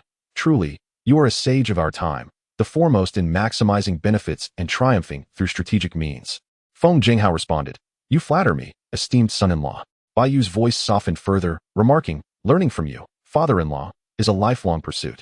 Chapter 60. The living king of hell. The scene shifted, and the main event commenced. The following day, dawn broke with a rosy hue, and Bai Yu felt invigorated as he danced with the morning light. Standing at the door of the wooden cabin, he inhaled the fresh air, stretching his limbs. Suddenly, a hand emerged from the shadows, grasping his ankle. Looking down, Bai Yu beheld a weary young Taoist, his face etched with fatigue. Furrowing his brow, Bai Yu inquired, "Who are you?" Wang Yi replied, "Still playing games, are we?" "Heh," with a smile. Bai Yu helped him up and asked, "Didn't we already discuss this last night? Why are you blocking me now?" Wang Yi's eyelid twitched uncontrollably as he weakly retorted, "Was that a discussion? It felt more like you issuing commands. I beg you, find someone else to torment. I can't handle this. Otherwise, summon Zhang Chulan. He would surely execute it splendidly." Upon hearing this, Bai Yu scoffed, "Junior brother, I am about to become the master of Wudong Mountain. If the future master cannot complete a task assigned to you, how can I promote you?" Leaning closer and lowering his voice, he added, "Do you not desire progress? Is it too late for me to withdraw from Wudong?" Wang Yi's eyelid twitched even faster. With a devilish smile, Bai Yu gently said, "What do you think? You must be a demon, right? Surely, it must be so. A Taoist is merely your disguise. You are the reincarnation of the king of hell, and I am your guardian spirit. It must be true, or why else would you torment me so?" Internally overwhelmed, Wang Yi felt a deepening exhaustion on his face. He thought to himself that he was doomed, trapped in a life devoid of light, destined to perish at the hands of this devil. After a moment of silence, he finally mustered a desperate protest. "Are you truly intent on dragging me down with you? Can you not let me go?" Bai Yu laughed dismissively. "Drag you down? How unflattering. I am offering you an opportunity. Who can kill me? Who can bring about my demise?" As he spoke, a wild gleam sparkled in his eyes, his tone reaching a fever pitch. "Do not say that I will not die. Even if I were to perish, the entire world would accompany me to the grave. Do not speak of achieving success in the next life if this one fails. As a true disciple of Taoism, I only cultivate in this life." Wang Yi exclaimed, "Quickly summon the Buddha." Switching his demeanor effortlessly, Bai Yu smiled reassuringly. "Fear not. Follow me, and brighter days await you. Once I ascend to immortality, you too shall rise with me." A bead of cold sweat trickled down Wang Yi's forehead. Suddenly, the person before me appeared strikingly unfamiliar, as if I were encountering them for the very first time. Once, I lived in serene isolation atop the mountain, capable of remaining there for an entire year without descending. Yet, now that I have ventured into the world, the absurdity seems to grow.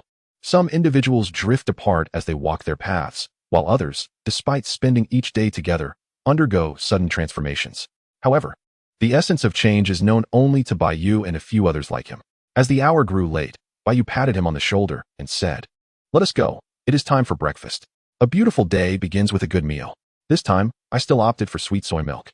Wang Bing smirked slightly, truly perplexed by my stubbornness over such trivial matters. As a Beijinger, I refuse to concede. Beijing's soy milk is unparalleled. You may as well perish after one sip. I nearly expelled my bile. "Relax, everything is under control." After breakfast, the two made their way to the venue, which was already teeming with people. The time was 7:50, with 10 minutes remaining before the event commenced. By 7:55, all 10 masters had arrived at Longhu Mountain. At 7:58, Feng Jinghao appeared, accompanied by Feng Shayan, who was reluctantly rousing Feng Xingtong. At 7:59, Wang Bing joined, seemingly under the impression that he was the main character. At 8 o'clock, the referee announced loudly, "Wang Bing versus Bai Yu. Please enter the arena." Two figures leapt into the arena simultaneously, confronting one another. Hee hee. Wang Bing mockingly raised a fist and declared, "With the Tongtian talisman, I shall prevail. Those who stand in my way shall perish." Bai Yu cast a calm glance in his direction. "Is that so?" Before Wang Bing could utter more, the referee, growing impatient, proclaimed, "The match begins." As he spoke, the Thunder Hand whispered to Bai Yu, "Why does he ramble on? Little Changsheng, silence him." Bai Yu nodded in acknowledgement. From the moment the match commenced, Wang Bing's fate lay solely in the hands of Bai Yu, impervious to any external interference. In the next moment, Wang Bing charged forward with a cacophony of shouts. Without even glancing at him, Bai Yu effortlessly deflected his punches, directing his gaze towards Wang Yi in the stands. At that moment, Wang Yi was pacing back and forth nervously, hesitating with every step. With a series of thuds, Bai Yu blocked all of Wang Bing's attacks before delivering a casual slap to his face. Spinning through the air a dozen times, Wang Bing stumbled and fell. "You." Wang Bing touched his swollen right cheek, disbelief etched across his features. "What are you waiting for?" Bai Yu suddenly exclaimed, his voice reverberating loudly. Wang Bing's eyes brimmed with venomous resentment as he rose and shouted, "Very well. I shall show you the might of summoning spirits. He believed Bai Yu was challenging him to demonstrate his prowess. How adorably naive. In the stands, Wang Yi, startled by the urging voices, momentarily displayed a struggle upon his face before sighing and slowly hunching forward. Observing this, Bai Yu shifted his gaze back to Wang Bing. Wang Bing, now in a frenzied state, bellowed, "Ha ha ha, prepare to witness the exquisite techniques my grandfather just bestowed upon me." As he spoke, he summoned a small black energy sphere with a flick of his wrist, which rapidly expanded. With a resounding moo, the black energy coalesced into the shape of a bull's head. Bai Yu raised his eyes in surprise, exclaiming, "Ah, a fragmented spirit, how rare." With a chuckle, Wang Bing boasted, "This bull demon king is a being far more formidable than Lu Kuanxing. Even in its incomplete form, once I employ the method of submission, I may not claim invincibility, but I will certainly make you search for your teeth scattered across the ground. You scoundrel, daring to strike me." Bai Yu remained unfazed by the insult, instead smiling and replying, "Then do eat quickly. It is not that we doubt you, but you must show everyone your prowess." In the stands, Wang Ai squinted, a smile on his lips yet devoid of warmth, remarking, "Young man, you speak nonsensically." In the arena, Wang Bing paused momentarily before bellowing and swallowing the bull's head whole. Boom. He could hardly contain the energy surging forth, creating an overwhelming commotion. "Ha ha, I shall break your limbs." With that, Wang Bing surged towards Bai Yu with a swiftness surpassing that of Zhang Lingyu. On the stands, Wang Ai shuffled closer to Wang Bing. Upon witnessing this, Bai Yu smirked, raising his right hand, which crackled with an abundance of blue lightning. With a resounding slap, he struck. Can you fathom the psychological impact of a single slap on a child? The once formidable Wang Bing's aura dissipated, leaving him convulsing on the ground. Bai Yu shook his tingling hand, commenting, "All flash, no substance." Chapter 61. The Healer's Parental Heart Impossible. Wang Bing was on the brink of madness. If he could not endure a single slap, how could he withstand two? In the stands, Wang Ai was equally bewildered. Given his grandson's strength, after consuming that incomplete spirit, he would undoubtedly double in power, far surpassing the likes of Zhang Lingyu. How could Bai Chongqing have felled him with a mere slap? Before he could ponder further, a voice suddenly rang out beside him, "Elder Wang." Turning, Wang Ai saw Wang Yi and was taken aback. "You are Wang Yi of the Wudong sect?" His eyelid twitched uncontrollably, an ominous feeling enveloping him. Wang Yi replied with a smile, "Indeed, it is I." In the arena, Wang Bing roared and charged once more.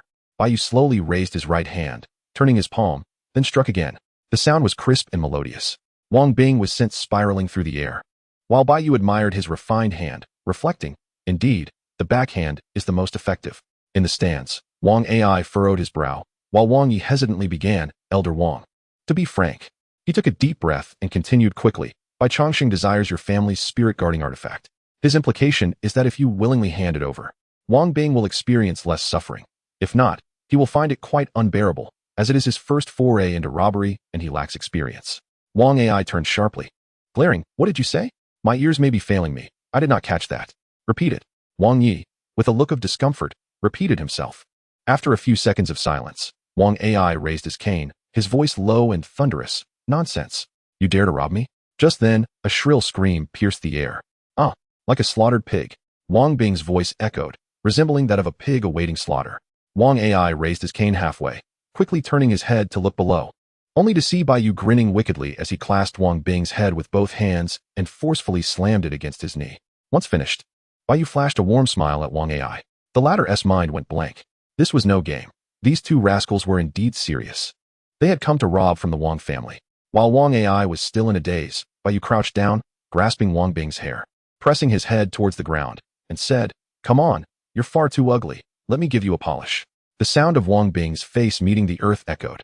This ground was not smooth cement, but littered with pebbles of varying sizes. The friction against the uneven surface was excruciating. A collective gasp arose from the audience. Shocked by the evident pain, they were baffled, unable to comprehend why Bai Yu was suddenly tormenting Wang Bing. Was it truly out of mere disdain? Their speculations mattered little to Bai Yu, who was preoccupied with his actions. Standing beside the old master, Lu Jin exclaimed, "Goodness, this kid is ruthless. Do they harbor such deep animosity?" The old master glanced at Bai Yu and then at Wang Yi, who stood next to Wang Ai, and said, "Old Lu, you'll understand if you take a look over there." Curious, Lu Jin followed the direction indicated and, upon seeing Wang Yi, suddenly recalled something, exclaiming, "No way. These two dare to tug at the old man's beard?" The old master remained silent, directly pushing Tianjin towards that direction. Below, after a series of grating motions, Bai Yu lifted Wang Bing's head to inspect the damage. The outcome was satisfactory. Blood and flesh were mangled, yet his consciousness remained intact.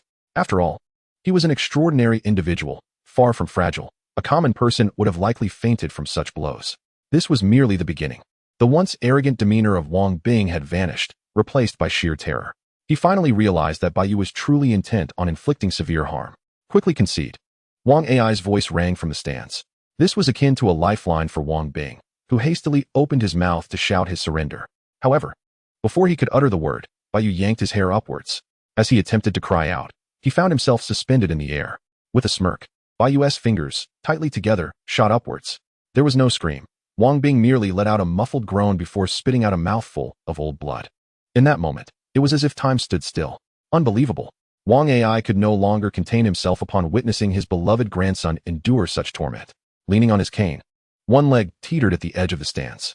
In a fleeting moment, he could reach Wang Bing's side. Yet, at that instant, a weathered hand pressed firmly on his shoulder, abruptly halting his leap. The old master's voice resonated from behind. "Brother Wang, what are you about to do?" Gritting his teeth in anger, Wang Ai turned. The old master released his grip and calmly stated, "To be honest, I must thank you for maintaining order yesterday. If you wish to assist now, it is unnecessary. I am here, so let us adhere to the rules." Turning his head, Wang Ai's face twisted as he exclaimed, "Zhang Jiwei, you are fully aware that the lad below harbors ill intentions, yet you still seek to impede me." The old celestial master shook his head and replied, "Brother Wang, I care not for his intentions. I only know that a contest for the position of celestial master is underway below, according to the customs of Longhu Mountain. As agreed upon by the 10 of us, as long as one side has not been utterly incapacitated, the contest is not to be interfered with by anyone. I heard that yesterday, Feng Huichang intended to disrupt the rules, and did you not assist in upholding them? How is it that when the situation falls upon you today, you cannot restrain yourself? We 10 have firmly established this rule. No one may transgress it, not even I." Below, although no blood has splattered upon Bai Yu's face, his robes bear a trace of blood. Upon glancing up, Bai Yu raised his head and remarked, "I detest having my garments sullied. Dare you provoke my aversion?" Wang Bing sat on the ground, hands clasping his throat, his eyes reflecting an intensified fear upon hearing Bai Yu's words, his legs trembling as he attempted to retreat. "Humph." Bai Yu smirked, a half-smile curling on his lips, and with a swift motion, he yanked Wang Bing back. As Wang Bing clawed at the ground in a desperate attempt to escape, his struggles proved futile. "TSK." With a sinister smile, Bai Yu pressed his other hand upon Wang Bing's joint while stating, "Transgressing my aversions will incur consequences." Crack! A sharp sound echoed as Wang Bing struggled vigorously, his mouth agape in a silent laugh. He was not laughing. He yearned to call out, yet his throat rendered him voiceless. It was as though he had roared for an entire day, leaving him unable to speak the next, only capable of emitting faint sounds. He wished to vocalize further, but a devilish whisper echoed from behind him. "Oh, what happened to your leg? This won't do." Crack! Wang Bing gasped, feeling his bones reknit. "Oh, not quite right. Let us try again." Crack! Crack! The spectacle of bones breaking and healing left the onlookers in shock. From the stands, Zhang Chulan murmured, "What a miraculous physician this is." "Stop." He has no strength left to retaliate. He concedes, "You must not strike again." Wang Ai cried hoarsely. Bai Yu glanced over, noticing Wang signaling urgently behind the celestial master. Such trivial matters were beyond his grasp. Casting a disdainful glance at him, Bai Yu directed his gaze back to Wang Ai, saying, "Elder, do not speak foolishly. Your grandson is evidently quite well." As he spoke, a fist suddenly swung before Bai Yu's eyes, prompting him to step back in avoidance. Then he swiftly pulled and twisted, instantly breaking that hand. "Abba Abba." The previously downed Wang Bing suddenly sprang to his feet, even after having another hand broken. He defiantly swung at Bai Yu. Bai Yu evaded while stating, "Behold, Elder, your grandson possesses remarkable tenacity. Such blows cannot shatter his spirit. I am exceedingly impressed. Thus I shall assist in mending his bones once more." Tears streamed down Wang Bing's face, his body acting of its own accord as he threw another punch. Dodging this blow, Bai Yu twisted and once again restored his bones. Wang Bing gasped for breath, feeling as though he were enduring a fate worse than death. His plight elicited sympathy from the audience, who felt his pain, especially as he struggled to even scream out in release. Bang! The indomitable spirit within him propelled him to strike again, this time landing a blow. Bai Yu crossed his arms to block, but was sent flying, shouting midair. "What a formidable strike." Upon landing, he remarked, "Truly, you are worthy of being a scion of the renowned Wang family. You are indeed no ordinary individual." Wang Bing advanced once more, delivering a direct punch aimed at Bai Yu's face. "Come on, Let the strong clash. Bai Yu retaliated with a punch of his own. The sound of their strikes echoed as Wang Bing's bloodied visage contorted grotesquely. With just the right amount of force, he fractured all of his finger bones, inflicting 4 breaks in total, a joy multiplied fourfold. Despite his dire condition, his indomitable will remained unbroken as he continued to launch attacks at Bai Yu. The spectators were utterly transfixed. Even the venerable Taoist master and Lu Jin found themselves breathing heavily in disbelief. What difference was there between this and the infamous tortures of the Qing dynasty? Wang Ai's eyes burned with intensity, resembling a lion poised to spring. And had it not been for the Taoist master's hand resting on his shoulder, he would have rushed down to intervene. He could only hope for Wang Bing to succumb to unconsciousness swiftly. At that moment, Bai Yu's voice suddenly reached his ears. Old man, if you hand over the spirit binding and commanding, I shall spare your grandson. What do you say? Realizing it was a form of energy communication, Wang Ai sought to respond. The torment continued as Bai Yu systematically shattered more bones within Wang Bing's body, only to mend them again.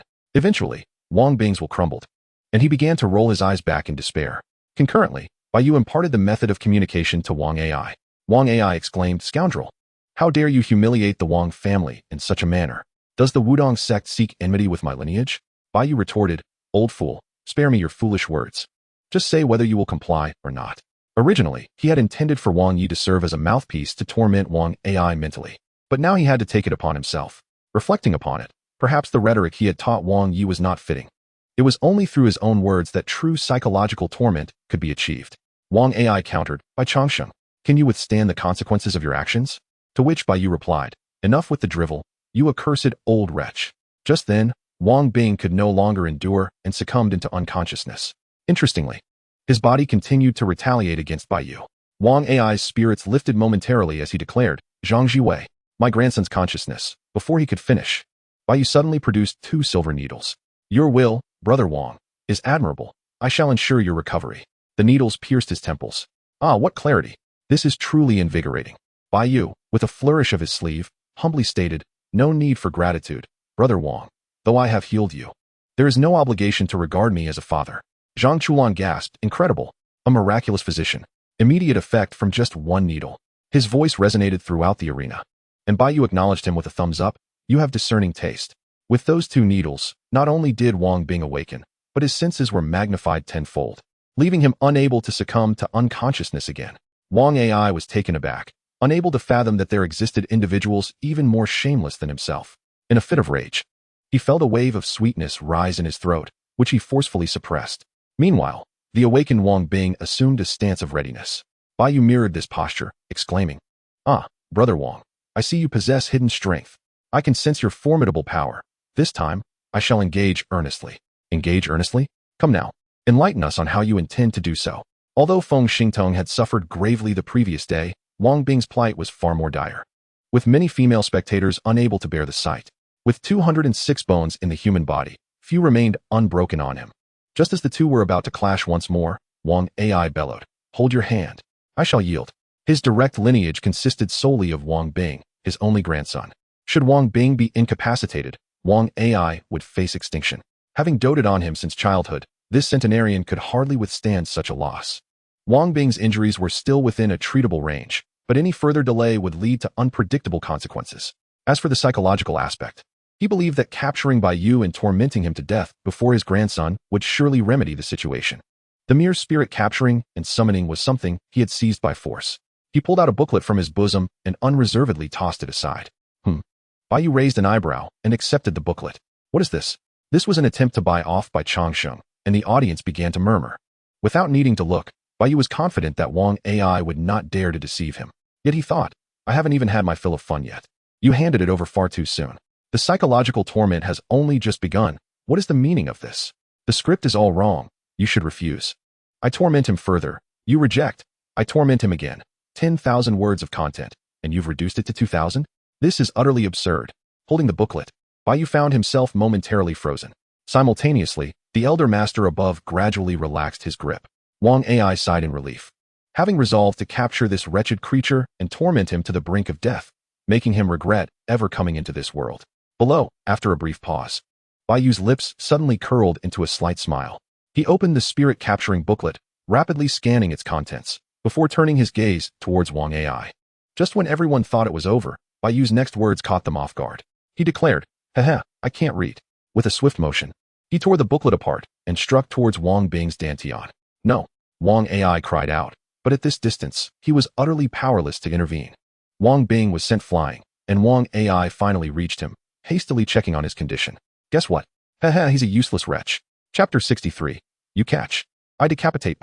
The blood that Wang AI had been suppressing finally erupted, instantly staining a portion of the area crimson. The audience was thrown into chaos, bewildered as to why he would act in such a manner. The Elder Master and Lu Jin approached Wang AI, one after the other, to examine Wang Bing's condition. After assessing Wang Bing, the Elder Master turned to the seemingly unfazed Bai Yu and questioned, "Bai Changsheng, are you mad?" Rendering him a useless wretch. This is even more outrageous than seizing the spirit capturing and summoning. In light of the troubles he has alleviated for himself, the old Celestial Master intended to use that favor to obstruct Wang AI, yet he did not anticipate the situation escalating to this extent. Surely it would suffice to procure the item, so why must Wang Bing be rendered incapable? He found himself unable to recognize the expressionless young man before him. It was inscrutable, utterly opaque. Lu Jin furrowed his brow and inquired, "Bai Changsheng, may I ask the reason behind your actions? Is it truly solely for the 8 extraordinary techniques?" Upon utterance of this question, the audience erupted in a tumult. What are the 8 extraordinary techniques? Goodness! Could it be that Bai Changsheng is indeed collecting the 8 extraordinary techniques? What, then, did he just shred to pieces? No, wait. He only glanced at it. Why did he tear it apart? If his aim were merely to seize the 8 extraordinary techniques, why incapacitate Wang Bing? This is perplexing. To offend one of the 10 elders, the Wang family, is a bold move. Does he wish for the Wudong sect to accompany them to ruin? A bandit. Such a person is to become the future leader of the Wudong sect? The audience was in disarray, a cacophony of voices. Not only them, but even Feng Jinghao found it hard to believe. The current situation deviated entirely from his calculations and schemes. Wasn't the plan to first teach Wang Bing a lesson, then gradually negotiate with the Wudong sect on how to deal with the Wang family? In the audience, several ordinary-looking men refrained from the general chatter. Among them, a portly fellow sensually licked his lips and said, "Ah, Bai Changsheng." I yearned to draw near him. His companion shot him a sidelong glance and remarked, "This Bai Changsheng is far more sinister than we are. Previously, he was spoken of as being exceptionally formidable and detached, yet now he shatters all preconceived notions. The future leader of the Wudong sect, how ironic." Although the rules of the grand ritual did not explicitly state that one could not incapacitate others, it was an unspoken understanding that such thoughts would rarely cross anyone's mind. The absence of this rule, however, had become a form of tacit convention, and in the current predicament, even the old Celestial Master was at a loss for resolution. Below, Bai Yu finally spoke, addressing the 2 elder predecessors. The reason for incapacitating him stems from personal grievances, unrelated to the grand ritual or to you. Upon hearing this, Feng Jinghao sighed, and before the old Celestial Master could pose another question, he leaped to Bai Yu's side. The old Celestial Master frowned in confusion and asked, "Director Feng, what is the meaning of this?" Bai Yu answered on his behalf, "Allow me to introduce this esteemed individual. He is my father-in-law." He gestured toward the Feng siblings in the audience and added, "That is my fiancé, Yi, and the mummy is my younger brother-in-law." The crowd reacted in astonishment. Bai Yu then pointed to the Wang family ancestors and stated, "You 2 elder predecessors are surely aware that the Feng and Wang families are adversaries. Since I intend to marry into the Feng family, this debt becomes mine to settle. Therefore, this personal grudge falls outside your purview. However, I may require the use of the Celestial Master's venue." The matters left unresolved yesterday, Bai Yu now intended to address. Ever since witnessing a man below one in his past life, Bai Yu had envisioned this day countless times. Wang Bing and Wang AI. Enduring their presence was not a new ordeal, having accumulated over 20 years across 2 lifetimes. Now that he possessed the capability, why continue to endure? They must be made to suffer profoundly. Only then would the path to enlightenment be revealed to me, having lived a second life, with an extraordinary edge at my disposal. If such circumstances cannot bring satisfaction in settling scores, then the grand endeavor has been in vain. Originally, if Feng Jinghao sought revenge merely under conditions, he would have to resort to subterfuge without legitimate justification. Now, however, with justifiable grounds at hand, he can pursue retribution openly and unabashedly. The old Celestial Master and Lu Jin exchanged glances, their gazes concurrently directed at Feng Jinghao. The latter, unwavering, asserted, "Indeed, as Changsheng has stated, Xian is already betrothed to him." Upon hearing this revelation, both the old Celestial Master and Lu Jin took a few steps aside. The old Celestial Master inquired, "Have you thought this through? If so, I cannot control you. but I equally cannot restrain him. They did not anticipate Bai Yu's unexpected maneuver, and his rationale was unassailable. The Wang clan's misdeeds were left unaddressed, resulting in a considerable predicament. One's own folly leads to ruin. The only question that remains is whether Bai Changxing and Feng Jinghao can prevail. With the narrative twisting yet again, the audience, gripped by astonishment, dared not utter a word. Their amazement palpable. Ding! Bai Yu drew the Excalibur, the blade quivering ever so slightly. Father-in-law, please return to your seat. I can handle this alone. With that, Bai Yu's left hand painted the air. In an instant, a talisman in the form of energy materialized, stirring a tempest upon the ground. Summon the thunder. Lu Jin's eyes narrowed. Feng Jinghao exclaimed in shock. The celestial talisman? Initially inclined to persuade further, the aura emanating from Bai Yu rendered him speechless with trepidation. In an instant, father-in-law vanished and returned to his original place in the spectators' stand. How is this possible?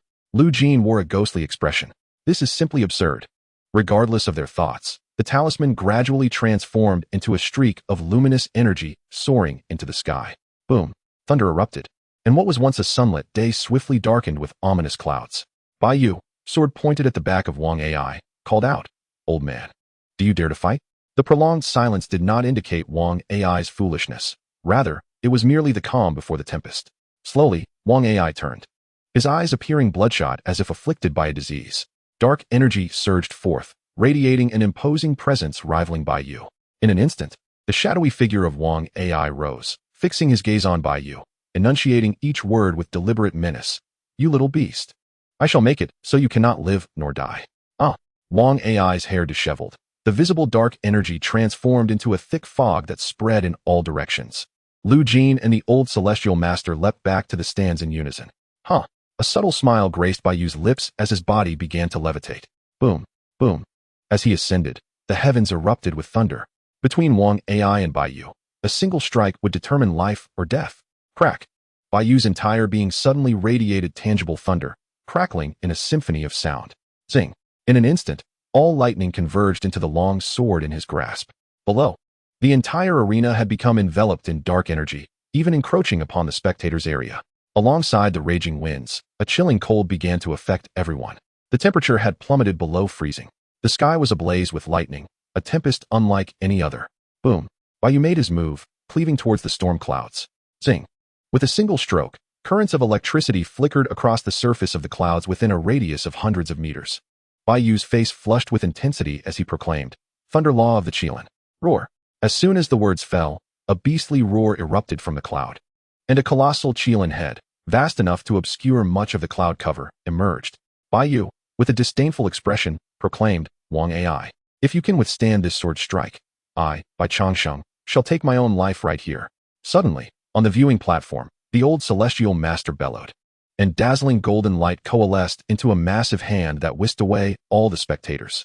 The tip of the sword of extermination glimmered with a blue light as Bai Yu forcefully swept downward, declaring, "Perish!"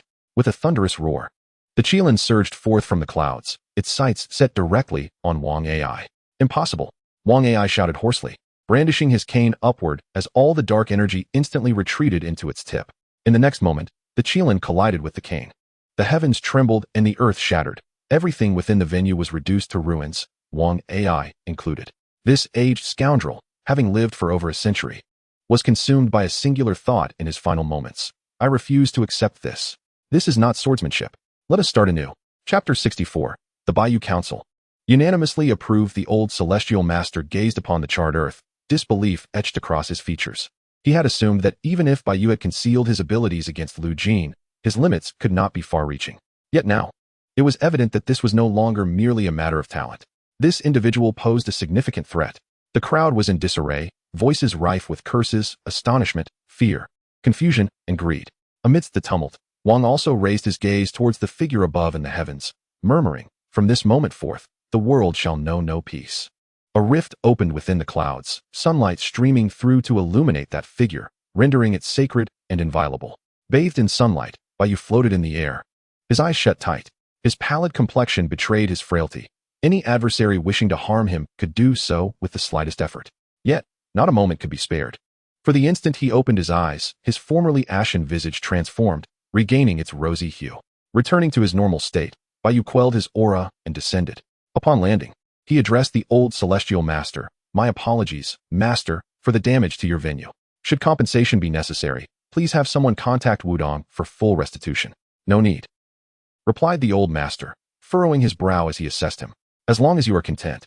Bai Yu continued, by the way, I shall not participate in the upcoming contest. Both Sha Yin and I concede. You may announce Zhang Chulan as the victor. There should be a ceremony tomorrow, correct? I intend to stay and observe before descending the mountain.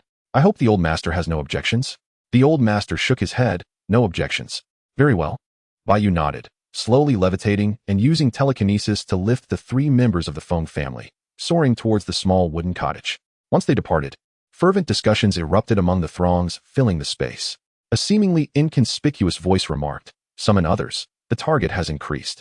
Upon returning to the wooden cottage, Bai Yu urged Feng Jinghao to hastily gather their belongings and flee, for remaining here was no longer safe. The world was rife with extraordinary beings, and in this convergence of ordinary folk, trouble would not arise. Yet, in such a scenario, he, Feng Jinghao, would be utterly outmatched. After the 3 members of the Feng family absconded, Bai Yu returned to his previous chamber, where Wang was already present. As Bai Yu arrived, he had just ended a phone call. What's the matter?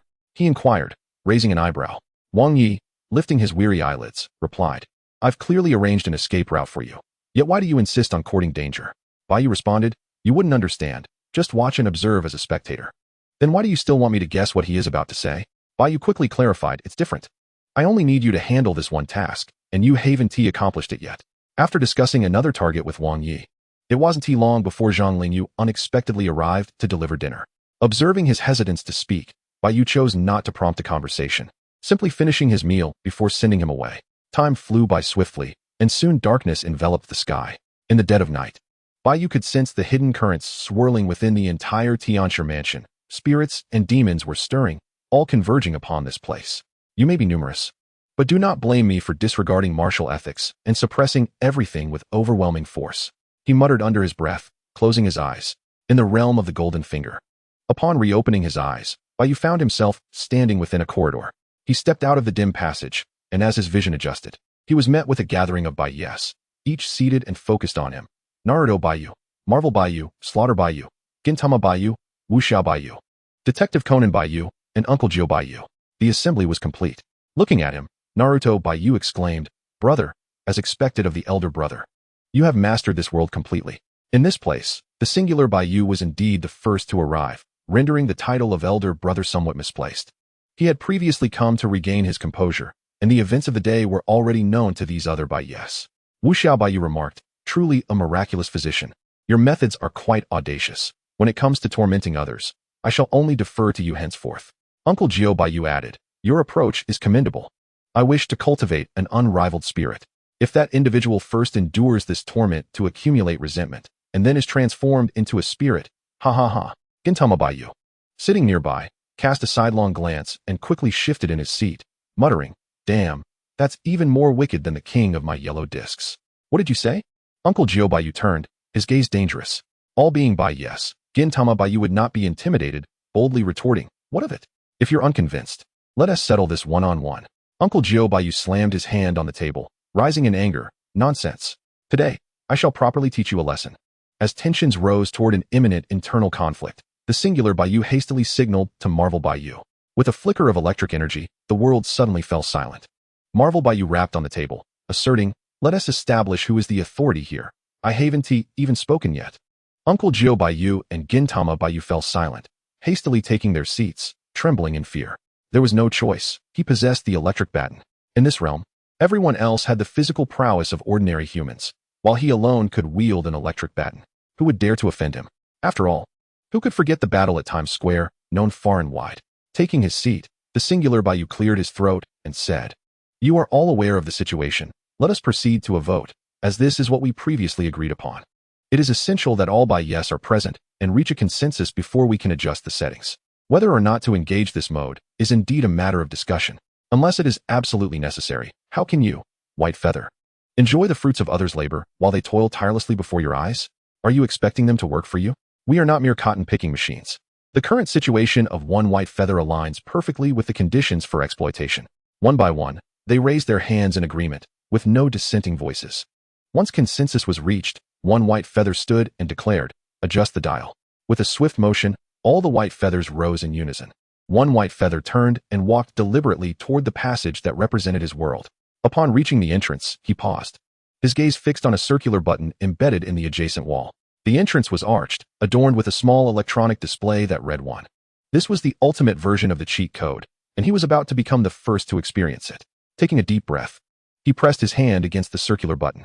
As he gently turned it, the number on the display changed to 2. This device served a singular yet paramount purpose, capable of rendering a particular white feather invincible within a single day. That purpose was time. Its function was to adjust the flow of time. The upper limit was unknown. During the first experiment, it reached a staggering 100 million times. In this world, one day equated to 27,000 years in others. Quite extraordinary, isn't it? And this was not even the limit. The maximum duration remained a mystery. Such a drastic disparity in the flow of time could lead to one white feather becoming invincible for a day, while the others became mere machines. Thus, stringent regulations needed to be established. Chapter 65. Sleepless night. As he turned the circular button, the numbers soared rapidly. 481,632. And it continued until reaching over 100 times when he abruptly halted. Turning his head, he exclaimed, "Why are you so close?" A throng of white feathers had encircled him, leaving no gaps, their backs facing him, creating an unsettling atmosphere. Kakashi remarked, "I have something to say." The Hokage white feather emitted a sinister chuckle. "Heh, heh." Even Stephen Chow would seem less cunning in comparison. The Konin white feather ignored him, resting his chin thoughtfully. "What's wrong? Are you uncertain about how many times to adjust?" One white feather nodded. "Yes, do you have any suggestions?" The Marvel white feather interjected, "It's simple. Start with 500 years. The Konin white feather shot him a sidelong glance. "Brute." The Marvel white feather raised an eyebrow. Then wrong. The Marvel white feather wielded an electric baton in one hand and a shoe sole in the other, ready to assert dominance. "Let us clarify who the boss is around here." The Marvel white feather turned with an air of arrogance. This glance was commanding, causing the other white feathers to quickly lower their heads, fearing they might be called out. The Gintama white feather muttered under his breath, "What a disgrace." Fortunately, he wasn't overheard. The Konin white feather nervously adjusted his pants, no longer daring to show off. At 50 years of life across 2 worlds, being subjected to such humiliation was intolerable. Although he had inflicted it upon himself, revenge would eventually come. When other formidable white feathers emerged, he vowed to become their foremost lackey, biding his time until he could exact retribution on the Marvel white feather. As he adjusted his trousers, Konin Bai Yu felt a slight flush on his face and said, "Let us discuss serious matters. The flow of time can actually be set at a ratio of 1 to 2 years. All your troubles combined can be resolved in merely 7 days. Thus, our time would pass as 14 years, and by then, we would hardly recognize the extent of our growth. Take for instance," he pointed at Hokage Bai Yu, "in 14 years, he would have had ample time to master his skills and confront the Otsutsuki. During these 14 years, new individuals will undoubtedly emerge here, and the cumulative strength will be incalculable. It won't be an easy task to address the extraordinary beings beneath one person." Hokage Bai Yu replied, "Then why not adjust the time flow directly to a 1 to 14 ratio?" Konin Bai Yu responded, "It is essential to familiarize oneself with such powers. Although with our memories, he would certainly wield his strength adeptly, the lack of first-hand experience may hinder optimal application. Moreover, after concluding our business at the Heavenly Masteress Mansion, we will return to Wudong Mountain. By the time those extraordinary beings come seeking us, approximately 7 days will have elapsed, making an exaggerated time flow unnecessary. This is our first time utilizing this mechanism. A slower pace will allow us to observe thoroughly. This device will surely be employed frequently in the future. If we encounter worlds of cultivation, their acquisition of power may span thousands or even millions of years, while other realms may require merely a few hundred years for growth. Such a disparity would be undesirable, and we must take our time to study it before establishing any regulations. In summary, we should foster collective growth among all Baiyus, ensuring that no one takes advantage of the others." Clap, clap, clap. Hyūga Bai Yu applauded, leading everyone to believe he would praise Konin Bai Yu, only to follow with, well said, well said. Yet, I must admit, I didn't understand a single word of that long speech." As soon as he finished speaking, a figure suddenly vanished. A voice emerged from behind Hyūga Bai Yu, declaring, "You are finished." Startled, Hyūga Bai Yu turned around, exclaiming, "What?" Clap, clap, clap. The sound of electric currents crackled, marking another victim for the day. Unfazed, Bai Yu turned back to adjust the settings, declaring, "It is decided, 1 to 2 years." When Bai Yu opened his eyes again, dawn had arrived. After breakfast, he took on the role of an observer, witnessing Zhang Chulan claim first place. Throughout the event, The gazes of the spectators were peculiar. Yi-Ren and Bai Yu remained indifferent, focusing solely on the proceedings. Lu Linglong attempted several times to approach him, yet hesitated and ultimately refrained. The crowd had thinned considerably, with at least half having descended the mountain. Once Zhang Chulan was crowned, even more would depart. As expected, Zhang Chulan declined the Tongtian Lu. And tonight, the old Heavenly Master would bestow upon him the title of Heavenly Master, though he would surely refuse it. After the event, Bai Yu visited the wooden cabin where Feng Zhenghao and the others had resided. He remained there without leaving. Time passed, and soon it was 8 in the evening. Qi surged into Longhu Mountain in overwhelming quantities, far exceeding what was depicted in the anime. At least 1,000 extraordinary beings flowed into Longhu Mountain. Outside the wooden cabin, a gentle breeze rustled the leaves. In the center of the living room, Bai Yu sat cross-legged on a mat. Suddenly, the front door burst open. A gentle breeze wafted through the wooden cabin, causing Bai Yu to suddenly open his eyes, a faint glimmer flickering within. It seems that death has arrived, he murmured softly as he gradually rose to his feet. Outside the cabin, beneath the staircase, stood a tall, straight figure clad in athletic attire, sporting a buzz cut and a resolute countenance. Gazing down from the steps, Bai Yu inquired, "What is your name?" The man clasped his hands together and replied, "Xuanxing." "Ding Jian, Ding Jian," Bai Yu repeated, casting his gaze toward the forest, and remarked, "Why hide in the shadows instead of being forthright like him?"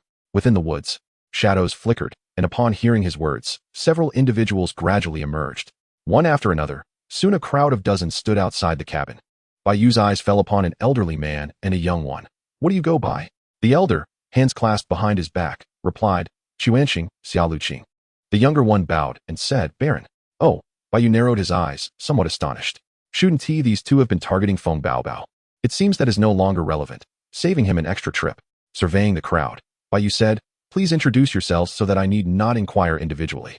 From the largest group, an old fellow spoke, "Wang Teng, you killed my brother yesterday."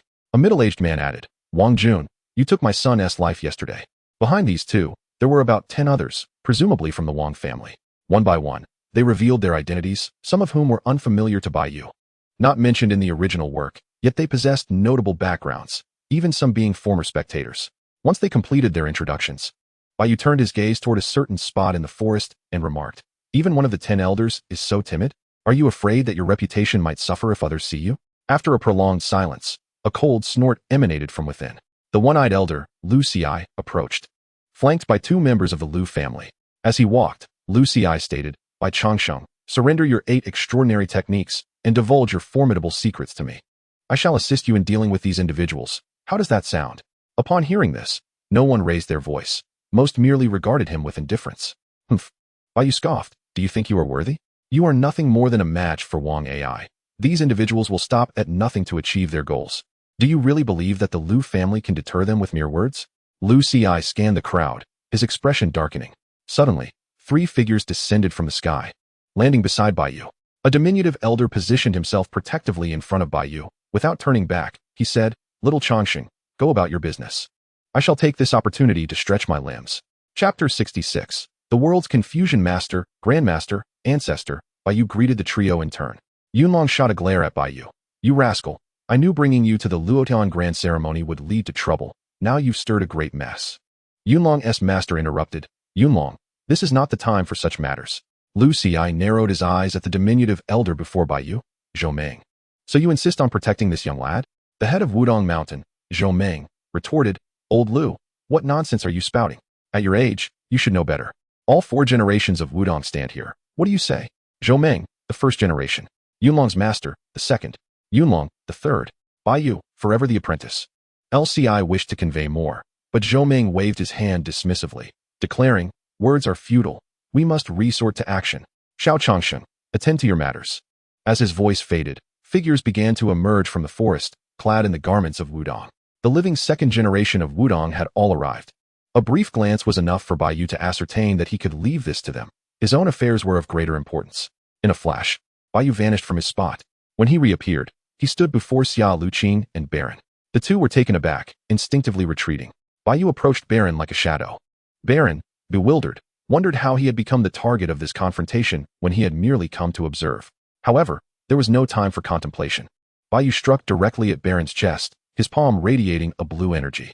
Acting on instinct, Baron evaded with a bizarre agility at the moment his toes touched the ground. retaliating with a powerful punch aimed at Bai Yu's head. With a light chuckle, Bai Yu shifted his form and delivered a sweeping kick towards Baron. There was no escape. Gritting his teeth, Baron braced his left arm, preparing to endure the impact.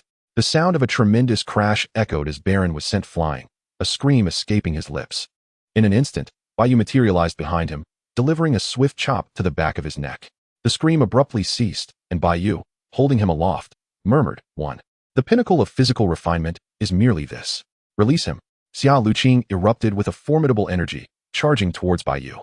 Yet, as a gentle breeze swept through, Bai Yu's presence had vanished. Where is he? Xia Luqing was engulfed by an overwhelming sense of dread, helplessly witnessing the disappearance of the man before her. The spectators in the forest were awash with astonishment. They discerned that Baron, who had exchanged blows with Bai Yu, appeared feeble. Yet even they knew they would fare no better in the same situation. LCI exclaimed, "How can this be? He has grown stronger. Old L. Let us stretch our limbs." Still in shock, Zhou Ming had already appeared before him in an instant. In a heartbeat, chaos erupted around the wooden house. Regardless of their intentions, from the moment they set foot here, they were enemies of Wudong. None would escape before Bai Yu's return. From the heights of Longhu Mountain, the scene below was a tumult of activity. The entire Celestial Master's residence had transformed into a battlefield. With nearly 1,000 individuals from the entire sect and the disciples of the Celestial Master clashing violently. As Bai Yu sped away with Baron, his pace was so swift that he was nearly indistinguishable. In a certain grove, Lu Jin found himself in trouble. Already on the blacklist of the entire sect, he would be pursued relentlessly regardless of his location, in pursuit of Gongqing's scheme. Red energy enveloped him as Lei Yinpao stirred his wrath. Zhang Lingyu was absent, but Xia He was present.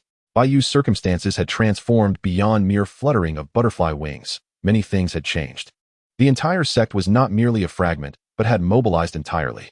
4 fierce individuals from the entire sect, along with Yuan Tao and his disciple, 6 in total. Baron hovered in midair, less than a meter from Bai Yu. Just as Yuan Tao believed he could exact revenge, Bai Yu suddenly appeared beside Lu Jin. "Who?"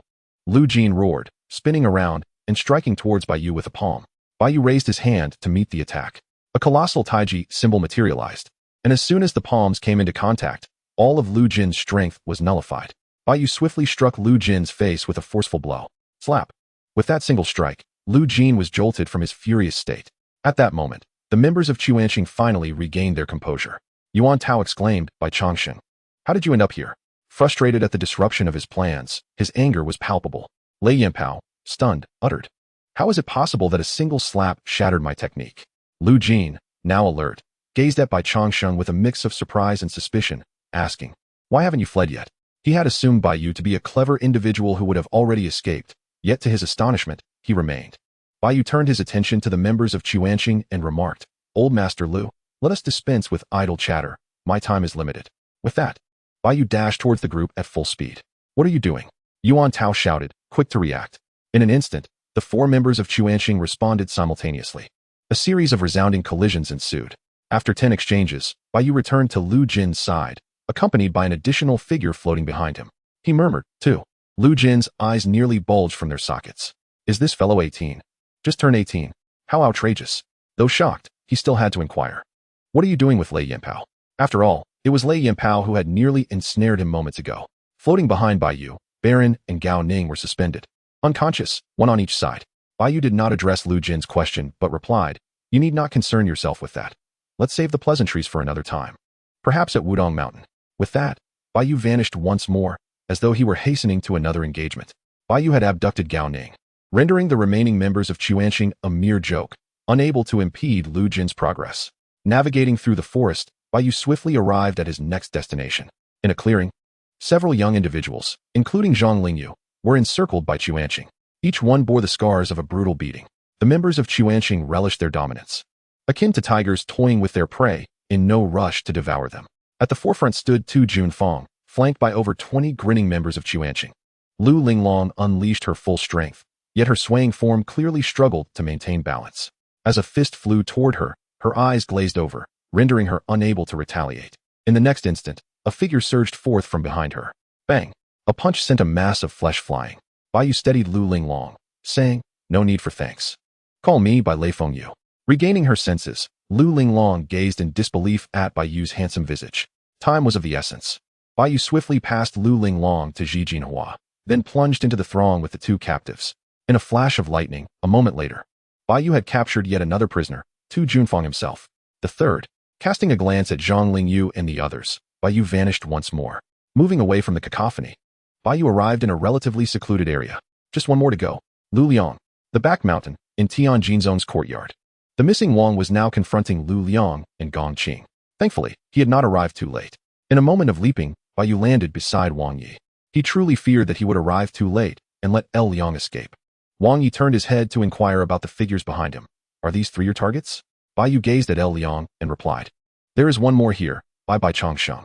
Under Bai Yu's intense stare, L Liang trembled. Seeing those three behind Bai Yu, Gong Qing fell into a daze, muttering. I have failed. Bai Yu swiftly appeared before Gong Qing, looking down at him, and said, what a mere rabble thinks to become the protagonist, foolishly attempting to disturb the peace of the world. Humph, only I can play the greatest role, rest in peace. With a single punch, Gong Qing was rendered lifeless. A swift chop to L Liang's neck left him unconscious. The fourth one is done. With a smile, Bai Yu turned to Wang Yi and declared, let us return to Wudong Mountain. The day I become the leader shall be the day of exterminating evil. The world is lost. It is my duty to teach them how to be human. All who oppose me are demons. Let us vanquish them. Chapter 67, Fire Shadow. I shall certainly alter the setting of this conflict, as I am one who values precision. If you find it hard to accept, please bear with it. If you cannot endure, feel free to skip ahead. If you cannot resist criticizing me, please leave your remarks at the end of the chapter. I shall summon my keyboard and swiftly arrive at the battlefield to ignite the first commentary battle. I, with my keyboard, shall never be inferior to others. Enough of the trivialities, let the main story commence. Fire Shadow. In the 47th year of Konoha, war erupted as a consequence of the disappearance of the third wind shadow. That year, Bai Yu was 10 years old. In the early stages of the war, Konoha appeared to be in a favorable position. Even when the cloud-hidden village joined later, the yellow flash on the battlefield emerged victorious, gaining renown. As time progressed into the 48th year of Konoha, the Third Great Ninja War broke out in full force. Konoha's Ninja Academy initiated an early graduation, and students stepped onto the battlefield. Yet, Bai Yu remained unhurried. For it was still the initial phase, and his turn had not yet come. During the Third Great Ninja War, the Uchiha and Hyūga clans did not engage on the battlefield in large numbers at the outset. This might be linked to the discord among the village's upper echelons. Perhaps it was believed that winning the war without these two clans would render the bloodline families a mere joke, as they would be unnecessary. Common ninjas should be the main force. Faced with the onslaught of the three great nations, and with countries like the Rain-Hidden Village intervening, Konoha found itself in a dire struggle. Before long, the first to engage, the Sand-Hidden Village, could no longer endure and announced their surrender. At this moment, Konoha thought they could breathe a sigh of relief, but unexpectedly, the Mist-Hidden Village, disregarding the rules of engagement, dispatched a multitude of ninjas directly into the Land of Fire. At last, Konoha, which had kept the enemy at bay, tasted the bitterness of being invaded. Thus, the plan to diminish the influence of bloodline families was shattered. The Uchiha and Hyūga clans, two great ocular bloodline ninja families, officially entered the battlefield. In the 49th year of Konoha, ninjas from the two bloodline families gradually made their way to the front lines. That year, Bai Yu was 12 years old. On that day, at 3 in the morning, after a brief exchange with the other Bai Yu in the Finger of Destiny space, he rose early, gazing at the empty room. He lost himself in thought for a moment before slowly rising to tidy up his surroundings. After a flurry of activity, he prepared breakfast for himself. Having finished his meal and tidied the dishes, he returned to his room to pack his belongings. With his explosive tags, kunai, and shuriken ready, he shouldered a modest-sized satchel and departed from his home. For the first time in 11 years, he was about to embark on an extended journey away from home. Creaking, he closed the gate to the courtyard. Although it was supposed to be a time for slumber, the Hyūga clan grounds were ablaze with light. At various entrances, several clan members, unable to participate in battle, were bidding farewell to their families. Gradually, more individuals began making their way to the gates of Konoha. On the path, he exchanged nods with familiar clan members. A younger clan member, appearing slightly smaller than Bai Yu, walked ahead of him. A product of the battlefield, he had not been able to mature steadily within the confines of the school and was now thrust into combat prematurely. Hey, little one, what is your name? Bai Yu approached and gave his shoulder a friendly pat. The boy looked up, and in his eyes, Bai Yu discerned a flicker of fear of his impending fate on the battlefield, fear of his own frailty, and the uncertainty of his survival resting in the hands of others. He felt overwhelmed by the unknown, anxious about the future, and powerless against his tragic destiny. I am Hinata Q, he stammered. Something feels off. Bai Yu stepped back, his gaze scanning the boy's entire being as if he were a radar. What's wrong? Hinata Q was bewildered by his reaction. After a moment's contemplation, Bai Yu awkwardly patted his shoulder again, reassuring him, "It's nothing. I'm Hinata Bai Yu." He had nearly been startled excessively, initially mistaking the boy for someone far more formidable. What a false alarm. The fabled masked king could hardly be present here. If it were truly him, he would be of a similar age. And this boy appeared to be no older than 10. Speaking of which, the evolutionary path of the masked king was indeed an intriguing concept, addressing deficiencies in order to awaken the rebirth eye. Yet, such endeavors, tied to the scientific realm, were not something Bai Yu dared to explore lightly. One misstep could lead to disaster. He resolved to wait for a scientific-minded version of himself to emerge before considering the possibility of replicating the masked king's path. The two continued their conversation as they exited the clan grounds, encountering other civilian ninjas and members of the Uchiha clan on their way to the gates. The atmosphere was heavy. Everyone silently walked, lacking the desire for much interaction. After a brief exchange with Hinata Q, Bai Yu patted him on the shoulder, saying, "Stay strong. Don't let yourself perish. Your name possesses the essence of a protagonist." While the latter part of his statement was lost on Q, the admonition not to die resonated with him. Bai Yu had hoped to offer some comfort, only to witness the light in the boy's eyes extinguish completely. At the gates of Konoha, a long line of carts was queued in the center. These vehicles were laden with supplies, although scrolls could accommodate most items. Certain essentials could not be contained within them, and relying solely on scrolls would incur significant expenses, with multiple lines of conflict erupting simultaneously, each spanning years. Even the mighty Konoha could scarcely endure. At the forefront of the convoy stood the 25-year-old Hinata Hizashi, engaged in dialogue with members of the Umbu. This is the final group, totaling 123 individuals. As the commander for this mission, it is imperative that you ensure their safe passage to the front lines. Be vigilant against ambushes from the hidden mist, as the third Hokage has depleted our manpower. Should any further issues arise, our village of Konoha will face defeat. Furthermore, if our supplies are compromised, it would not only lead to the collapse of the front lines, but also jeopardize our efforts. Our young commander, Hinata Nichi, solemnly assured, "Rest assured, I will give my utmost effort. Please convey my message to the Hokage, that Nichi will protect our mission with my life." As they exchanged words, the ninjas gradually gathered. Bai Yu swiftly located his companions. "Bai Yu-san, over here." A head resembling a watermelon rind waved at him. Beside this individual stood Noera Gunma, Ebisu, as well as the Swift Moonlight, and although the Uchiha and Hyūga clans serve as the main forces, relying solely on these two clans is evidently insufficient. Even with both clans fully mobilized, they barely muster 2,000 warriors. Thus, the inclusion of some civilian ninjas is indeed necessary. The hidden mist has grown increasingly aggressive, perhaps spurred by the imminent demise of the third Mizukage, who seems desperate to carve out a piece of Konoha before his end. The collective forces of the Uchiha, Hyūga, civilian ninjas, and some smaller clans amount to nearly 3,000. This is why figures like Might Guy have appeared on the scene. Everyone looks quite spirited. Bai Yu greeted as he approached. Chapter 68. War Might Guy, Ebisu, and Noera Gunma were still clad in their customary attire, forming a team of their own. In contrast, Bai Yu, along with Kazekage and Ibi, donned the Chunin vests. Indeed, Bai Yu and the two were teammates. Having successfully passed the Chunin exams, not merely elevated due to the exigencies of war, Noera Gunma, nonchalantly holding a handful of shuriken, remarked, "I hope we are assigned together. At least familiar faces are more likely to lend genuine support." Ebisu adjusted his glasses and cautioned, "Do not speak so freely. We are all villagers here, and such words may not sit well." Gunma's shuriken twitched, clearly disregarding the advice.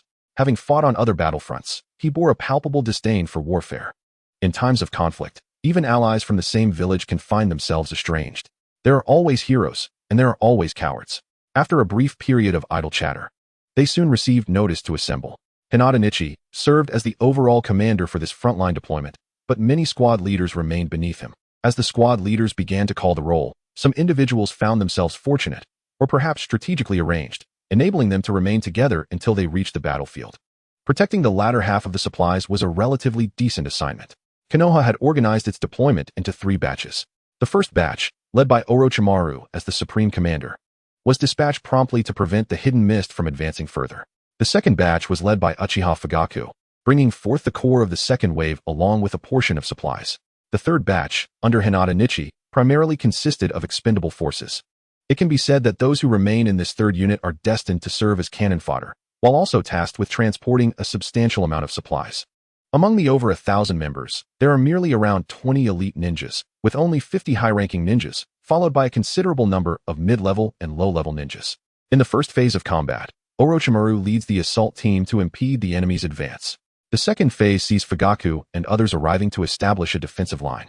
In the third phase, the two sides engage in a fierce struggle among their expendable forces. Espionage, assassination, traps, baiting the enemy, decapitation, poisoning, ambushes, and sabotage of supply lines ensue, with skirmishes erupting between teams. The ninja war predominantly consists of small-scale encounters, with every tactic employed to the fullest. It is foreseeable that this contingent, laden with supplies, will undoubtedly face attacks along their journey. The only variable is the number of enemies that will confront them ahead. If the number is manageable, they may prevail, but should they be overwhelmed, the village of Konoha may be compelled to surrender and pay reparations. Returning to this side. After half an hour spent confirming attendance and allocating tasks, the unit finally assembled. At 5 in the morning, Hinata Hizashi stood at the forefront and declared, "Everyone." To which Bai Yu interjected, "All troops, move out." His voice rang out clearly, prompting the squad leader to turn and glare at him. In a private moment, Bai Yu offered an apologetic smile, for it is said that one should not strike those who present a friendly countenance. Witnessing this exchange, a few good companions beside him finally broke into long-awaited smiles. Indeed, even when facing the battlefield, camaraderie with joyful souls lightens the burden. Who knows the immense pressure weighing on their young hearts? The line of several hundred meters set forth. As they departed from Konoha, there remained moments for idle chatter. However, after traversing over 100 miles toward the battlefield, the atmosphere gradually subdued. After several hundred miles, only Bai Yu and a few others continued to engage in conversation. How could they refrain from speaking? The journey was unbearably dull, and with grim expressions, they each pondered who might perish first. Finally, after 7 days of marching, the unit entered the combat zone, the land of whirlpools, a nation once obliterated, established by a singular clan. Despite the annihilation of the Uzumaki clan, ordinary people still inhabit this place, albeit without any notion of nationhood. The largest village is governed by a village chief, and the most prominent city is ruled by a city lord. Kirigakure launched its assault into the land of fire from the direction of the land of whirlpools. At the border between the two lands, the encampment of Kirigakure is situated here, while the base established by Orochimaru and his allies is located less than 100 miles away. Both factions are aware of each other's encampments within this vicinity, yet neither has ascertained the precise location of the enemy. The two camps serve as the starting point, with the surrounding hundreds of miles designated as the combat zone. Upon entering this area, the atmosphere grew tense. Bai Yu ceased his attempts at conversation, instead activating his Byakugan to survey the surroundings constantly. The unit pressed onward, encountering numerous allies along the way. As they navigated through the forest, they occasionally spotted signs of battle etched into the trunks of ancient trees. The true battlefield had arrived. Delving deeper into the conflict zone for another 20 miles, a sudden white mist enveloped the latter half of the unit. Alert! A thunderous shout resonated, instantly transforming the crowd into startled prey, each individual hastily drawing their weapons. "Stay together," came a hushed reminder as Bai Yu's gaze fixated intently on the forest. Less than a kilometer away, 7 figures were rapidly advancing. "Ah, the Konoha support team, such a multitude. This shall herald a splendid slaughter." A voice echoed through the dense fog. "Wind release, great breakthrough." Several voices erupted from the ranks, and soon the fierce winds dispersed the mist. At this moment, those 7 figures had already approached the rear of the formation. Perched above and below, the 7 individuals surveyed Bai Yu and his companions with predatory eyes. The squad leader's expression darkened as he gritted his teeth and announced their origin: the 7 ninja swordsmen of the mist. Boom! A fireball surged from the front of the team. Bai Yu glanced and felt a sense of foreboding. The front had also encountered an attack, making immediate rescue unlikely. Oh dear, you have no reinforcements," cackled Pipa Juzong, brandishing his executioner's blade. "My sword is missing a notch. I shall replenish it with your blood." The burly figure chuckled. "Juzong, that's not permissible. I require a substantial amount of chakra too." As he spoke, the bandages wrapped around his hands, infused with the skin of a shark, unraveled and slithered free. In an instant, the other 5 began to berate Pipa Juzong, treating the Konoha shinobi before them as mere lambs ready for slaughter. Yet, despite Konoha's numerical superiority, none dared to underestimate these formidable foes, the elite Mist's hallmark forces. The 7 ninja swordsmen. Pipa Juzong wielded his famed executioner's blade, while the others bore their fearsome weapons. Suigetsu with his sword, Kiri's Kiri with the needle, and the likes of Kiba Shinden with his blunt blade. Bai Yu shielded his companions behind him, furrowing his brow. This is troublesome. Though the seven were merely elite Nin in rank, it did not imply they lacked strength. In a united front, even those at the level of a super shadow could contend fiercely.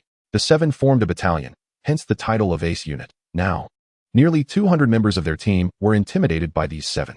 Chapter 69, The Cannon Fodder Brigade, a true label ninjutsu. Hidden mist technique. Pipa Juzong cackled maliciously, raising 2 fingers. Subsequently, an even denser fog enveloped the area. Eyes, heart, throat. Where shall I commence? The enemy's maniacal laughter echoed through the mist. This is the nature of war. The adversary grants no opportunity for these battlefield novices to grow. Only those who endure the brutal carnage and survive can emerge stronger. Better adapted to the battlefield. The battlefield does not adapt to you. You must adapt to it, or face death. Be cautious. They are dispersing. A voice from their side shouted, primarily belonging to the Hyūga clan, whose Byakugan was unaffected by the hidden mist technique. Thud. The sound of flesh being torn asunder, followed by cries of agony. In an instant, this unit received a grim lesson. Counterattack. Quick, retaliate. The squad leader shouted loudly. With a sinister chuckle, he declared, First, kill him. I want to reduce him to a mere pulp. In a brief moment, an explosive sound erupted, and Bai Yu witnessed the upper ninja team leader being obliterated into fragments. How pathetic, he murmured, swiftly forming hand seals with both hands. Wind release, pressure damage. Instantly, a tempest surged around him, clearing the area for a broad field of vision. Just then, the Kuri Maru appeared, skewering 3 individuals like a shish kebab. Advancing toward Bai Yu. To his shock, Hinata Kai was strung up at the very end. Bai Yu gasped in horror. The alternate version of the character had not even matured yet before meeting his demise. Moreover, Kuri Maru's intent seemed to be to impale himself as well. This couldn't be allowed. If he achieved the feat of skewering 2 protagonists in one go, Kuri Maru would undoubtedly earn the title of King of Barbecue across all realms. Seizing the opportunity, Bai Yu swiftly drew a katana from behind the gale. Moonlight Gale. Wait, what am I using? There was no time to ponder. Bai Yu charged forward, blade in hand. The 3 skewered souls cried out in agony. And upon noticing Bai Yu's audacity, Kuri Maru's laughter grew even more sinister. Clang. The tips of their blades met, clashing before separating. In an instant, Bai Yu executed a swift palm strike, 8 trigrams, empty palm. With remarkable speed, he unleashed the technique almost simultaneously as their blades parted. Kuri Maru barely raised his left arm in defense. He was propelled backward, yet he would not relinquish the skewers, causing the 3 impaled to tumble down. Bai Yu swiftly caught Hinata Kai and hurled him backward. He was not dead yet. The needles were fine, and although the wound pierced through, given the average physical resilience of a shinobi, he would survive. Before Bai Yu could assist the other 2, a figure suddenly soared from the left, cackling. Maru. You're having quite the fun. I'm joining in. It was Nashi Shinpachi, user of the exploding blade, known alongside Kuri Maru as the Heartless Duo. The ordinary upper ninja team leader had just been slain by him, and he arrived at this chaos almost immediately.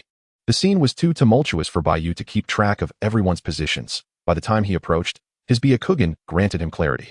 Reversal Heaven. Just as he noticed an explosive tag nearly in his face, Bai Yu hastily activated his strongest defensive technique. Simultaneously, all members of the Hyūga clan, while enduring blows, executed their own maneuver. Low-tier absolute defense. Boom. An explosion reverberated, sending Nashi Shinpachi flying from the recoil. All personnel, gather.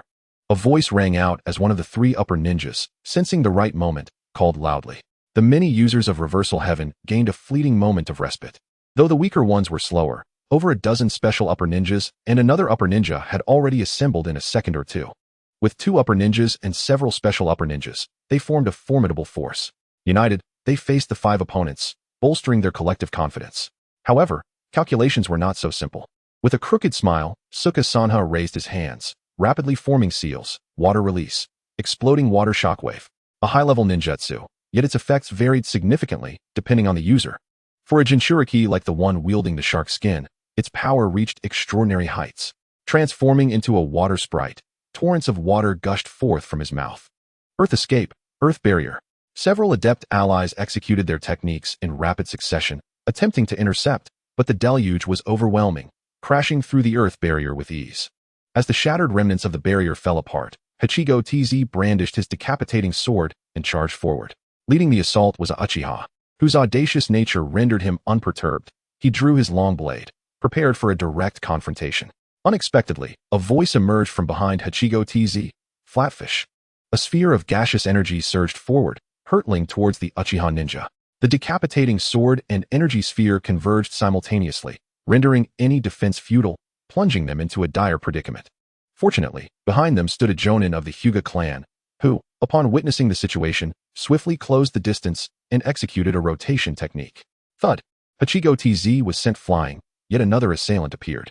The sword collided with the rotation technique, only to be met with a hammer-like strike. Bang! A deafening sound echoed as the rotation technique shattered instantaneously. The two jonin within were left in a state of utter shock. Yet the enemy offered them no respite to ponder their predicament. Zing! Lightning surged across the water's surface, striking the two with brutal immediacy. Their bodies convulsed in agony as the decapitating sword swept through their midsections. Thus, all three jonin fell to the ground. Chaos reigned. The lack of coherent command rendered the inexperienced troops helpless against such a sudden onslaught. From the moment the 7 ninja swordsmen made their appearance, a mere minute had elapsed before everything crumbled. With their leader vanquished, the remaining soldiers were nothing but lambs for slaughter. In the absence of leadership, they became utterly defenseless. Cursing under his breath, Bai Yu glared at the indifferent duo, gritting his teeth. There's no other option. This was the battlefield. He had anticipated further concealment, yet was compelled to reveal his strength the moment he entered. Unleash your ninjutsu upon them, you fools, he shouted, charging towards the unfeeling pair. Nearly 200 individuals. And they couldn't even execute a wide-area technique to create distance. These so-called elite jonin and the two inept ones. Only the first fallen jonin possessed any semblance of leadership. And ironically, he was the first to fall. A glance around revealed that most of the elite jonin were merely Uchiha brutes, utterly incapable of command. They were nothing more than cannon fodder, with very few possessing the experience to lead on the battlefield. The two ocular technique families were nothing but fools, relying solely on their visual prowess.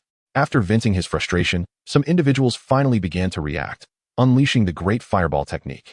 While it might not be lethal, it could create some much-needed distance. Fortunately, among the elite jonin, there was one who had seen battle and possessed a modicum of command. He shouted, "Everyone, gather in squads. Do not engage in close combat. Use ninjutsu to buy time for reinforcements." Meanwhile, Bai Yu found himself clashing with the indifferent duo. Chapter 70. If we don't run now, we'll all be done for. Clink, clink, clink. The sound of ninja blades clashing resonated incessantly.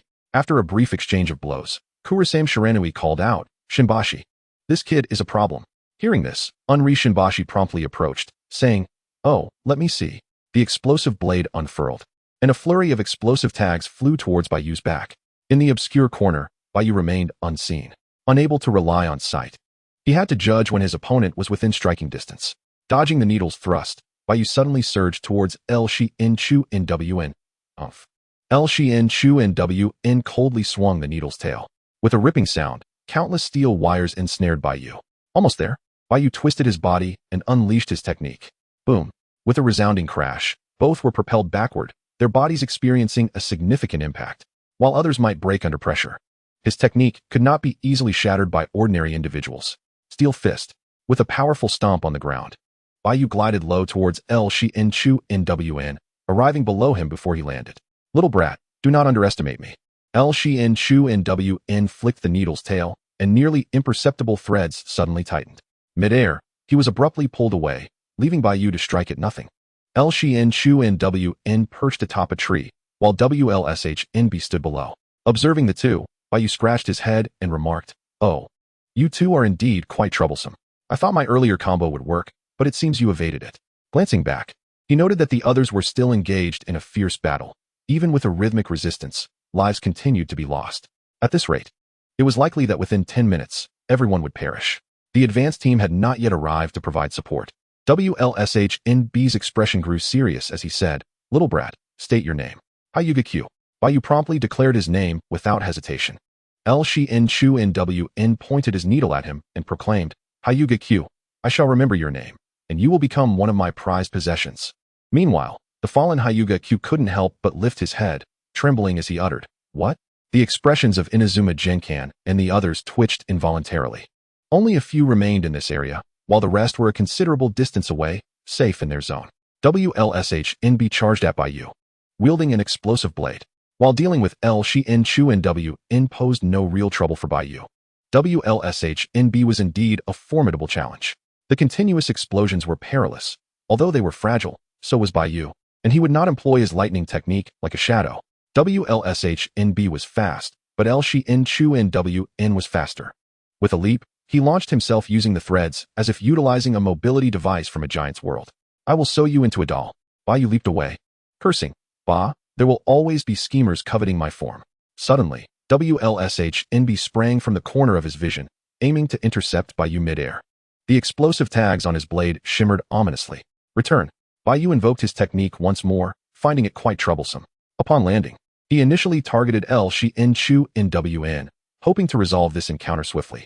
However, before he could land a few blows, WLSHNB was upon him again. Boom, boom, boom, boom. He chased, Bai Yu fled, and the explosions continued behind him. The relentless pursuit meant that no engagement lasted beyond 5 exchanges.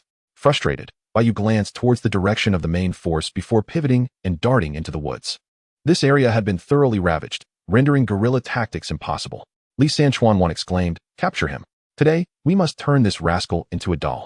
His frustration was palpable, as Bai Yu relentlessly targeted him, while Wu Li and Shun Ba merely evaded, maintaining their distance before closing in for another strike. This back and forth not only incited Bai Yu's irritation, but also escalated tensions between the two. They had anticipated a free reign in battle, only to be thwarted by a mere child. Had it not been for Bai Yu's precociousness and his notable height, the duo might have been further dismayed upon discovering his actual age. For now, they simply regarded him as a prodigy of the Hyūga clan. As they dashed into the forest, Might Guy promptly suggested, what should we do? Should we venture in to assist? Inazuka Jinkin cautioned, it's best we refrain. We would be of no help. Do you wish to be eliminated in an instant? Sukiakari Shippu added, there's no need to intervene. Let us remain here. Regardless of the outcome, our presence will not alter the situation. Might Guy clenched his fists, his heart brimming with frustration. Despite his rigorous training, he found himself in need of protection on the battlefield. Mori no Ibiki reassured him, do not worry. Even if Bai Yu cannot defeat them, he will certainly escape. We must have faith in him. Boom, boom, boom. The forest echoed with explosive sounds, the commotion growing intense. Within a minute, an eerie silence enveloped the area. After several tense seconds, the group could no longer contain themselves. Could they have been defeated? Inazuka Jenkin speculated. I've had enough. I must see for myself. Might Guy shouted, sprinting toward the woods. Wait for me. Mori no Ibiki called to the others to follow. However, before they could approach, a figure emerged from within the trees, rushing toward them. As they drew closer, they recognized the figure. It was Bai Yu, sprinting with an explosive knife in hand, shouting, what are you doing here? Run. What is happening? Sukiakari Shippu inquired. What do you mean, what's happening? If you don't flee, you'll all perish. Bai Yu urged, his face a mask of urgency. Upon seeing his distress, the others dared not linger and hurriedly followed him. Glancing back, they witnessed the forest erupting in a colossal wave. In an instant, the wave surged to a height of several dozen meters, with 2 figures engaged in a fierce battle atop the crest. As they focused, they recognized one of them as Uncle Snake, with the third Mizukage facing him. Moments earlier, Bai Yu had lured the merciless duo into the fray, intending to unleash his full strength to eliminate them. Engaging them outside would have been imprudent, as it risked detection and the assignment of even more perilous tasks. Furthermore, he was merely a branch family member, still ensnared in the constraints of his circumstances. To stand out excessively would be tantamount to courting death. It must be noted that Bai Yu remained unable to resolve the issue of being a caged bird, a dilemma he had yet to escape fully. It is worth mentioning that after being reanimated, Hinata Hayashi still bore the mark of the caged bird on his forehead. With all his might, Bai Yu could indeed have vanquished the two. After a series of maneuvers, he had first snatched the explosive knife with the intent of obliterating them. At that moment, Orochimaru's serpentine movements and the third Mizukage appeared from an unexpected corner, accompanied by a multitude of mist and leaf ninjas rushing to the scene. There was no point in fighting, so Bai Yu quickly decided to flee. Chapter 71. The escalation of war behind the supply cart. A few individuals were cautiously peering out. Orochimaru and the third Mizukage were engaged in an intense battle, ravaging the forest and revealing a distant scene. The Uchiha and Hyūga clans elite were fiercely clashing with the mist ninjas. Uchiha Fugaku and the head of the Hyūga clan were desperately battling several bloodline clan ninjas. Naturally, numerous elite Hyūga remained nearby, ready to abandon their opponents at a moment's notice to protect their clan head, even at the cost of severe injuries. Meanwhile, 2 individuals were scouring the battlefield in search of Bai Yu. Their previous skirmish had been too brief for them to ascertain the true disparity in strength, leading them to mistakenly believe that Bai Yu had merely been fortunate enough to seize the great sword. Little did they know that had Orochimaru and the Mizukage arrived just a moment later, they would both have met their demise. Unruly Shinpachi was shouting angrily on the battlefield. Where did he go? My explosive blade. He was currently wielding the Moonlight Gale sword. Behind the supply cart. Jifeng cast a sidelong glance at Bai Yu and asked, "Where's my sword?" Bai Yu raised the explosive blade and replied, "It's right here. Yours was inadequate. So I swapped it for a more formidable one." "Ha ha ha. I truly appreciate it," Jifeng said with a smirk, wary of wielding the explosive blade himself, knowing he would be quickly hunted down. Turning away, Bai Yu placed the explosive blade on the ground and contemplated its use. How should this weapon be wielded? As he gazed at the explosive blade, Bai Yu fell into deep thought. One side of the blade was a standard cutting edge, while the other featured a scroll. Each time unruly Shinpachi utilized this weapon, the scroll would unfurl, covering the blade with explosive tags.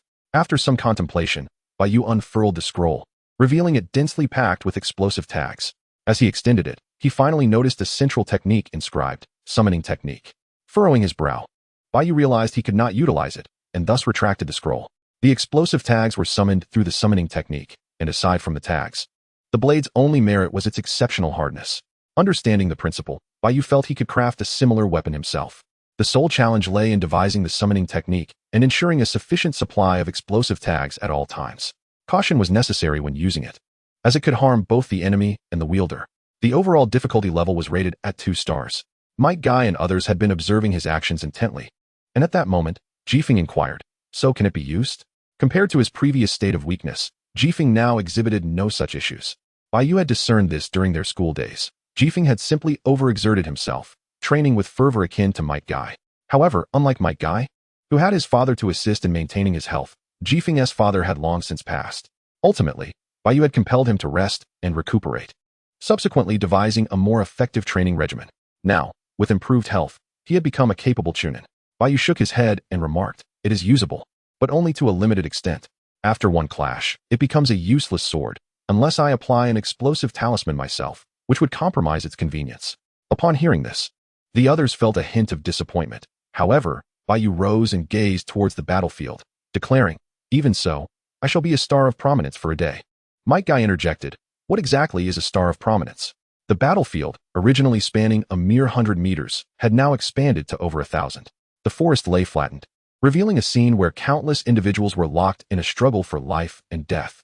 The once insignificant cannon fodder troops had begun to mount a coordinated attack under the guidance of capable commanders. Groups of 3 formed, with teams engaging in assaults against the strong or battling the squads from the Mist Village.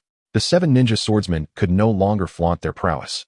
Having been forcibly separated by the elite forces of the Uchiha and Hyūga clans, each member now confronted by several elite fighters. The situation was particularly dire for Suigetsu, surrounded by 7 or 8 elite jonin who were relentlessly attacking him. Yet, his extensive ninjutsu was proving to be a considerable headache for these jonin. Bai Yu surmised that the Mist Village aimed to execute a decisive annihilation strategy. The third batch of cannon fodder, due to their sheer numbers and resources, formed an excessively large force, easily detectable by the Mist Village upon nearing the battlefield. Consequently, they hastily mobilized a significant contingent to intercept. With their increased numbers, the Leaf Village reconnaissance teams were also prepared for battle. The 7 ninja swordsmen operated independently, which allowed them to arrive so swiftly.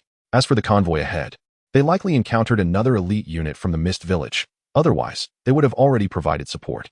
Just as this thought crossed Bai Yu's mind, a group suddenly approached their position. It was Nakaira, accompanied by a large contingent for reinforcement, suggesting that the situation on their end was nearly resolved. As they drew near, a member of the Uchiha behind Nakaira pointed at them and bellowed, "What are you doing? Why aren't you on the battlefield? Do you wish to be executed as deserters?" Upon noticing that apart from Bai Yu, there were only a few civilians, his voice grew even more thunderous. Bai Yu, unable to endure such a reprimand, immediately stood up, brandishing the explosive sword, and retorted, "Uchiha, open your eyes wide and behold what this is. We obtained this explosive sword from one of the 7 ninja swordsmen, the formidable Kirigakure. Dare to claim that we are not on the battlefield. I see you are the one who has not engaged in battle." Suddenly, Mike Guy and his companions found themselves unjustly credited with a feat as Nakaira's group approached.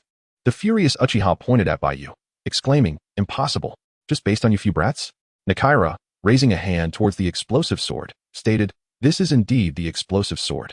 The Uchiha was momentarily speechless, his disbelief evident as he stared at the sword, trying to comprehend its authenticity. Nakaira turned to the main force behind him and shouted, "Everyone, immediately provide support. Engage in teams. Medical units, hurry to treat the wounded."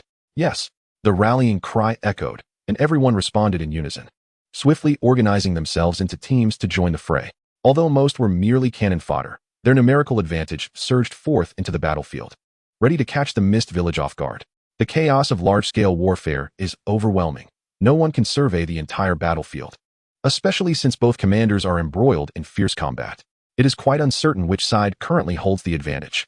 Without much exchange, Ri-Chen cast a deep glance at Bai Yu and said, "Do not delay too long. The battlefield requires your presence." Afterward, he leaped into the fray with several companions.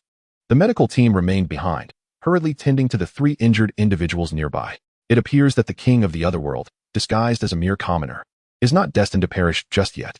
Shiranui Jinkan let out a sigh of relief, wiping the sweat from his brow as he remarked, "Phew, that startled me. I thought I was in for a scolding."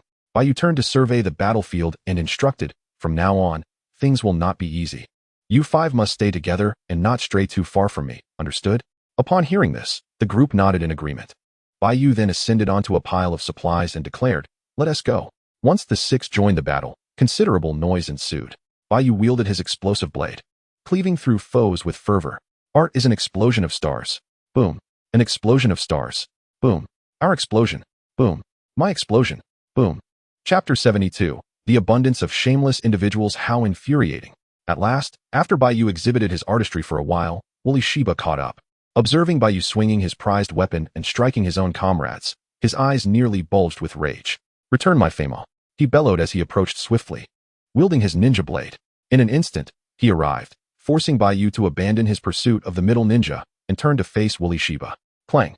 The explosive blade clashed with the samurai sword, neither yielding immediately, as the two engaged in a test of strength. Wooly Shiba gritted his teeth and exclaimed, "You scoundrel! Return my blade." Bai Yu chuckled and replied, "Hee hee, then return my sword to me as well. You are still holding on to it. Who wants your broken blade? If you don't want it, why are you still holding it? Enough with the nonsense, just return it." Thus, Bai Yu insisted, "First, return my sword." With that, both exerted force to disengage, and the two began to clash fiercely. While fighting, Bai Yu continued to taunt. He wondered if he could outwit Wooly Shiba with words as Naruto did with pain. Before long, Wooly Shiba seemed to be swayed, exclaiming, "All right, we'll throw our blades together. You give me mine, and I'll return yours." "Deal." Bai Yu agreed. 1, 2, 3. Both simultaneously assumed the posture to throw their blades upward. During this exchange, their eyes locked, and they both realized, "You rascal, do you think I would fall for that?" In the next moment, both propelled themselves towards one another with a powerful leap. Clang, clang, clang. In a fierce exchange, Bai Yu suddenly accelerated, catching Wooly Shiba off guard.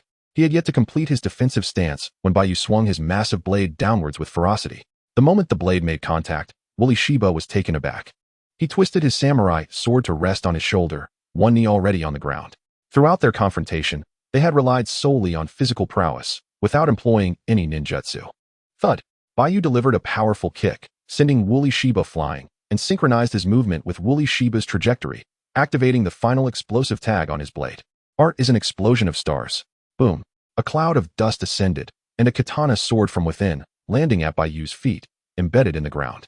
Bai Yu raised his leg and kicked, sending the sword hurtling towards the direction of Ji-Feng. While he called out, "Catch the sword."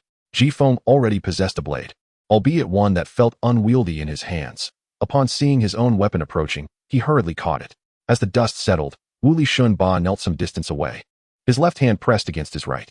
Deprived of his explosive blade, his prowess had diminished to that of an ordinary elite jonin, and compounded by his rage, he could barely exhibit even the standard abilities of an elite jonin. This was dire.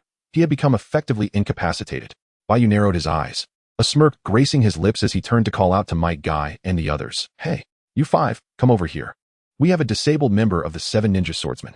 Hurry and strike the drowning dog." His voice boomed, instantly drawing the attention of many nearby. "Leave it to me," shouted a member of the Uchiha clan, abandoning his opponent to dash towards the incapacitated Shinba. His actions triggered a chain reaction, with numerous Konoha ninjas sprinting towards the disabled foe. Bai Yu and a few others stood in stunned silence. "Damn it, are they trying to steal the glory?" Wooly Shun-Ba cursed vehemently. "How outrageous! You Konoha scoundrels!" He was no fool, and quickly attempted to flee, though his speed was lacking. The Konoha ninjas moved swiftly, and the Mist ninjas were not far behind, all converging on Shun-Ba. Might Guy and his companions, somewhat bewildered, approached Bai Yu, who stared in disbelief. These shameless rogues. The Uchiha was the first to close in, yet someone else surpassed his speed. The ruthless duo, with Kurosaki as his steadfast companion, rushed to his injured friend's side without delay. He arrived just as the first crisis was resolved, only to face an onslaught. A throng of Konoha ninjas seized the initiative, swiftly engaging in combat around Shinba. The battle was exceptionally fierce, far from a quick resolution. As time passed, increasingly powerful techniques emerged. The Three Tails manifested, further expanding the battlefield to nearly 10 kilometers, as its every move easily influenced the surrounding area. Orochimaru summoned a multitude of snakes, but alone they were insufficient. Pairs of Inuzuka, Nara, and Akimichi joined forces to match the snakes in their formidable size. The Ice Release clan, despite their disdain for the one-horned whale jutsu, found the circumstances too favorable to resist employing it. The Kagaya clan, known for their ferocity, saw their leader unleash a vast forest of bones with the aid of elite clan members.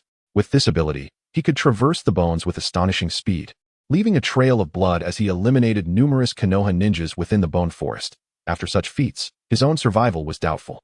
The Mist's bloodline limit clans were numerous, yet Konoha possessed two powerful ocular bloodlines to counter them. The Hyūga clan, with their absolute defensive Byakugan, suffered minimal casualties. The Uchiha, however, were more reckless, their members falling around them, igniting their already limited intelligence into a desperate fervor to annihilate their foes. The battle raged from noon until the sun dipped below the horizon. And at last, the Mist ninjas began to retreat. The casualties have been substantial, diminishing the effectiveness of surprise attacks. Continuing this conflict will only lead to mutual destruction. The Mist Village aims to seize an opportunity rather than engage in a fight to the death with Konoha. As they retreated, the Konoha side erupted in fervent cheers. Bai Yu glanced at the multitude of corpses strewn across the ground and murmured, "With so many lives lost, what is there to celebrate?" Having lived in Konoha for many years, he felt a certain sense of belonging, yet he was far from being able to alter the battlefield's fate single-handedly. It was more prudent to endure and await the next phase. Protecting his friends was the extent of his capabilities. Anything beyond that would be disrespectful to himself. With the war concluded, Konoha had to clear the battlefield. The first round of large-scale conflict had ended, and such scenes would be rare in the future unless one side could exploit a weakness in the other, forcing both to engage in significant warfare. During the cleanup, Bai Yu diligently collected explosive tags, enlisting the help of Might Guy and the others to gather more. Once the task was completed, they convened to discuss their findings. Bai Yu complained, "What did you all do? You've only managed to collect this little. Combined with mine, it's barely 1,000. Yubashi raised an eyebrow and said, "Brother, is 1,000 not enough? Are you planning to obliterate a nation?" Bai Yu scoffed, "This is nothing. My ambition is 600 billion tags. If I could amass 600 billion explosive tags, I would win the heart of a beautiful heiress and ascend to the pinnacle of life. Art is explosion. Hyūga Daichan, am serious about this." Chapter 73, 1 million explosive tags in the dead of night. After a day of relentless effort and battlefield cleanup, the Konoha team hurried back to their camp. The casualty report revealed over 800 deaths, most of whom were from the expendable forces. Following such a brutal battle, the survivors were no longer mere fodder. They had acquired valuable combat experience, as true warriors are forged in the fires of war. In the camp, within a particular tent, Bai Yu sat cross-legged on the ground, his explosive blade lying horizontally before him. Throughout this journey, after countless exchanges for explosive tags, Bai Yu had finally amassed 50,000 tags. Though 50,000 is indeed a considerable number, he shook his head, lamenting, "It's insufficient. This quantity cannot fulfill the artistic vision I hold." On the communal bedding, Might Guy and the others exchanged puzzled glances. Morino Yibushi remarked, "What could he possibly want? How can 50,000 explosive tags be inadequate?" Hibaisai suggested, "To destroy the world, he must be intent on annihilating it. This world no longer holds value for him." Might Guy responded, "Ska, should we intervene? Stop speculating. Let us just ask him," Nara Shikamaru said, poking Bai Yu's back with the hilt of his blade. "Bai-san, may I inquire what you intend to do with all these explosive tags?" Bai Yu turned, raising an eyebrow, and replied, "Of course, to witness a grand fireworks display." The others exchanged glances, clearly bewildered. Bai Yu waved his hand dismissively. "Do not concern yourselves, just keep my secret. In due time, you will understand. But do not speak of it." Having said that, he rose and brushed off his trousers, saying, "By the way, do not slumber any longer. Rise and seek out individuals to exchange for explosive tags. If you lack items for trade, borrow from acquaintances. In any case, the more explosive tags we have, the better." Although many in the camp were still awake at such a late hour, his companions longed for rest and protested vehemently. However, the formidable fists of sandbag size silenced their objections, compelling them to rise and assist Bai Yu. As they exited the tent, Bai Yu inquired among his kin for directions. After a winding journey, he found himself before a tent. He called out, "Brother Richa, may I enter?" The voice of Hinata Richa soon echoed from within. "Ah, Bai Yu, come in." Hinata Richa was one of the few who understood Bai Yu's true strength and the only one among their clan. Despite Bai Yu having bested Kakashi, he had still applied for early graduation, graduating at 5 and becoming a nin by 6. Kakashi had become a topic of conversation among all ninjas, a prodigy with talents beyond ordinary reach. Yet, this very individual had challenged Bai Yu 2 years prior. 2 years ago, by chance, Hinata Richa witnessed their clash and recognized that Bai Yu's true prowess was not merely that of an underachiever. He remained unnoticed but chose not to disclose this information, instead seeking Bai Yu privately to converse. Initially taken aback, Bai Yu assumed Richa was startled, prompting him to reassure that he would keep the secret. As fellow branch members, Richa felt he understood Bai Yu's innermost thoughts. For the ordinary clan's folk, the caged bird represented both protection and honor, freeing them from the fear of being preyed upon. Indeed, there was no need for the common clan's people to harbor animosity towards the caged birds, as they provided security. However, for the gifted, the caged bird remained just that, a cage, binding them. Sharing the same branch, they comprehended one another. Thus, Bai Yu maintained a cordial relationship with Richa, which explained why he did not question the youngster's audacity in seizing explosive knives on the battlefield. Upon entering the tent, Bai Yu greeted cheerily, "Brother Richa." Inside, Hinata Richa was seated, gesturing towards a nearby chair. "Please, take a seat." Sitting down, Bai Yu inquired, "Is there a matter troubling you?" Indeed, there was some trouble. He required a considerable quantity of explosive tags, and it would be arduous for him and his companions to amass such a number. Bai Yu emphasized the term considerable. Richa picked up a nearby cup of water and asked, "Oh, I see. How many do you need? Would 500 suffice?"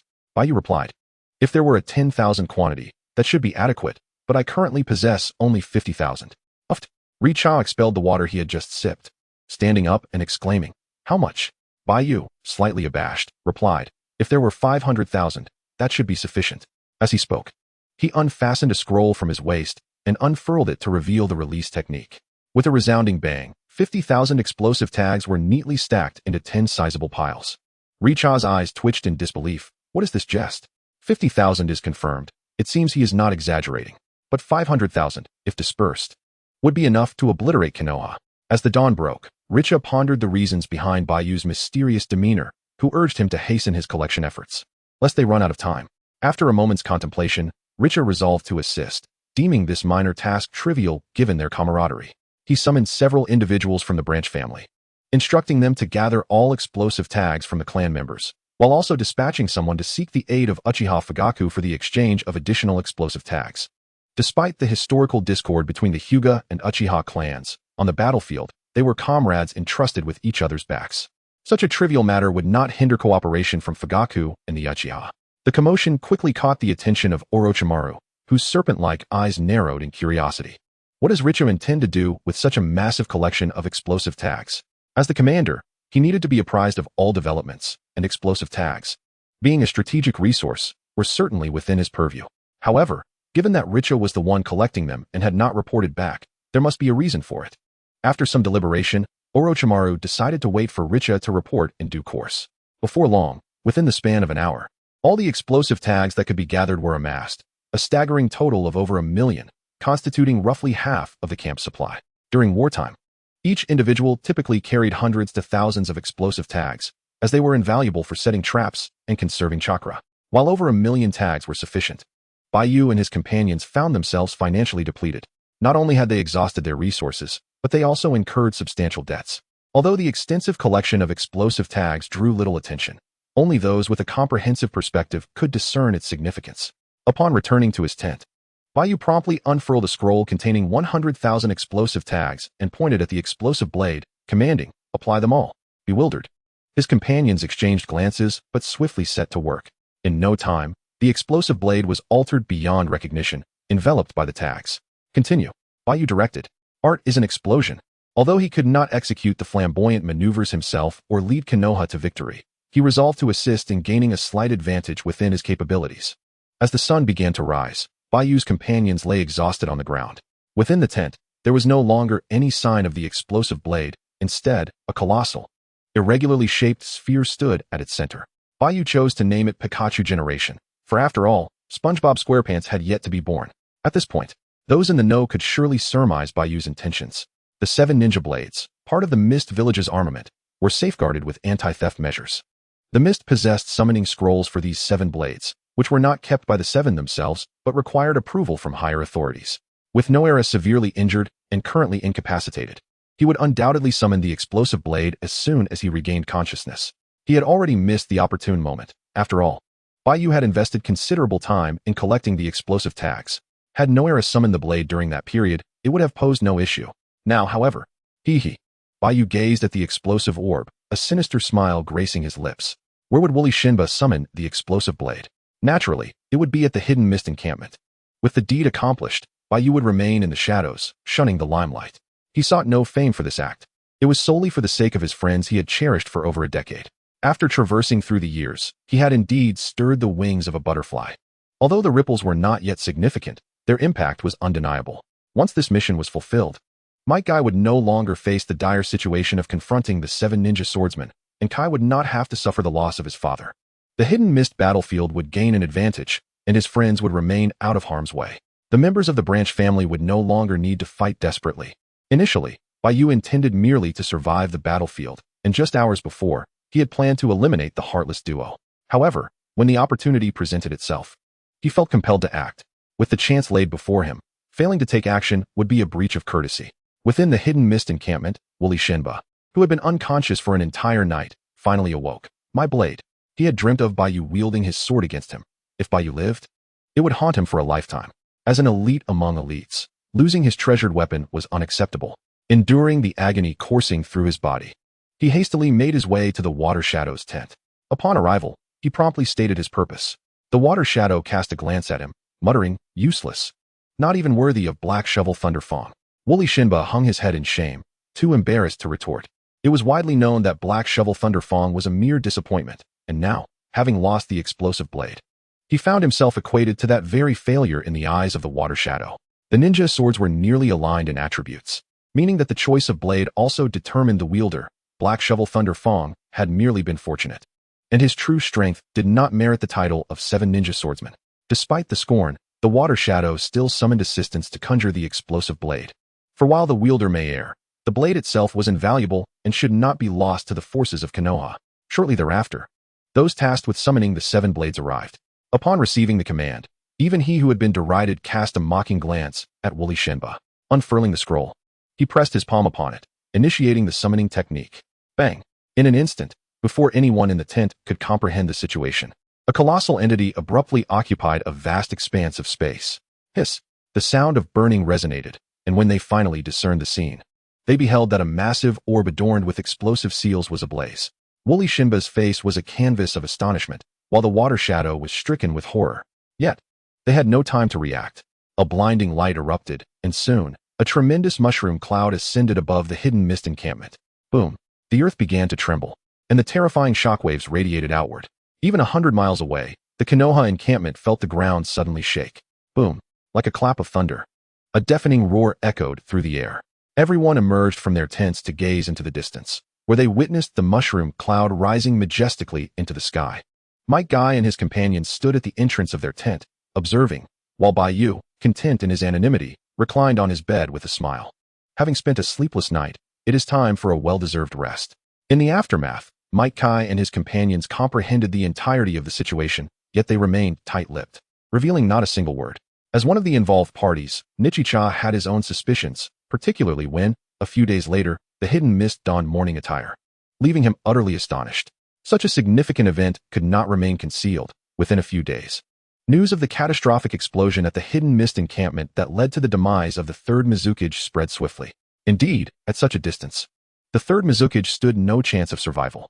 Given his already limited lifespan, Bai Yu had merely expedited the inevitable. The 3rd Mizukage expressed his gratitude, saying, "Thank you, kind soul." In response, the Hidden Mist attributed the incident to a mismanagement of explosive tags, which inadvertently detonated, and the responsible ninja had already faced repercussions. In truth, they could not ascertain the precise cause, as all involved parties had perished. The Hidden Mist did not disclose specific casualties, and the battlefield arrangements were abruptly retracted, leaving Konoha in a state of perplexity. Thousands had been summoned to the battlefield, only for the sudden declaration of a halt to hostilities. The incident's causes prompted Commander Orochimaru to summon Nichicha for a detailed inquiry, as no one could deceive Orochimaru. Ultimately, Nichicha divulged the information. Orochimaru, with his keen intellect, swiftly recalled every detail. Hinata Bai Yu, intriguing, he mused, his eyes shimmering with interest. A conflict impacting millions had been forcibly interrupted by a mere chunin. Such a phenomenon was nothing short of revolutionary. Nichicha implored Orochimaru to keep the matter confidential, asserting that Bai Yu, being from a branch family, could not bear the consequences of fame, nor did he desire recognition for his actions. After Nichicha departed, Orochimaru took up a scroll, sketching and writing while murmuring, such talent. Yet from the Hyūga branch family, it seems the heavens have indeed erred. He acquiesced, but deemed it necessary to report the situation to the third Hokage. What the Hokage decided thereafter was beyond his concern. Upon receiving the report, the third Hokage echoed Orochimaru's sentiments, lamenting the loss of such talent from the Hyūga branch family, which, by all rights, should have been inducted into the Umbu. Yet, due to their branch status, no member of the Hyūga clan could serve in either the Umbu or Root. Indeed, even Danzo held them in disdain. Given that Bai Yu was willing to forego both accolades and notoriety, the third Hokage contemplated and resolved to extend a helping hand. This matter was sealed away, accessible only to future Hokage. Thus, aside from Bai Yu and a select few, only 4 individuals were privy to the truth: Nichicha, Orochimaru, the third Hokage, and Uchiha Fugaku. As one of the frontline commanders, Fugaku had deduced the truth from various pieces of information but felt no need to broadcast it widely. He merely etched the name Hinata Bai Yu into his memory. Chapter 75. The Jinchuriki of Black Zetsu. Not long after, a new directive from the Hokage swiftly arrived. With the hidden mist no longer engaging in battle, personnel were urgently needed on other fronts, prompting the immediate reassignment of a contingent to assist elsewhere. Fortunately, Bai Yu's companions were not summoned away. The common ninja has taken away 90%, along with a portion of the Hyūga clan members, leaving the remainder behind to guard against any potential movements from the Mist Village. Consequently, only about 1,500 individuals remain on the battlefield of Mist. Orochimaru has also been left behind. Ultimately, his esteemed mentor made a choice. At the onset of the war, Orochimaru served as a commander on the sand battlefield, performing admirably. However, everything changed when Jiraiya emerged alongside Minato in the cloud battlefield. With the sand's victory, Orochimaru was reassigned to Konoha, and it was during this time before his return to the battlefield that he took Akane as his apprentice. Prior to his return to Konoha, the clamor for Orochimaru to succeed as Hokage was at its peak. It can be said that without Minato, he was destined to be the 4th Hokage. A single misstep led to a series of errors. The 3rd Hokage, a poor strategist, was both inept and overly playful. Once Minato gained fame, the 3rd changed his mind, reallocating the Ino Shikicho trio to foster bonds of camaraderie while consistently promoting Minato's reputation. The swift elimination of 50 high-ranking shinobi further adorned Minato's illustrious crown. This strategy succeeded, leading the 3rd to believe he had played his cards astutely. Had Orochimaru been the 4th Hokage, Jiraiya would not have departed as Hokage. Orochimaru would undoubtedly have safeguarded Kushina during the Nine-Tails incident. With the Nine-Tails appearance, the combined strength of Orochimaru and Jiraiya would have been sufficient to contain it, allowing Minato to focus solely on dealing with Obito. Even if both Minato and Kushina had perished, Konoha would not have been weakened to such an extent. For Jiraiya and Orochimaru would still remain. Consequently, the incident involving the Raikage attempt to seize the Byakugan would not have occurred. With both of them in the village, would the Raikage dare to approach? It wouldn't be merely a matter of skewing his head. A fair fight would be the least expected outcome. If, by then, Orochimaru had already mastered the impure world reincarnation, under pressure, he could summon the 1st and 2nd Hokage. The 4th Raikage would plead, "Stop, my head is truly skewed." Thus, the tragedy of Niji would never have transpired. The son of the scapegoat remains a scapegoat. Speaking of these tragedies brings nothing but tears. Among them, 3 individuals in Konoha bear 90% of the responsibility. The 2nd Hokage, had he not slain Madara's brother, Madara would not have been pushed to such extremes.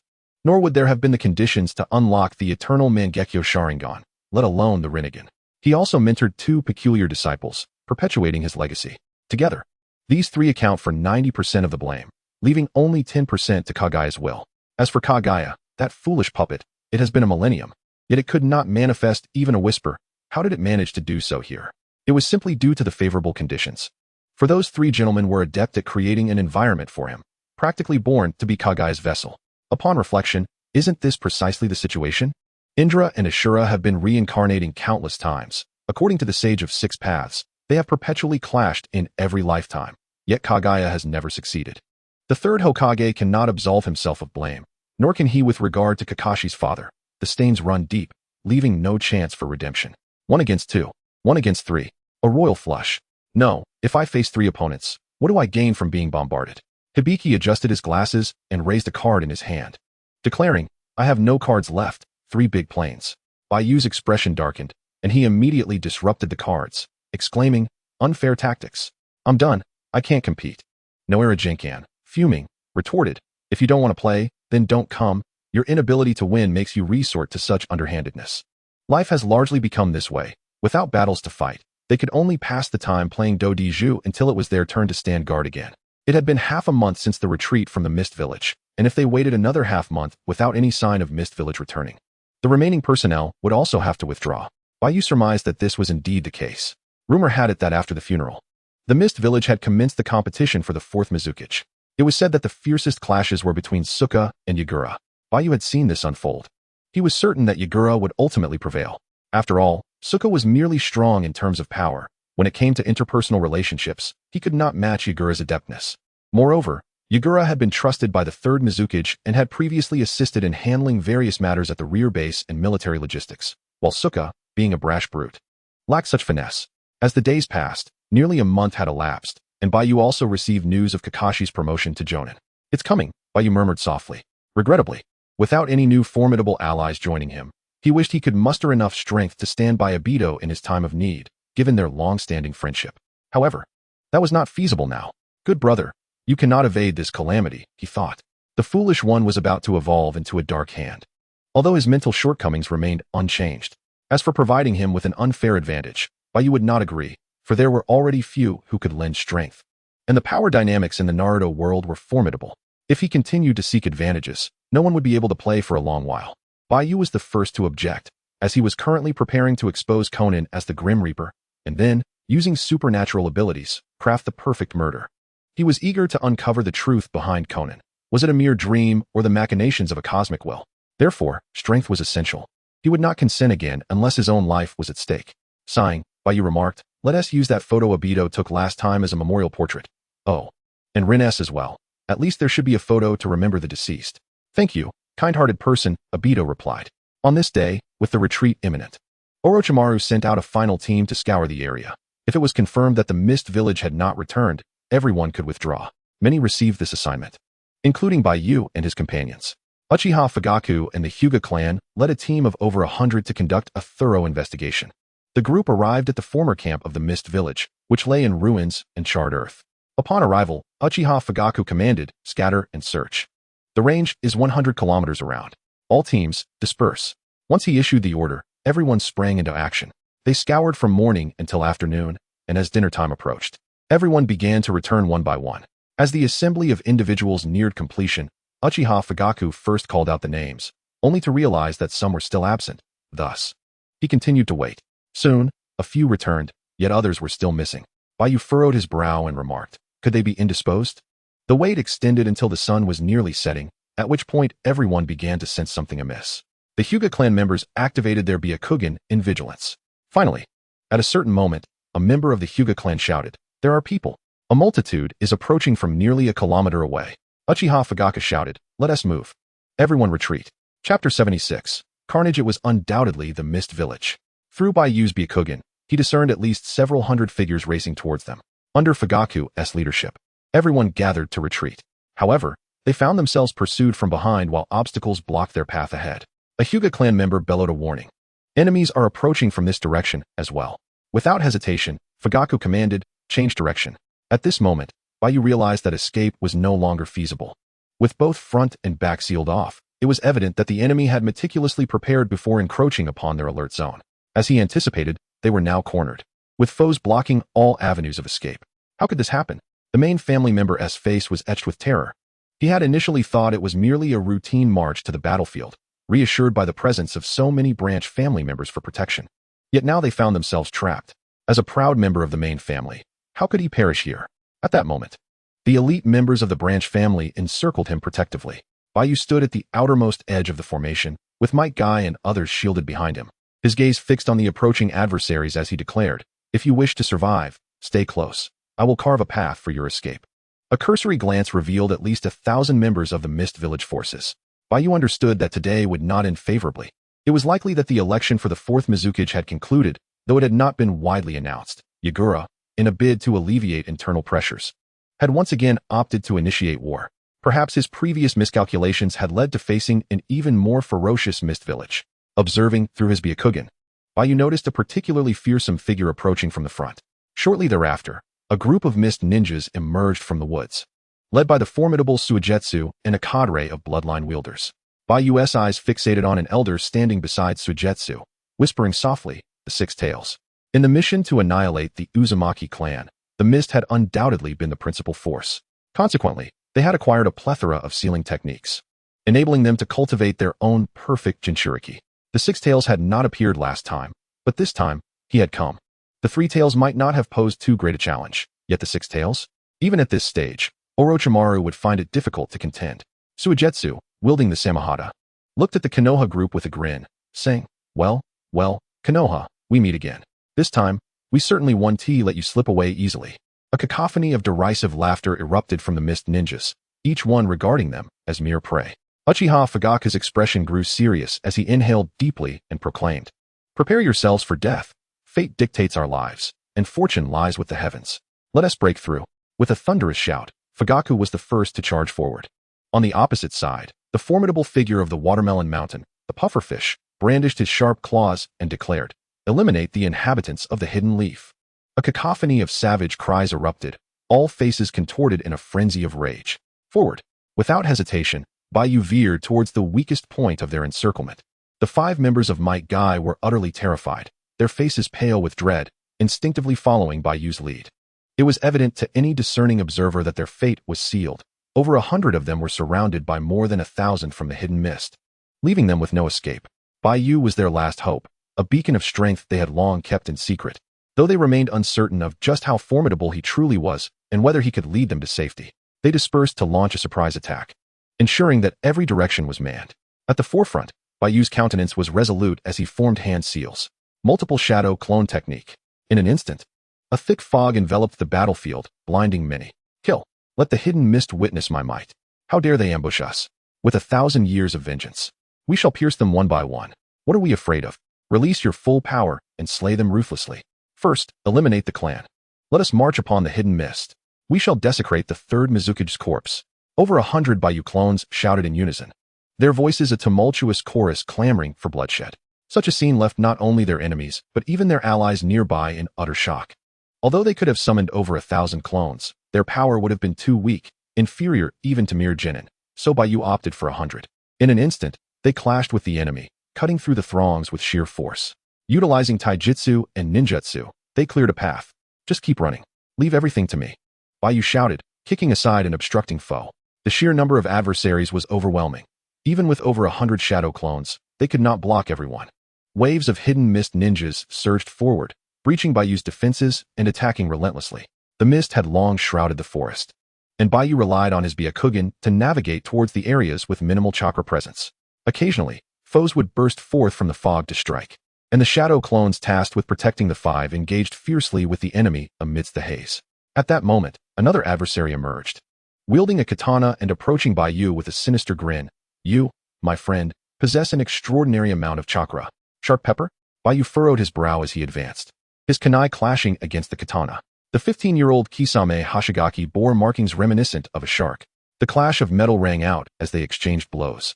And after a few exchanges, Bai Yu struck, severing his opponent's throat. A spray of water erupted, and 2 Senbon flew towards Bai Yu's eyes. Clearly, Shark Pepper was no easy foe. Despite his youth, the aura of a prodigious ninja was already evident. A shadow clone leaped in front of Bai Yu, blocking the Senbon, and bellowed, keep running. I've got this. Go. Bai Yu forged ahead, guiding them towards safety. After running nearly a kilometer, the numbers of hidden mist shinobi dwindled, and the dense fog began to recede. Just then, a massive blade whirled through the air, cleaving through every tree in its path, hurtling towards the 6 of them. Dodge. Bai Yu forcefully pushed aside the fierce winds, simultaneously drawing the katana from behind him. With a thunderous crash, he was propelled into the air. As he soared, he twisted his body and landed on a tree, his legs bending like a coiled spring ready to launch back. In that very moment, a figure rapidly approached. seizing the flying sword and aiming a strike at Bai Yu's head, taunting him. "Hey, little brat from Hinata. Quite impressive, aren't you?" The sound of clashing blades filled the air, their swords colliding with such velocity that they created afterimages. Maite Kai and the others stood in stunned silence. Unable to move, Bai Yu shouted, "You fools. Run now? Do you wish to die? Huh. Not a single one of you will escape. I'll take you down first." The adversary retorted. From the blind spot, another figure swiftly approached with a sinister grin. In that fleeting moment of vulnerability, as Bai Yu turned his head, the figure was already upon him, a fine needle aimed directly at his back. In that instant, though he could not activate his technique in time, Bai Yu was aware that he could alter his fate, yet the others remained oblivious. It was Ibi Ki who first spotted the enemy. Rushing to Bai Yu's side with a kunai aimed at the long needle. Clang! A spurt of hot blood splattered onto Bai Yu's face as he turned back, fury igniting within him. "You bastard!" he roared, veins bulging on his forehead as he twisted his body, invoking his technique. The figures of Pai Pa Shizong and Li Shan Chuan Wan were sent flying, and Bai Yu caught Ibi Ki. Upon closer inspection, Ibi Ki bore a harrowing wound. A gash stretching from his forehead to the corner of his left mouth, his youthful skin turned outward. Ibi Ki let out a heart-wrenching scream. Bai Yu's heart raced violently, his expression darkening as he handed Ibi Ki over to the swift winds, uttering a rare command move. Understanding the urgency, the winds swiftly shouldered Ibi Ki and fled, the others hastily following suit. As Maite Kai passed Bai Yu, he called out, "Bai Yu-san, you must return alive. Our youth cannot extinguish here."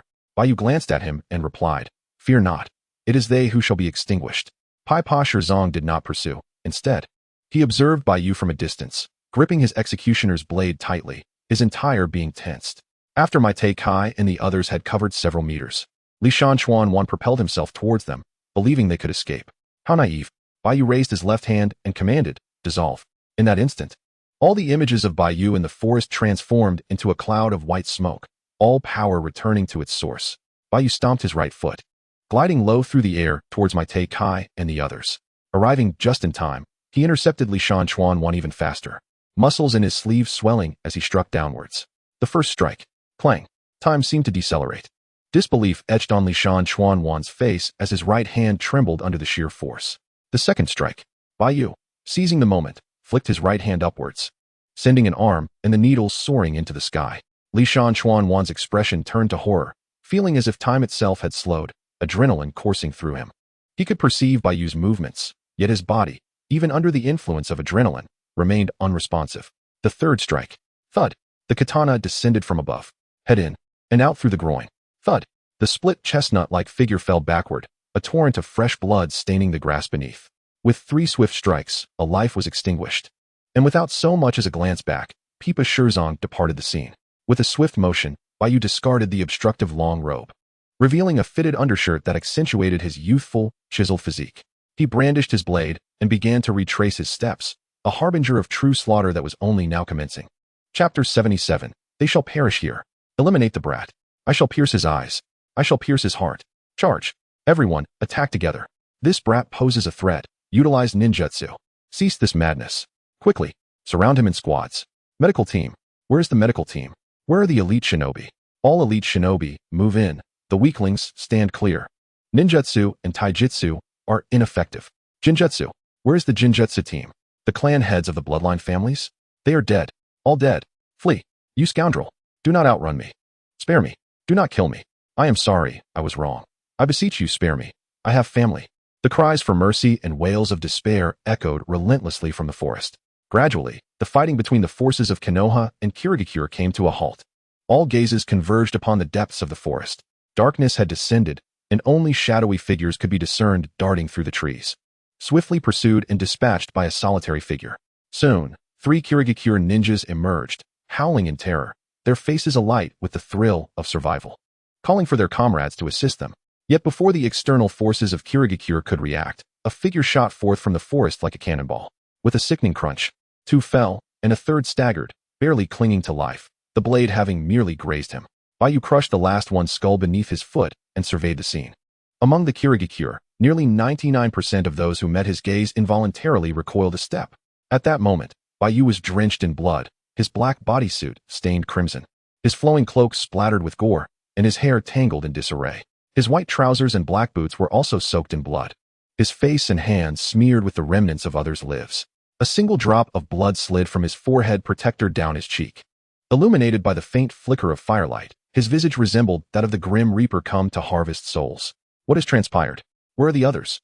Could it be that this fiend has slain them all? That is inconceivable. There were 200 or 300 of them over there, surely. They could not have been dispatched so swiftly, even standing together. Then where are they? The Konoha forces, initially numbering around 160 to 70, had dwindled to merely 30 or 40, and that was only because Kirigakure chose to toy with them rather than eliminate them outright. The garb of the clan lay tattered upon the ground, a crimson trail running from the chest to the abdomen. As a Hyūga medical ninja knelt in a futile attempt to render aid. Yet, the volume of blood lost rendered survival impossible. From beginning to end, they were unable to even shift their positions, as the formidable mist ninja forces stood resolutely in their path. The others who had scattered in flight were likely all dead. On the ground, the bodies of mist ninja lay sparse, overshadowed by the numerous corpses of Konoha's forces, Uchiha, Hyūga, and a handful of civilian ninjas. Bai Yu slowly approached Konoha, his sword in hand, as the mist ninjas parted to allow him passage. Rija furrowed his brow and remarked, "You have already escaped. Why return?" Bai Yu brushed past Rija and stood beside Fugaku, gazing at the host of the Six Tails and Suigetsu, stating, "Because I have never suffered such a great loss. If I do not eliminate them, I shall be tormented by sleepless nights." Suigetsu squinted, muttering, "You're boasting. Hey, kid, what about the others over there? You cannot possibly claim you killed them all. Is Orochimaru also here?" With that, he called out loudly, "Orochimaru, stop hiding. As a renowned warrior, what skill is there in lurking? Come forth and fight." At these words, a glimmer of hope flickered in the despairing faces of Konoha's team. Indeed, how could a single Bai Yu have fought his way out and back in? Surely, Lord Orochimaru had arrived. Only he could annihilate the enemy. The absence of any signs of struggle in the forest made it evident that if any mist ninja had survived, they would have fled to share what had transpired. Eventually, the last 3 fell before everyone's eyes, yet they remained unconvinced that Bai Yu was responsible. "No need to search," Bai Yu declared.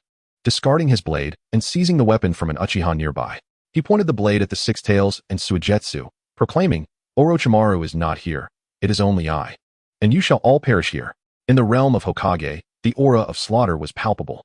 The personas of Bai Yu, the Slayer, the martial artist, the Grandmaster, each bore the weight of death, augmented by the essence of Hokage Bai Yu himself. At this moment, his murderous intent seemed almost tangible.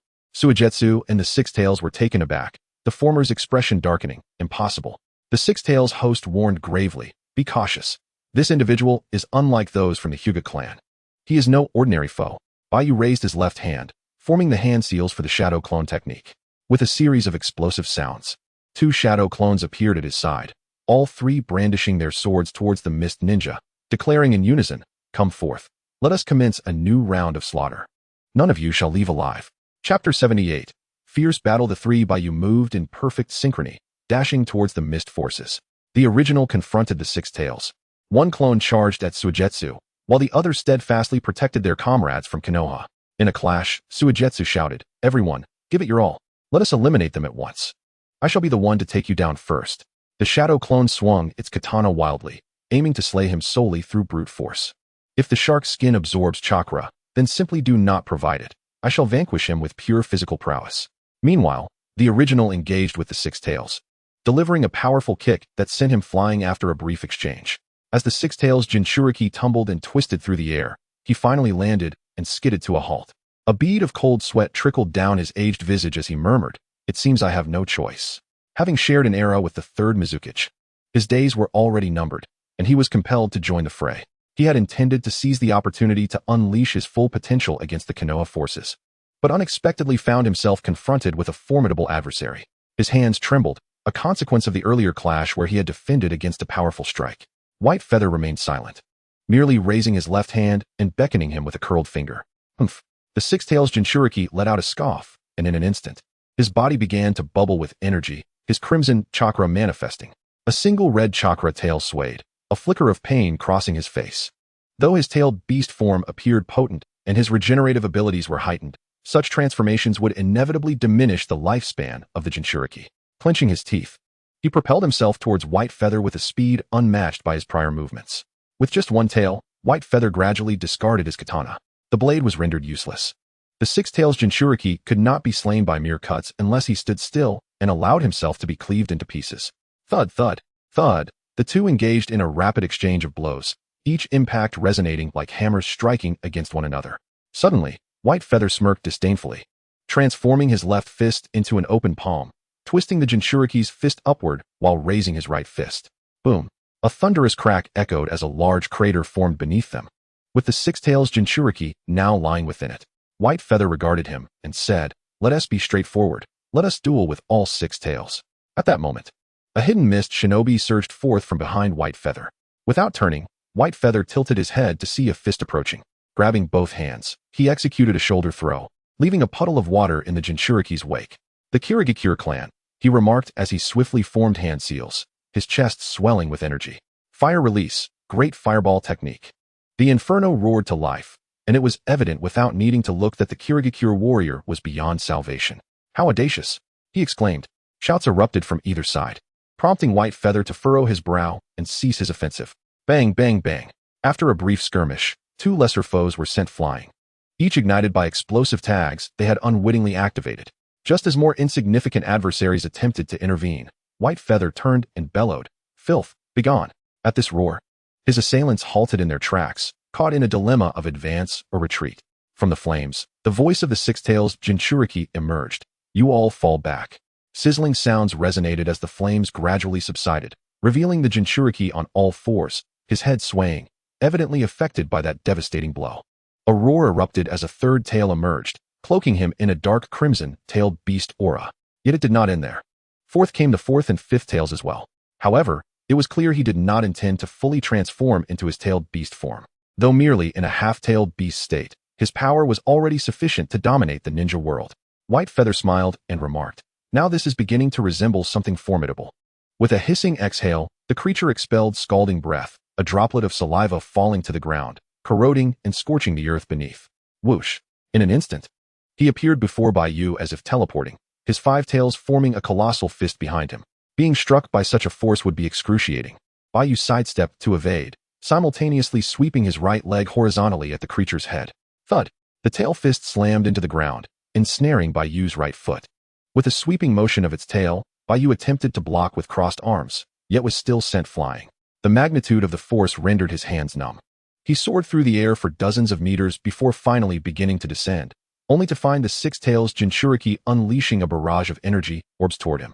One should never underestimate the human spirit. Mid-flight, Bai Yu rapidly waved his arms, successfully deflecting every energy orb hurled at him. As the weight of his descent intensified, he continued gliding for over 100 meters before the urge to land became inevitable. Realizing the small-tailed beast ball was ineffective, the creature charged at Bai Yu on all fours. In less than a second, it covered the distance of over 100 meters, its tail once again coalescing into a fist. The clash was thunderous. Both combatants were propelled backward, but soon resumed their fierce charge toward one another. The cacophony was akin to a demolition crew at work as they fought deeper into the forest, toppling trees in their wake. On the other side, the shadow clone fought with utmost caution, wary of any strike that could lead to its demise. The best defense was a vigorous offense, relentlessly striking at the watermelon mountain pufferfish. Another clone remained with the leaf villagers, tirelessly casting jutsu to subdue the enemy. Fire style, great fire destruction. A sea of flames erupted, while the mist village often required a coalition of 20 to unleash water techniques.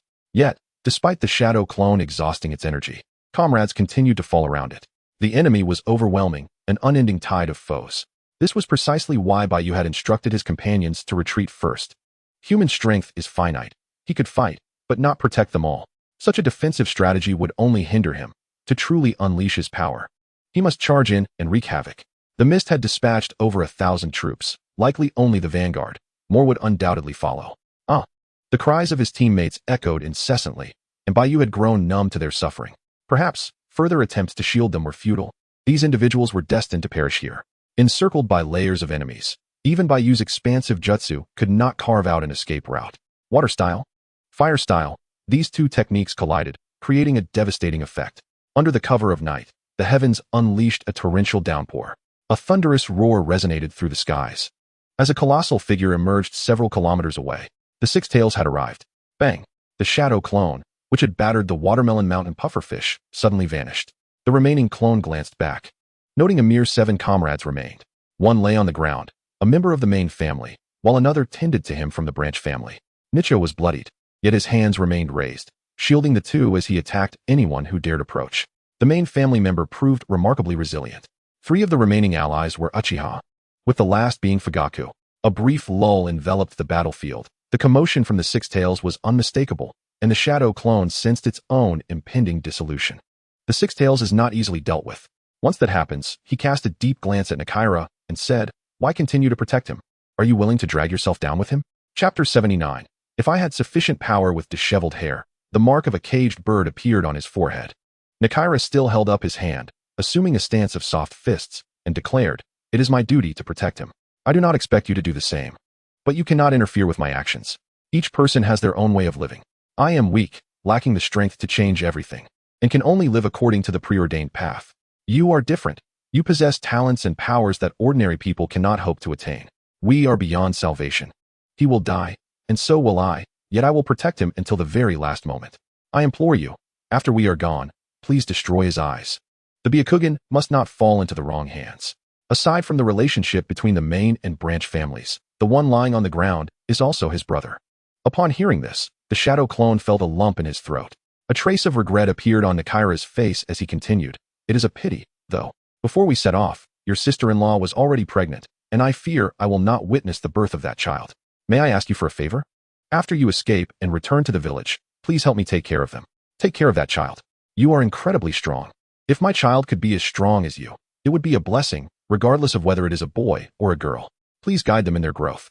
The shadow clone shook his head and replied, "There is no need for that. My original body does not possess the qualities necessary for such a task. This matter is best left for you to handle. You will not perish here, and it is your responsibility to nurture that child. My original self is not particularly adept in matters of education." Calculating the time, it was indeed true that Hinata was already with child. By the end of the war next year, the child would be born, and within a year after the war's conclusion, the 12 young heroes would also gradually come into existence. Upon hearing these words, Nakaira forced a bitter smile and said, "There is no longer any opportunity." The shadow clone's gaze shifted towards Fugaku Uchiha. Behind him, a severely injured young Uchiha was being shielded, seemingly a close junior. The shadow clone urged, "Uchiha, strive to survive. You must hold on until my original body can deal with the Six Tails. This is your only chance. Only by enduring can you find a path to survival." The 2 Uchihas nodded resolutely, while the injured one wore a look of despair. Fugaku nodded and said, "We will do our best. Without you, we would have perished long ago. The fact that we have endured this far is a testament to your efforts." At this point, he cast a sorrowful glance at the enemies, gritting his teeth and saying, "It is nothing but unwillingness. We have consistently been in a passive position, dragged into the quagmire of war by the sand-hidden village, passively enduring the invasions of other nations. It is truly infuriating. If only I had sufficient power, I would ensure the complete annihilation of these scoundrels." As he spoke, his eyes brimmed with hatred, as if he were on the brink of an eruption. At this moment, the relationship between the Uchiha and Konoha had not yet deteriorated to the extent it would in the future. As the leader of the Uchiha clan, he could still empathize with the village. However, such considerations had become inconsequential. Meanwhile, the original body was engaged in combat with the Six Tails, a clash between man and beast causing the very mountains to crumble and the earth to split. This was no mere metaphor. The mountains truly crumbled, and the ground genuinely fractured. Without a commander to lead, all the members of the Mist Village were captivated by this extraordinary battle. Before the Six Tails, a sphere of black, blue, and red gradually coalesced, preparing to unleash the tailed beast bomb to obliterate Bai Yu. Opposite him, atop a small peak, Bai Yu stood at the edge, slowly raising his right hand, his body bending downwards. "What of the tailed beast bomb? I shall show you." As he spoke, a swirling mass of irregular blue chakra suddenly gathered in his right hand. With the convergence of the tailed beast bomb, the object in Bai Yu's hand also began to expand. The Rasengan. This technique is remarkably simple. Bai Yu had simply refrained from using it before due to a lack of necessity. In terms of power control, Bai Yu was confident that no one in this world could match him. Understanding the principles of the Rasengan and possessing mastery over all 7 elemental natures, he could easily develop a wind release Rasen Shuriken with minimal effort. Of course, this technique could not rival the tailed beast bomb. So as the tailed beast bomb neared completion, Bai Yu's Rasengan expanded to a size surpassing that of others. "Wind release, great Rasen Shuriken," he shouted, hurling it toward the Six Tails. Boom.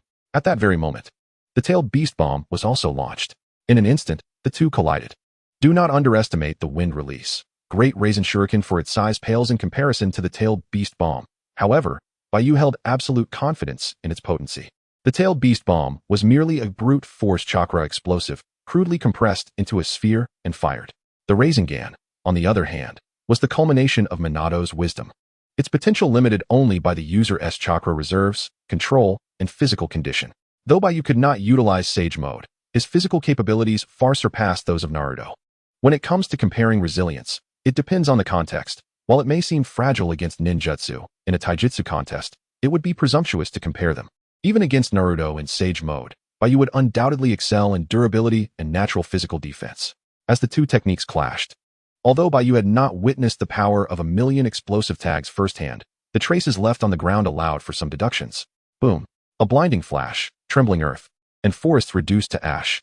The force generated by their collision was not inferior to that of 1,000,000 explosive tags. Fortunately, they were sufficiently distant. Otherwise, all present would have been affected. Art is Patrick's star. A fierce wind swept through, sending both Bai Yu and the Six Tails flying. As calm returned, the landscape within several kilometers had been reduced to scorched earth, with dense forests turned to dust. A mere Six Tails?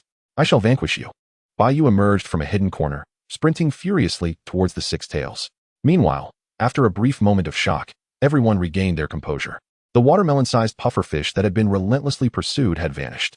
When it reappeared, it was already on the outskirts of the encirclement, pointing at all the members of the Mist Village with its Jane skin and commanded, "Kill.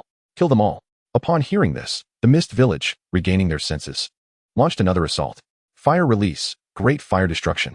The shadow clone swiftly unleashed a wide-ranging ninjutsu, forcing back a multitude of adversaries, and immediately pivoted to confront other members of the Hidden Mist. As the battle raged on, despair began to settle in. This environment, besieged from all sides, was exceedingly difficult to navigate.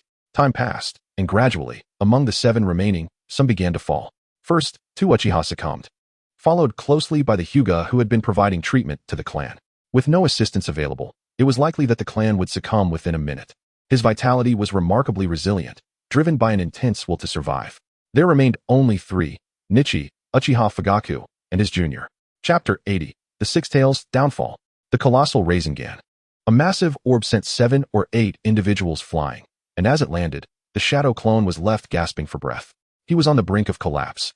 His original self was taking too long, still failing to eliminate the Six Tails. It appeared that 2/3 of his strength was insufficient to subdue the beast. The shadow clone dispersed his power, possessing merely 1/3 of Bai Yu's strength. Nichi was already on the verge of collapse. His chakra depleted to the point where he could not even perform a single healing technique. "Please, I beg of you." Having uttered those words, Nichi could no longer hold on. His head drooped, and his body fell toward the ground. Fugaku fared little better. His wavering form seemed poised to topple at any moment. Yet he continued to shield the young man behind him. The young Uchiha exclaimed, "Enough, brother Fugaku. If we are to die, let me meet my end without your aid." At this, Fugaku instantly regained some vigor, his expression stern as he replied, "Shinsuke, do not utter foolishness. I will not allow you to perish before me." "Shinsuke?" The shadow clone raised an eyebrow in curiosity. "My friend, have you wandered off script again? Why do I even say again? Ah, yes, there was also the wandering Hyūga Kagami. Please, return to your respective scene. This is my stage." In such dire circumstances, the shadow clone could not help but reflect on the peculiar thought processes of his original self, still preoccupied with such trivial matters. As a shadow clone, his reactions mirrored what his original would do in similar situations. Though there were slight variations, the essence remained unchanged. An emotionally charged tableau of life and death unfolded, one yearning to protect, another unwilling to be a burden, one insistent on safeguarding, and another contemplating self-sacrifice. Alas, it seemed that Indra's tadpole would need to seek out his father anew. Boom. Meanwhile, the original was engaged in a cataclysmic battle with the Six Tails. If only he could act a fraction faster. Once he vanquished the Six Tails, the remaining foes would pose no threat. Just then, a flurry of kunai rained down from above, prompting the shadow clone to swiftly pivot. Healing technique. He deflected all the projectiles, gasping, "I cannot go on. My chakra is nearly depleted." Even the most resilient reserves have their limits. With dimmed eyes, Fugaku spoke solemnly, "You have already done enough. Dispel the shadow clone and escape at once. Although you can contend with the tailed beasts, you cannot possibly handle this many adversaries united." Heavy rain fell, mingling with pools of blood upon the ground. Apart from the bodies of those from Konoha, over 100 from the Hidden Mist had also fallen, their remains having been removed entirely. The mist concealed a frenzy, particularly evident when the Watermelon Mountain's pufferfish stood at the rear, urging his comrades to charge heedlessly into battle. Indeed, he had assumed the role of a commander, accompanied by the previously fled Pai Jia Shizong, a dull-blade wielder and a flatfish user. Four individuals stood resolutely at the four corners, forbidding any retreat from the mist ninjas. A retreat would be met with a swift strike. They cared not for the number of lives lost, as long as they could vanquish these Konoha warriors in Bai Yu. It would all be worth it. The carnage continued, and after fending off numerous assaults, Fyake finally found himself drained. In a moment of staggering fatigue, as his body threatened to collapse, the enemy surged forth. Even his shadow clones were preoccupied with others, rendering assistance impossible. Fyake and I, Shino shouted, summoning his last reserves of strength to shield Fyake. Thud. Shino. Fyake watched helplessly as a shinobi's blade pierced the heart of his beloved junior. The assailant, having completed his task, swiftly retreated to unleash a jutsu. Earth release, earth barrier. The earthen wall obstructed the lightning-style ninjutsu, while a shadow clone, facing away, dealt with threats from another direction, calling out, Uchiha Fyake, can you still hold on? Just a little longer, wait for my real self to eliminate the six tails. The valiant junior lay in his embrace, and Fyake, in a daze, touched the blade protruding from Shino's chest. Shino let out a whimper, blood oozing from his mouth. And with one final glance at Fyake, his head slumped, life extinguished. Boom. A thunderclap echoed, and Fyake's pupils darkened. Why? Why must it be like this? He roared skyward. It's not fair. This world is unjust. At that moment, the torrent of emotions he had bottled up reached its zenith. His three-tomo Sharingan spun rapidly, transforming into a magnificent pattern. Art, a unique legacy of the Uchiha clan. With a cry, he drew the katana from before Shino's corpse, and in an instant, he closed the distance to the perpetrator, cleaving his head in one decisive stroke. The shadow clone turned in astonishment. He still had strength left? In his line of sight, Fyake, having dispatched the murderer, did not cease his assault. He brandished his ninja blade and plunged into the throng. It was as if his mind was aflame with insight. He evaded every attack from his foes without a glance, each movement a preemptive strike. No one able to withstand even a single blow from him. In mere seconds, he cleared an expanse, leaving over 20 mist ninjas sprawled upon the ground, their fates uncertain. As he turned back, his sinister gaze fell upon the shadow clone. What the? The shadow clone momentarily lost its composure. Bang! A kunai pierced the Bai Yu shadow clone. In the distance, still locked in battle with the six tails, the real Bai Yu was suddenly flooded with a memory. He glanced towards the chaos and uttered, Kaleidoscope Sharingan. Whoosh!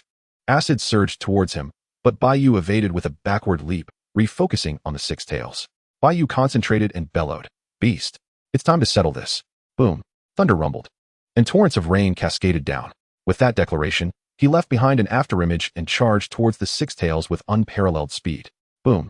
The six-tailed beast twisted its body to attack, but each strike was deftly evaded. In an instant, Bai Yu's foot landed upon the six-tailed beast's body, ascending to its apex, where he gracefully bent his legs and leaped into the sky. While airborne, he unleashed shadow clones. One clone grasped his feet, spinning him in a whirlwind, while another transformed into a springboard, propelling him upward. Whoosh! Bai Yu was hurled into the heavens, the two clones dissipating as he soared to an altitude exceeding 200 meters. With his right hand, crackling with lightning, he proclaimed, Beast! Taste this! Lightning release, Kirin! The electric energy in his hand transformed into a bolt, shooting towards the ominous clouds above. The surface of the clouds erupted with flashes of lightning, illuminating the night. A colossal head, reminiscent of a tailed beast, emerged from the clouds. It must be said, this technique of air Jiuzis is indeed formidable. Bai Yu acknowledge its power. Boom! With a forceful downward thrust of his hand, the Kirin surged forth from the clouds, descending rapidly upon the six-tailed beast. Zing! The wrath of nature. As Bai Yu gently descended, the ground bore no trace of the six-tailed beast. Only a charred corpse lay sprawled below. The six-tailed beast had met its end. At this moment, Bai Yu was left in tattered pants, his clothing reduced to mere shreds. Standing still with closed eyes, he took a few seconds to restore himself to peak condition. In the distance, a towering skeletal giant was rampaging. Chapter 81. In boom. Even the upper half of the skeletal frame proved too formidable for the mist ninjas, who fell in droves. By the time Bai Yu arrived, the ground was strewn with bodies, with Fuya having dispatched 100 to 200 of them in mere moments. Nichijia was unharmed, sheltered within the skeletal embrace of Fuya.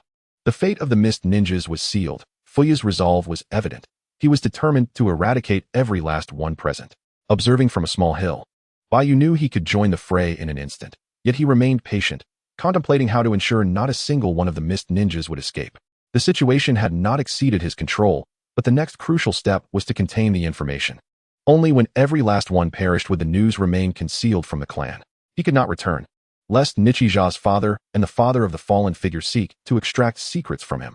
Like Bai Yu, both exhibited strength beyond their years, transcending the label of mere genius.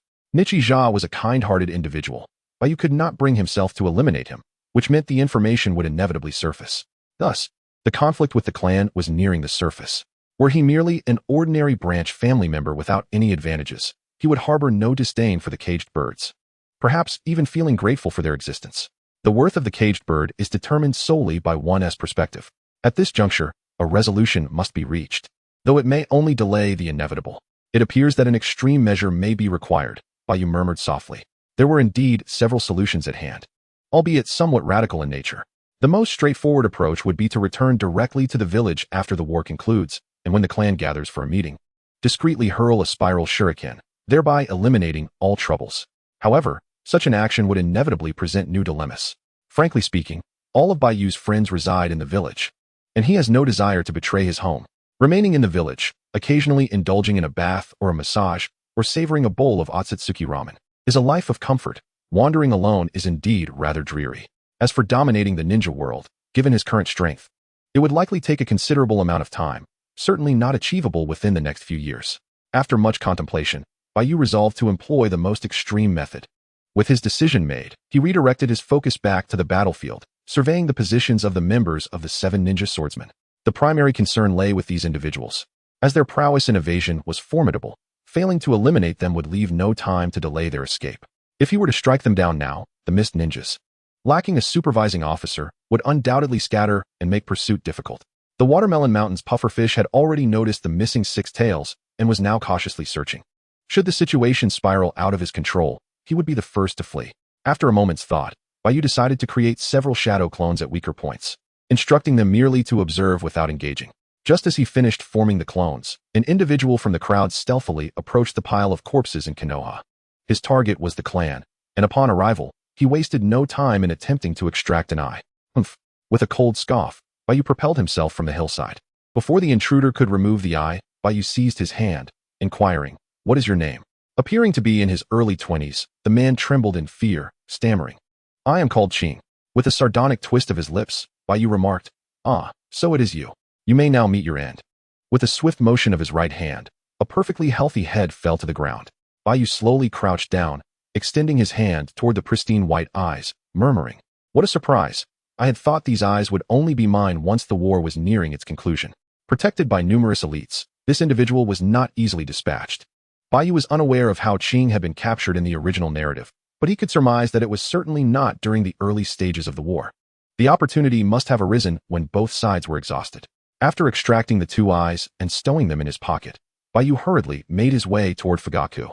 He needed to act swiftly. To maintain the eye's vitality, he required a specialized liquid, or else they would become useless within a short span. In his half-body Susanoo state, he swung his arms, each strike resulting in casualties.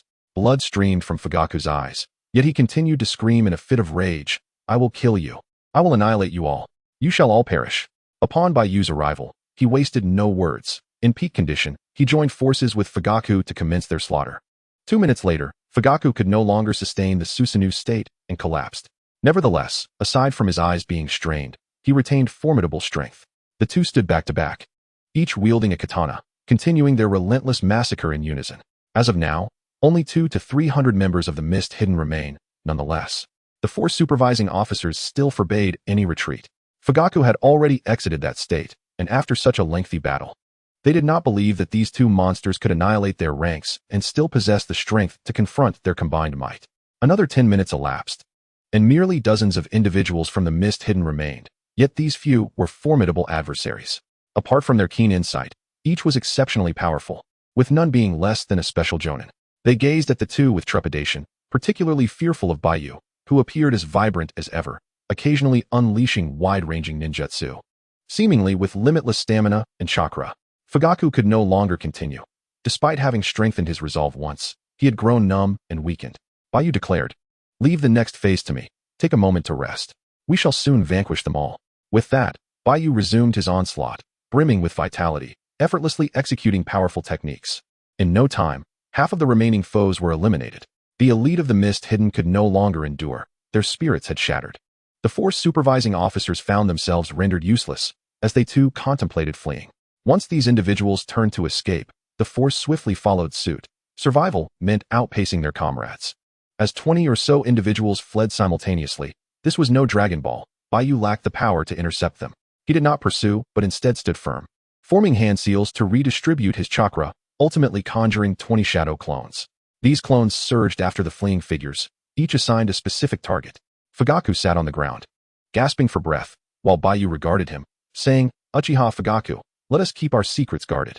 You would not wish for the higher-ups in the village to discover that you have awakened such eyes, would you? Coincidentally, I too wish to conceal my true power from the village." With the majority of foes dispatched, it was time for a discussion. Fugaku, momentarily bewildered and lost in the realm of slaughter, had yet to ponder such matters. After a moment of contemplation prompted by Bai Yu, he nodded in agreement. The lessons of the past were clear. The actions of Uchiha Madara weighed heavily on the clan. If the higher-ups were to learn of his awakening, it would undoubtedly incite suspicion towards the Uchiha clan.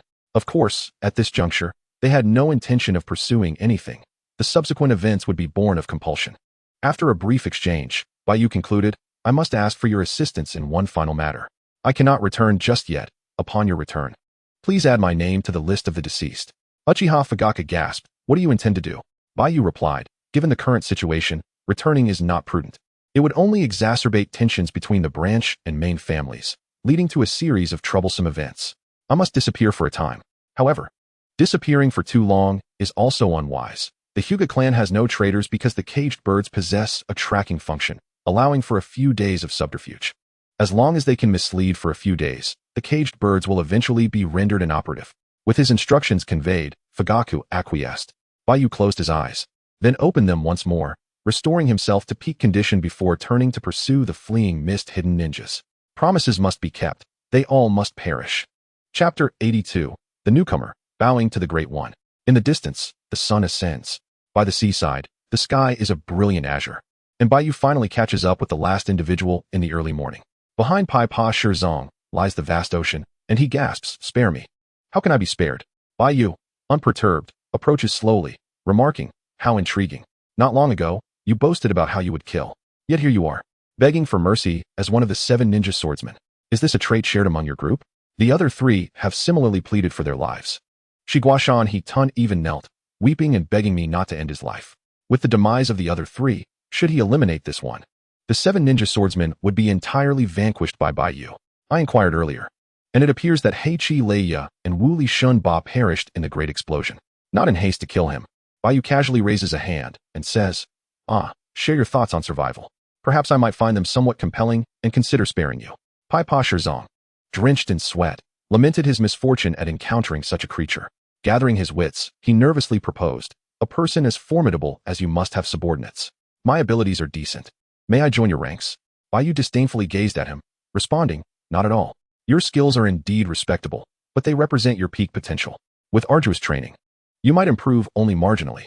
Bai Yu raised his pinky finger, his thumb pinching just the tip of the nail, illustrating, "This is the extent of your current prowess. You are utterly devoid of value." Immediately, Pai Pa Shirzong exclaimed, "A slave. You must require a slave." Bai Yu, growing impatient, waved his hand dismissively, "Enough. Your plea for survival lacks substance and fails to pique my interest. Hence, you shall meet your end." Moments later, Pai Pa Shirzong lay in a pool of his own blood as Bai Yu departed, wielding his executioner's blade. In the land of waves, under the cloak of night, within a wooden cabin, Bai Yu sat cross-legged on the ground, 5 ninja blades before him. Each blade bore numerous explosive tags, poised to deliver a delightful surprise at the summons of the Mist Village. Before him was a vial containing a green liquid and 2 eyeballs. After refining his chakra, Bai Yu did not open his eyes, but instead entered the realm of his golden finger, traversing a long corridor. He was taken aback upon arrival by an exceedingly jarring sight. A high school student clad in a uniform wore a smug expression, while Conan Bai Yu knelt on the ground, simpering, "Boss, henceforth I shall be your most loyal subordinate. If you command me to go east, I shall not venture west. If you instruct me to consume a pound of excrement, I shall not dare to eat even a morsel more." Ashamed to be associated with such individuals, the Hokage Bai Yu emerged from the corridor, exclaiming, "A disgrace. This is utterly humiliating. You, a person of high intelligence, stoop to such depths. Leave this place, you spineless wretch." The Hokage Bai Yu, with righteous indignation, pointed at them, saliva flying as he declared, "You two do not even deserve to share my name. Get out." One kneels before himself, the other compels himself to kneel. Depart swiftly, lest the Marvel boss arrives and thoroughly chastises you both for your foolishness. The newcomer clad in a school uniform was strikingly apparent, likely possessing a notable background, perhaps even a figure of considerable stature. Yet, I, the indomitable Hokage Bai Yu, a person of integrity, cannot simply cower and beg for favor at the sight of such an esteemed individual. Conan Bai Yu turned and remarked, "Cease your pretense. If you don't kneel before me shortly, I shall renounce my surname. Come forth and pay homage to the esteemed one." Hokage Bai Yu cast a scornful glance in his direction, dismissively waving his hand. "It would be a disgrace to associate with you." With that, he strode towards his designated seat, intending to observe this newcomer's origins before meticulously preparing a barrage of words to challenge him. "I must ensure that they comprehend my unparalleled eloquence." Before absorbing the memories, he disdainfully huffed at the two, expressing his contempt. After a brief interval, Hokage Bai Yu pushed past Conan Bai Yu to secure a position of reverence, exclaiming, "O great one, I humbly admit my prior indiscretion. Please forgive me, for I recognize my error. I sincerely apologize and implore you to grant me your pardon." The proud newcomer, a high school student, retorted, "I preferred your previous rebellious demeanor. Kindly revert to that." "Very well," Hokage Bai Yu acquiesced, rising with a stern expression, saying nothing, and simply standing there. The newcomer Bai Yu nodded in satisfaction, for in his realm, obedience was the norm. Before long, other Bai Yus arrived in succession. Each entered with an air of arrogance, but upon receiving their memories, they vied for positions to worship the esteemed individual. The Gintama Bai Yu exhibited the least decorum, offering a string of flowery phrases. The Joshire Bai Yu also made his entrance, his haughty demeanor eclipsing that of his predecessors. Having traversed time for the longest duration and inherently of high status, he would never stoop to such antics. Upon receiving his memories, he refrained from paying homage, instead flushing with embarrassment while seated, his face occasionally betraying a lewd reminiscence. Despite his resolute heart, he nearly faltered under the weight of these bewildering memories. Hokage Bai Yu had forgotten his original purpose and now solely wished to venerate the esteemed one. There remained one last arrival, the Marvel Bai Yu, who came last. Upon witnessing the scene before him, he wasted no time and produced an electric baton. "Damn, you wretches dare to seize my body. Prepare to experience my electrifying barrage." Chapter 83. The gaze from the title Delaw within the confines of the golden finger space. The Bai Yus exchanged wide-eyed glances, all fixated on two individuals, one Marvel Bai Yu and one newcomer Bai Yu. The two were circling around a round table, each armed, one wielding an electric baton and the other holding an object too shameful to name, which we shall temporarily refer to as Genie Tai Mei. Indeed, they were not ordinary individuals, as both Marvel Bai Yu and the newcomer were equipped with weapons, particularly this psychological assault device. It was astonishing. Marvel Bai Yu hesitated to approach, fearing a shocking encounter. Such a strike would be most unsavory. Though the damage might be minimal, the humiliation would be profound. Clearly, Marvel Bai Yu had no desire to endure such indignity. The two continued to circle the table, with Marvel Bai Yu threatening, "Damn it. If you dare to touch me with that thing, I will ensure you are rendered paralyzed from the waist down." The newcomer, Bai Yu, refused to be outdone, declaring, "If you dare to shock me with that device, I shall shatter your handsome visage with Genie Tai Mei." The marvelous Bai Yu trembled with rage, cursing vehemently. "What a despicable crab! How can such malevolence exist in this world?" He continued, "You shall not have that opportunity. I will certainly strike you down before you can even react." The newcomer, Bai Yu, scoffed, "Even if you gain the upper hand for a moment, what of it? Even a tiger must eventually doze, and in this realm, while you are distracted, I shall unleash Genie Tai Mei upon you." The marvelous Bai Yu was so enraged that he could scarcely articulate a response. He vowed that if anyone dared to assault him with that device, he would not survive it. Up to this point, the marvelous Bai Yu remained oblivious to the true origins of this newcomer. Having lost the verbal spar, he turned and inquired, "What realm does this fellow hail from, wielding such a revolting contraption? Could it be?" A group of Bai Yu's companions nodded vigorously, affirming, "Indeed, you have guessed correctly." Once, as a youth enamored with the world of anime, Bai Yu had indulged in various animated fantasies, often daydreaming about what he would do if he were to traverse into such realms. And now, his aspirations had come to fruition. This tale begins when he was merely 5 years old. At that time, he was just an innocent child in an orphanage. Life was relatively comfortable, even with social workers. caregivers, and the director all being stunningly beautiful women, each scoring above 90 in looks. Everything seemed normal, aside from their extraordinary beauty. Yet it was to be expected in a children's institution to employ young, attractive staff. However, just when he thought he had traversed into an ordinary world, becoming an average orphan, the wheels of fate began to turn. On a stormy night, one must use their imagination here. Bai Yu enjoyed a pleasant childhood in the orphanage. And 2 years later, he was adopted. Upon leaving the orphanage and entering school, he finally unearthed the secrets of this world.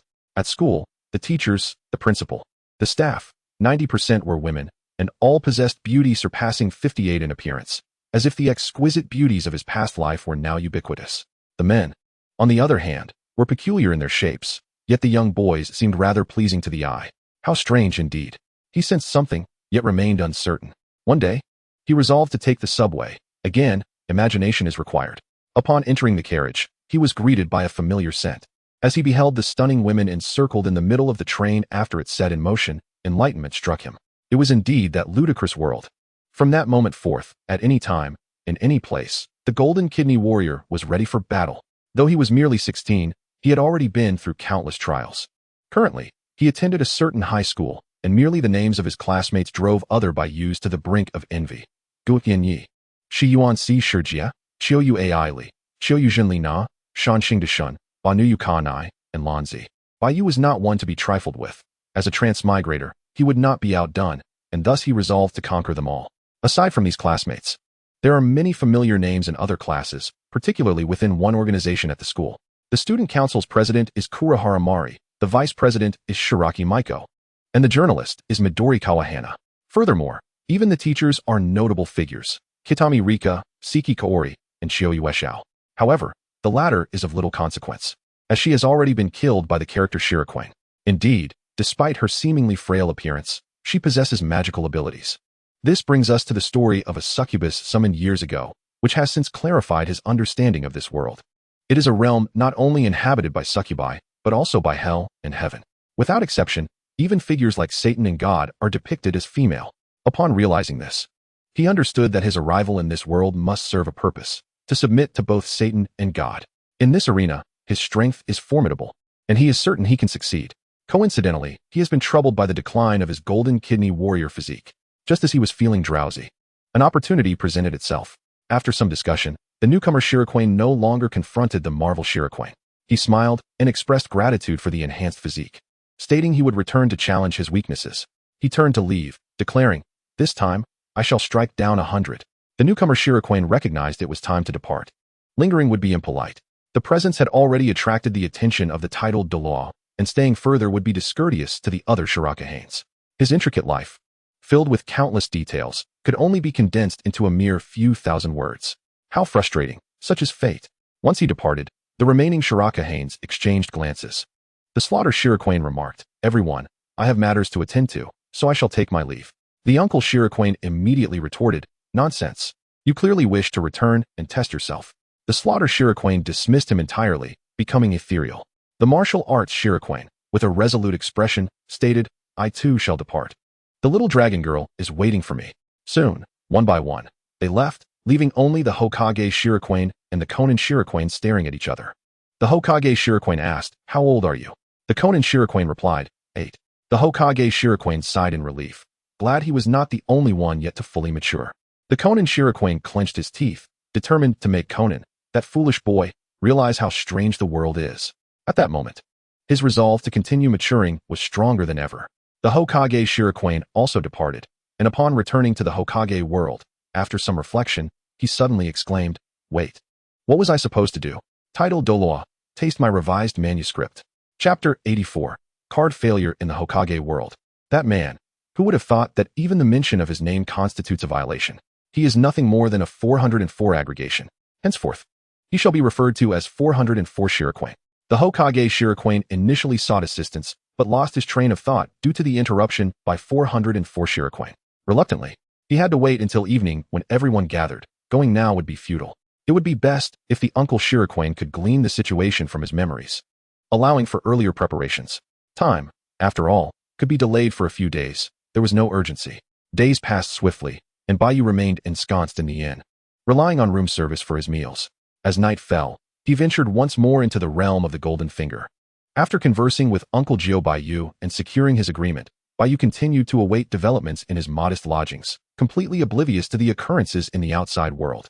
2 days later, he finally acquired the method he had long desired. It was time to break free from his cage. With a whispered incantation, Bai Yu closed his eyes. After a moment, a blue shadow suddenly emerged from his body, soaring into the ether. His soul had departed. The art of spiritual manifestation was not beyond the capabilities of a fire shadow. The principles remained constant, and with contemplation, one could always draw parallels. As his soul hovered in midair, Bai Yu sensed a peculiar heaviness upon his forehead. The sensation was overwhelming. His soul felt as though it were throbbing painfully, while his right hand transformed into a sharp blade. Though the soul appeared similar to the physical form, this was merely an illusion based on corporeal representation. In truth, the soul was capable of boundless transformations, unshackled by the limitations of flesh. Not only could he morph his soul's hand into a blade, but it could also take on the visage of the exquisite Gni. Suddenly, he felt tainted, overwhelmed by thoughts of Gni. Taking a deep breath, Bai Yu unhesitatingly swung his soul blade toward his own head. A fine cranium was hardly worth lamenting. The division of his soul severed the portion marked by the caged bird. With his head gone, only the neck remained, and the soul hastily re-entered the corporeal form. In that instant of rejoining, Bai Yu felt the world spin. Was the room rotating? After a brief while, the house remained upright, but he collapsed instead. This sensation was far from pleasant. His head felt heavy while his feet seemed light, leaving him in a state of disarray. He took a deep breath, reassuring himself that all was well. After rolling about on the tatami for a while, he swiftly closed his eyes and entered the realm of the Golden Finger. Here, tranquility returned, devoid of disarray. The other Bai Yes had not yet departed, and the fire shadow Bai Yu quickly took a seat. In a tone of urgency, he implored, "Quickly, what should I do?" Upon seeing his distress, Conan Bai Yu exclaimed in astonishment, "Wow, you truly did that. You are brave." Uncle Gio Bai Yu commented, "It's quite normal. You merely experienced a split in your soul followed by its return to the body. The sudden fragility of your soul adjusting to the physical form is nothing to be alarmed about." Conan Bai Yu interjected, "Hurry back and see if the spring water can restore your fragmented soul." This notion held merit. Upon hearing this, Fire Shadow Bai Yu hastily began to etherealize his form. Before long, he rushed back, exclaiming, "It's no use. It won't work. Do you have any other ideas? Please spare me the foolish suggestions." At this, the restless silver soul Bai Yu fell silent, his intentions laid bare before him. The group pondered deeply, meticulously brainstorming solutions. After a moment, Conan Bai Yu was the first to speak. "It's understandable that it won't work. If it were that simple, everyone would return to sever their souls, and then come back here to restore them, effectively infinitely enhancing their souls. After several attempts, we might become powerful enough to transcend the barriers of dimensions with our very souls. I surmise that your proactive actions do not constitute a detriment to your soul, and the fragmented essence still lingers within this realm. Perhaps, upon your return, you could entirely obliterate that portion of your soul, and upon your subsequent arrival, you would surely emerge with a renewed spirit." Upon hearing this, the Naruto white feather gaped, narrowing his eyes as he remarked, "A splendid notion. However, there lies a question. What if it fails to regenerate?" The Marvel white feather interjected, "Then you shall have to endure a period of imbalance, waiting for a master adept in soul cultivation to restore your essence." The Naruto white feather's gaze shifted toward Master Jioshu white feather, suggesting, "Master, why not attempt it first? After all, you have the Maoshan Patriarch above you." Jioshu white feather's lips twitched as he replied, "You are aware of my predicament. Last time the Patriarch contacted me through an effigy, berating me. Otherwise, I would have already dealt with the Chingue. Do I dare to groom my beard and invite death upon myself? Helping you uncover the method of fragmentation has already been akin to battling the Ghost King for 300 rounds, and he is still fervently pursuing me. This fragmentation technique was devised by a Ghost King from my world, one that resides in the underworld. I am no match for him, but I managed to create a diversion and ensnare his son through coercion. Now I am being hunted, forced to take refuge within the Patriarch's hall, awaiting a breakthrough in my realm to eliminate him completely. I refuse to live a life of imbalance. I shall return and study this matter at my own pace," he declared before departing. Once again, he found himself in a state of extreme disarray. Holding a mirror before him, he fought against the dizziness overwhelming him.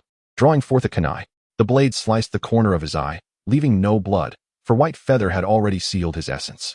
With 2 fingers probing into his eye socket, the pain elicited a grimace. The slaughter White Feather had endured every form of agony, and his unwavering resilience had been passed to the Naruto White Feather. Self-harm was but a trivial matter. His fingers delved deeper until they encountered a soft spot, prompting White Feather to grit his teeth and utter, "Release." With his chakra flowing, the bird mark upon his forehead dissipated in an instant. At last, he was free from that avian entity, both physically and spiritually. Seizing the moment, White Feather neglected to tend to his wound and directly opened the container housing the clan's eyes. The Naruto-branded orbs were easily interchangeable. He removed his own eyes and replaced them with the two new ones, his hands radiating a green glow that enveloped both orbs. After a brief moment, he released his grip, and the eyes rolled, shedding a single tear of blood each. Hyūga, with a fierce glare, he was granted a 360-degree field of vision, crystal clear in every direction. A smile crept upon White Feather's lips, exclaiming, "Superb." In the dead of night, a series of lascivious laughter echoed through the room. Chapter 85. Above the moon. With the issue of the caged bird temporarily resolved, White Feather did not rush back. The fragmented soul had been sealed within his two eyes, and he departed from the land of waves. In the early years of Konoha 49, the forces dispatched by Konoha suffered heavy casualties, leaving only Uchiha Fugaku and Hyūga Hizashi to escape. Orochimaru, sensing impending danger, hastily made various arrangements. Subsequently, he personally surveyed the remnants of the battlefield. However, the inferno had obliterated everything, leaving nothing but a desolate expanse of scorched earth. Days later, the fourth Mizukage, accompanied by his men, personally arrived on the battlefield. This time, he and Orochimaru exchanged blows and insults, vehemently denouncing Konoha's utter shamelessness and accusing them of employing vile tactics to annihilate all of their Mist Village personnel. The war reignited. Yet this time, Mist Village merely put on a bold facade. With 1,000 or 2,000 more reinforcements, they would be utterly decimated. For now, they could only hope to keep Konoha's forces occupied, preventing them from providing support to other fronts. The hope was that other great nations could achieve an advantage, allowing Mist Village to reap some benefit from the chaos and at least recover their losses. However, contrary to their expectations, a monumental event soon unfolded, etching itself into the annals of history. The Battle of the Kamikaze Bridge erupted, a conflict pivotal to the trajectory of the Third Shinobi World War. Consequently, the offensives of various nations began to wane, and the tide of battle turned in favor of Konoha. By mid-49 of the Konoha calendar, large-scale warfare between nations ceased. Simultaneously, the graves for Bai Yu and Obito were established, with their portraits selected by Kakashi and others. They were rather amiable souls. By the year 50 of Konoha, the war finally drew to a close, with nations gradually withdrawing their troops. Mist Village departed without a word, refusing to declare defeat, daring anyone to confront them upon the seas. Faced with such audacity, the third Hokage took several deep puffs from his pipe. As the war concluded and spring arrived, the season of mating and childbirth began anew. In the latter half of the 50th year of Konoha, Bai Yu turned 14. After a year-long absence, he found himself in a secluded corner of the shinobi world. He dispatched numerous shadow clones in search of something, but after more than a year, there were no results. Until one day, as he sat beneath a tree enjoying barbecued delicacies, a surge of memories suddenly flooded his mind. Bai Yu paused, then set down his chopsticks. Smiling with joy, he had finally found it. Extinguishing the fire pit to prevent any potential forest fires, he then stumbled in a disoriented dash toward a certain direction. Before long, he arrived at the edge of a waterfall. Activating his Byakugan, he discerned a luminous spring below. This was the place. Without hesitation, Bai Yu leapt into the abyss. Navigating through the water, he found himself within the waterfall, where a green glowing spring awaited. Without a moment's doubt, he plunged into the spring, descending deeper until he reached a realm devoid of gravity. Surrounding him were spheres of green light and spherical forms floating amidst the void. The sight invigorated Bai Yu even further. Bending his legs and gathering strength, he leapt from his original position onto one of the spheres, swiftly bouncing between them. As he jumped, he sang, "I gaze into the distance, beyond the moon, how many dreams soar freely." Before long, as the song approached its conclusion, he finally emerged from the weightless realm. Sunlight, the ocean, and fresh air greeted him, resembling an island suspended in midair. Bai Yu closed his eyes, spread his arms wide, and let the sea breeze envelop him. He exhaled a blissful sigh. As he harnessed the chakra in his souls, he effortlessly traversed the surface of the sea, gradually making his way toward the distant islands. He was in no rush, savoring the beauty of the surroundings. After more than an hour, he emerged from the ocean onto solid ground. Before him lay a landscape of crumbling, layered ruins. Judging by the signs of decay, these structures had been destroyed over a decade ago. Reflecting upon the remnants of history, he lamented, foolish Otsutsuki clan, embroiled in civil strife due to unfounded ancestral decrees. From this vantage point, the caged bird seemed a prudent choice, at least capable of restraining such folly, yet regrettably. The clan on the moon had failed to comprehend the significance of the caged bird. Wandering through the desolate ruins, the sky suddenly darkened without warning, plunging him into an unexpected night. In truth, it was the artificial sun that had extinguished. He glanced upward briefly before continuing his exploration. Upon arriving at a site reminiscent of a sacrificial altar, he was startled by the echoes of voices. Pure eye? Pure eye? Was this a trick of the Yutsuan? Raising his brow, he scrutinized the ancient site and slowly ventured deeper within. The oppressive darkness held little sway over his vision, yet as he delved further, he encountered a gaping chasm in the floor, revealing a long staircase below. Descending the lengthy steps, he finally reached the bottom, where a flickering flame illuminated a man with hollow eye sockets emerging from a cluster of graves. Muttering, "Pure eye, I sense the pure eye." Touching his eyelid, Bai Yu remarked, "Is this truly what you call the pure eye? A tiresome trick indeed." No sooner had he spoken than the puppet-like man abruptly pointed at the jar at Bai Yu's waist, continuing, "Pure eye." Bai Yu paused, retrieving a small jar from his robes, wherein rested his own eye. The man, still pointing at the jar, reiterated, "Pure eye." At that moment, Bai Yu felt a surge of respect, realizing, so this is what you meant. Truly, you are a discerning ancestor of the Otsutsuki, not merely a trivial illusion. As the strongest man of the Hyūga clan, he acknowledged the man's insight. This made sense. It felt right, indeed. Suddenly, the puppet-like man opened his mouth wide, and a luminous sphere was expelled. Upon seeing this orb, Bai Yu felt a fleeting disorientation as memories of a forgotten war surged forth. Moments later, the sphere returned to the man's body, who then collapsed like sand in the wind.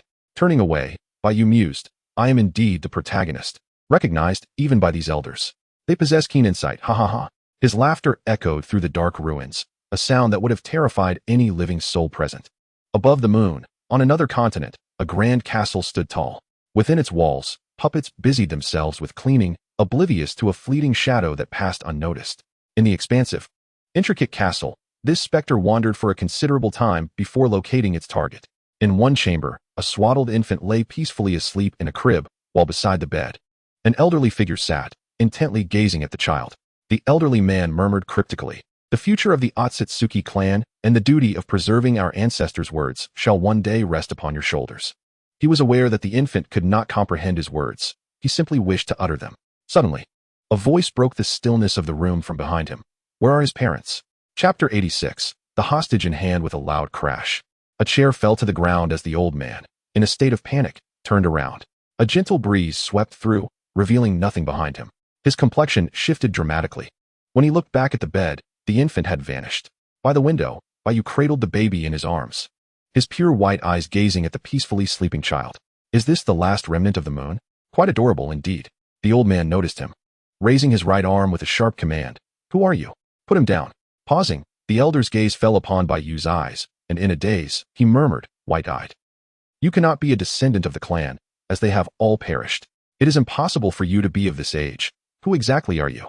As he spoke, an invisible force began to coalesce around him. Outside, the artificial sun had transformed into a yellow moon, and Bai Yu's gaze turned towards it, remarking, "A colossal Rinnegan, truly a terrifying power." It was precisely due to the immense Rinnegan that Bai Yu had no desire to engage in a conflict with the old man. Hence, he opted for this method of hostage-taking. Without the assistance of the Rinnegan, this elder was merely of average shinobi caliber, falling short of elite status. "I would advise against any rash actions," Bai Yu warned, gently shaking the sleeping infant, his intentions unmistakable. Fixing his gaze upon the helpless elder, Bai Yu continued, "I harbor no ill will, so there is no need for such agitation. To demonstrate my goodwill, I shall first address your inquiries, after which you may respond to mine. I hail from the realm of the Sage of Six Paths, a descendant of the remnants of Yu village."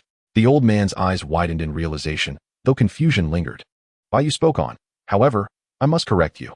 The Sage of Six Paths did not create the world. He lacks such power. The world exists naturally, and he is merely a formidable individual. The Sage of Six Paths and creation? Nonsense," Bai Yu scoffed.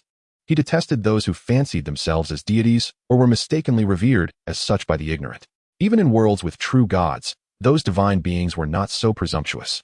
Individuals who truly achieved strength through their own efforts would not exhibit such arrogance. Like the trickster in the world of slaughter, what good was it to call oneself a god? Bai Yu could easily reduce him to a mere puddle of blood with a single punch. They believed themselves formidable, yet were nothing more than insignificant blights. From Bai Yu's godlike perspective, the Sage of Six Paths was nothing more than an odious figure, one who had passed yet refused to depart for the realm of the dead, arrogantly overseeing the world while uttering nonsensical phrases. He even claimed to fear the resurrection of his mother. How ridiculous! Once I grow stronger, I shall shatter your mother's bathing basin and obliterate your 2 sons' reincarnated souls into nothingness. The endless cycle of rebirth and the repeated instigation of conflict. Ultimately, this world would be far less troubled without your family, as it continues to attract other Otsutsuki and inflict further suffering upon it. Upon death, one should simply descend to hell, taking along your 2 foolish sons, thereby eliminating any possibility of rebirth in the realm of the reincarnated eyes. And your mother shall never again make her appearance. The conclusion has been drawn after much rambling, yet ultimately it reveals nothing but a plethora of selfish desires, all while feigning superiority. Utter nonsense. Bai Yu, with determination, intends to cast him into hell, and should he dare to resist, he shall be met with such a fate that his soul will shatter. We shall see if you still possess your voyeuristic tendencies. I detest such peeping individuals. Furthermore, I harbor a strong dislike for those who prevent my own observations. The elder Otsutsuki, lost in thought, murmured, the Otsutsuki upon the ground. After a moment's distraction, he inquired, what brings you here? Indeed, this world is corrupted. Even the descendants of our ancestors have turned wicked, threatening an old man with an infant. Bai Yu's lips twitched, feeling as though he were Uchiha, facing the second Hokage declaring, the inherently evil Uchiha brat. Bai Yu retorted, old man, you are quite rude. I have answered one of your queries. It is now your turn to answer mine. Where are the parents of this child? Seeing his demeanor, the elder dared not protest further and quickly replied, they are deceased. How did you locate the Hyūga clan down here? And what is your purpose? That constituted 2 questions. Bai Yu shrugged and cradled the infant as he approached him, saying, let us discuss this as we walk. Finding this place was not particularly challenging. There was merely an entrance, and I strolled right in. At the doorway, Bai Yu pushed it open and warned, do not attempt anything. I could snuff out his life in an instant. Creak. The door swung open, revealing a throng of puppets outside.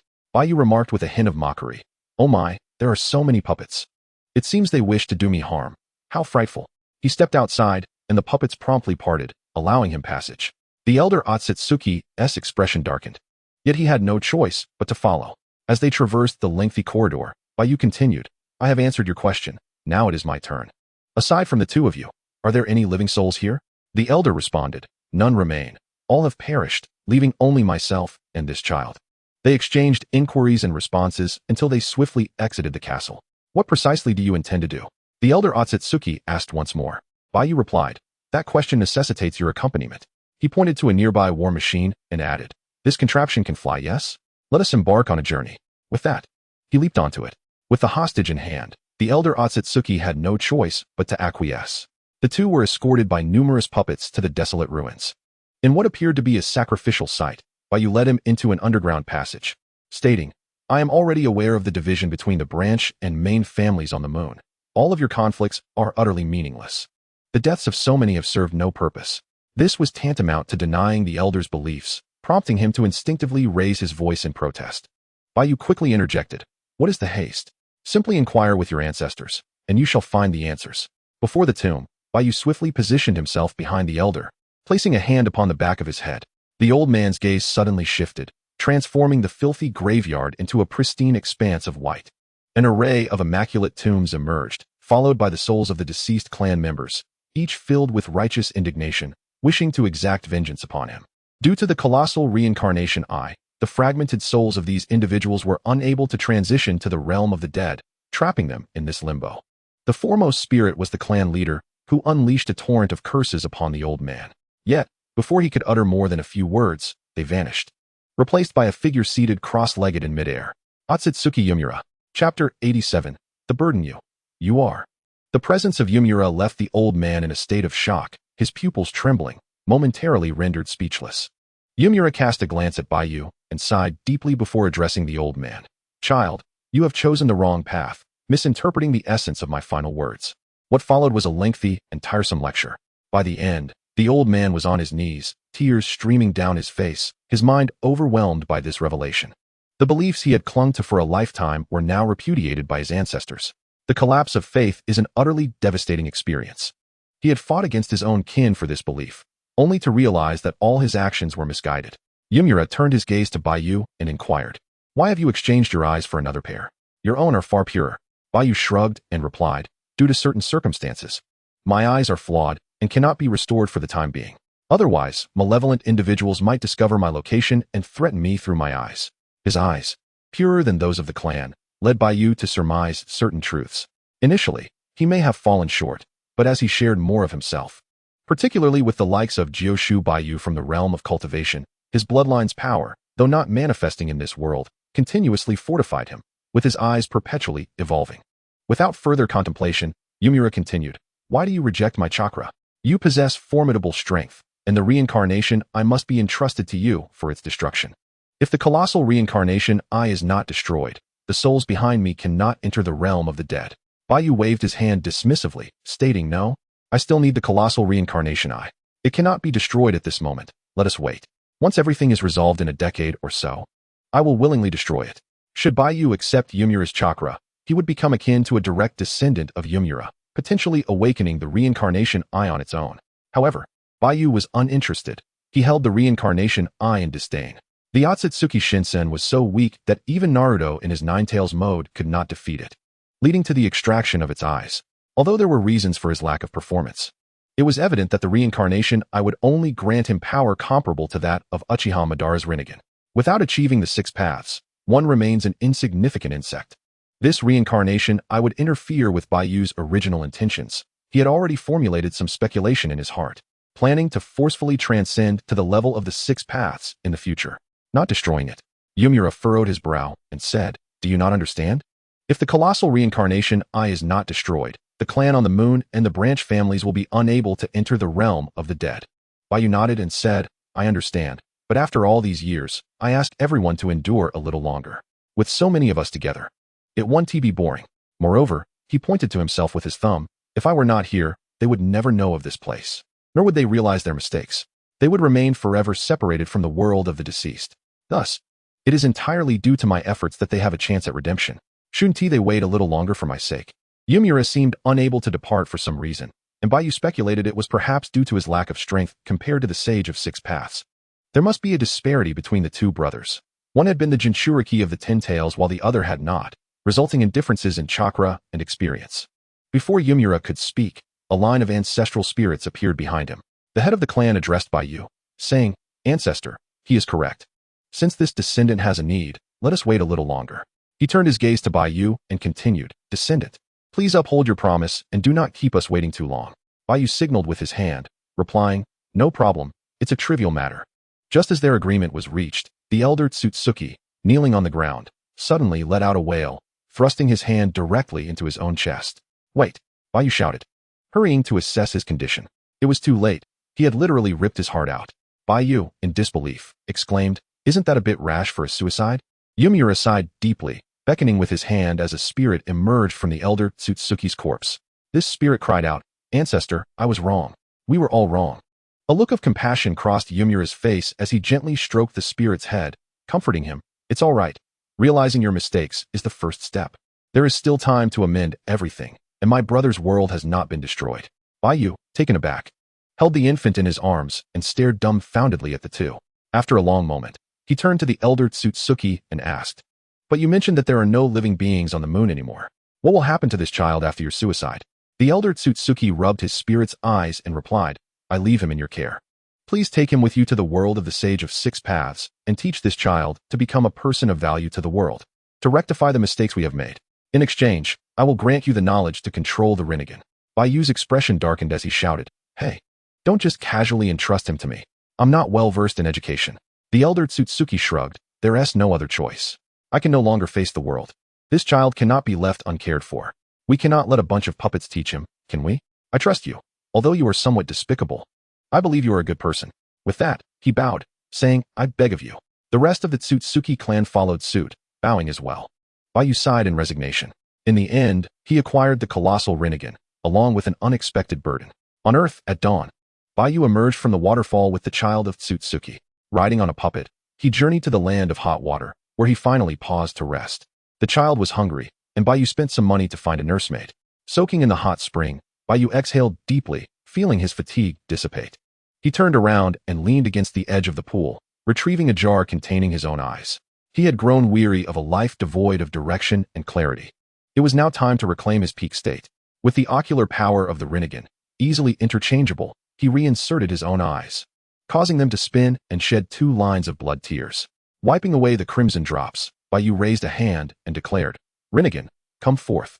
As his soul rejuvenated, the mark of the caged bird reappeared on his forehead. However, as the immense power of the Rinnegan descended from the moon, the caged bird's seal began to fade. The Rinnegan, a manifestation of Yin chakra corresponding to the soul, had the capacity to effortlessly erase seals on the spirit.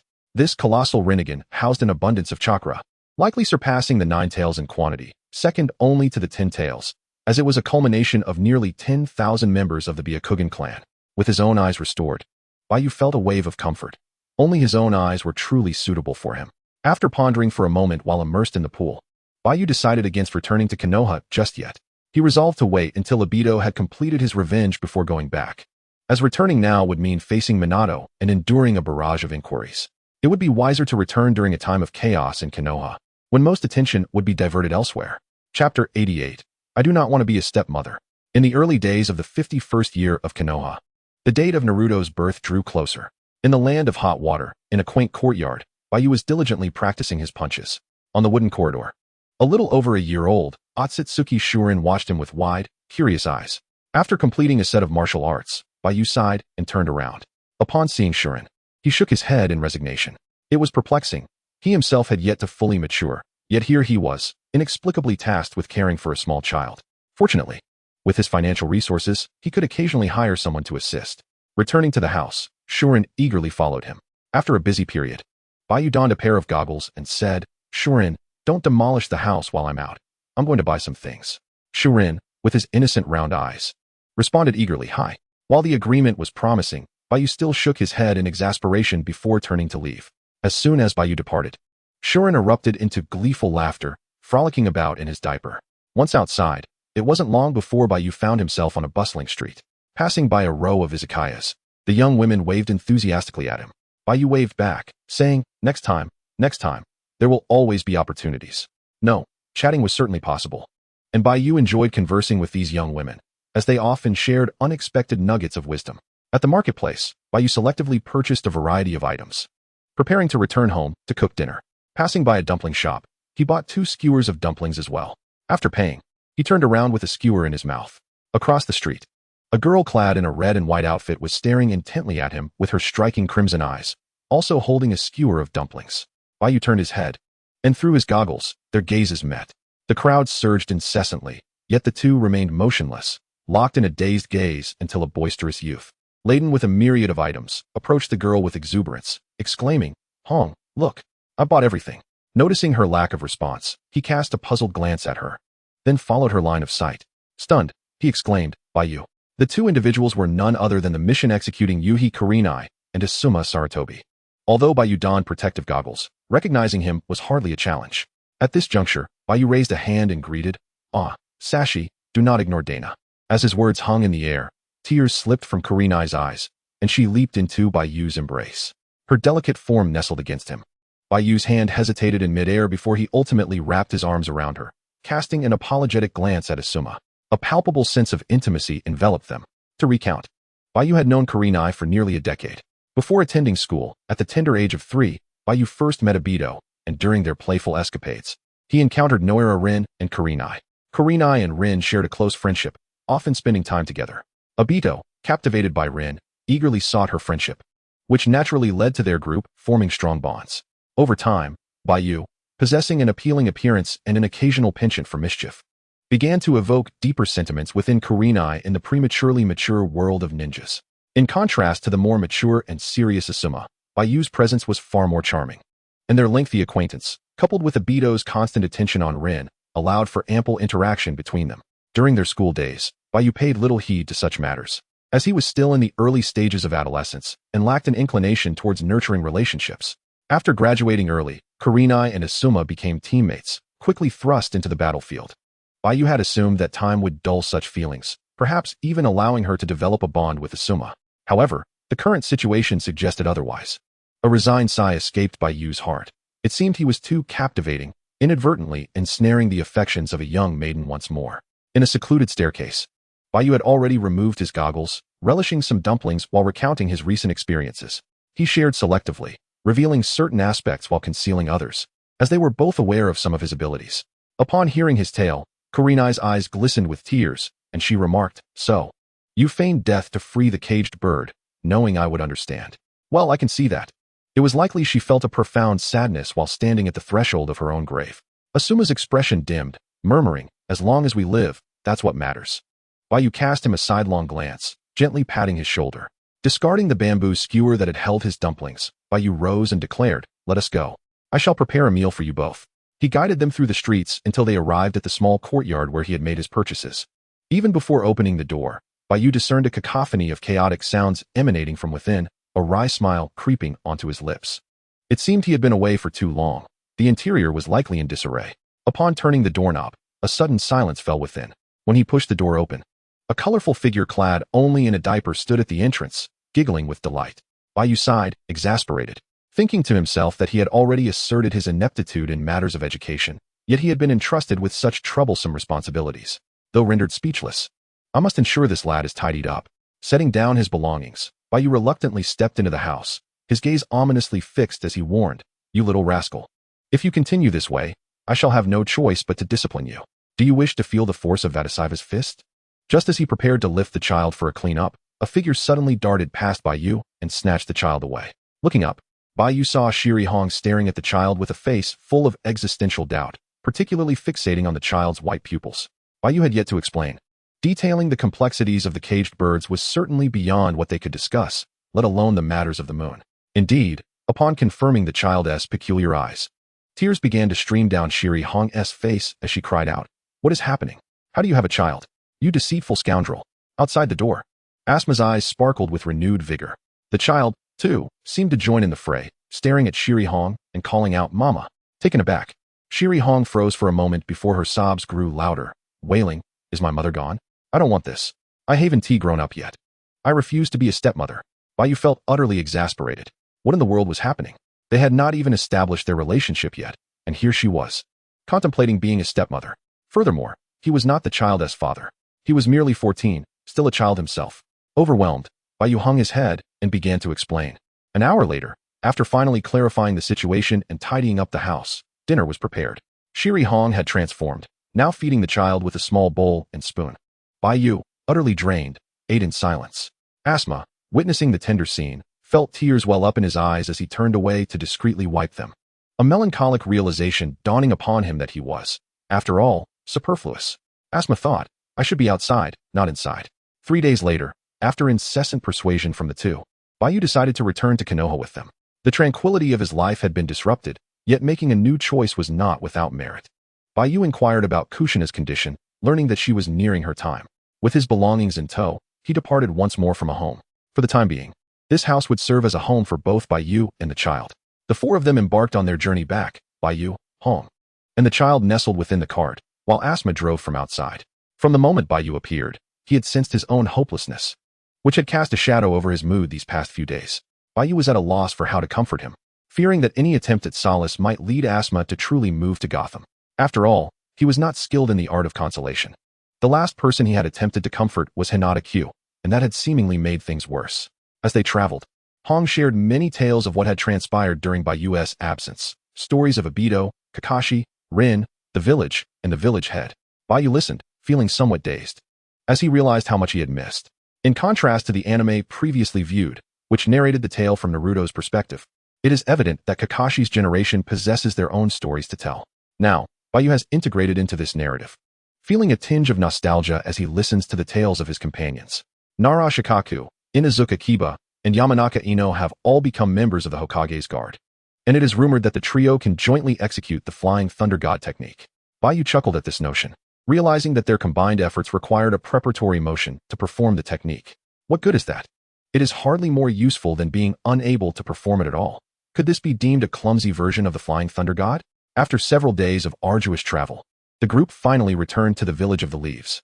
Along the way, Bai Yu felt a measure of relief, as Hong took it upon herself to care for Shiran, allowing him to breathe a sigh of relief. The current Shiran was nothing like the mature and composed character from the anime. He was now a mischievous child, making him quite a handful to look after. As the carriage came to a halt before the grand gates of Konoha, Bai Yu alighted. Gazing at the familiar entrance, he remarked, it truly hasn't changed much. Asuma replied, what changes could there possibly be? It has only been 2 years. That was indeed true. Bai Yu then turned his gaze towards the two approaching gatekeepers. They were not Izumo and Kotetsu, who had yet to report for duty. Rather, they were from Irika's generation. Exiting and entering the village required registration, and Bai Yu filled out his name on the form. The gatekeepers paid him little mind, as he was not particularly well known, and his eyes were sufficient to confirm his identity. However, this was the gate of Konoha, and it was impossible for there not to be watchful eyes upon it. A figure descended before them, easily identifiable as a member of the Umbu.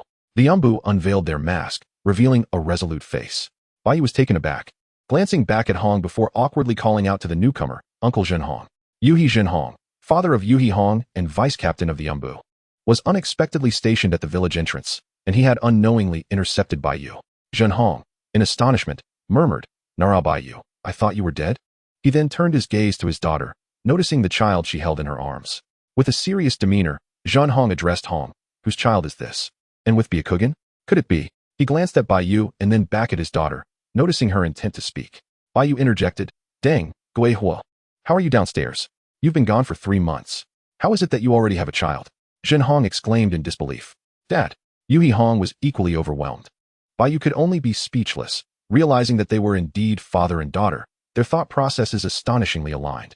Just because there's a Byakugan child doesn't mean they are mine. I am still just a child myself. After some clarification, Zhenhong wiped non-existent sweat from his forehead, exclaiming, You nearly gave me a heart attack. I thought you had been out for 3 months to fulfill a mission just to have a baby.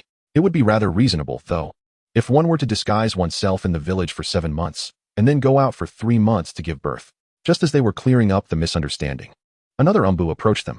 A member of the Umbu, kneeling on one knee, reported, Deputy Minister Nico, Lord Hokage summons Hinata Bai Yu. Xie Zhenhong frowned at Bai Yu. This matter was quite troublesome. Faking death during wartime was already causing a headache. After some contemplation, Xie Zhenhong said, Let us first meet with Wai Daimei. He is a rather affable individual. Bai Yu shrugged nonchalantly, whatever. The 2 guards had witnessed the entire process, and as they entered the village, news of a resurrection swiftly spread throughout. Upon Bai Yu's leisurely arrival at the Hokage building, a throng of elderly villagers rushed towards him. Fortunately, the Umbu intervened. Otherwise, the crowd would have surged in. Arriving at the Hokage's office door, Bai Yu felt a surge of excitement. It was his first visit to such a pivotal location. He had encountered Wai Daimei before, during a ramen outing. Knocking on the door and receiving permission, Xie Zhenhong stepped inside first. The office boasted a panoramic skylight, adorned with portraits of past Hokages. Golden-haired and bearing a trademark smile, alongside the 3rd Hokage, it was a curious sensation. Wai Daimei smiled warmly. Hinata Bai Yu, greetings. It is a pleasure to see you again. In response, Bai Yu smiled back. Wai Daimei, good to see you. The last time we met, you were leading the team with Obito and the others. The moment those words escaped his lips, Wai Daimei's expression froze. Minato remarked, You certainly know how to strike a chord. Xie Zhenhong quickly shot Bai Yu a warning glance. Realizing his greeting was inappropriate, Bai Yu understood that while he knew Obito was alive, for Minato, his 2 disciples were indeed deceased, unlike his own situation. Obito had been buried beneath a massive boulder, witnessed by Kakashi, while Rin had fallen at Kakashi's own hand. Kakashi had assured, He's definitely gone. You can rest easy. Feeling somewhat embarrassed for initiating such a heavy topic, Bai Yu shifted awkwardly. The 3rd Hokage exchanged a few pleasantries to lighten the atmosphere before inquiring, Bai Yu, since you are alive, there must be an explanation. Please enlighten us regarding the circumstances. Considering it was wartime, this was not an insurmountable issue. The 3rd Hokage was already aware that Bai Yu had played a significant role in the relatively easy outcome of the Mist Village battlefield. He sought not to assign blame, but merely to understand the why behind it. Bai Yu held a substantial credit that remained known only to a select few, Nakaira, Fugaku, Orochimaru, the 3rd Hokage, and Wai Daimei. Only these 5 were privy to that matter. Bai Yu scratched his head, beginning to organize his thoughts. Chapter 90. Resolving Troubles. What? The 3rd Hokage exclaimed in astonishment. You have unraveled the caged bird? The Hinata clan's millennia-old method of controlling the branch family has been broken? As a former Hokage, the 3rd Hokage possessed profound knowledge of such matters. In the ninja world, sensory ninjas were a rare breed, and the Byakugan's ability to scout within a 1-kilometer radius was undeniably top tier. Unfortunately, due to the system of the main and branch families, the 3rd Hokage had never dared to integrate the branch family into the core structure of the Umbu. Had the Umbu possessed the Byakugan from the Hinata clan, many missions could have been simplified significantly. The main branch of the Hinata clan is limited in number. They are unlikely to join. And while they might consider relinquishing their responsibilities to the Hokage themselves would not dare to accept. If the branch family were to enter the Umbu, all their covert missions would inevitably become known to the main family. This is absolutely unacceptable. Consequently, since the establishment of the village, no member of the Hyūga clan has ever joined the Umbu. The second and third Hokage both pondered how to liberate the caged bird, yet both endeavors ended in failure. In comparison to the Uchiha clan, the Hyūga is actually the more insular family, as the will of every member is subordinate to that of the clan leader, leaving no room for dissent. Bai Yu removed his forehead protector as a testament that the caged bird has indeed been broken. While the third Hokage was intrigued by this development, Tsukuyami was more curious about another matter. With an excited expression, he inquired, "Did you truly defeat the Six Tails all on your own?" Bai Yu smiled and replied, "Of course, Uchiha Fugaku was the witness." Without hesitation, the third Hokage instructed Akihiko to summon Uchiha Fugaku. It was not solely about Bai Yu's word. Many matters required validation. As for revealing a portion of his strength, Bai Yu was indifferent, as that was merely a reflection of his abilities from 2 years prior. Now, he had grown terrifyingly powerful. Before long, Uchiha Fugaku arrived. Tsukuyami greeted him with a smile. "Fugaku, there are some matters that require your input. Since Bai Yu has returned, it signifies that there is no longer a need for concealment." As the leader of the Uchiha clan, he was certainly well informed and had mentally prepared himself for this summons upon learning of Bai Yu's return. His wife was classmates with Kurama and Tsukuyami, and their relationship was quite amicable. Thus, the Uchiha clan was faring well, and he was supportive of Minato. Exchanging glances with Bai Yu, who nodded in affirmation, Fugaku began to recount what he had witnessed. Naturally, there was no need to mention the Manjiki Sharingan. All achievements were Bai Yu's, entirely his merit. As he spoke, the third Hokage pondered deeply. The main family, the branch family, the voluntary dissolution of the caged bird, and the existence of irreconcilable contradictions with the main family, coupled with the formidable power to contend with tailed beasts. This was an unparalleled political instrument. Perhaps he could leverage this to fully liberate the branch family, allowing those with capability to be utilized as well. His mind swirled with nefarious thoughts. Once Fugaku concluded his account, everyone grasped the situation. Bai Yu was a genius who had long concealed his talents, motivated by a desire to avoid becoming a mere tool for the main family. His exposure during the war was unavoidable, and after making significant contributions, he opted to address the core conflict with the main family. Minato tapped his fingers on the table, contemplating the course of action. He had yet to devise a plan, but the third Hokage had already formed his thoughts. He instructed Akihiko, "Please summon the 2 members of the main family. It is better to clarify certain matters here to prevent any further conflicts between Bai Yu and them after his return." Upon hearing this, Minato immediately found the reasoning sound, and Akihiko quickly departed to deliver the message. During this process, both the third and fourth Hokage cast their gazes upon the child in Hong's arms. As Shuemin stood up and playfully addressed the attendant, he exclaimed, "What an adorable little child. Surely, he will become a good friend to my offspring in the future, hee." The response came with a hint of mischief. "Indeed. That would be splendid, almost to the point of rivalry over brides with your son." Bai Yu struggled to maintain his composure, bowing his head instead. The third Hokage's eyes sparkled with enthusiasm, contemplating the best inheritor of the will of fire. With a ninja like Bai Yu as his mentor, this child's future is boundless. Indeed, my esteemed reputation as an honorary principal holds true. I shall nurture even more bearers of the will of fire in the times to come. Before long, Hayashi and an elderly man with white hair arrived. Upon entering, their gazes converged on Bai Yu, filled with complex emotions. The third Hokage, cutting to the chase, addressed Hayashi directly, as the leader of the Hyūga clan. "There are matters that require a prolonged discussion and persuasion, lasting up to half an hour. Even the elder behind you must concede. For we are faced with 2 Hokages and a branch family member wielding formidable power who has liberated himself from the cage. Should they dare to provoke Bai Yu again, there would be no doubt in the third Hokage's resolve to eliminate them and elevate Bai Yu to prominence." Finally, the third Hokage remarked, "I understand this is a tradition your clan has upheld for millennia, but times are changing, and we cannot remain ensnared by the past. Just as in the Warring States period, where interactions were between clans, the evolution of time has transformed it into exchanges between villages and nations. Hayashi, you are a young man. As a clan leader, adaptability is essential." "Yes," Hayashi replied, bowing respectfully. In truth, Hayashi harbored no significant objections to this matter. It was the elder behind him who felt most aggrieved, with many inquiries he wished to direct at Bai Yu. Given his immense power, why was he unwilling to protect his own son? Could he not prioritize safeguarding his son's escape? After a prolonged silence, Bai Yu spoke, "Gentlemen, I trust you. As members of the main family, comprehend the true essence and origins of the caged bird. Initially, this jutsu was devised to protect the vulnerable members from being targeted by malevolent individuals aiming to extract their eyes. Especially considering that the process of awakening our eyes is significantly simpler than that of the Uchiha clan. However, as time has passed, it seems the primary intentions of the main family have shifted, transforming this technique into a means of oppression and bullying against the branch family. The reason I harbor doubts about the main family, despite possessing great strength, lies precisely here. As the third Hokage articulated, the times are changing, and our Hyūga clan must evolve accordingly. From this day forth, while the weaker clan members will continue to rely on the caged bird for protection, they shall not be enslaved by the main family. Protecting the main family is also to prevent the loss of our eyes. Yet, the strong should not be bound by the caged bird, for they possess the means to defend themselves.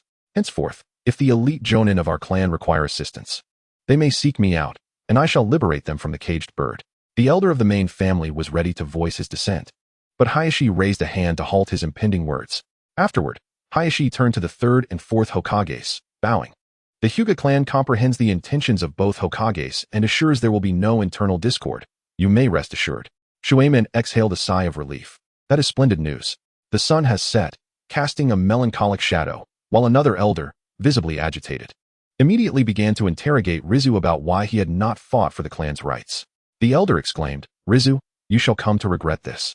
Rizu retorted, "I am the clan leader." In chapter 91, titled The Most Pitiful Man, the troubles were resolved, and Bai Yu formally returned to Konoha. Simultaneously, he was promoted to Elite J-Nin and joined the Umbu as a subordinate of Yuhi Karina. Naturally, for someone of his caliber, starting from the bottom was not suitable, so he also had a few subordinates, such as Kakashi. Bai Yu's return stirred a brief uproar, and it was rumored that Danzo had once confronted Minato in his office, leading to a heated exchange. Danzo declared, "Minato, someone like Hinata Bai Yu should be integrated into the root, and I shall train him to become a competent ninja." Minato responded, "Advisor Danzo, I have reached a consensus with the third Hokage regarding this matter. Hinata Bai Yu has joined the Umbu, and this decision is final." Danzo retorted, "Is that so? Even my words hold no weight." Minato replied, "Though it may be presumptuous, the facts remain as they are." Danzo warned, "Minato, you will come to regret this." To which Minato firmly stated, "Advisor Danzo, I am the Hokage." Enraged, Danzo stormed out, reportedly furious. Whispers of this exchange reached Bai Yu's ears, bringing him to tears of joy. "Finally, it is my turn. Your regret signifies the acknowledgement of a genius warrior. Although the third Hokage has transitioned to the fourth, this remains a testament to your regret. 14 years have passed, and I, Bai Yu, have finally reached this point." In the days following his return to Konoha, Bai Yu was quite busy, as many sought his company for meals. He arranged a barbecue with his friends, though it was unfortunate that Kakashi did not attend. After returning, he had yet to see Kakashi and was uncertain of his thoughts. On the first day, he dined with friends, and on the second, he was personally invited by Uchiha Fugaku to his home. Bai Yu gladly accepted and met Itachi and the newly born Sasuke there. To his surprise, Fugaku intended for Sasuke to take him as a mentor. Bai Yu declined, not wishing to be burdened with another child, suggesting they revisit the idea when Sasuke was older. On the third day, he had a meal with Hizashi, who directly requested the 1-year-old Niji to kneel and accept him as a master. Bai Yu found it difficult to refuse this request and ultimately acquiesced. It seemed that Sharon had gained another companion. Compared to Sharon, Niji was rather taciturn. At just over a year old, he appeared mature beyond his years. This is the world of Hokage, where children mature in ways that are difficult to fathom. Due to their physical disparities, they can already run and play freely, speaking with remarkable fluency. 7 days later, Bai Yu's leave concluded, and he was to commence his duties in the Umbu. Adorned with a tiger mask and Umbu attire, wielding a katana at his back, he met his subordinates at Hokage Rock, with a fox mask, a cat mask, and a bear mask in attendance. He settled cross-legged and stated, "Cat and bear, kindly wait elsewhere. I require a private conversation with Fox. I will summon you when needed." They had no objections. And the fox was, of course, Kakashi. Once they departed, Bai Yu removed his mask and teased, "Kakashi, how utterly heartless of you. I've returned, and yet you did not come to greet me. I had to leverage my superior's status just to see you." Kakashi, still masked, remained silent for a long while before lowering his head and murmuring, "I apologize." Bai Yu replied, "Why apologize? Is it for me?" The most tragic figure in the ninja world, without exception, orphaned and raised without parents. He witnessed the death of a dear friend and was compelled to take the life of another. In the end, even his teacher and mentor met their demise. In contrast to Naruto, Kakashi's life is the most sorrowful and deserving of darkness. Life, indeed, is a tragedy. Follow me, Bai Yu beckoned, donning his mask once more and leaping off the Hokage rock. Kakashi followed silently, and soon they arrived at a cluster of gravestones. Lead the way. I've never been here before, Bai Yu said. Understanding his intent, Kakashi took the lead. Shortly, they arrived at 3 gravestones huddled together. Glancing down, Bai Yu nearly choked with indignation. Furious, he pointed at one grave and lamented, "How outrageous! I have been back for a week. Why has my grave not been dismantled? And why has no one cleared the weeds from my headstone?" This grave bore not only Bai Yu's name and details, but also a black and white portrait. Perhaps it truly had been forgotten. No one seemed to remember this matter. Had he not visited, this grave might have remained undisturbed for some time. Beside Bai Yu's grave lay Obito, and next to him, Rin. "I'm sorry," Kakashi apologized once more. Sitting cross-legged, Bai Yu patted the grass and said, "Sit." Although he was not particularly adept at offering comfort, he felt compelled to console Kakashi, as the palpable weight of Kakashi's negative emotions surrounded him, as if he were on the brink of despair. Once seated, Kakashi uttered another, "I'm sorry." With arms crossed in dissatisfaction, Bai Yu retorted, "Why do you keep apologizing? You owe no one anything. Is it because of my grave? Or perhaps Rin and Obito's graves? Or something else entirely?" Kakashi removed his mask, opened his mouth. But no words emerged. Bai Yu glanced at Obito's grave and remarked, "Is it guilt for not being able to bring Obito back? Or perhaps for Rin? You feel remorse, believing that everything is your fault, that you are a harbinger of misfortune, do you not? Your mother has passed, your father too, and even your 2 teammates are gone. Now, you cannot even tend to their graves?" This struck a chord with Kakashi, who indeed felt like an ill-fated individual. Kakashi remained silent, staring blankly at Rin's gravestone. Bai Yu continued, "There is no need for such feelings. You owe nothing to anyone. Your parents made their own choices. As for Obito, he is merely a tragedy of war. You are not the only one to lose friends in this conflict. Obito and Rin were also my friends. I will not succumb to the same fate as you. Perhaps it is because you witnessed their deaths firsthand, loathing your own helplessness." At that moment, tears cascaded down Kakashi's cheeks as he lowered his head and said, "I'm sorry. I failed to safeguard them. If it were you, things would undoubtedly be different. You would certainly protect them, just as you did with Kai. Forgive me. I am unworthy of such high regard." Bai Yu furrowed his brow, momentarily at a loss for words. Perhaps he could do so now, but 2 years prior, he was powerless. The old age spots lurked in the shadows of the ninja world, fixated on his plans. Should Bai Yu dare to intervene, they would surely emerge from the depths to eliminate any obstacles in their path. After a moment of contemplation, Bai Yu patted his shoulder and said, "If you despise your own helplessness, then rise up. Train diligently to grow stronger, strong enough to protect all that you hold dear. Just like before. Challenge me whenever you can. I will assist you in becoming more formidable. And about Obito's eye, it currently serves as a burden. I have an idea. What if we seal it away, only to unseal it when truly necessary? This way, it won't weigh you down constantly." After a lengthy half-hour of education, Kakashi wept openly, releasing pin-up emotions. He had suppressed his feelings for too long, and finally, Bai Yu was there to listen. Might Guy was not suitable for such matters. His thought process simply did not permit it. Outside the graveyard, a masked figure with swirling patterns let out a scoff, and with that, the space twisted and engulfed him. Bai Yu, still patting Kakashi on the shoulder, glanced back at that spot and whispered in a voice only he could hear, "Foolish Obito." Chapter 92, It Matters Not. I shall intervene. Days later, Bai Yu finally received his first mission, to protect Kushina during childbirth. He was somewhat astonished by the trust placed in him. Upon accepting the task, Bai Yu murmured, "Obito, I am still in the village. Do not overstep your bounds. If I do not return, let it be forgotten." However, pretending to be blind and deaf was no longer courteous. If memory served, the Nine-Tails incident would claim many lives. As the sun set, he seemed to be on the list of those who might perish. This could not be allowed. That night, in the forest behind Hokage Rock, Bai Yu stood guard at the entrance of a cave where Kushina, Minato, the third Hokage, and the third's wife awaited. Before long, the third emerged, smoking a pipe, his expression laden with melancholy. "I hope all goes well." Minato was anxious inside, for he was about to become a father. The moment of childbirth was when the Jinchuriki was weakest. The night breeze ruffled Bai Yu's hair, and after an indeterminate period, the sound of a baby's cry echoed from the cave. Bai Yu took a deep breath, declaring, "The beginning of destiny has arrived." Moments later, his gaze sharpened. Whoosh! In the blink of an eye, Bai Yu vanished from his position, reappearing within the cave. He reached for Obito's shoulder, but grasped only air. As Obito turned, their fists collided, and amidst their exchange of glances, Bai Yu approached Minato. Minato frowned and asked, "Who are you?"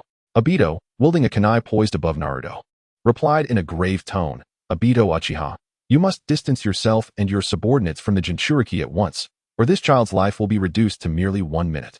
Silence enveloped Minato as his mind raced to devise a solution. Suddenly, Kushina let out a desperate scream. The seal was nearing its complete dissolution. If they delayed any longer, the Nine Tails would inevitably break free. Come on, we must leave the Jinchuriki behind. Are you indifferent to the fate of your own child? Obito urged. Wait, Minato. You are caught in a dilemma. Your wife on one side, your son on the other. With a scoff, Obito hurled Naruto high into the air, his kunai poised below. Naruto! Kushina cried out, nearly rising to her feet. Just as Minato was about to move, Bai Yu slowly raised a hand, declaring, universal pull. Gravity descended, and in the next moment, Naruto was drawn into his embrace. In a flash, Bai Yu stripped Naruto of his clothing and dashed out of the cave, wearing the discarded garments. Boom. Obito unleashed a display of artistry against Bai Yu. How audacious. Watching Bai Yu escape, Obito cursed and charged at Minato, in a clash of skilled opponents. The outcome rested upon a razor's edge. Clearly, while Minato was formidable, the presence of his wife and child rendered him unable to act freely.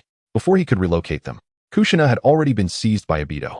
Suddenly, Obito phased out of existence, catching Minato off guard.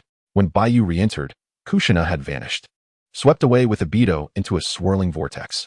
Minato turned his gaze toward Bai Yu, who immediately understood. I will pursue. You tend to Naruto. With that, Bai Yu spun on his heel and departed. The chakra of the Nine Tails radiated like a beacon in the night, guiding Bai Yu swiftly to its source. At that moment, Kushina was bound to a stone pillar. The intricate seal sprawled across the rock. Glancing at the scene, Obito murmured, trouble approaches. Without further ado, Bai Yu hurled several shurikens at Obito. Clang, clang, clang. Unfazed, Obito deflected them with his kunai. A pristine hand reached for his throat, prompting Obito to snort and phase out of reality. Expecting the hand to pass through, he was taken aback when Bai Yu suddenly froze, leaving the hand lodged in his head. Obito growled, what are you doing? Bai Yu retorted, just checking if your brain is waterlocked. Furious, Obito retreated with a swift step. Bai Yu smiled slightly, accelerating to engage in combat with him. The two exchanged blows at an astonishing pace, with Obito phasing out whenever he could not withstand the onslaught. Before long, the Nine Tails was released. At last, a glint of excitement flashed in Obito's eyes as he taunted Bai Yu. It's futile. You cannot stop me. The Nine Tails will annihilate Konoha tonight. Bai Yu smirked. It matters not. I will intervene. Hearing such arrogant words, Obito could not contain his anger, snarling, arrogant fool. Prepare to witness my power. With a fierce roar from the Nine Tails, Bai Yu found himself retreating to evade the ensuing attacks. Sensing his effectiveness, Obito mocked. Is this all the strength you possess? You're merely embarrassing yourself. Why bother? Bai Yu replied with a slight shake of his head. Shinra Tensei. The repulsive force struck, sending Obito hurtling away before he could react. He was slightly taken aback, yet in midair, he seized the iron chain and hurled it towards Bai Yu, attempting to alter the situation. Unbeknownst to him, a shadowy figure stealthily approached from behind within the forest. In an instant, the chain reached Bai Yu, while the ominous figure arrived behind Obito. Clang. At the moment the chain made contact, a voice erupted from behind Obito. 1,000 years of pain. Ah! A scream pierced the air, and Bai Yu distinctly recognized it as Obito's own cry. The shadow emerged in the moonlight, revealing Bai Yu's cruel smile. Wielding a shuriken, not with fingers this time, but with the weapon itself, hence Obito's despairing wail. Bolstered by the immense power of the Rinnegan, Bai Yu's shadow clone was as immovable as stone, devoid of any presence or sound. A line of blood shot forth, and Obito vanished within the whirlpool. When he reappeared, he glared at the two Bai Yu figures and spat, despicable scoundrel. You'll pay for this. In response, Bai Yu turned, presenting his back, and remarked nonchalantly, it matters not. I shall strike. Obito was somewhat challenging to subdue. A strategy could only be effective once, and Bai Yu pondered how to penetrate his defenses in their next encounter. Gritting his teeth, Obito vanished into the whirlpool. Moments later, the Nine Tails materialized in the tranquil village. Minato appeared beside Kushina, and Bai Yu cast a glance before departing. His legs moved with great speed, and in the blink of an eye, Bai Yu stood atop the Hokage rock. Standing upon the statue of Hashirama, he fulfilled a childhood ambition. One hand rested behind him while one knee touched the ground, as he gazed at the rampaging Nine Tails and slowly began to speak. Today, this menace, Chapter 93, the proper use of the giant Rinnegan roar. The Nine Tails sensed Bai Yu's unabashed gaze and immediately turned its head to bellow at him. Its massive mouth opened wide as black, red, and blue chakra slowly converged, about to coalesce into a tailed beast ball. This tailed beast ball was no trifling matter. The full power of the nine-tailed beast ball could easily overwhelm the six tails, and it was imperative to prevent such a force from detonating in the village. Otherwise, Bai Yu would have to summon Nagato to patch things up. Whoosh! Minato suddenly appeared atop his statue, mirroring Bai Yu's earlier entrance. Gazing at the tailed beast ball, Minato's expression turned grave. It must not be allowed to wreak havoc here. Bai Yu replied, "Leave it to me. You handle that masked man. He has a slight edge over me." Bai Yu could manage to thwart Obito a couple of times, but under genuine circumstances, he was at a loss against him. If Obito chose to ignore Bai Yu and focus solely on causing trouble, Bai Yu truly had no means to counter him. However, as for the mere nine tails, Bai Yu's body suddenly levitated and surged towards the nine tails. Witnessing Bai Yu's sudden ascent, Minato's eyes widened in disbelief. He asked, flying. Boom. No sooner had he spoken than the tailed beast ball was launched. Realizing the urgency, Minato swiftly formed hand seals, prepared to provide support for Bai Yu. The tailed beast ball hurtled towards Bai Yu, who merely raised a hand slowly. Bang! A tempest roared as the previously speeding tailed beast ball was instantaneously halted, its momentum creating a storm at the Hokage Rock. Impossible! An incredible sound suddenly echoed from the Hokage Rock. Obito had arrived. Witnessing firsthand how the formidable tailed beast bomb was effortlessly halted, Minato turned to him, murmuring, "I also find it impossible." Regardless of their thoughts, Bai Yu had indeed accomplished the feat, pausing the tailed beast bomb. Bai Yu slowly bent his right leg backward, then unleashed a powerful kick towards the bomb, exclaiming, "Go!" Boom!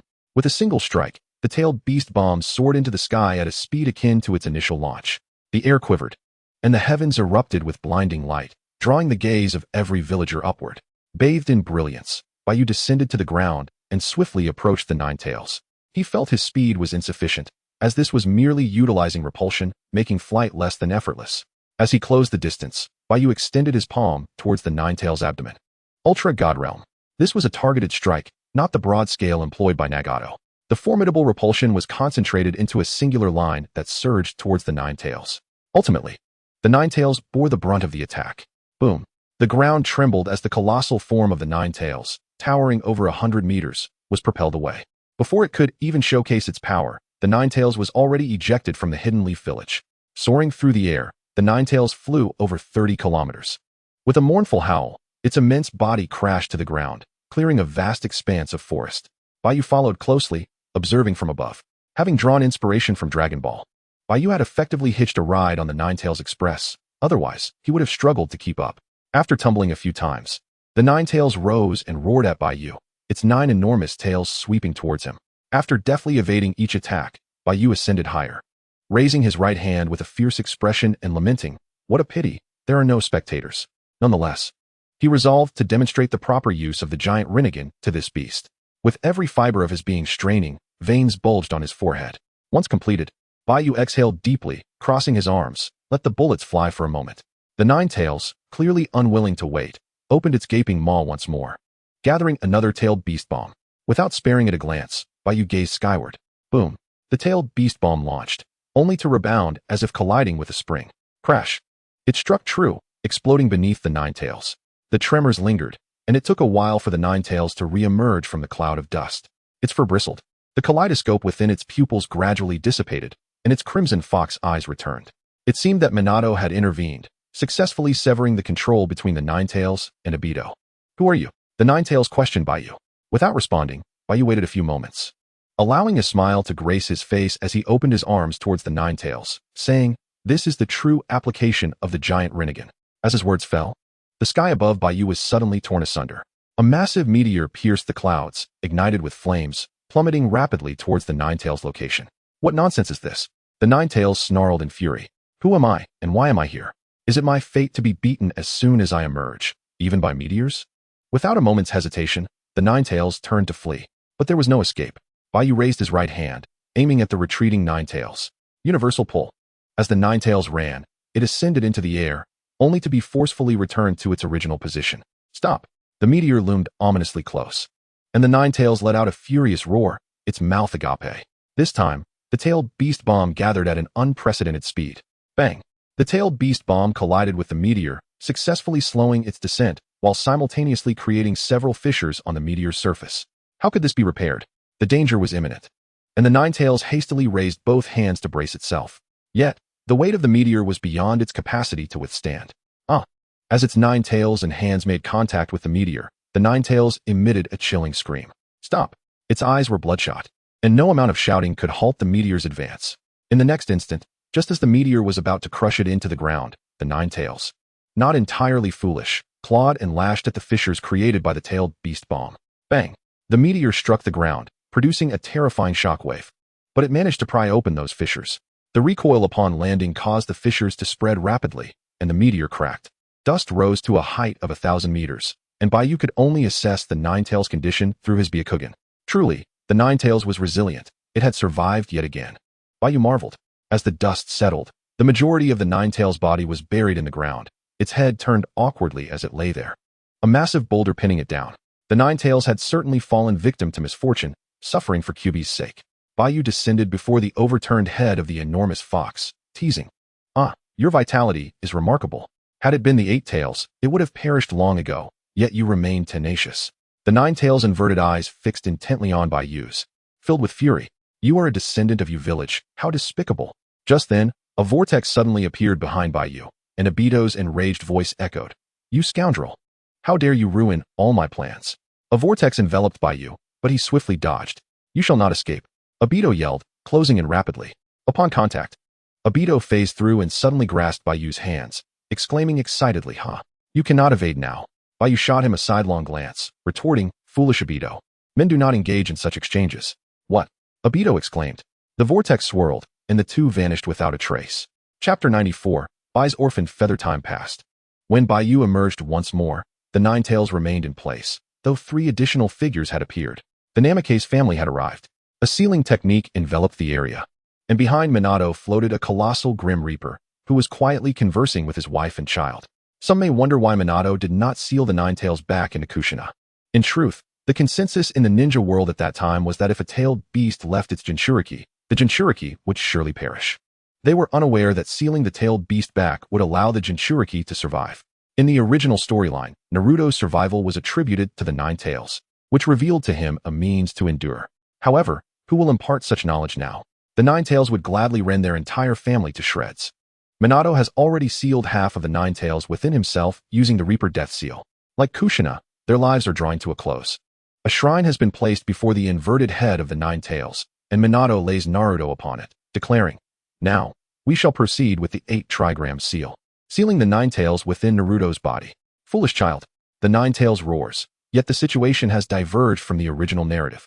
It cannot even extend a single hand to intervene and can only watch helplessly. Bai Yu has arrived beside them, and Minato glances at him before returning to his task.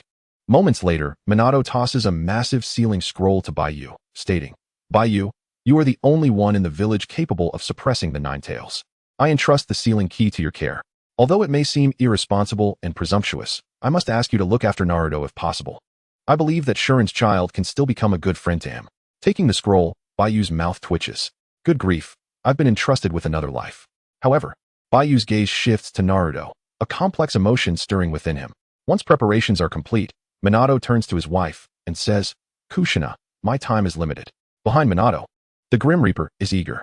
As for Kushina, endowed with the physique of the Uzumaki clan, she appears capable of enduring a bit longer than Minato.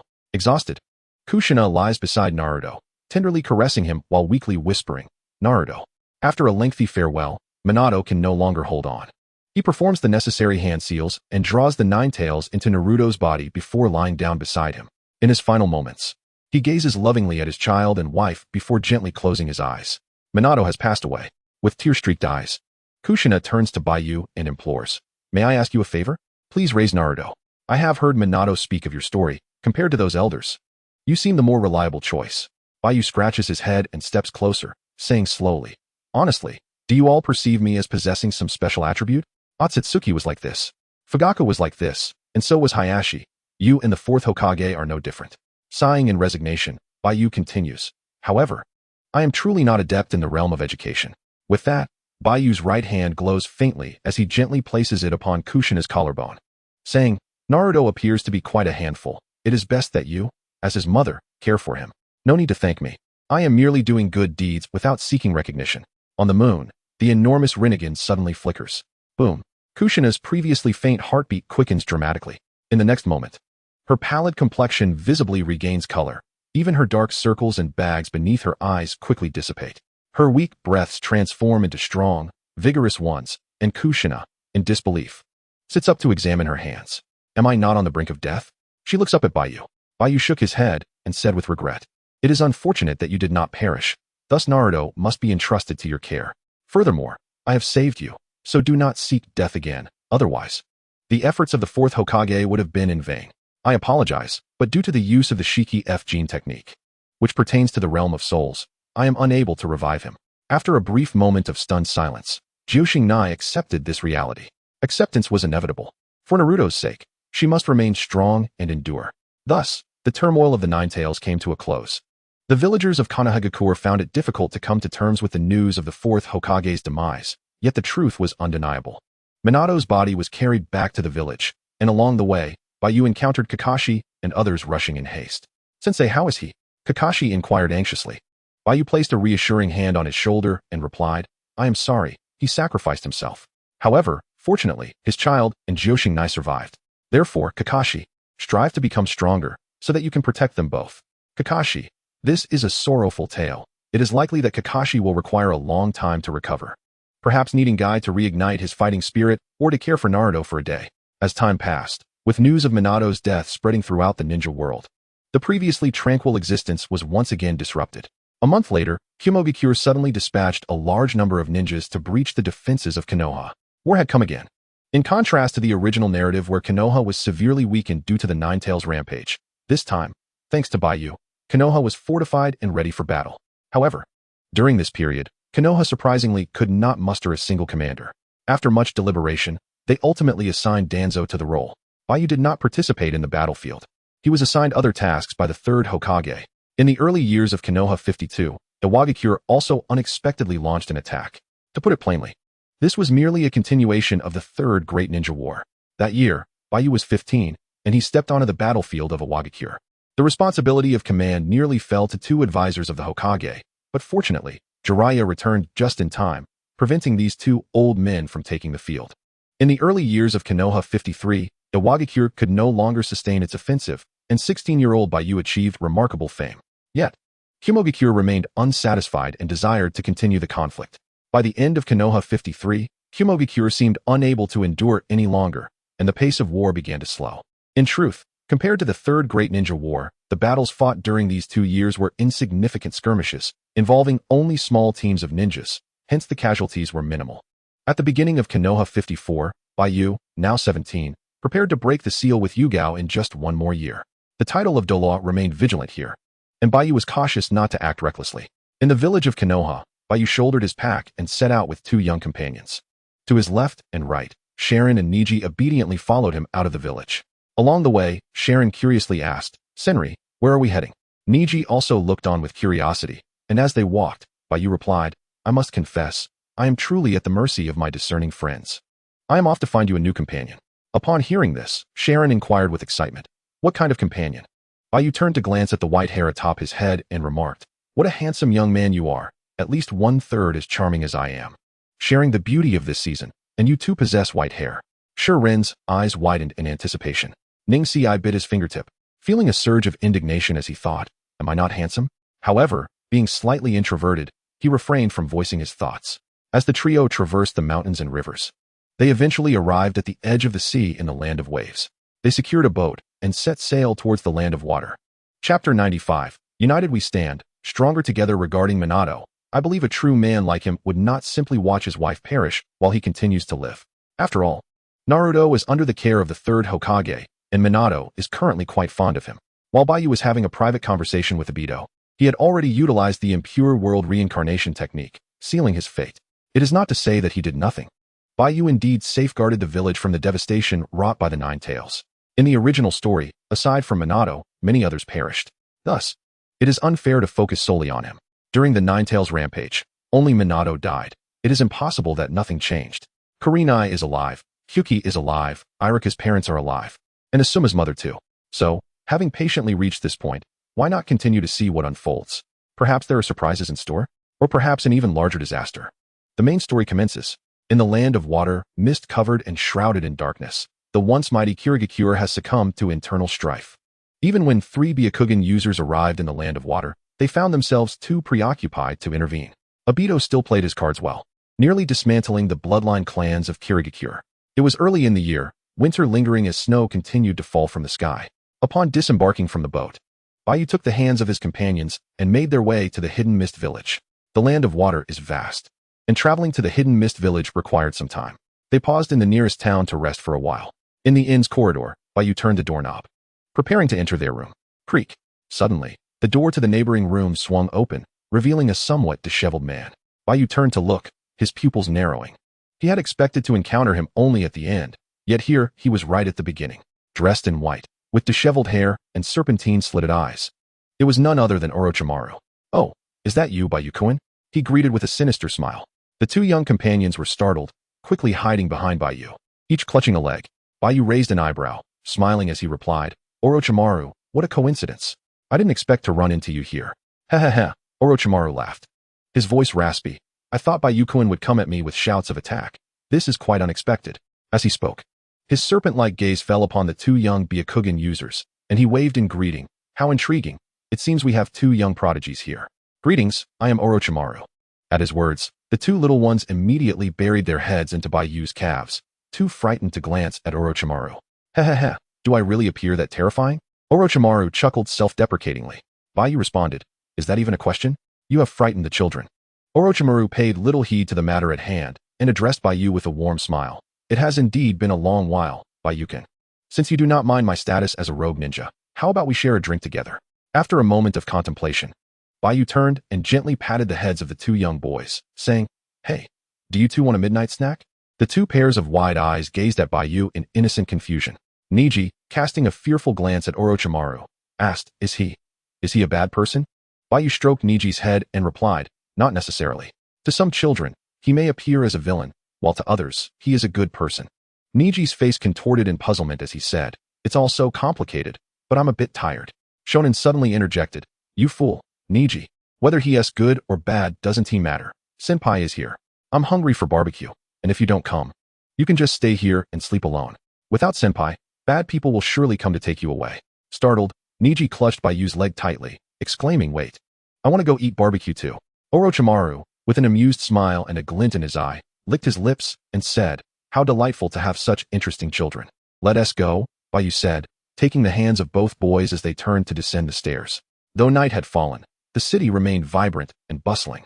In the village of Blood Mist, despite the inner turmoil of the Hidden Mist, the lives of ordinary people remained unaffected, as they were governed by the daimyos. After a brief stroll, the trio arrived at a self-service barbecue restaurant. The meat sizzled and crackled, and Bai Yu opened a bottle of sake, pouring 2 cups before handing one to Orochimaru.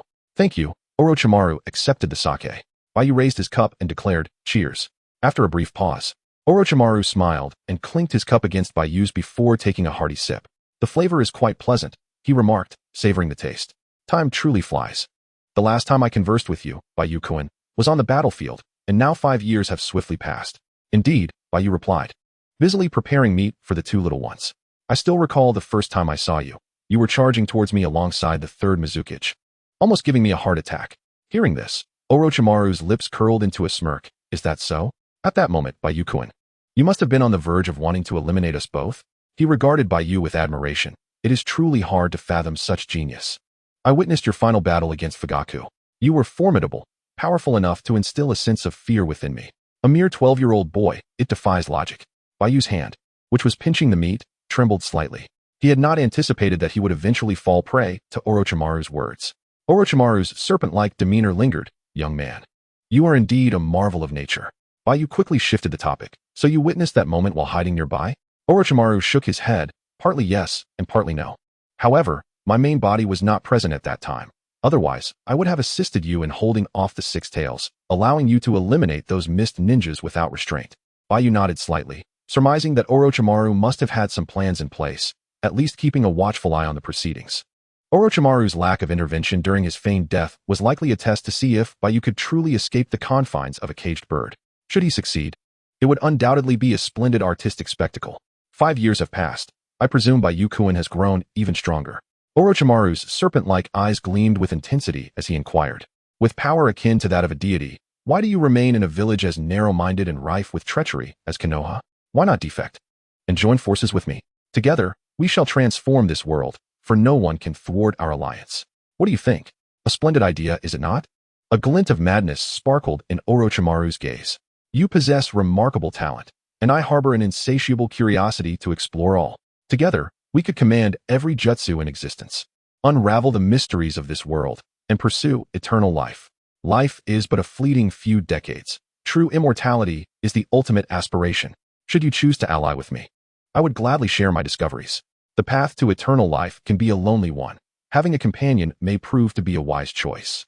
At this moment, both the large and the small were spellbound by his words. Bai Yu commented, "This is bad.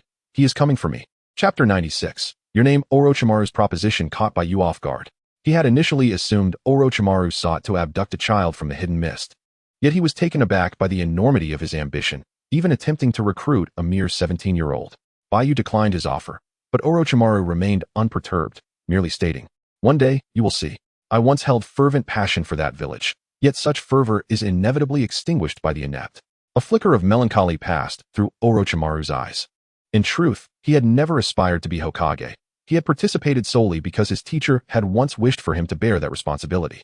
For the sake of his teacher's hopes, even with no interest in the Hokage position, he was willing to set aside his research to become a worthy successor.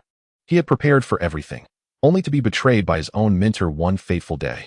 His teacher had chosen a brash youth, abandoning a qualified successor like himself, who had devoted himself to Konoha during both the Second and Third Shinobi Wars. Was he not a commoner as well? As time passed, Orochimaru's disdain for the third Hokage deepened. A dignified fourth Hokage, brought low by the very-tailed beasts he sought to control. Had he been in that position, everything would have been different. For the village, for his teacher's expectations, Orochimaru was willing to sacrifice everything, even his life, even to forsake immortality. The two conversed for an extended period, only parting ways when the two youngsters were on the verge of slumber. Orochimaru carried the two children back to the inn, following closely behind. Just before entering, he asked, "Bai Yu-kun, may I inquire what brings you to the hidden mist?" As Bai Yu opened the door, he replied, "I am here to retrieve someone, a very important person." "Is that so?" Orochimaru smirked. "I am here to witness the self-destruction of the hidden mist, and to see if any talented individuals slip through the cracks. If you do not mind, shall we travel together for a while?" Bai Yu, cradling the two children, stepped inside, and, before closing the door, responded, "That would be acceptable. I do not mind." The following day, Bai Yu rose early and roused the young ones to supervise their morning routines. After brushing their teeth, the attendant flashed a grin at Bai Yu, declaring, "Look, I have brushed them clean." Seeing this, Ning Si quickly followed suit, grinning as he proclaimed, "Look, I have brushed them clean too." Bai Yu smiled as he gently patted their heads, saying, "Very well. Today we shall greet our new friends, so let us ensure our appearance is immaculate." Leaving a favorable impression, the two little ones nodded earnestly, taking Bai Yu's hand as they followed him out of the room. As they exited the corridor, Orochimaru emerged in synchrony. After a brief exchange of nods, Bai Yu led the way. Upon leaving the inn, they purchased breakfast from a nearby eatery, and Bai Yu also procured a carriage. The two youngsters settled inside, while Bai Yu and Orochimaru sat outside, engaging in conversation as they journeyed towards the hidden mist. Snowflakes danced gracefully from the heavens, blanketing the world in a pristine white beauty. Before long, the carriage had traveled an entire day and was nearing the hidden mist. They entered a quaint village, and upon crossing it, they would reach their destination. As they approached an iron bridge, both Bai Yu and Orochimaru noticed a child curled up on the bridge, entirely enveloped in white snow. Orochimaru lamented, "Another tragedy. The malevolence of humanity only breeds further sorrow. And those seeds of despair grow without learning, destined to recreate the anguish of others. Humanity, a wretched race, is devoid of gratitude and wisdom."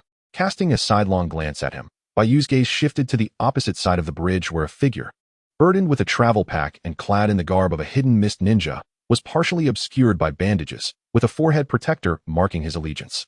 The future rogue ninja, Zabuza Momochi. Bai Yu's lips curled into a sly smile as he murmured, "Ah, is this not the famed Zabuza Momochi, the master of the demon blade, without his weapon?" Indeed, he bore no blade, for the executioner's sword lay in Bai Yu's possession. The carriage came to a halt, and Zabuza did the same. Their eyes locked, and upon noticing Bai Yu's distinctive eyes, Zabuza drew his sword, cautioning, "You from the Hyūga clan of Konoha, are you not?" "Here in my hidden mist." He suddenly faltered, falling into silence. After a moment, he sheathed his blade and muttered to himself, "What concern is it of mine? I am no longer a ninja of the mist." With that, he averted his gaze from Bai Yu and attempted to sidestep them. Intriguing. Orochimaru licked his lips. his stare at Zabuza unabashedly intense.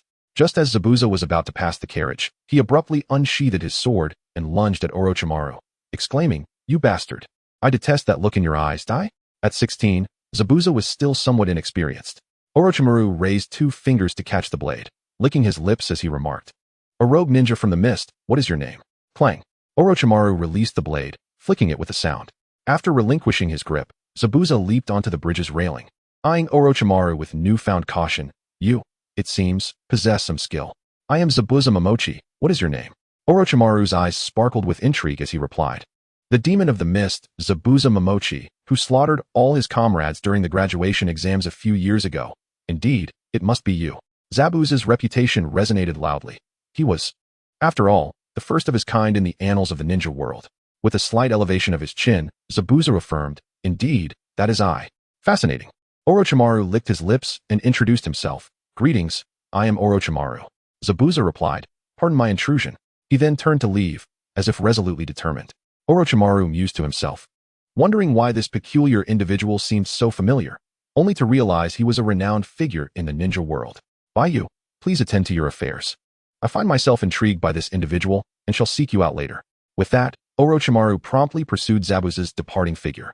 Shaking his head, Bai Yu shifted his gaze towards the child curled up on the bridge. At that moment, the child met Bai Yu's gaze with a bewildered expression. Their eyes locked, and Bai Yu sighed. "Well, since fate has brought us together, whether it be a single sheep or a flock, your presence makes little difference." With that, Bai Yu rose and approached the child. On the cart, 2 little boys peeked curiously at the dirty child. Standing before him, Bai Yu extended a hand, saying, "Come with me to a place filled with love, where you shall not be abandoned, mistreated, nor turned into a mere tool. Live for yourself and for those you cherish." His smile was as refreshing as a spring breeze, radiating an aura of righteousness, with his pure white eyes shining with a noble light. The child, dazed, reached out a hand. Upon grasping it, Bai Yu smiled and asked, "What is your name?" "Bai, I am called Bai. Bai, it is a pleasure to meet you. I am Hyūga Bai Yu." Chapter 97. Kagaya Kimimaro. In a dimly lit cell, the young Kimimaro relentlessly jabbed a bone blade into the wall. At the tender age of 6, he was a member of the Kagaya clan. Kimimaro was an anomaly, a fearsome one at that. The Kagaya clan was notoriously known for their lack of intellect within the ninja world. Yet, even this dim-witted family trembled before a mere child. This was due to his prodigious talent, which surpassed that of all his kin. They feared his power, but also sought to exploit it. Thus, unbeknownst to him, Kimimaro had been confined to this cell for as long as he could remember, released only when they required a weapon. His astounding gifts and formidable bones made him a nightmare for many of the clan's elite shinobi, despite his young age. Having been imprisoned since childhood, solitude was his only companion. He yearned for attention and to be needed. Each time his clan required him to kill, he interpreted it as a form of validation. And thus he exerted himself diligently. Over time, he grew accustomed to the cell, to his current existence. Yet, in the stillness of night, he often succumbed to the pangs of loneliness, engaging in the game of poking the wall with his bones. Just as now, he continued to pierce the wall, seeking to alleviate his sense of isolation while lamenting his confinement. "Why must I be locked away here?" he muttered to himself, his gaze fixed on the wall, where he had carved a humanoid face. After lamenting for some time, Kimimaro reached out to touch the face etched into the wall, contemplating, "Does God truly exist? If so, why has he confined me here? What sin have I committed? Yet, at the very least, I deserve to know where I have faltered." With that, Kimimaro raised the bone blade, prepared to obliterate the visage. The door creaked open. A beam of light suddenly pierced through the confines of the cell, prompting Junmaru to turn and shield his eyes with a hand, inquiring, "Who goes there?" The visitor opened the cell door and, with an air of nonchalance, replied, "Whoever it may be, step out." At these words, Junmaru swiftly emerged from his prison. His eyes, unaccustomed to the brilliance, instinctively shielded themselves from the radiance as he gazed upon the man who had liberated him. The man declared, "Junmaru, the time has come for you to fight for our Kagaya clan."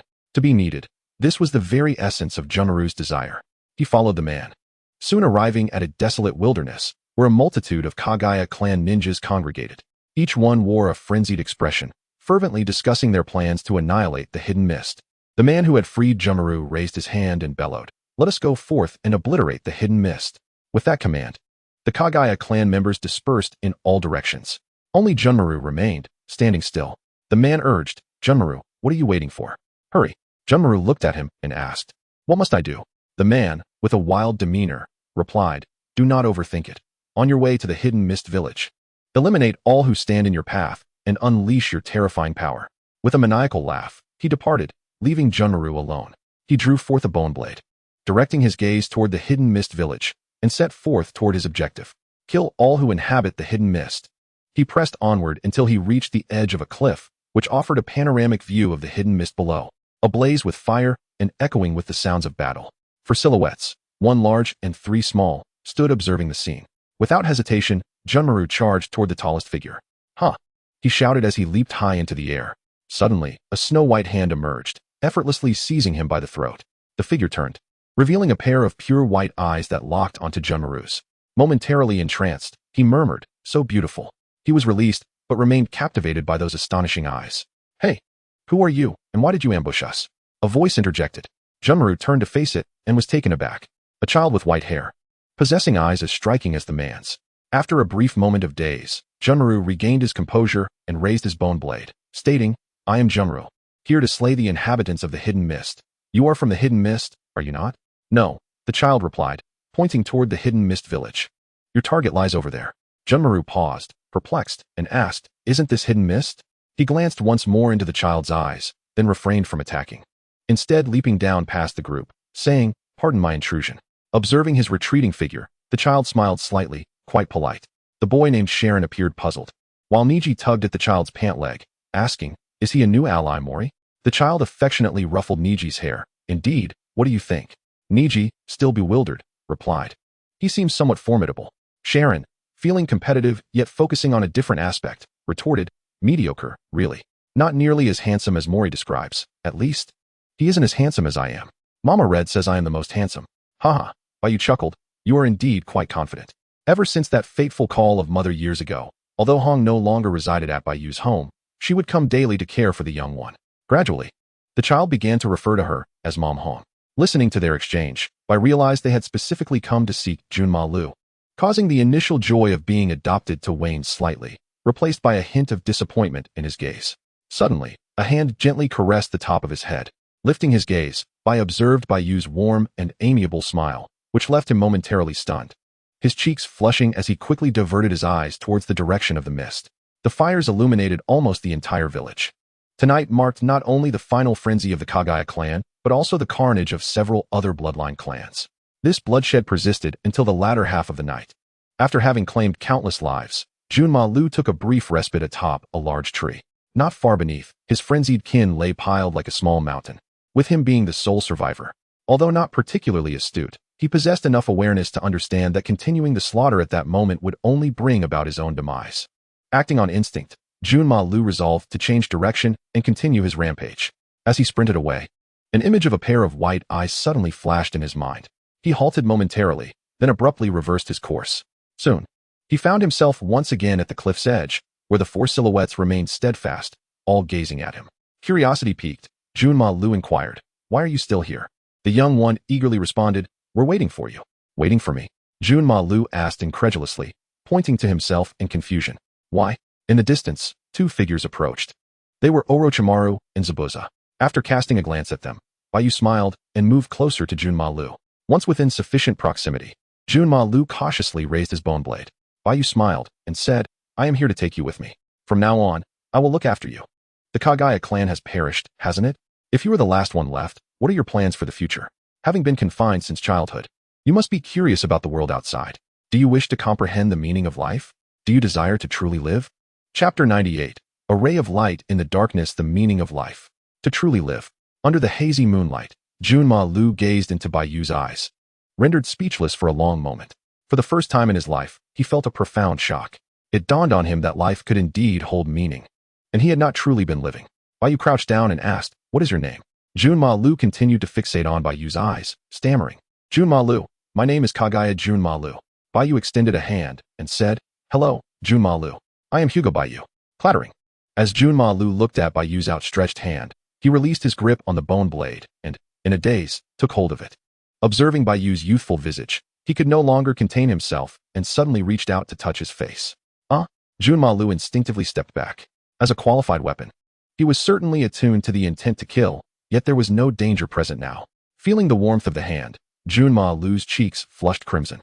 Gently caressing his small face, Bai Yu smiled and remarked, "You must feel quite lonely, devoid of love and conversation. The solitude within darkness is indeed terrifying. I understand that feeling of being utterly alone, without the warmth of sunlight.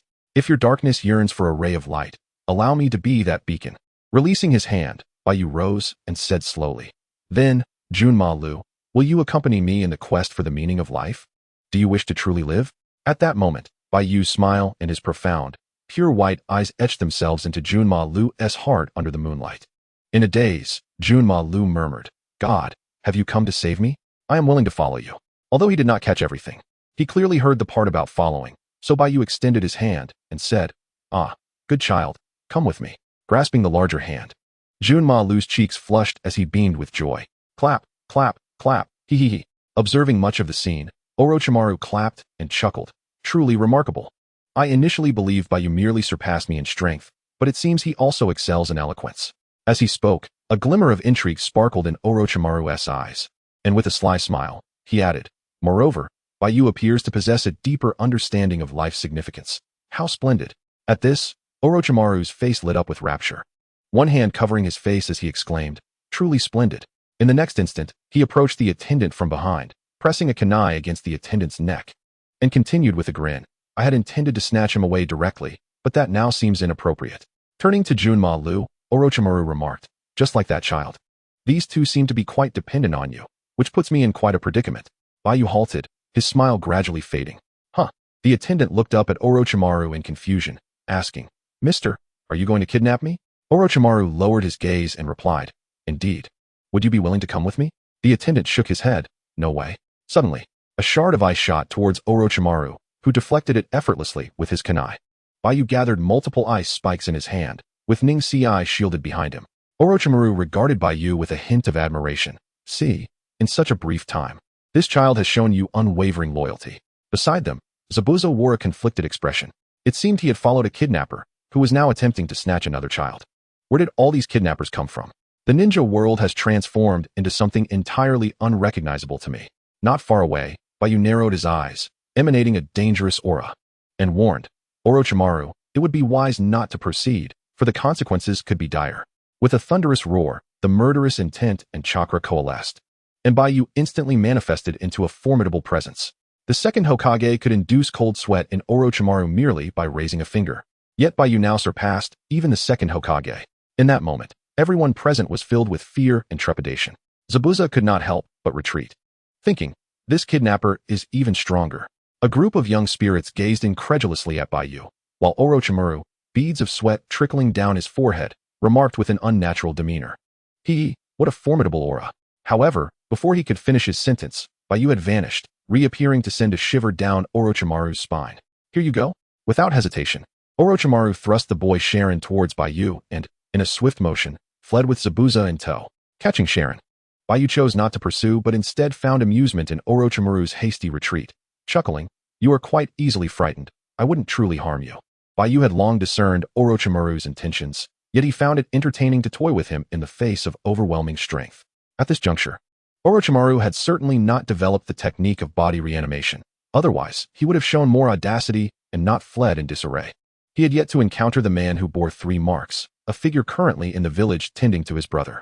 Sharon, unfazed, patted his chest and declared, "I knew it. That strange uncle is definitely not a formidable opponent. I guessed correctly." In response, Bai Yu affectionately patted the boy's head, saying, "You remain quite composed. You almost ended up being lured into a snake's den to work for free." Unfazed, Sharon shook his head, "No way. Mama Hong would certainly be worried and would force Senko to rescue me." Clever little spirit, Bai Yu ruffled his hair affectionately. Suddenly, his pant leg was tugged, and he looked down to see Junmaru, eyes sparkling, exclaiming, "Kamisama, right? You are here to rescue me. You heard my complaints in the cell, didn't you?" Bai Yu crouched down, pondering for a moment. "I am not a god. There are no gods in this world, not even across the myriad realms. Everyone merely strives to approach the divine, to draw nearer to that ideal, omnipotent being." With 2 young boys in tow, Bai Yu made his way back to the village, leisurely traversing the path. That night, Bai Yu closed his eyes and entered the realm of his special abilities. Traversing through the dark passage, he discovered, quite fortuitously, that all versions of Bai Yu had gathered in one place. Even the one known as the One Bai Yu was present. "I must take my leave. Lingering too long would render it meaningless." he remarked before the one Bai Yu hastily departed. In his world, he would visit each night, and upon arriving here, time would align. It was only upon his return that time would accelerate again. Thus, he would not linger, merely coming to share a surge of power and exchange a few words before departing. Seated, the Hokage Bai Yu absorbed memories and began to engage in light conversation with the other Bai Yus. The Conan Bai Yu had been performing admirably, having recently locked horns with Conan himself. Supernatural murders, confronting the Grim Reaper's identity face to face. However, one can never awaken someone feigning death. To this, the 404 Bai Yu suggested. Why not bind Ran and confront him directly? It might just work. Good idea, responded the Conan Bai Yu. Chapter 99.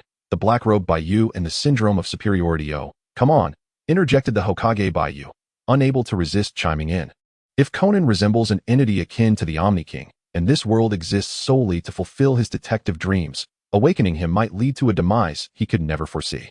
Upon hearing this, Conan Bai Yu's eyelids twitched violently as he hastily remarked, I find his argument quite reasonable. Perhaps it would be best not to proceed with that. For 04 Bai Yu cast a sidelong glance at the two and softly uttered a single phrase, coward. You think you're remarkable, so high and mighty, not daring to confront him. Hokage Bai Yu quickly shifted positions to engage with others. He approached Wu Xiao Bai Yu, glancing at his memories. Wu Xiao Bai Yu had been enjoying a rather pleasant life lately, having not only become the leader of Wudong, but also married both Xiaolong and Wang Yuyan. The two unparalleled beauties from Jinyang's martial arts realm had thus been claimed by him. He envied his ability to traverse through challenges, free to do as he pleased.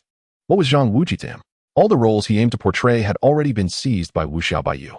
At this juncture, the invincible figure he had become left little room for pretense. He was now contemplating whether to shed his final facade. Conscription. Unifying the world. This was the last grand performance yet to unfold. While a group of Bai Yus engaged in aimless chatter, a figure emerged slowly from a passage behind Marvel Bai Yu. Clad in a flowing white cloak, the newcomer soon stepped forth. A Caucasian male, approximately 185 centimeters tall and robust in stature, donned a pristine white uniform emblazoned with a Red Cross insignia, his back draped in a white cape. Upon exiting the passage, he surveyed the surroundings with a disdainful smile, clapping his hands and exclaiming, Everybody, look over here. His boisterous call instantly drew the attention of all Bai Yus present. It was only then that they realized a newcomer had arrived. Marvel Bai Yu rose to scrutinize him. The newcomer glanced at him, then pointed accusingly, You peculiar beings. Who gave you the audacity to jest with me? His gaze swept across the surroundings, and upon noticing the absence of any surveillance cameras, he chuckled. Not even a single camera in sight. Noticing the police uniform worn by Marvel Bai Yu, he pointed at him and asserted, You are the mastermind. Who instructed you to act in such a manner? Marvel Bai Yu stepped forward, murmuring to himself as he regarded the newcomer's attire. Impressive credentials, indeed. A sinister smile spread across the newcomer's face as he suddenly fixed his glare upon Marvel Bai Yu. I will glare. I shall glare again. Nothing transpired. He merely shot a piercing stare. Silver Soul Bai Yu remarked, What is he doing? Are his eyes dry? How could that be? The newcomer, incredulous, rubbed his eyes vigorously. Damn. Where are my superpowers? Upon regaining his composure, he glared furiously at Marvel Bai Yu. Then, bang. A punch sent Marvel Bai Yu crashing to the ground. Sitting dazedly, Marvel Bai Yu covered his face, while all the Bai Yus took a step back, their expressions reflecting sheer disbelief as they looked at the newcomer. A true warrior. A genuine champion had emerged. After knocking down Marvel Bai Yu, the newcomer triumphantly surveyed the group of Bai Yus and proclaimed, Asians, a bunch of Asians, and one white police officer. And look at you, playing dress up. Do enlighten me. What is your intent? He pointed at Marvel Bai Yu, stating, If you don't speak, you shall share his fate. Most crucially, explain how you rendered my superpowers ineffective, you miscreants. Before he could finish his sentence, his body suddenly convulsed. He collapsed, and Marvel Bai Yu, holding a stun baton, darkly remarked, Dare to strike me? You must be a turtle eating a balance weight, determined to be electrocuted. With that, Marvel Bai Yu raised his fist and leaned forward. Observing this, the other Bai Yu eagerly peered in to witness the spectacle. Silver Soul Bai Yu encouraged, Well done. Stay spirited. Don't lose face. The enchanting sound of alternating current crackled in the air as the newcomer rolled his eyes and twitched incessantly. After an indeterminate amount of time, Marvel Bai Yu seemed to have vented enough frustration, so he attempted to lift the newcomer and seat him. The process proved cumbersome, as the newcomer had stiffened, his body rigid like an iron rod. Come and help. Marvel Bai Yu shouted at the onlookers. Upon hearing this, several other Bai Yu hurriedly stepped forward to assist in bending the newcomer so he could sit down. The uniform and cape suggested formidable prowess. and the Bai Yu were eager to uncover the newcomer's origins. However, the puzzling detail remained. Why did he bear the emblem of the Red Cross on his chest? Before they could return to their seats to absorb the memories, the newcomer had already completed the process. Suddenly, the previously stiff figure erupted, slamming his hand on the table and pointing at Bai Yu, exclaiming, "Damn it, you actually dared to electrocute me." With a resounding thud, another punch sent Bai Yu crashing to the ground, leaving him utterly bewildered. "Wait, you've absorbed the memories yet still dare to throw a punch at me? Am I getting old, or is my stun baton ineffective?" The newcomer, brimming with arrogance, wasted no time, leaping onto Bai Yu and unleashing a flurry of fists. "Come on, what can a mere alternating current do to me? If you have the guts, switch to high voltage," exclaimed the newcomer, his bravado eliciting astonishment from Bai Yu, who gaped as if a large ostrich egg could fit in his mouth.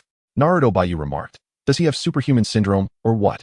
Bai Yu, who had been so audacious, finally met his match. Electricity? They were now engaged in a close-quarters brawl, rendering any electrification impossible. Martial arts Bai Yu eagerly declared, "I must see which world he hails from." After settling down to absorb the memories, martial arts Bai Yu's eyes widened in shock. Holy cow! His expression piqued the curiosity of the other Bai Yu, who returned to their seats. Upon completing the memory absorption, they all exclaimed in disbelief. Bai Yu pondered aloud. No wonder, he already has superhuman syndrome. Those acquainted with the darker side of humanity know that some individuals can be extraordinarily twisted. This newcomer Bai Yu was indeed a deviant, hailing from the world of the boys. A superhero affiliated with VOD International. The earlier glare was not mere theatrics. He intended to obliterate everyone with his laser vision. Orphaned, he grew up in an orphanage, only to be taken away by a group of individuals when he was 6. The Red House became a place of torment for him. Finally, upon realizing the nature of the world he had traversed, he began to disguise himself and transform. Emerging from the Red House, he became a superhero. His ability is laser vision, yet it differs significantly from that of his compatriots. His laser vision allows for remarkably precise operations. For instance, if a person were to suffer a grievous wound, he could swiftly mend and seal all lacerations. Thus, he has deliberately chosen to adopt a moniker for himself, Doctor. This is his superhero alias. As for his subsequent character development, he is quite the eccentric. After a brief moment of astonishment, all the onlookers turned their gaze back to the two individuals still engaged in a brawl. One bystander exclaimed, "Stop fighting. You won't manage to kill anyone this way." Chapter 100. The Black Cloak Vigilantes. The narrative unfolds in the realm of the Black Cloak Vigilantes. New York. Beep, beep. On the streets of Queens, an armored truck careened wildly, pursued by several police cars with sirens blaring. Gunshots and shouts filled the air. After navigating through several blocks, the armored vehicle finally crashed through a wall, coming to a halt. Several robbers exited the truck, brandishing machine guns and firing at the police cars. Panic ensued among the crowd, with people scattering in all directions. A scream pierced the chaos as a black sheriff was shot in the leg and collapsed. Just as a few more shots could have proven fatal, a figure suddenly descended from the sky. Dressed in a white suit and cloak, adorned with a red cross on his chest, this imposing figure raised a hand. All bullets abruptly halted midair, rendering the robbers' futile attempts to fire more shots inconsequential. As the camera zoomed in, the noble visage of the figure became clear, and the previously panicked crowd stood transfixed. Gunfire continued to erupt, and the number of suspended bullets grew ever larger. Facing this hail of gunfire, the Black Cloak Vigilante smiled and addressed the robbers. "Gentlemen, wrongdoing comes with consequences." With that, he snapped his fingers. In an instant, all the bullets reversed direction, hurtling back at an accelerated pace. Bang, bang, bang. In a heartbeat, all the robbers fell lifeless.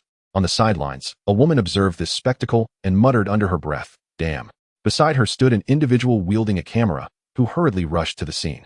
Upon arrival, the vigilante first flashed a smile at the camera before turning to the injured sheriff, saying, "You seem to be in great pain.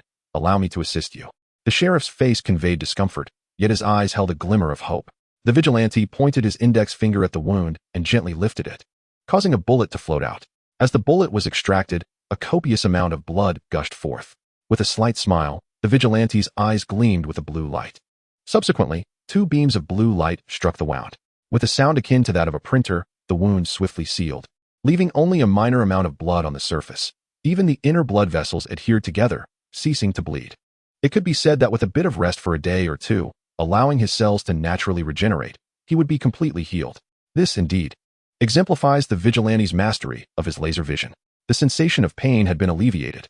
The African-American sheriff, supported by the car door, slowly rose to his feet and gazed at Bai Yu with gratitude, saying, "Doctor, thank you. Thank you for saving me." Bai Yu smiled and gently patted his shoulder, replying, "No need for thanks. It is merely my duty." The cameraman shifted to capture Bai Yu's facial expressions from behind the sheriff. With admiration etched on his face, the sheriff declared, "You are my hero. If only I could combat crime like you, the crime rate in New York would undoubtedly diminish."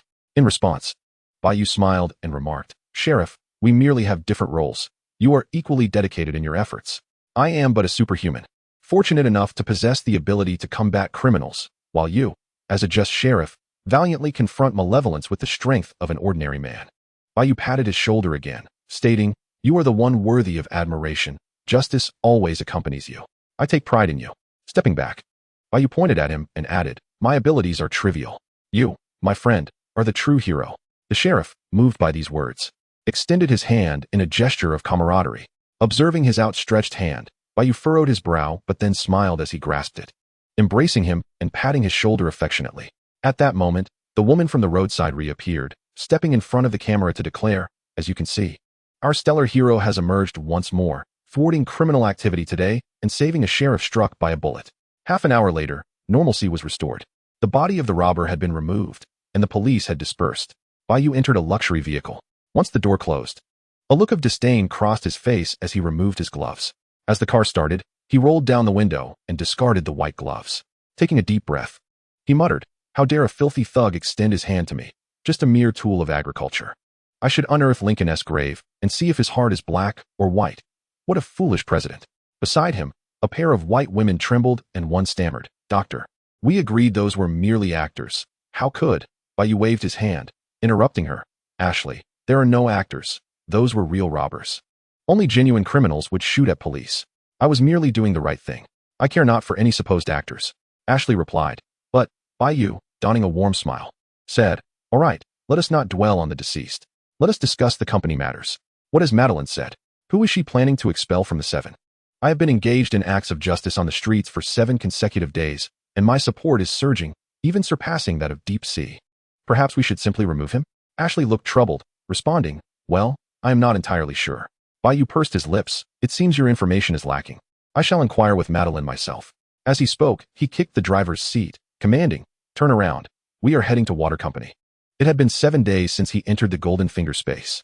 Since the day he activated his extraordinary abilities, he had journeyed from his original jurisdiction in Chicago to New York. The Waters Corporation would certainly not acquiesce to arbitrary territorial shifts. However, their disapproval was of little consequence, for Bai Yu had boldly commenced his endeavors in New York. Reluctantly, Madeline arranged for Ashley to accompany him temporarily, effectively granting him permission to remain in the city. Now, after indulging in a week of superhero gaming, Bai Yu found himself rather fatigued by the experience. The Lantern had announced his withdrawal, and a new team of 7 was currently being assembled.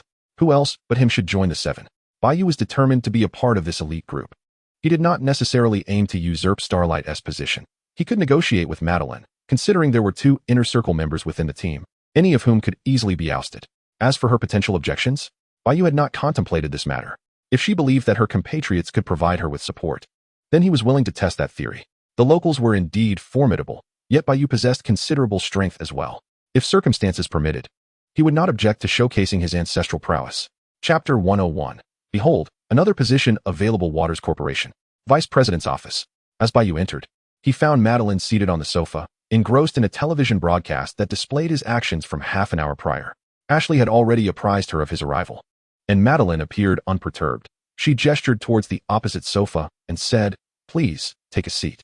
Adjusting his cape, Bai Yu sat down and crossed his legs, asserting, "Madeline, we need to have a discussion." Indeed, a discussion is warranted, starting with your sudden appearance in New York. First and foremost, the company did not assign you to this location, but since you are so fervently motivated, the company is willing to offer you an opportunity. However, this opportunity is contingent upon your compliance with company directives. At this, she picked up the remote control and replayed the footage. Pausing at once, Bai Yu had redirected the bullets to strike the robbers. She pointed at the screen and continued, "Did I mention before your departure that these individuals are actors? There are not that many criminals in New York City. Yet what did you do? You killed them. For heaven's sake, what enmity did they hold against you? Do you have any idea how much the company will have to pay for this? Are we to compensate them tens of thousands?" Bai Yu shrugged nonchalantly and replied, "Come on, Madeline, No one would believe that absurd performance unless the robbers were truly slain. Only then would the audience be convinced of its authenticity. Compared to the substantial public relations expenses, focusing on capturing these deaths on camera is far more advantageous. Trust me, everyone harbors a demon within. The audience revels in the sight of bloodshed, yearning for the exquisite spectacle of it gushing forth, cursing under her breath at the superhumans. Madeline maintained her composure, preparing to further debate with him. Unexpectedly, Bai Yu's expression shifted as he pointed at her, exclaiming, "You're cursing me in your mind." Startled, Madeline's features contorted. "Ha." Bai Yu laughed heartily. "I'm just kidding. I don't possess mind-reading abilities, haha."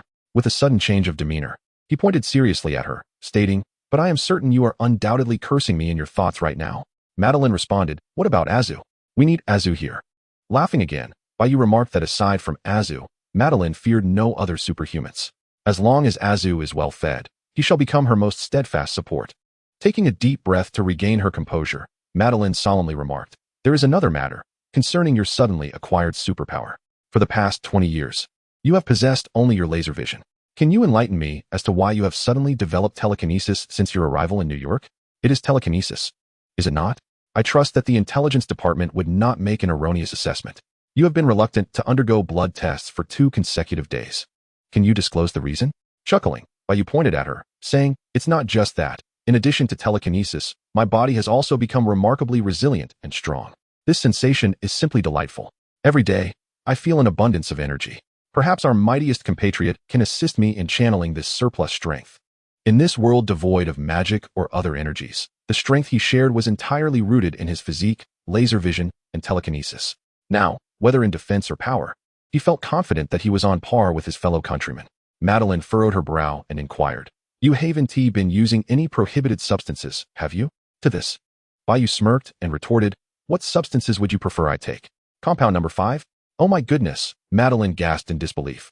"How do you know about compound number 5? Although Bai Yu was one of the outcomes of Water Company, knowledge of compound number 5 was not common. Few outside the 7 could claim such awareness, and Bai Yu should not have known either. How could he? Leaning back on the sofa, Bai Yu smiled, choosing not to elaborate further. Should he confess that he learned it from a television drama in his past life? That would certainly be inappropriate. What if she lost her mind over it? Seeing his demeanor, Madeline nearly ground her teeth in frustration. Bai Yu, with a playful smile, shifted the topic, saying, "Perhaps we could discuss something else. I am sure Ashley has informed you of my desire to join the 7.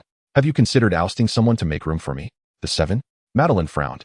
"As a superhero of the company, you are undoubtedly aware of the rules for joining the 7.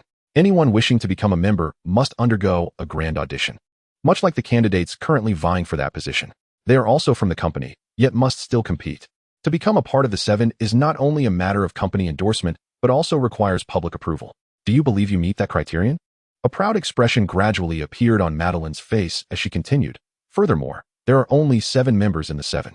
Although the Lantern has announced his retirement, the other 6 have no intentions of stepping down. On what basis do you think you would qualify?" "On what basis?"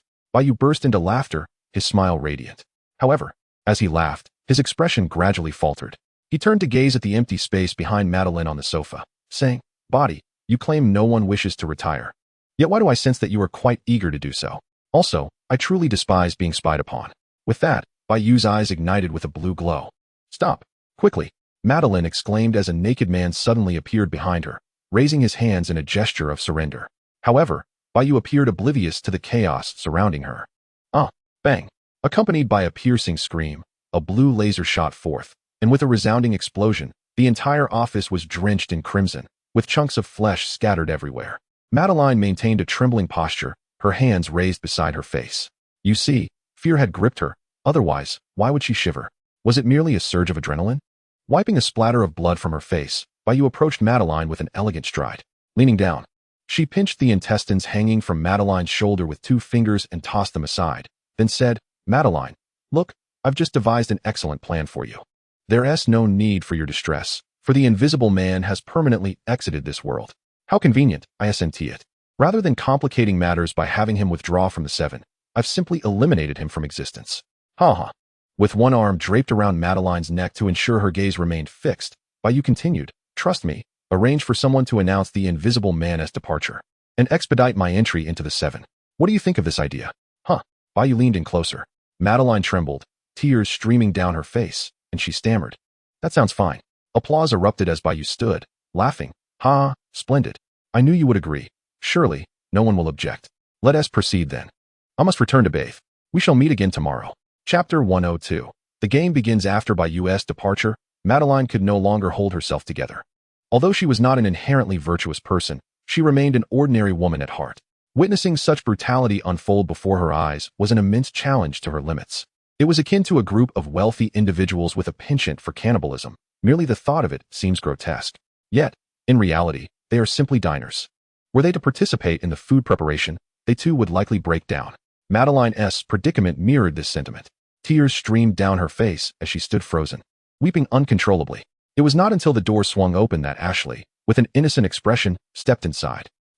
Upon seeing the scene, Ashley gasped, "Wang Defa. What has happened here?" This exclamation finally snapped Madeline back to reality. Glancing at Ashley, she wiped her tears amidst her continued trembling. Taking a deep breath, she inhaled deeply once more. With a long exhalation, she rose and commanded, "Call someone to clean this mess and have the countryman come to my office." With that, she, drenched in blood, strode out. The sight of the blood-soaked vice president wandering through the office left the employees in a state of bewilderment. She entered the elevator and pressed the button for the top floor. Ding! Upon reaching her destination, she walked toward the president's office, drawing the gaze of every onlooker. Soon, she arrived at the entrance of the president's office and, without hesitation, kicked the door open. Edgar was reviewing documents when the abrupt noise startled him. He lifted his head, only to see Madeline, drenched in blood, entering with a resolute declaration. "I wish to resign. I have had enough of those insufferable superhumans. Oh God, you have no idea what I have endured. Those damned superhumans deserve to perish." She was in a state of disarray, a stark contrast to the composed and mature Madeline Edgar once knew. Edgar furrowed his brow and gestured toward a chair, saying, "Madeline, sit down. Do not utter such despondent words. The company needs you. You are a competent vice president. Now, tell me, what has transpired?" Finally finding an outlet for her anguish, Madeline wept profusely as she recounted the harrowing ordeal of a lunatic's rampage. Upon hearing her tale, Edgar's brow knitted even tighter. After a brief silence, he pressed a button beside his right hand and commanded, "Notify all department heads to convene in my office immediately, right now." Releasing the button, Edgar reassured Madeline, "Go wash up and change into clean clothes. I have everything you need in my room. Relax a bit. Do not allow the employees to witness your distress. This is merely a minor issue, and we shall resolve it." Suddenly, a section of the wall behind Edgar shifted, revealing an entrance. Acknowledging this, Madeline nodded and stepped inside. Before long, the heads of departments arrived. After Madeline emerged, the projector displayed an image of a white feathered figure, hands clasped behind its back, floating above the city. Once everyone was assembled, Edgar tapped the table to command attention, stating, "The individual in this photograph, I trust you are all familiar with. Our company, What Corp, has seen a surge of news regarding him in recent days. A doctor, who should embody the heroic title of a savior, has unfortunately begun to spiral out of control. Director of Intelligence, upon your return, immediately retrieve all traces of the doctor's movements over the past month, particularly the days leading up to and following his arrival in New York. Concurrently, gather all surveillance footage and audio recordings and compile them into a single copy. Director of Psychological Services, upon your return, promptly access the doctor's previous psychological evaluations, and tomorrow, based on the data provided by the Intelligence Department, prepare a new psychological assessment. It may be challenging to conduct a personal evaluation, so both of your departments must exert considerable effort. Public Relations, Madeline, upon your return, update the website with the news of the transparent man's demise, attributing it to retaliation by terrorists. As for the identity of the perpetrator, refrain from mentioning specifics. Simply state that our company is actively investigating. Maintenance Department, during this period, collect all remnants of the destruction caused, assembling the debris. Then, the Analysis Department shall evaluate these remnants, alongside the surveillance footage, to ascertain the true capabilities of this doctor. That concludes the agenda for this meeting. After dispersing, commence your tasks immediately, and ensure that all reports and various documents are delivered to this office by 4 o'clock tomorrow afternoon. Have you all understood clearly? If there are any questions, now is the time to ask. Otherwise, we shall adjourn. The assembled leaders shook their heads in understanding, and Edgar waved his hand, saying, "Adjourned. Now go about your business." All departed except for Madeline. Edgar nonchalantly returned to the presidential office chair and retrieved his mobile phone to make a call. Once connected, he spoke in a commanding tone. "Retrieve all the records pertaining to the doctor from the Red House period. Bring them to the office tomorrow, and also summon the psychologist who conducted his long-term evaluations back then." With a finality in his voice, he ended the call and turned to Madeline, inquiring, "This matter? The people from the motherland are still unaware, correct?" Upon hearing this, Madeline appeared somewhat flustered, stammering, "I just asked him to come here to find me. Let's keep it from him for now." Edgar furrowed his brow and proceeded to make several more calls. 10 minutes later, the office's outer hall was adorned with an array of delectable dishes, with champagne and red wine in abundance. Madeline, seemingly oblivious to the recent events, was engaged in jovial toast with others. Suddenly, a loud explosion echoed from outside the building. Edgar glanced out of his office briefly before returning to his work with an air of calm. Such incidents were trifles after decades of dedication to this company. He had encountered numerous significant matters, none of which had proven insurmountable. Ding! The elevator chimed, and upon stepping out, the figure clad in a makeshift cape fashioned from underwear, the man from the motherland, instantly joined the revelry with a beaming smile. He relished parties, for in such gatherings, he was the center of attention, surrounded by admirations. At the Watt Company, just outside Edgar's office, atop a distant building, Bai Yu sat on the edge of the rooftop, puffing on a cigar. At 28 years of age, he reflected on a world he had once known little about during his childhood in an orphanage, where the limited internet access curtailed their knowledge of the outside. Adopting a mindset of acceptance, he continued his life there until one fateful day when, while enjoying hot pot and singing with the other orphans, a group of men in black abruptly stormed in and took him away. The Red River Collective Home, or as it was known, the Red House. It was only upon entering that Bai Yu understood the reality of the world he had traversed, his eyes gleaming with newfound awareness. His childhood there was far from joyous. However, he was adept at concealing his emotions and eventually managed to escape. Subsequently, he joined What and became a superhero. Regrettably, New York City was not a place one could simply arrive at, and he dared not approach it directly, fearing the day when the man from the motherland might suddenly take a disliking to him. Possessing power, yet restrained in his actions, Bai Yu had lived under considerable pressure for many years. It was not until a week prior that his protagonist's golden opportunity finally unveiled itself. How intriguing. Everything seemed to transform into a delightful experience. His legs swung over the rooftop's edge as he exhaled clouds of smoke, his gaze fixed on the revelry below, an involuntary smile gracing his lips. "My game has merely begun. I hope you all enjoy playing," he chuckled heartily. Chapter 103. I share no alliance with evil. The following day, Bai Yu rose early, and upon opening his computer, he discovered that the water company had announced the demise of the transparent man simultaneously. They declared that, due to the extraordinary circumstances, a new hero would be selected from within to join the Seven, bypassing the usual audition process. Bai Yu's fingers tapped rhythmically on the keyboard as he muttered, a stalling tactic. Before long, Madeline called, inviting him to a press conference at 5 o'clock in the afternoon, where his induction into the Seven would be officially announced. After hanging up, Bai Yu entered the bathroom to draw a bath. At 4 o'clock in Edgar's office, department heads had gathered to present their reports. After listening to their updates, Edgar turned to a psychologist and inquired, "Tell me, during his childhood, did you conduct psychological assessments in accordance with company protocols?" This was a requisite procedure for every superhuman raised in the Red House, designed to instill psychological issues for corporate control. However, given the extraordinary nature of this individual, the psychological output was particularly nuanced, resulting in a future awareness of his issues yet an inability to alter them. The psychologist, sitting upright, responded, "I certainly adhered to the company's directives during the evaluations." His reactions were indeed akin to those of other children. Edgar raised an eyebrow, remarking, "It appears this doctor is not only adept at treating physical injuries, but possesses considerable psychological acumen, managing to deceive even a professional like you." He then picked up the report concerning Bai Yu's abilities, contemplating for a moment before stating, "Madeline, the press conference will proceed as planned in 1 hour. Upon his joining the Seven, ensure he is assigned a professional agent, and that all his entitlements are met without exception. Additionally, provide him with whatever he desires. If he seeks companionship, ensure it is granted, and maintain constant surveillance over him." He added, "The draft for the next Seven selection concludes tomorrow. Arrange for the winners to meet with him the day after, and keep all matters confidential from the citizens." Madeline nodded in acknowledgement. Edgar waved his hand, signaling, "You may all leave, business as usual." Once everyone departed, Edgar gazed out the window, lost in contemplation, and after a lengthy silence, uttered, "Everything is under control." At 5 o'clock, the water company had set up an expansive venue for the press conference. The red carpet was laid out, throngs of reporters gathered, and the atmosphere was electric. A distinctive podium stood ready. Precisely at 5, Bai Yu descended gracefully from the sky, eliciting a wave of astonishment from the crowd, who quickly surmised that he was to be the newest member of the Seven. For the past week, Bai Yu had dominated the news cycle, and today represented the pinnacle of that attention. A swarm of journalists bombarded Madeline with questions. As a competent vice president, she navigated the inquiries with ease. As the moment approached, Madeline gestured for Bai Yu to step forward. She whispered, "Stick to the script." Bai Yu smiled and nodded, as the flashbulbs ignited, focusing on him amidst the throng of cameras. After Madeline departed, Bai Yu picked up the manuscript and, before the assembly, tore it into shreds. Madeline exclaimed, "Damn." The crowd erupted in astonishment as Bai Yu raised a finger and proclaimed, "Just moments ago, Madeline insisted that I adhere to the script." He shook his head, stating, "This is not right. I believe life offers no rehearsals. Each day is a live broadcast. I cannot rely on a script indefinitely. What if one day I suddenly find myself without one?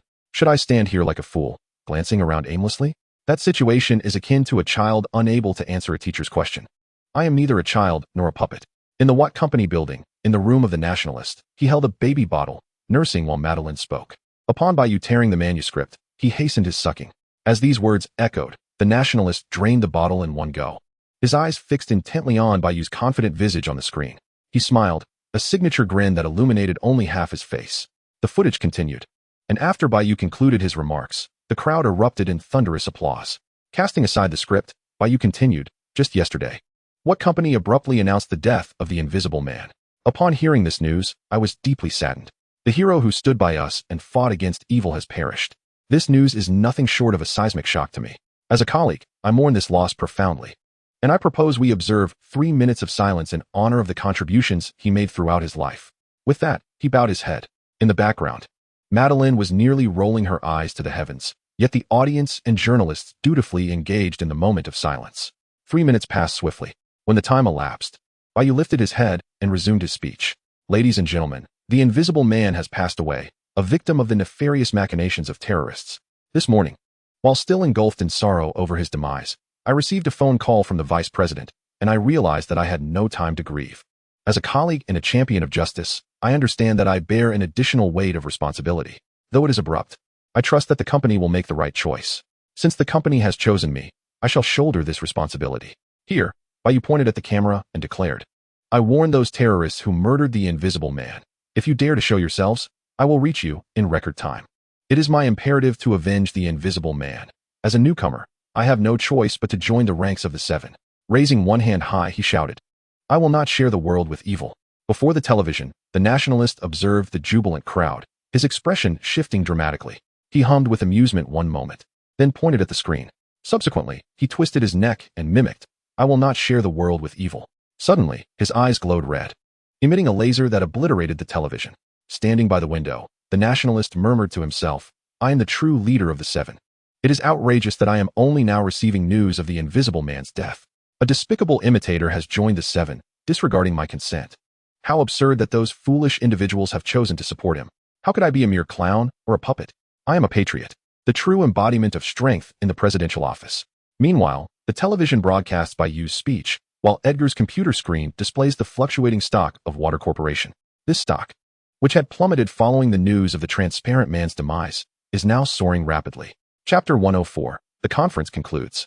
The online commentary regarding Bai Yu's remarks is multiplying at an alarming rate, and his approval ratings are escalating even more dramatically. For a long time, superheroes have adhered to the meticulously crafted speeches arranged by Water Corporation, leaving the public exposed only to official rhetoric. On this day, Bai Yu's audacious declarations finally provided an outlet for those who had been unable to glimpse the true faces of heroes, prompting them to rush to the official website to cast their votes of support. The following day, upon awakening from a lavish slumber, Bai Yu discovered that his approval ratings had surpassed those of the deceased transparent man. His dedicated agent, Ashley, was undoubtedly the most suitable choice for the role. Bai Yu's schedule was packed. He was to film promotional material and later appear on the most popular talk show in the nation. After a day filled with activity, though exhausted, he was meticulously cared for by the Water team. While he filmed the promotional video, some were gnashing their teeth in secret. During his articulate discourse on the talk show, others were similarly grinding their teeth in frustration. The delightful day swiftly passed, and it was time for him to formally meet the other members of the Seven. Water Corporation had allocated him a dedicated room within the headquarters. At 10 a.m., Bai Yu stood by the glass window, gazing down below. Starlight had emerged victorious from the auditions, and a press conference was being held in her honor. Even from a height of over 100 meters, Bai Yu's keen eyes discerned the excited girl below. Observing her countenance, he scoffed derisively, remarking on her atrocious taste. How could someone of such lackluster appeal be deemed worthy of a leading role? And what of that so-called Queen Maeve? Truly a collection of unattractive individuals. Hardly more appealing than the stars from San Fernando Valley. The world is replete with beauty, and countless superpowered women abound. Yet the selection process yielded such disappointing heroines. How lamentable the standards of beauty, Bai Yu muttered once more. Before long, the press conference concluded, and Deep Sea escorted Starlight on a tour of the Seven's conference room. Meanwhile, Bai Yu, with a light-hearted gait, made his way to the intelligence department's monitoring room. Ashley followed closely, her curiosity piqued as she inquired, "What are we doing here?" Bai Yu smiled, replying, "I am here to behold something intriguing." Upon opening the door, numerous gazes turned toward him within the monitoring room. Bai Yu greeted them with a smile, "Ladies and gentlemen, I merely came to observe. Please continue your diligent work." The large screen in the monitoring room displayed the interior of the Seven's conference room, where Deep Sea was currently guiding Starlight on her tour. Approaching a computer, Bai Yu gently tapped the shoulder of a female employee and said, "Madam, may I borrow this computer for a moment?" The female employee hesitated, casting a glance towards Ashley, who responded with a smile that resembled a grimace, nodding in agreement. Rising from her seat, the female employee watched with excitement as Bai Yu sat down. He promptly turned off the surveillance displayed on the large screen, opting instead to play it in full-screen mode on the computer. Inserting a disc into the computer, he donned headphones to review the footage. Before long, the depths of the ocean began to employ both coercion and temptation. Subsequently, she consumed his offering, he desired hers. She declined his request to partake, yet continued to indulge in his. Meanwhile, you all were engaged in your own endeavors. Once finished, Bai Yu stored the recording onto the disc and, with a grin, deleted the video data from the computer, removing the disc. He turned to find Ashley and the female employee, both astonished and covering their mouths. Bai Yu stood up, patting their shoulders, and reassured them, "Stay calm, nothing has happened." "Has it?" Hee. Starlight, evidently younger, still believed that no one aside from the depths of the ocean was aware, while in truth, everyone in the surveillance room, including Madeline, was in the know. However, the evidence rested solely with Bai Yu. Unconcerned with the pair, Bai Yu exited with a smile. After spending another 2 hours in his room. Around 1 o'clock in the afternoon, Ashley knocked on his door to inform him that it was time to meet with the other 7. Adjusting his cloak, Bai Yu opened the door and made his way to the meeting room of the 7. Inside Edgar's office, he and Madeline were intently watching the surveillance of the 7. They had already learned about the previous incident, and Madeline had summoned the depths of the ocean to her office for a reprimand. Within the meeting room, not only was Starlight feeling disheartened, but the depths of the ocean also wore a glum expression. Creak. The door swung open, and Bai Yu's gaze scanned the room. 7 chairs were present, 5 of which were currently occupied. The 5 individuals inside were also observing Bai Yu. Starlight, visibly agitated, was eager to converse with Bai Yu, who was also a newcomer. 2 chairs remained unoccupied. One belonged to the individual from the homeland, and the other was originally intended for the transparent individual. With a raised smile, Bai Yu stepped into the meeting room. They anticipated that he would take a seat in the chair outside, but to their surprise, he walked straight towards the seat designated for the individual from the homeland. Wang Defa? Upon seeing him take a seat, the depths of the ocean could not help but exclaim, "Buddy, you've made a mistake. That's the homeland person's spot." Queen Maeve regarded Bai Yu with an expression of disbelief. The locomotive wore a look of amusement. Starlight appeared utterly perplexed, while Xiansei concealed his face behind a mask. Bai Yu smiled and declared, "I have made no mistake. From today onwards, this chair belongs to me." At this proclamation, a brief silence enveloped the room. The depths of the ocean subtly shifted his chair, leaning towards Xiansei, and whispered, "Brother, when he gets beaten up, I might get splattered with blood. Can you shield me?" Xiansei turned to glance at him, then averted his gaze. The Deep Sea, feeling discontent, remarked, "Hey, how can you be so indifferent? We are good partners." Just as he spoke, the grand door suddenly swung open once more. Clad in a star-spangled cloak, the identity of the newcomer was unmistakable. Everyone, save for Starlight, quietly retreated a few paces from their seats, while Deep Sea resolutely followed Xianxi. Sealing his lips, Xianxi looked puzzled. The patriotic man lifted his gaze and, in an instant, locked eyes with Bai Yu, who occupied his seat. Their gazes met, and the patriotic man raised an eyebrow, a half-smile gracing his face. Upon entering the conference room, he approached the table of the 7-member group. Glancing at the vacant seat, he surveyed the others present. Apart from Starlight, everyone else averted their eyes. A smirk playing on his lips, the patriotic man drew closer to Bai Yu. They were merely separated by a table, and he remarked, "Your speech yesterday was quite remarkable. I watched the entirety of it. First, congratulations on joining the 7-member group. Secondly, could you enlighten me on which scoundrel permitted you to occupy my seat?" Bai Yu, reclining in his chair with a smile, replied, "Ah, patriotic man. It seems you have quite the temper."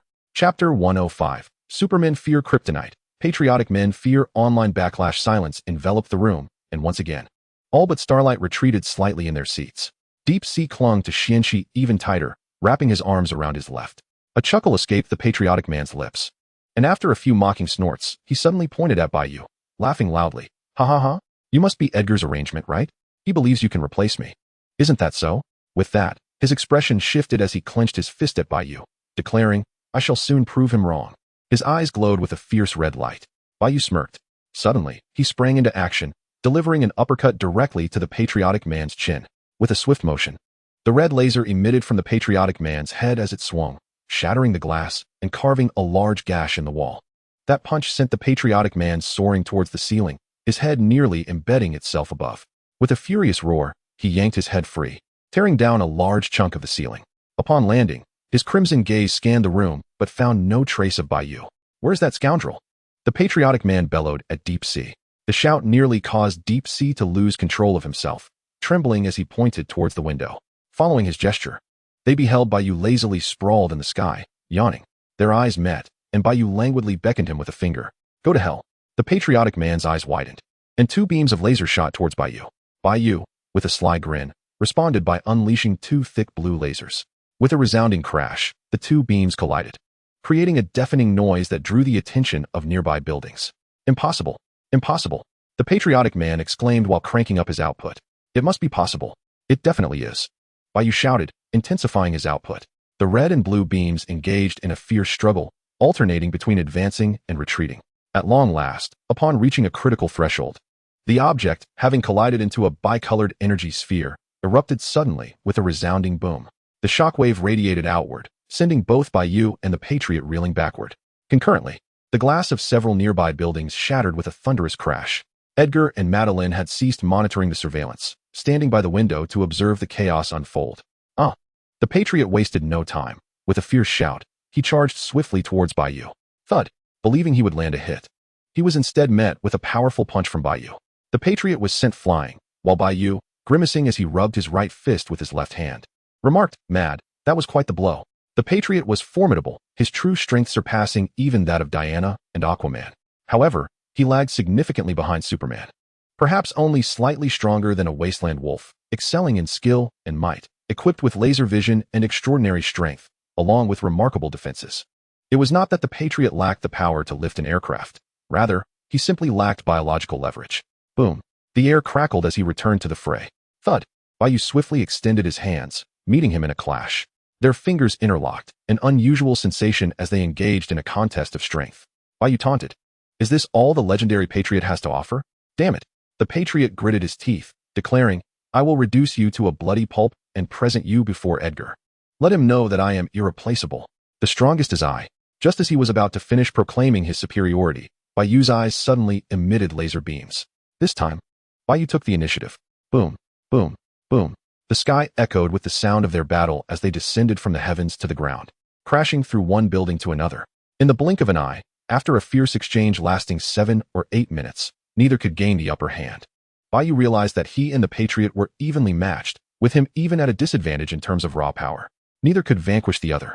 Yet, the battle was far from over, both panting heavily as they continued to grapple. During this 10-minute skirmish, the world had devolved into chaos.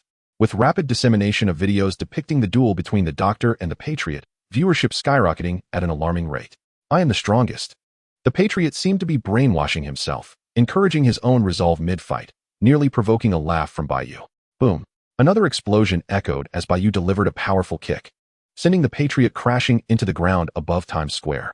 Following this, Bai Yu pressed down, dragging him along the surface, carving a long trail.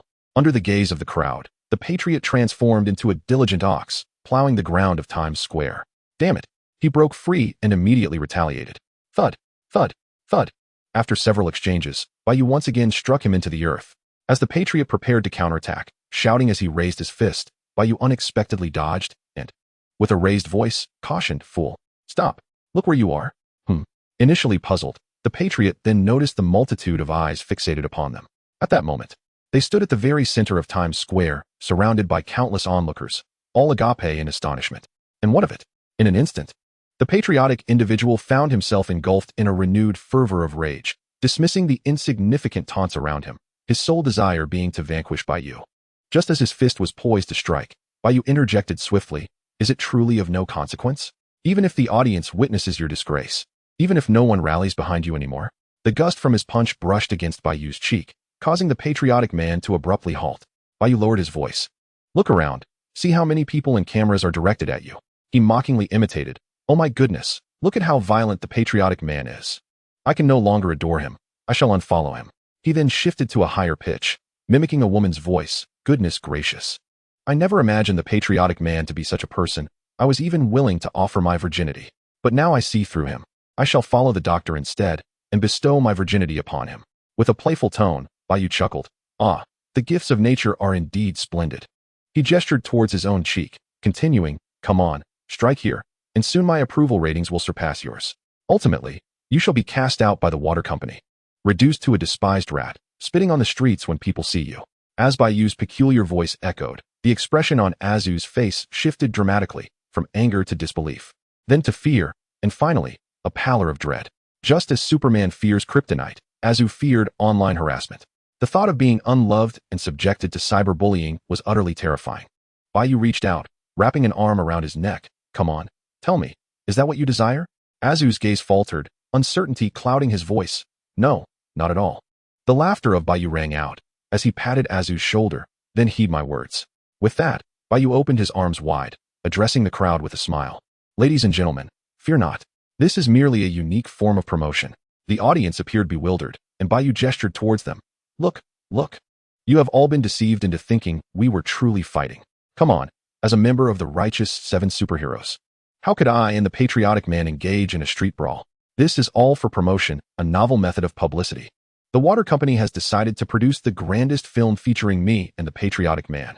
This will be the most heavily financed movie in history. The Patriotic Man versus the Doctor. What do you think of that title? The Patriotic Man, infused with the anger of terrorists who eradicate the transparent, and then I emerge to battle him, awakening him to jointly eliminate the terrorists and save America. Bai Yu spun around, pointing at the crowd.